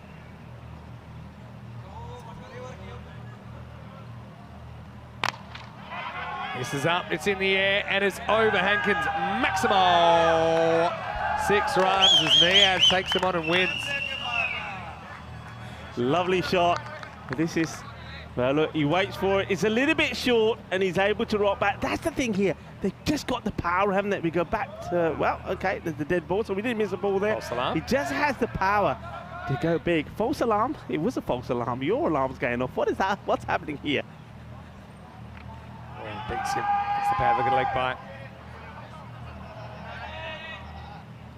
I know that we've got viewers all around the world, including a lot from the UK. And look, Peter Donovan, he messaged me on Instagram. He wanted to just say he was watching. He wishes he was here supporting the Hornchurch guys. But hello to you, Peter. As this is another one which isn't quite off the middle, but it's far enough. Maximal. Well, that's the alarm on my phone that just alerts me when it's Nabi o'clock, and Nabi comes to the party with 6. Yeah, Nabi, he's a little bit behind Hamza Niaz, who's had a little bit of luck because of those French cuts, but there's no luck about this one for Nabi. And, you know, you were telling me about you working out your calculations there. Just watch this delivery first. Oh, this one, it's a long way up. Malik, what a catch this will be. And he can't get anywhere near it. I mean, if he takes that catch, it's one of the most outstanding catches ever, because it goes a long way up into the night sky, it disappears, and then it comes down like a bomb, and trying to catch that and find that, well, good luck. I can't say he lost that one in the lights, though, straight up. Oh, boy. Yeah, so you're talking about one of the supercomputers. Well, we'll talk about that in a second, because there are 15 off that over, and the score after 4 is 65 without loss. Yes, I'm just wondering whether whether the French, the true champions, have got somebody in their camp that has done the same calculations, because maybe that would explain A, the reason for them batting first, and B, this sort of start. I mean, if they can get a big score on the board, and I'm talking maybe, you know, at the moment, perhaps even 160, something like that, and then the calculations you've made, it is possible. Plus. If they bowl well, they could win by that margin. I think they genuinely wanted to bat first anyway. I just think that, you remember what they did to Forfeiture under lights? Yeah. You know, I think they like the idea of batting first and just rolling the dice. Well, here's VJ. He's still got a bit of post-traumatic stress from his first over. The first one almost takes out the non-strike. It'll be a single. I think Hornchurch, they actually wanted to bat first, because they would have to win by 100 plus, like 102 plus or something. Right. It's very hard to do. Well, it's either win by 100 plus or win by chasing in 11 balls. And I think the 100 plus is unlikely, but it's probably more possible. Oh, wow. This one, I'm sure, is going to be the other side of the fence. It is. It goes a long, long way up. I mean, he doesn't quite get the distance that we thought it was going, but it's still 6 runs. But once again, these two, when they hit it, they hit it. They don't hold anything back, do they? Again, if he hits this in the middle, then I don't think it would have landed by the time I finished this sentence. But, even still has enough to get over the rope. Oh, there's not really a chance, but it's the big nick, and it hits Coney and bounces up. So if you're having a lucky day, then maybe get a second opportunity at this. See how it hits his shoulder, and it just bounces away from the keeper. He just goes side on, doesn't he? Yeah. Just goes side on. It's not really his fault. Oh, adios, Pelota, and Marbella, watch out, because it's incoming. There's going to be something hard and white coming your way. Let's just stay out of the way of it. That is going all the way, Marbella, and well, it's showtime at the moment from these two openers. They are really piling on the runs pretty quickly. Well, Nabi's a bit of a werewolf. He does his best work after dark, and right now he's coming to play. This is hit hard. This is going to be 4 runs. Nobody's stopping that. What a shot. When Nabi says, I can go aerial, I can hit the big 6s, but I can hit the 4s as well. 6 and 4, and very, very, very hungry for more. 86 without loss after 5. Oh, beg your pardon. Let me rewind that. Well, this one is a mammoth shot. That is a monster hit. That goes and disappears into the darkness. What a hit this is. And, well, it's shaka time as well. It is the night time. Not only are the lights on, well, the fireworks have started again, because it is all about Niaz and Nabi at the moment. It's Nabi time. Like I said, 88 without loss after 5. What a welcome you. The first time together. Yeah, first time together today. How we do it? What is going on? Because you can't have too much green in the comedy box, but you're looking fantastic there. Yeah, you're looking pretty good as well. And again, Ramadan Mubarak to all of our viewers that are celebrating that at the moment. But, wow, what a start to this game. I mean, 88 at halfway. So if you take the 52 off, they are, 36 after 5. And then with a big 5 here, who knows? The French could still pitch this double chance. They could. I mean, like I said, if they can get to score around about the 160 plus here, then, wow, it's very much on. But look, don't forget, we're talking about a Hornchurch side here that have got a few big hitters themselves. One or two haven't quite clicked. It could be an opportunity for them to try. They go to Hankins back again, because I think they need to try and break this partnership, but they're not going to do it with that Hankins.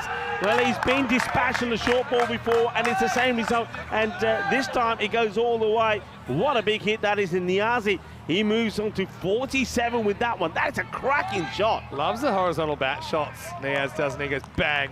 Look, here's the thing. You've got lame duck scenario now as well, which means that Hornchurch really, they're not going to chase this in 11 balls. So now, what are they playing for? I mean, they're playing for match practice. Was Drew have a purpose, I think, to this game now? Oh, that's a thunderous shot, isn't it? And, that is beautiful. What a way to bring up your half-century. Board Butanya. Apne batter nu Hamza Niaz nu apni half-century puri kali, and he has done it in style. Just 17 deliveries, 51. You know what? I was saying he's the one who needs to come back into form. If he comes back into form going into finals day tomorrow, Drew are going to be looking very, very strong and powerful, and maybe in a lot of people's eyes favourites. Just look at the last 10 balls there. 6 boundaries of the last 7. I think you can add another one to this as well. That will go all the way as well.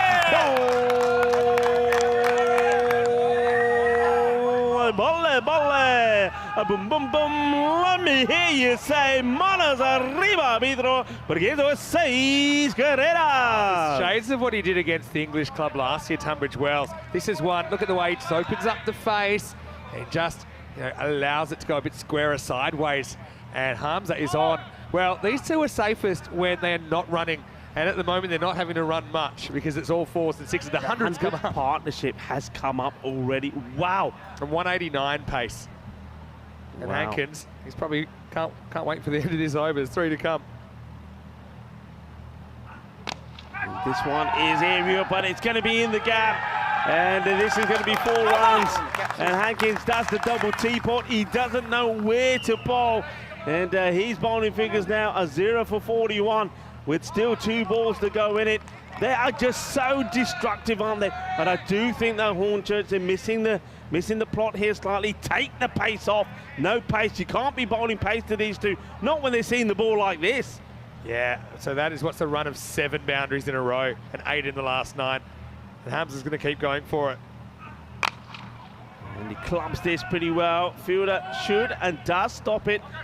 I'd make a rule with these two, they're only allowed to run 1. I wouldn't normally impose that, but if I was the captain Nisa, I'd say, look, 1s are your maximum, and only run 1s when they go to the outfield, because they often run each other out. Hey, listen, as we haven't been together much, and we've been doing different things, tell us about your gig last night. How did that go? Yeah, it was all right. It was just a low-key one, because we're in championship week at the moment. Last ball the over here. Okay, all right, now, where's this going? Good luck. Where is this going? And, well, yeah, he doesn't see it at all, I don't think. And well, I'm not surprised, because you're probably thinking, right, what does it mean if I take this catch? That's Miles Wells out there. Yeah. And he says, well, it probably means that I bust me fingers and that's me done. And he thinks, okay, I'll let it land. I actually watched Miles stop and ask a passerby for directions, because that was in the ball, so that was in the air so far. Anyway, it is the end of the 6th over. 111 without loss. Yeah, I wonder what Harry Hankins is thinking. If I'm going to be honest, right? If I'm the fielder out there at this exact time of moment, that ball's up there, I'm going to pretend I don't see it, because I don't want to be trying to take that cat. It's got a long way up, and it's going to be difficult. And when that comes down, it's going to hurt. Wouldn't you love to hit 2s straight up, and that's just like how you score runs? Anyway, this will be an interesting one, because Mark Whitlock, he's kind of high risk, high return kind of option. Here he comes in over number 7. Okay, and this one will drop safely, 1 bounce. But yet, Niaz has kind of been the sleeping giant of the Drew top order. Now, he's looked good on occasions, but hasn't made a big score. But you can see how good he is. I mean, he's a 360 player. Yeah, he's a tremendous batter. And this one is an edge, and when things are going your way, no, that's been well stopped, actually. Yeah, good stop. Would have been a wide. Yeah. That would have been a good one to leave, but they're not in that mentality. Chris Saints gets a hand on it, so does well. Let's see. So can Whitlock do what he normally does? Normally, the last 3 balls always result in something. This is being thunderbolted into the gap between the long on and mid-wicket of such a powerful shot. And Yazi, hey, listen, one of these two could go on all the way, and Yazi at the moment is on 100 watt. Oh, well, you jinxed it now. No, I had to say... Enjoy it while it lasts. Here he goes. Okay, this is another one. He goes all the way. Oh, no. Oh, no. You don't want to be going... Is that Mark? Yes, Mark. Mark, I hope you're all right, Mark. So the Mark catching streak is over. It was 1. Mark, give us a thumbs up if you're okay. He doesn't have thumbs anymore. Let us know. This one, where does this hit him? I think it hits him. Does it catch him on the shoulder? Oh. No, that's hit both thumbs. That hurts. Oh, and who's that? Back to the action. Watch out. Here comes another one. Well, nobody's catching this. This goes all the way. The fireworks have started. Pataki Chalpe Grande bitch. Shaka Tower Mark. Well, he's been hurt by there. But Marzi, Wolfie's out. It's Wolfie timing up. Wolfie, go indoors. Because no, Wolfie took one on the head yesterday as well. That hit a building. I don't know which one. Wow, this is just madness at the Cardamore Oval. Last ball, the 7th coming up. No, that's okay. That's okay. That's all right. I don't know if it's okay. No, that's okay for me. I'm going to say it's a wide, and let's go to the replay to settle this argument. I don't think this he is... sneaks this in. No, it's a wide. Don't you think he sneaks that in? I think there's a bit of that on the line, but you know what, Whitlock, he's happy he gets the call. 7 overs down, 129 without loss. Well, it's going wild out there, it really is. And, well, it's all a lovely shot of the moon. And we always say here, funny things happen in the darkness. And they're happening out there at the moment. And Hornchurch are wondering, well, hang on a minute, what's going on here? Because there we go, that's a lovely shot, isn't it? And we are right under that. And the only thing that's keeping us from pitch darkness are those floodlights. But I do love these night matches. So here's the equation. We know what teams will be 2, 3, and 4. Now Hornchurch, we know they're going to be 3rd or 4th, right? But 2nd could be either Pakake Badalona, the incumbent, or Drew, if they were to win this game by 52 or more. So, I mean, regardless, it'll be finals night, finals day tomorrow. All right, time for a new over. It's going to be George Hackins. He's going to be cut away for 6, as you do. And now Nabi reaches 50 in only 18 balls. But not often that Nabi plays second fiddle. Well, these guys, it looks like they've had their power-up boost and they are spanking the ball. What are we watching here? It's just fantasy cricket. I mean, this is cricket mania, isn't it? It's just crazy. This is just crazy hitting. I mean, I'm just having a quick look at the over-by-over scores. 22 of the first, 22 of the second, then 6 for Mark James, 15, 23, and this is more pain. He's in the air. Is he going to get anywhere near it? And, yeah, okay, he does stop it at least, I suppose. The batters think about 2, they don't. Yeah, I'll carry on. So 15 from Adil Malik, over number 5, 23, over number 6, 23, over number 7, 18. Oh, it's carnage out there. They're being taken to the sword. George Hankins, can he get the breakthrough? Drew After Dark edition is especially violent. White ball called. Good keeping from Ted Coney, so he's in just to give Paul Murray a bit of a rest. I think it's been a long week for Paul Murray, so yeah, Ted Coney filling in and doing a pretty good job up to the stumps, I have to say. He has 79, can tick over 7 overs. Hankins probably wondering how many he'll be chasing here tonight. He wants to change his angle to come around the wicket. Gets banged into the ground, so we see a rare single. Yeah, so this is actually the match I've been looking forward to, because these two, when they arrived on Sunday, these two teams, they were across the pool for each other, and there was a bit of staring down that happened. Right now, it's the English staring down a huge chase. Okay. Does he keep this inside? No. The umpire calls to us. I think that's what he's trying to do here. Yeah. Trying to go right across the right hand. It's the right thing to do coming around the wicket, but he's not been able to execute it well. So another wide. Nabi, does like to do that, but he's also pretty good at banging it straight. He's a kind of covered a mid-wicket kind of batter. Ooh. And sometimes behind as well. And I think that's going to roll and roll and roll and go to the boundary. So, True. I mean, how about this first innings? We thought 52 plus against English. That's crazy. But if you take the runs off, they're at kind of 91 with 2.5 overs to go. It's pretty good. It's more than pretty good. I mean, all right, they've had a few of these. That's the first time Nabi's played the sort of shot that the French are known for, the French Cup. He gets 4. A little bit lucky there. That quite easily could have gone on the stump. I just thought, look, I want Nabi to bat. I want to see him bat, but I hope he gives enough balls to Niaz to try and get 100. Well, he needs 20, so he needs like 4 balls. He'll be fine. Let Nabi be Nabi. Can Nabi 2 to come. Would Nabi ever take a single to give the other guy a strike? The answer is no. This has been absolutely mullered. That's another one that goes into the killer python corner.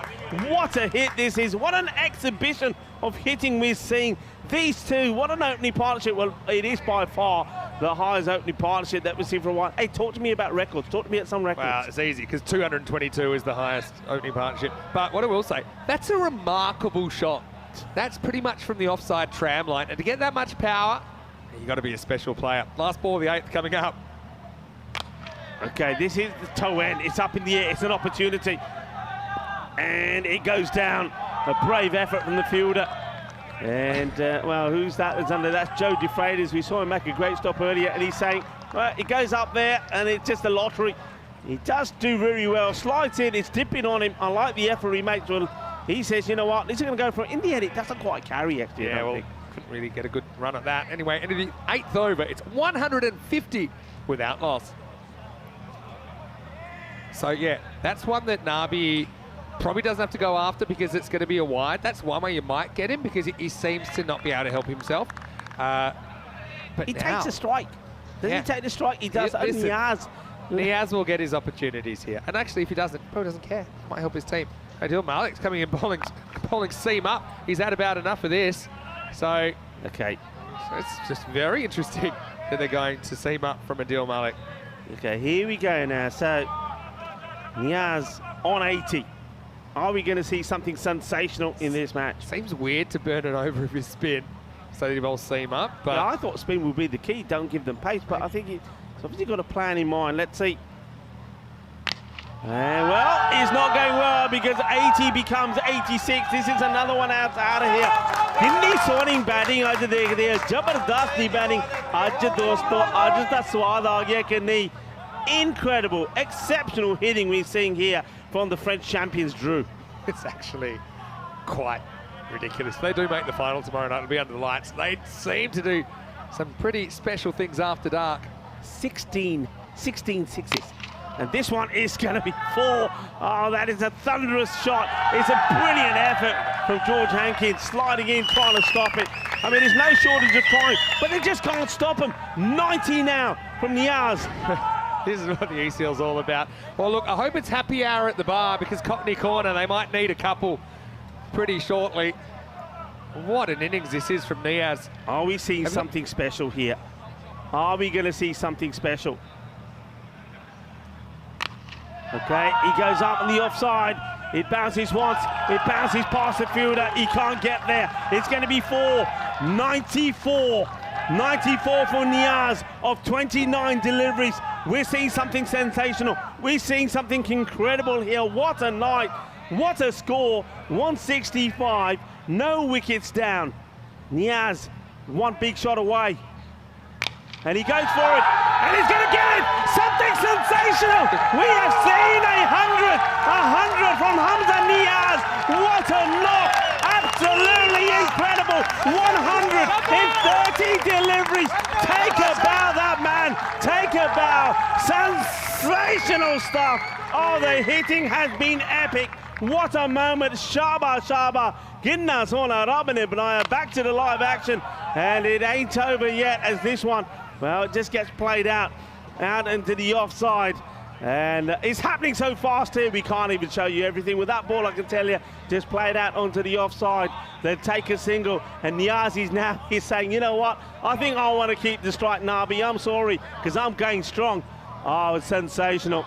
Really is. I just want to say, what a knock has been bought Batanya. Hamza Niazi nu apni century puri kalli. And, well, what a magical moment it is for him on a very auspicious day as well. Incredible stuff. Vinny, say something. You're lost for words. Say something. I'm so happy for Hamza Niaz because, you know, I think Nabi got that century in the first ever ECL. I think they've played together so much. I mean, what an innings. What an innings. I tell you what, I don't know how he can be yawning. How can he be yawning? How can he be yawning when you're seeing matching like that? Come on, stop yawning. Somebody give him something, give him a Victoria. We are seeing something absolutely spectacular here. I mean, this is just the, oh, wow, the greatest exhibition of T10 cricket you'll ever seen. This is why this format of cricket is taking the world by storm. It's just sensational. It's the finest, most entertaining form of cricket that you'll ever see, and everybody's gone ballistic. I know our chat has gone absolutely mad. What a knock it's been. And it ain't done yet. This one is just going to be short of our box. And yeah, I think Mark there, absolutely, just leave them be, just let them bounce. Niaz is still going strong.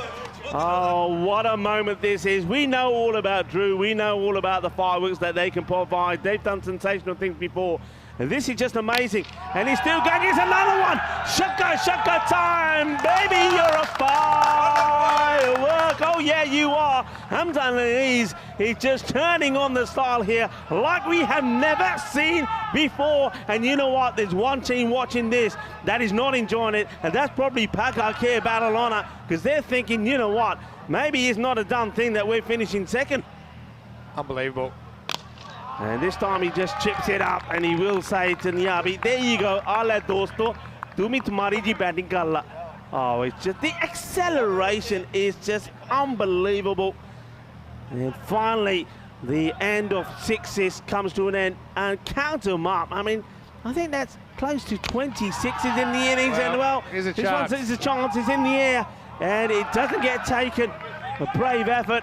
And Nabi, well, we haven't seen two singles in a while, have we? 187 with a ball to go. What a partnership this has been.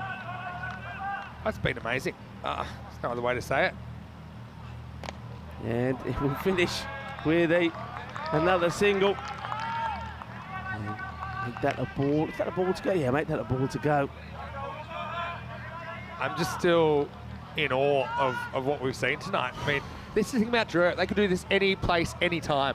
That is the crazy thing about them. All right, 187 plus this last ball. And it's played well. The fielder should stop it. It ricochets off him. They should be thinking too. I mean, there may be a run out here. The partner should come to an end right to the end. And it won't do. He doesn't take it. And the batter They will finish on 189, I believe. He drops the ball at the crucial time. Yep. So it's not what Ted Coney wanted to do there. He wanted to be able to break this partnership. It has been a thunderbolt of an innings. You got to say those two openers, Hamza Niaz and Ahmed Nabi, have taken the Hornchurch champions of England to the sword. It's been carnage out there like we have never seen before. Unbelievable, incredible stuff. It's been exceptional to watch. And look, you can only admire it, and you can see there, you know, when things like this happen to you, you just got to take your hat off to the two guys there and say, you know what, we have just witnessed and we've been part of something special. All right, it's against us, but we have to accept that is something special. That is incredible. These two, well, the reception that they're going to get when they walk up those stairs is going to be unbelievable. Let's just stay with this for a moment before we go to the highlights. Stay with those two. Let's stay with what the welcome they're going to see back here. This is just crazy stuff. This is just what we are all about at the European Cricket Network. It's a kind of cricket that you've never seen before. It's the kind of cricket that people are saying, cricket is not boring anymore. Cricket is lively. Cricket is exciting. Cricket is sensational. This is why. Absolutely unbelievable. What a day actually it has been with scores today. And I tell you what, the run spot day have just accelerated. They haven't won this match, by the way. Can I just say that? They haven't won this match because I'm pretty sure Hornchurch and maybe someone like George Hankins will want to answer back in style as well. But you know what? 189 without a loss is quite incredible. So 190 will be required for Hornchurch to win this match. Let's have a look at some of these highlights. You know what I will say? The Hornchurch guys, they were the first guys to go up to Hamza Niaz and say, well batted. You know, they knew it was something pretty special. But, I mean, there was just no end. It started at the very beginning, and it never really went up through this whole 10 overs. Biggest score we've seen in the ECL so far. Yeah, I mean, it just never stopped, did it? It was just non-stop carnage. The ball was being battered all over the place. There was 12 sixes and 8 fours on Hamza Niaz's 115 not out. And then, well, Ahmed Nabi, he smacked 7 sixes and 3 fours. It was just wonderful to watch. And if you ever if you love cricket and you want excitement and you're thinking, you know what is going to give me a buzz? What is going to electrify me and get me happy and get me buzzy? Well, just go back and watch this innings because it was just blistering. And one man who's probably got something to show for it is that man there, because Mark, you don't try and catch these in the night sky, you're going to get hurt. What a lovely shot that is. But remember that. And the night sky, we saw something special here. That was great. And well, there was great scenes to see around this ground, but it's all the focus and all the attention was in the middle, because under the lights we were just treated as something special. It was amazing. And look, the lights maybe causing a bit of havoc with some of these high balls, and look, they had a couple of opportunities, particularly get Nabi, but I mean, Hamza Niaz take a bow. I mean, he hit 12 sixes in that innings, 8 fours. So what's that? 72 and 32. Hits 104 at boundaries alone, right? And, you know, Nabi, not a bad innings at all from him. That's the way he rolls. And, you know, they're such a likeable bunch as well, the French. It means everything to them. Yeah, they've worked so hard to be here. Nabi 66 off 25. Well, the Wolves are out. Are you ready for a magic number? Gone. Drew need to restrict Hornchurch to 139 or less, and they will take second spot. If Hornchurch can somehow take 140 or more, then they'll get the right, if you like, to meet Drew in the Eliminate tomorrow. Otherwise, it looks like Pakai care. So anyway, a lot of cricket still to come. Let's not go through those bowling figures. I will say I think James bowled pretty well.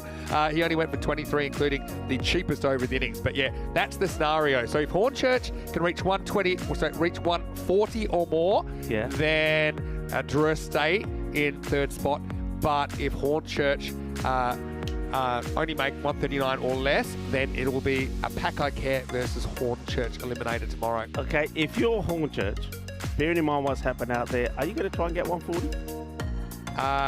Don't know. I mean, they're both going to be hard games. I think you go out there and just try and play a good 10 overs. I mean, you give it your best shot. Maybe act like you're batting first. Yeah. And I think there's some guys that can probably use some runs. Yeah, I think so. Hornchurch. I think so, but I mean, breathtaking innings it really is. Well, we're going to leave you with the pain for the bowlers there on the board there. You have to say, through all of that carnage, that Mark James take a bow, because I think he bowled, as you said, really well, just 22 apiece. But there was a lot of hurt out there. Harry Hankins is probably wondering what happened to him. And I'm a little bit surprised with Adil Malik. I don't know why he turned to go medium pace. I thought the one thing that was lacking out there was the spin, because these guys were liking the pace. I'll tell you what, we had some of the kids having a bowl in the break. Maybe we should have brought them on. But anyway, good luck. We'll be back after this remarkable match 21 so far. The action will conclude after the break with 10 overs of Hornchurch. And well, George Hankins, he's a pretty special player. He'll be trying to do his version of that show. The fireworks were on from Dreux. We're back very, very shortly. Until then, it's Vinny Sandu, Mr. Maximo with Rico Full. See you after the break on ECN for more European Cricket League.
The European Cricket League is brought to you by HCL Software, Dream 11, and Andalusia European Region for Sport. Hello cricket lovers, and welcome back to the sensational Cartermar Oval, where we have just seen something quite spectacular. Drew have had a bat, and they posted a score of 189, and we've seen a century, only the second one of the year. And it was something that was quite amazing from Hamza Niaz, 115 not out. And he was supported there by Ahmed Nyabi, who made 66 not out. Quite incredible. It really was. What a night this is for Drew. And the thing about this is, as we also know, that by scoring such a huge score, that if they can restrict the Hornchurch to a score less than 140, then they would take second spot away from Pakake Banalona. It's something that seemed unlikely, but it was always a possibility. And the only way that you can make things like that happen is to produce an amazing display of batting. That's exactly what we saw there from Hamza Niaz and also from Ahmed Nabi. It was incredible to see, and well, it's taken our breath away. I know a lot of people around the world are saying, wow, didn't expect that. Let's see what Hornchurch could do in reply. No run there from the first ball. I know that it takes a little bit of time, doesn't he? He's not one that rushes into things. It does George Hankins. But I know that he's probably thinking, well, I'm not going to let just the French batters have all the highlights today. I'm pretty sure that he wants to play his part. This is nicely played along the deck, nicely fielded. It'll just be a single taken. Remember, George Hankins starts this match with 472 runs to his name.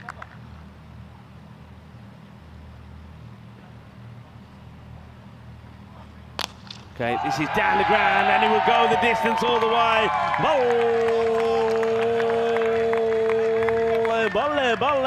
And just as I suspected, Hornchurch do promote Adil Malik to the top of the order. He hasn't really clicked at all in championship week.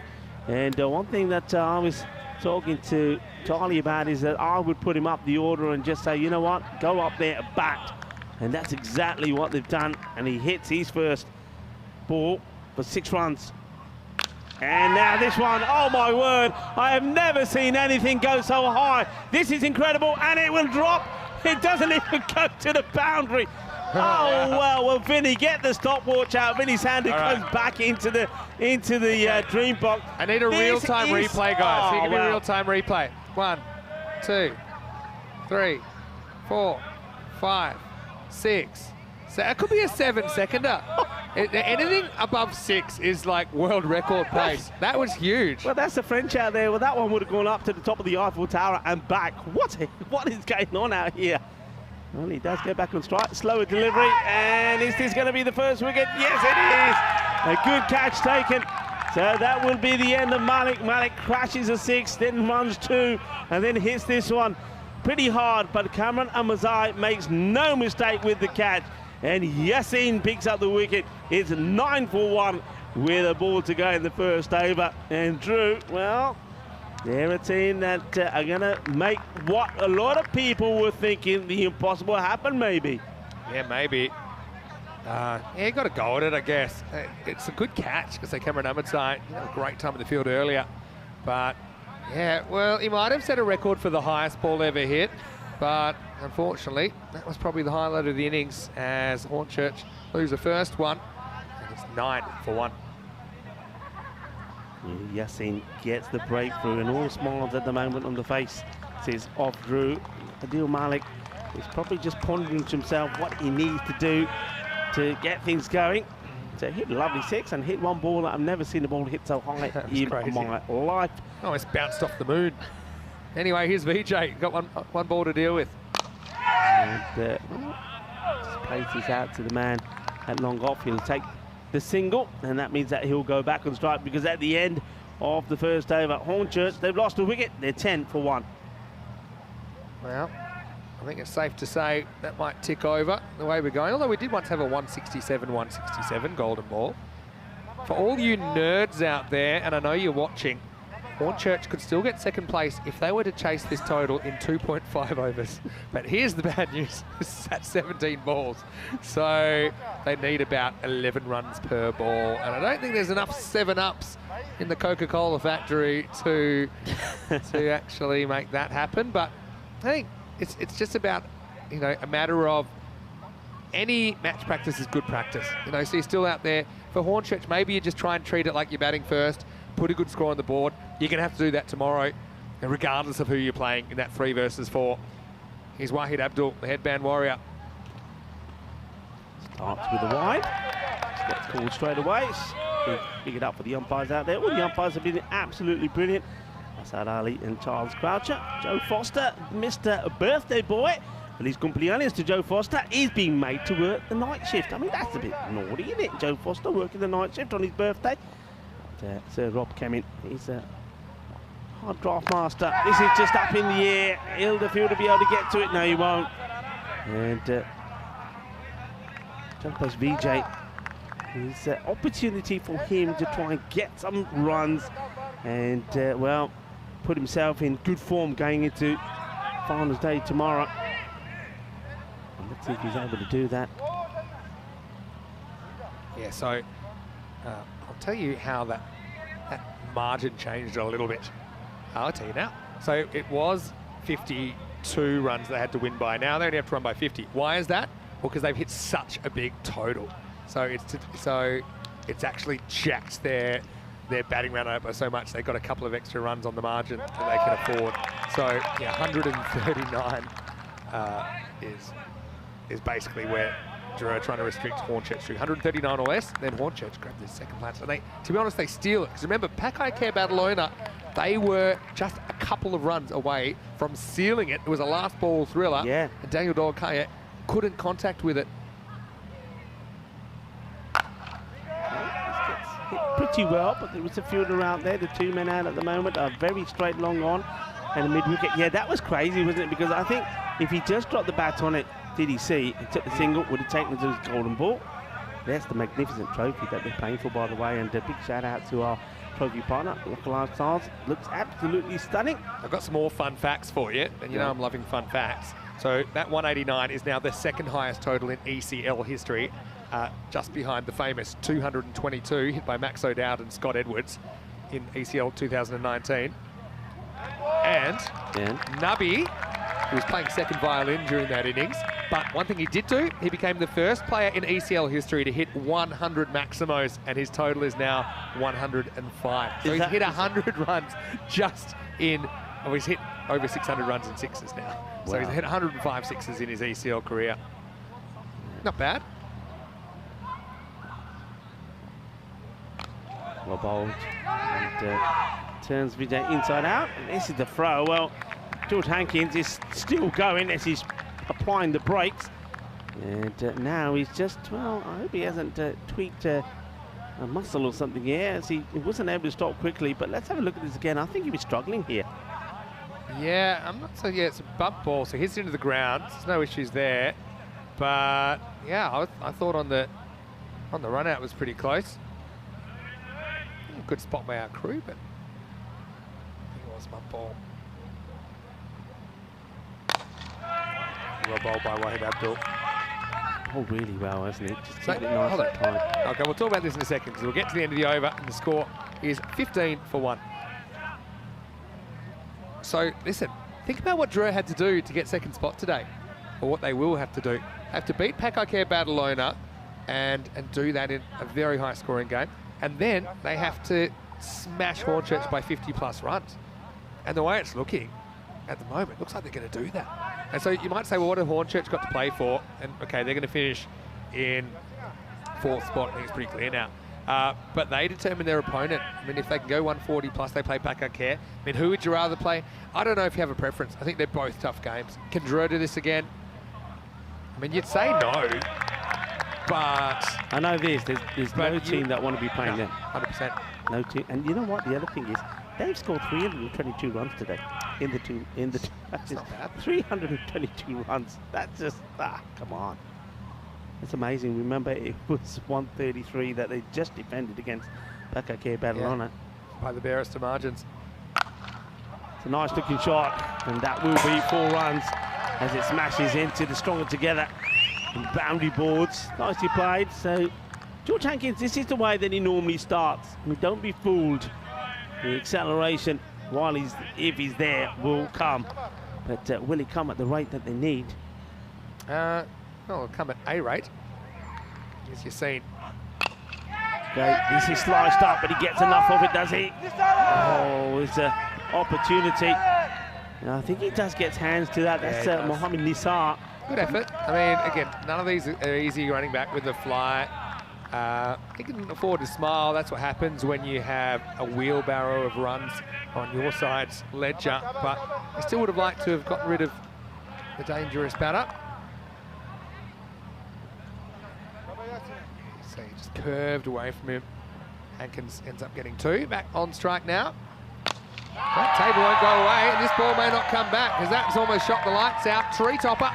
Maximo. Hankins gets a life and then gets 6. Yeah, well, he gets dropped, he comes back, completes the second, and then he just goes crash, bang, wallop. And now he puts a little smile on his face. That was humongous. Well, this is brutal. This is a monster shot on what has been a crazy night here on the European Cricket League. This is the Champions League of Europe. What a hit that was. That was brutal. That was big, for sure.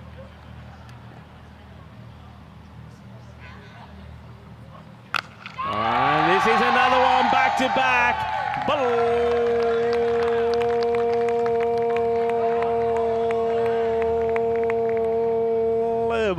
Volley.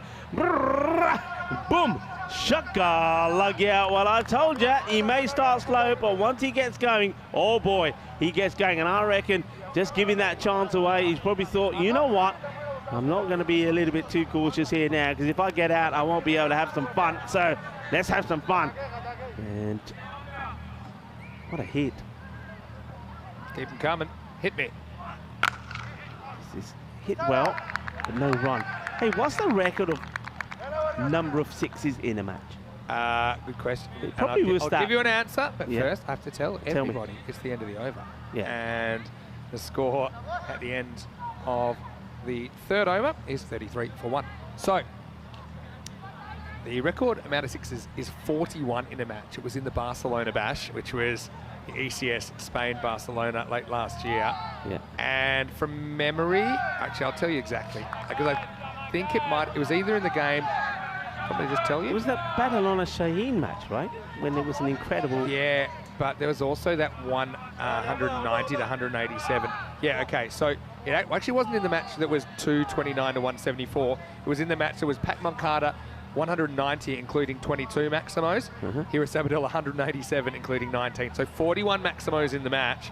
To give you some context, we only had 19 in the first innings. So I think if they beat that record, they'll probably win the game here, Hornchurch. This has been worked away. Chase is on, but I don't think going to get there. That's 4 runs. And that's neatly played by VJ. And I just get the feeling here, you can see that George Hankins had a little chat with little VJ and said, hey, come on, just think about tomorrow, think about getting in, don't throw your wicket away. VJ's got out a couple of times where he hasn't really hit the ball, he's gone for timing, hasn't found the middle, the catch has been taken.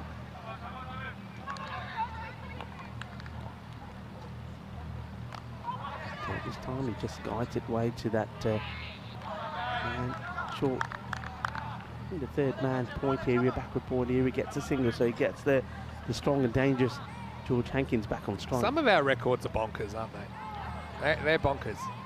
For example, 403 runs. Oh, this could be out. It will be out. And it's a quicker delivery. And once again, who are you going to call? When you're in trouble, who are you going to call? Tavish Bharti, and Bharti gets the wicket. It's just a quicker one here. And I think this bamboozles George Hankins, and he's got to go LBW. There was no doubt for me on this one, but we will, of course, see it again. What do you think? I think he's gone. Yeah, well, it's kind of pushed right back, wasn't he? That's a good hit from front on. Coming. I don't think that's missing, is it? You can. All the English supporters will think that's missing the leg stump, but I don't think so. I think it's a good decision. It's a good decision. A lot of people will look at that and say, I don't think it's hitting the middle stuff. It doesn't have to hit the middle stuff. It just has to hit some of the woodwork. And I think, yeah, he's been beaten by the delivery. He's been outfoxed. That's hits him low. He's not going to go over the stumps, and I don't think he's going to miss him either. Back pad as well. You know, I think even Hankins would agree that one's probably gone. So yeah, Bharti's been really good. Yeah, let's see the story of this match so far. It's pretty tall towers there. Bharti moves to 20 scalps now. Just one behind the leading wicket taker, Jacob Mulder. And it is International Day, or World Day of Jacob, by the way. Is it? Jacob Mulder, I hope you're celebrating Jacob Day. Hello to all the Jacobs. Yeah, hello to all the Jacobs. Wherever you are from. Well, tomorrow, it's going to be International ECL Final Day. I can't wait for that, the third final ever. This time tomorrow night, we'll be right to the thick of it. Oh, that's that delivery again. He hurries the batter, doesn't he? That's Apologies. Hurries the batter. Also, because we have a slight technical glitch and no on-screen scores, I'll read out the score right now. It's 39 for 2 after 3.4.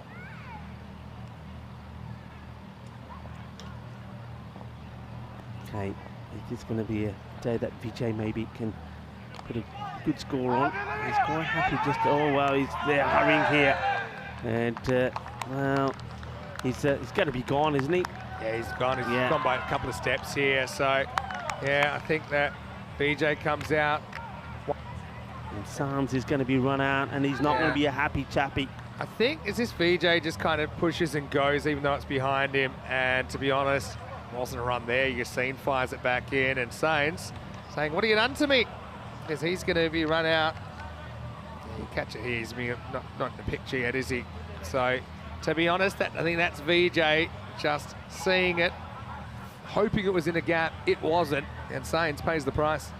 Yeah, he'll have to go. I mean, I don't. It's a big score that you're going for. I just think job post VJ here. He's just dabbing it around, isn't he? He's been at ticky-taka. He's not trying to get any venom in the shot. And I don't think that's helping the cause of the team. It's probably not helping him either. And, well, when you're running out plays as well, it's definitely not what you want. Well, look, I think the thing is, you're probably just trying to bat like you're batting first. So if that's what he'd do if he's batting first normally, that's fine. But, yeah, I just think it's just not a run there. Anyway, so it's not just the French that have crazy run-outs when they're batting. So right now, it's 39 for 3 off 3.5. They need 151 off 37, but more correctly, they need 101 off 37 to change the top two and knock that net run rate back down in France, which at the moment is well ahead of Pack Care. So they need about 16.4 and over to do that 140. Very hard to see it happening. It's not going to happen. That was also... Oh, does him. What a beauty. Jagade Patte style. Jabardasti bowling here from Bharti. And Bharti now, well, he does join Mulder right at the top of the standings in terms of leading wicket takers. And what a good bowler he is. He's just been absolutely sensational. He can just up the notch when he has to. 21 scalps now for him. And he'll be looking to maybe end the night sitting pretty at the top of those standings. He just outdoes the batter. He has no idea at all, does Harry Hankins, and he has to depart. And he's going to go. What a beautiful delivery that is. Hankins will go for 0. That's so well bowled, actually. It was just a little bit quicker. Pretty much yorked Harry Hankins, didn't he? And, yeah, just slid on before he could get the bat down. So... yeah, Bharti, clever bowler. Also, it's the end of the 4th over. It's 39 for 4.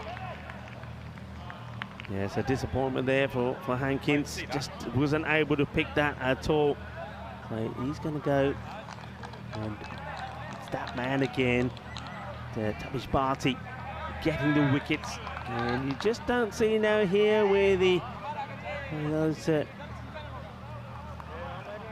runs are going to come from.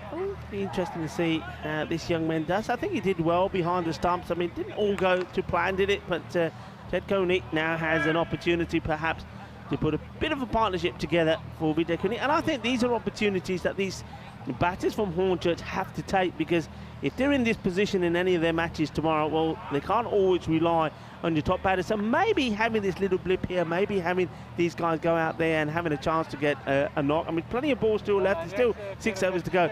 Maybe it's a bit of a blessing. Yeah, you know what? You won't get better practice than this. In fact, you don't really get any training when you're doing a tournament like this because it's so intense. So, well, let's see if Coney can do something. He's at non-strikers end at the moment. I think it's great also he got an opportunity behind the stumps. Actually quite liked his keeping. Ted Coney looks like he's done it a fair bit. Anyway, here's Usman Khan in over number 5. Full toss, whipped away, and this will be 4. Nice shot. VJ just keeps on keeping on, moves to double figures. Yeah, that's all you can do really, isn't it? Just play your shots, try to take something positive out of the night. And I don't think, I mean, in terms of Hornchurch, whether they're playing Drew or Pakakea Badalona, they know it's always going to be a tough match. It's always going to be an eliminator. But Pakakea Badalona, they're the team that back at the Sunset Beach Club, they'll be very disappointed watching this, because it just means that the second place and the double chance they thought they had secured doesn't look like it's going to be. Yeah, again, you just got to let the pass be the pass, or it'll completely fry you mentally. I mean, yeah, they were 2 runs away, or maybe 1 run away even from winning that game earlier, which would have secured it. We wouldn't even be having this conversation. Yeah. It's a bit of a reverse Alton, if you remember back to Group C. The Swiss team found a way to miss out. And Drew just found a way to push themselves right up into the top 2. Played a miss outside the off there. This one has been hit well, and there is still some cheers, and there's still some spectators as well. And of course, they've gone a little bit quiet in this one, but They're gonna, well, we don't want to see that again. I think there's a little gesture made by Ted Cooney to some of the guys that are giving him a little bit of jip.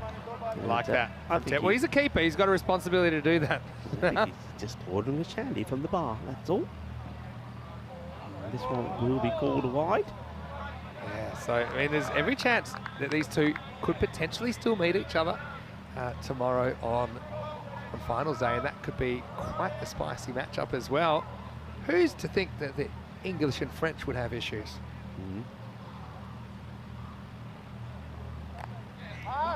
This is into the ground, and it'll just be a single.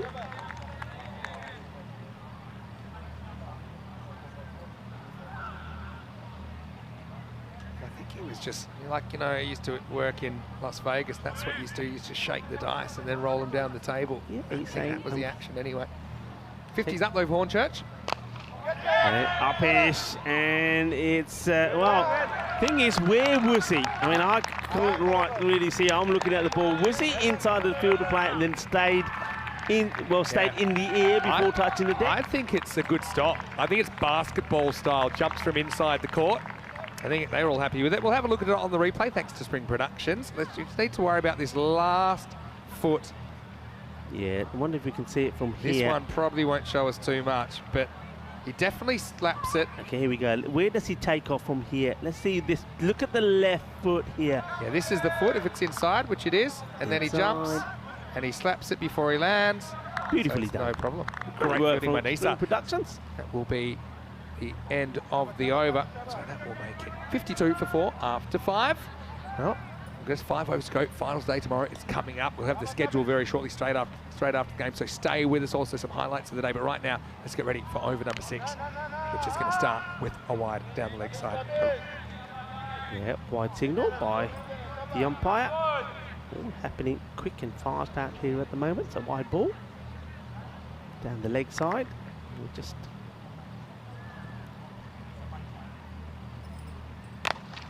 this one has been nicely played. Work to be done by the fielder up there. He does well. Just bowls it back in. There's Abdurrahman Ahmadzai. Maybe he's just trying to indicate to the captain, hey, I can bowl, you know. I can have a bit of a bowl.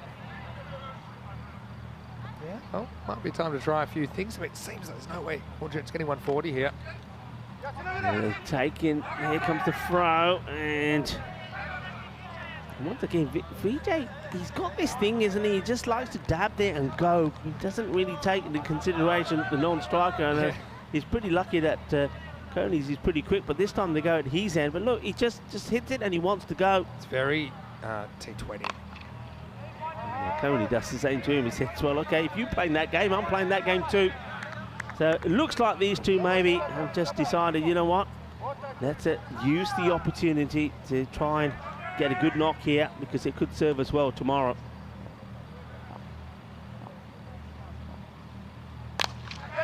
Sliced up in the air, it's an opportunity. And it gets taken. Really good catch. Mohamed Nisar makes no mistakes. And it's another wicket for Bharti. And now Tabish Bharti picks up wicket number 3. And as I suspected, now with that one, he does become the leading wicket taker in this European Cricket League now. That's at number 22 for him. Just keeps on racking up the stats, doesn't he, Bharti, who had a good tournament last year as well for Dreux. But, yeah, it's a bit of an after-dark period for Hornchurch to forget tonight. Of course, they will feature tomorrow. And now, you go back, if they hadn't have won that golden ball, we do a little bit of an analysis on the table, golden ball, if they had lost that, there's every chance that Farmers might have edged them out with a 2-4 record. So, and even Beveren, so look, it's been an interesting week, and it will be a very interesting day tomorrow regardless. One coming in towards the stumps, and probably got the wrong end there. But Griffiths gets off the mark. Yeah, Griffiths. We've seen more of him, of course, with the ball. He's been pretty outstanding. But talking of outstanding, Bharti, 3 for 11 with the ball to go in his spell. He's been terrific. He's just a cunning bowler, isn't he? So once again there, you see, I think just, we saw this a lot, didn't we, from Roma CC, who unfortunately just lost out against Sporting Alfaz, didn't they? Didn't quite make it through the final two, but the left arm round certainly does work well on the European cricket stage, and he's one man that certainly is demonstrating that again. A crafty bowler, clever bowler, end off the 6 over and score 58 for 5. So yeah, in fact he doesn't really turn it, doesn't need to, does he? The way he operates, Barty, super clever. So, well, I wonder what the mood will be in the Cockney camp tonight, whether they go out, drown the sorrows, or whether they have a nice early night and tuck themselves in before a big day tomorrow. Here's over number 7, Usman Khan's back. Just the right shot to play, I think. But, I think he played it a little bit half-heartedly, was always a little bit concerned about what would happen. But the keeper is standing back, so I think he's got the full luxury to go for this shot. Khan once more. Okay, this one goes more up than distant. Fielder gets under it and takes the catch. Now that's one thing that Drew have done. The ball, when it has gone up in the air, they've been there to take the catch. They haven't made any mistakes at all. And Ted Cooney, his stay comes to an end out there in the middle. He'll go for 8 of 8 deliveries. Yeah, so he's just settling down a bit. Ted Coney, did a bit of batting, did a bit of charades, did a bit of everything, but he's the 6th wicket to fall. It's 58 for 6, and well, Ted, he's still having a good time, and that's the main thing.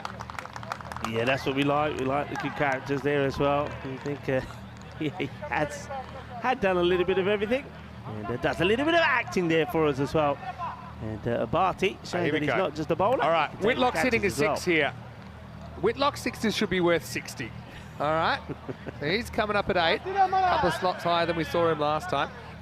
Meanwhile, I'm just going to turn my attention to the comment section right now. And yeah, I'm going to say hello to Kitty as well. And a few shout-outs. She's saying, well done, Spring Productions, and the umpires. Yes, 100%. Can't say enough good things about them. They are the reason the production is what it is. And also hello to David Skinner, who's watching from Zagreb Sokol. Right, Whitlock is allowed one to get his eye in, but I want to see him go large. I want to see him clear the trees. And now's your moment, Mark.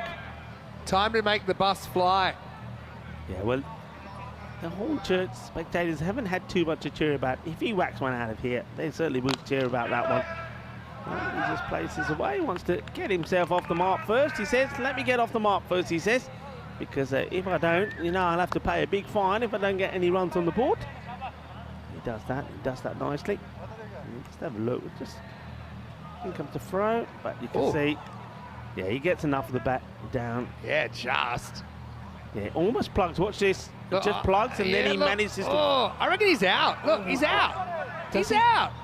Yeah, there's nothing down there. I think the bit of the bat that's over the line is not on the deck. So yeah, I think you're right here. They're gonna have to. They are now looking at this.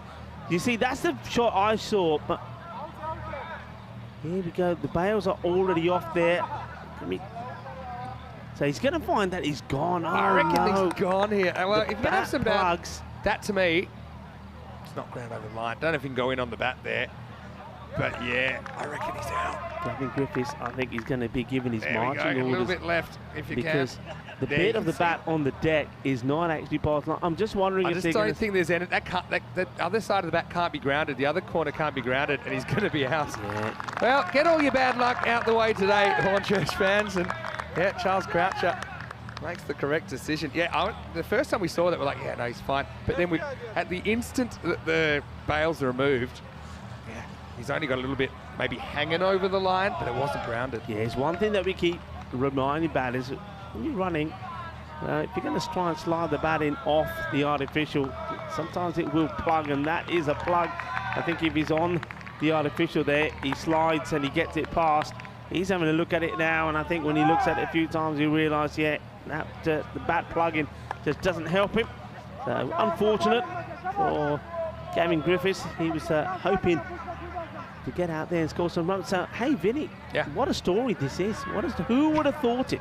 Who would have thought it that tonight we would have been saying that Drew were going to do what a lot of people said was going to be the impossible. They might beat it by like 100 plus, which is what Hornchurch needed to do. Yeah. Anyway, Osman. Oh, dangerous looking shot. He plants his foot down the line, but he gets a big cheer. So there's always something to play for. That's nice for Miles Wells. Gets off the mark straight away. So I got a question from Stuart. Rico, beard looking great. That's the consensus. Everyone loves you with your beard. What made you grow it again? Don't say laziness. I'm going to let you answer after this ball from Usman Khan. He's got 1 for 14. Well bowled, a cheeky delivery. I think the extra 10 minutes in the mornings is going to be the thing, because these are long days, and the extra 10 minutes makes all the difference. No doubt it will be requested to be removed before I go home, because the daughter and the wife definitely don't like it. All right, so it's 59-7 after 7. Can't fill this in for you just yet, but I can just tell you, and we'll update this after the game, but CIYMS will play Drur, who'll finish second. Okay, and then Pakake Badalona are going to finish third. They're going to take on Hornchurch to the fourth. But here's the thing, Hornchurch won from fourth last time. Remember that in Group A? And they'll tell you they never do it the easy way. Pakake, third place, I mean, they're going to have to win 3 straight. So that's the equation for Pakake and Hornchurch. They have to have a perfect day. CIYMS and Drone, they'll get the double chance, of course. The winner of the first game tomorrow, straight through to the ECL 23 final. Wow. Okay, I thought I heard bat, but it must have hit the pad first. Nah, I think that's out. 3 reds for me. I don't think that there's bat in it. Well, what plays all around it. What did I hear? Now maybe it flicked 2 pads. What did I hear? I mean, yeah, I mean, it might have flicked 2 pads, but to me, that's hitting in line with off and going on to hit. And it's a good decision. And fortunately, Miles Wells, we did get a big cheer. Probably get another one as he has to go, but he does have to go. Have to remind Ahmed Sai gets a wicket with his first delivery in match 21. As the group stages are winding down. It's 59 for 8. Yeah, I mean, if it hits the pad, the thing is, don't forget he's on the move. So when you look at it, it makes it look like maybe he's a little bit further out of the off stump than he was, but when the ball actually makes impact, I think he is in front. The only thing I thought that could have saved him if he did get a bit of bat onto it, but is that puts his step right across and tries to whip it away. That's how you got off the mark. But these men have been outstanding. And the man in black there, we saw Charles Croucher. He's out there at the moment with Asada Ali. I mean, I love the umpires, but if they were to give me out with a smile, I don't know. Well, he's not smiling now. That's a serious face from Charles. Look at this. Look at that. He's putting just as much into it after 10 hours as he did first thing this morning. Well, Charles Croucher, there he is on the left. Looks like Mr. Bean there. And, of course, Joe Foster on the right. Happy birthday to him. Yeah, happy birthday, Joe. And I said this before, I think I was with Corey, but if you speak to someone like Ian Ramage that has a lot of international experience, he says this umpiring crew, they're among the best decision makers in any cricket. And I think the theory is they have to make so many decisions. They get kind of decision fit, don't they? Yeah. They have to make all of these decisions. And they get a very, very high proportion, right? They also have to deal with things like the use of technology and certain procedures when you just have such a high volume of cricket in a day. It's not like, I suppose it's a different skill set than someone that has to kind of wait for an hour, then make a decision. That's a different kind of concentration. But these are, and I'm not just saying this, I think these are some of the best umpires in the world now that we are breeding here at ECN. Ooh, how does this miss? It will be biased because I get the feeling that this is where Zahir is thinking this is cleaning up the batter. It doesn't. Somehow it evades the stumps. Look at this. It's not clearly taken, but Zahir, I think he's quite surprised to see the stump still intact. I'm still waiting for my Mark Whitlock Maximo. He's keeping me waiting, but I reckon he's got one in him. Ahmed Zai. So, question while we're on it. I had a question from you, Rico. Why do you sound so English if you've lived in Spain for 23 years? Well, tell us about it. Well, I was born and raised in the UK, so that's where the Englishness comes from. I wouldn't say that there is. Some people say I've got a bit of an accent, the London accent, but I think my accent really changes depending on the company that I keep. So if I spent a lot of time around the Northerners, it would get a bit northern. But yeah, so that's where I was raised, played all my cricket there, and then of course I moved to Spain around, like you said, 22 years ago. So that's why, there you go, easy. Good answer. 62 for 8 after 8. So I want to know what's going to happen to your accent. If I let you loose in Cockney Corner for a couple of hours, and well, if you survived it, I'd like to hear what you sounded like. Well, in between them and the Irish, it could be interesting. Well, you know, Scott to that one had to catch, did a quick interview with him earlier. I think we might have to put subtitles over it if we put it on social media. Anyway, here we go. With Mohamed Nisar getting a bowl. I forgot he bowls a bit of leg spin, so what a good opportunity for him to come and have a bowl. Yeah. Well, this one's another one. You have to make sure he's got back onto it. And that's a long chase for the fielder. And, well, a little bit of a back heel. Well, we know the French are pretty good with the football as well.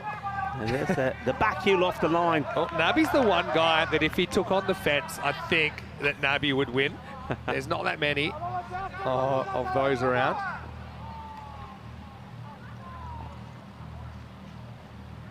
Just checking that one. Yeah, no issues with that for me. So Nisar continues, Mohamed Nisar. Well, this is high up in the air. Well, are they going to keep the 100% record of catches? Yes, they do. What a good catch this is. They just, you know, the more you see him, and it's almost like a lot of people are watching them and thinking, yeah, but, you know, it won't last. I tell you something, it seems to be lasting, doesn't it? The batting seems to be clicking, the fielding seems to be happening. I'm liking the way they're gelling, there's smiles on their faces, they're playing as a team, and you would not bet against them going all the way. And certainly, I can tell you this, and a lot of teams, a lot of captains will be saying the same, and coaches as well. They're not a team you want to play at the moment. That's right. And look, here's the thing with them as well. Sometimes you might say they're going to have an off game now and then. That's why I think the double chances are even more important for them, because they can win 2 out of 3 and still win the trophy. Yeah. Anyway, James didn't do a bad job while he was out there, but he does become the 9th wicket to fall, and it's 64 for 9. This is one you just got to shut the book on it if you're Hornchurch. You're going to have ups, you're going to have downs. They've earned their way into the top 4, and I guess in the wash-up, if a couple of games had gone a different way, maybe they wouldn't have been there. So they'll feel they're in it, just like they were in Group A. 3 matches away from the trophy. Nisar, the captain, burgles a wicket. Oh. He's a good bowler, Nisar, actually. Oh, this one might have been out. Instead, it's going to be a bye. The bye. Just really, I mean, I'm thinking back to when Drew and CRYMS played last. Do you remember that match? It was quite a sensational one. Well, first of all, let's have a look at. He doesn't know the ball hasn't been thrown, so he's dashing to get back. Yeah, I mean, that was match number 4. Yeah. CRYMS 137 for 2. Yeah. Chris Doherty turned on the style. He was the player of the match with 60 of 27, but Drew 126 for 6. It was all the late stuff. Here it comes. It's not going to be a maximum, but it might be out. Amazai needs to find it. He's going to finish it. So that'll do it within 9 overs. Hornchurch bowled out. Yeah, I remember that game against the Irish, and yeah, the Drew side, even though they went down swinging, didn't they?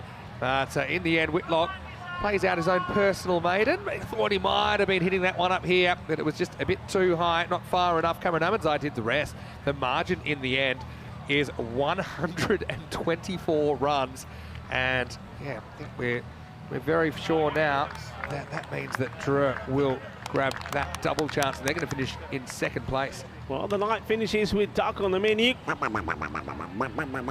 I mean, you got to say, you're looking at a team that were absolutely clinical here today. They really were.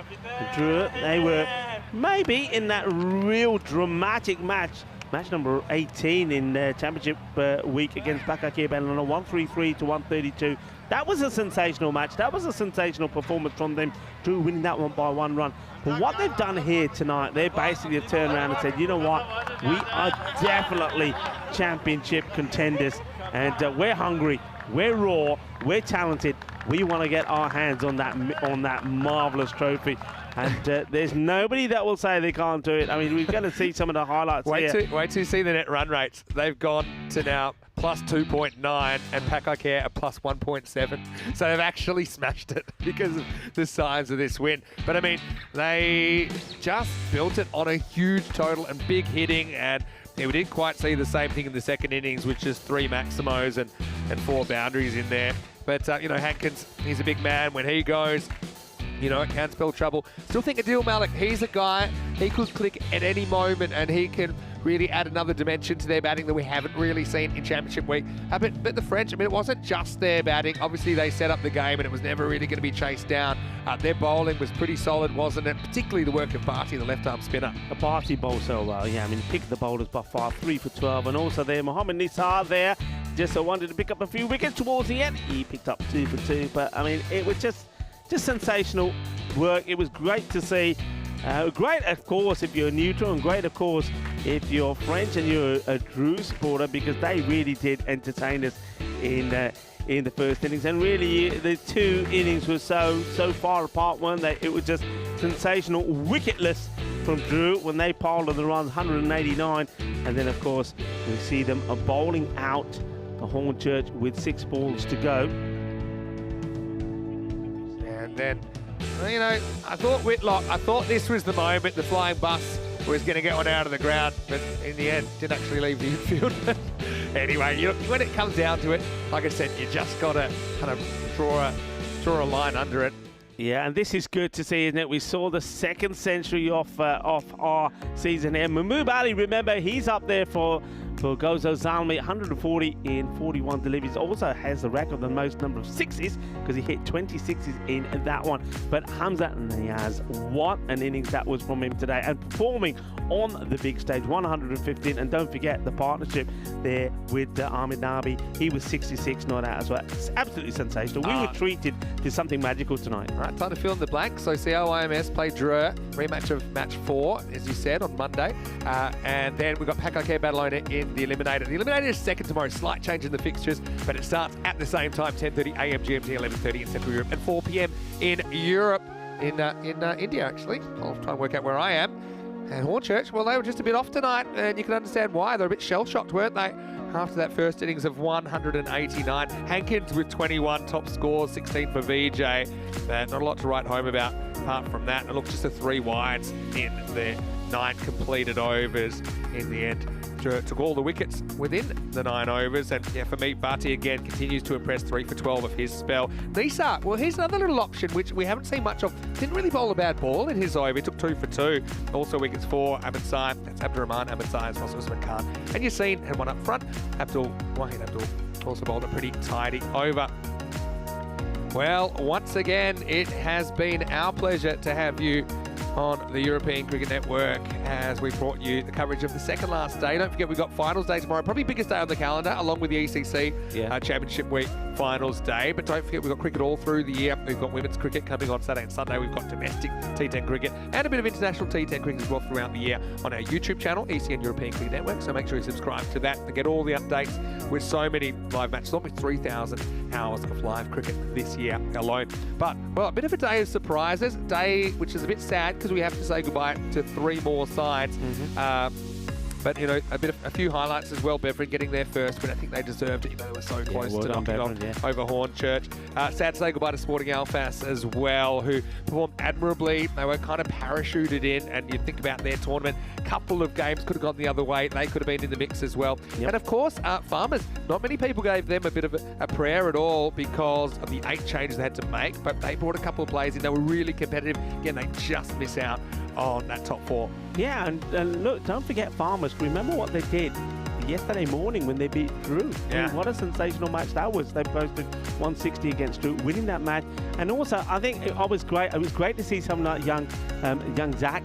You know, he went and scored a fantastic knock here today. It wasn't quite, almost pulled off an amazing victory. And also, well, look, I mean, it was always great. And I'm going to say thank you to the champions of Jersey Farmers for bringing young Toby, because young Toby Britton, what a star he is going to be. But yeah, it is sad to see those teams go. But I don't think, you know, when you talk to those teams as I've been mingling with them, I mean, they're not disappointed. They've come here, they've produced, they played well. Bevan, they finally got the victory that we were after, and I think they will know that the 4 best teams are going to make it through to finals day tomorrow. That's why we settled it. It's great. It hasn't been rain affected either. You know, we have gotten on the park in every single one of the 105 matches so far. Zach tried this morning. He pulled it back for the point of no return, but he couldn't quite get them over the line.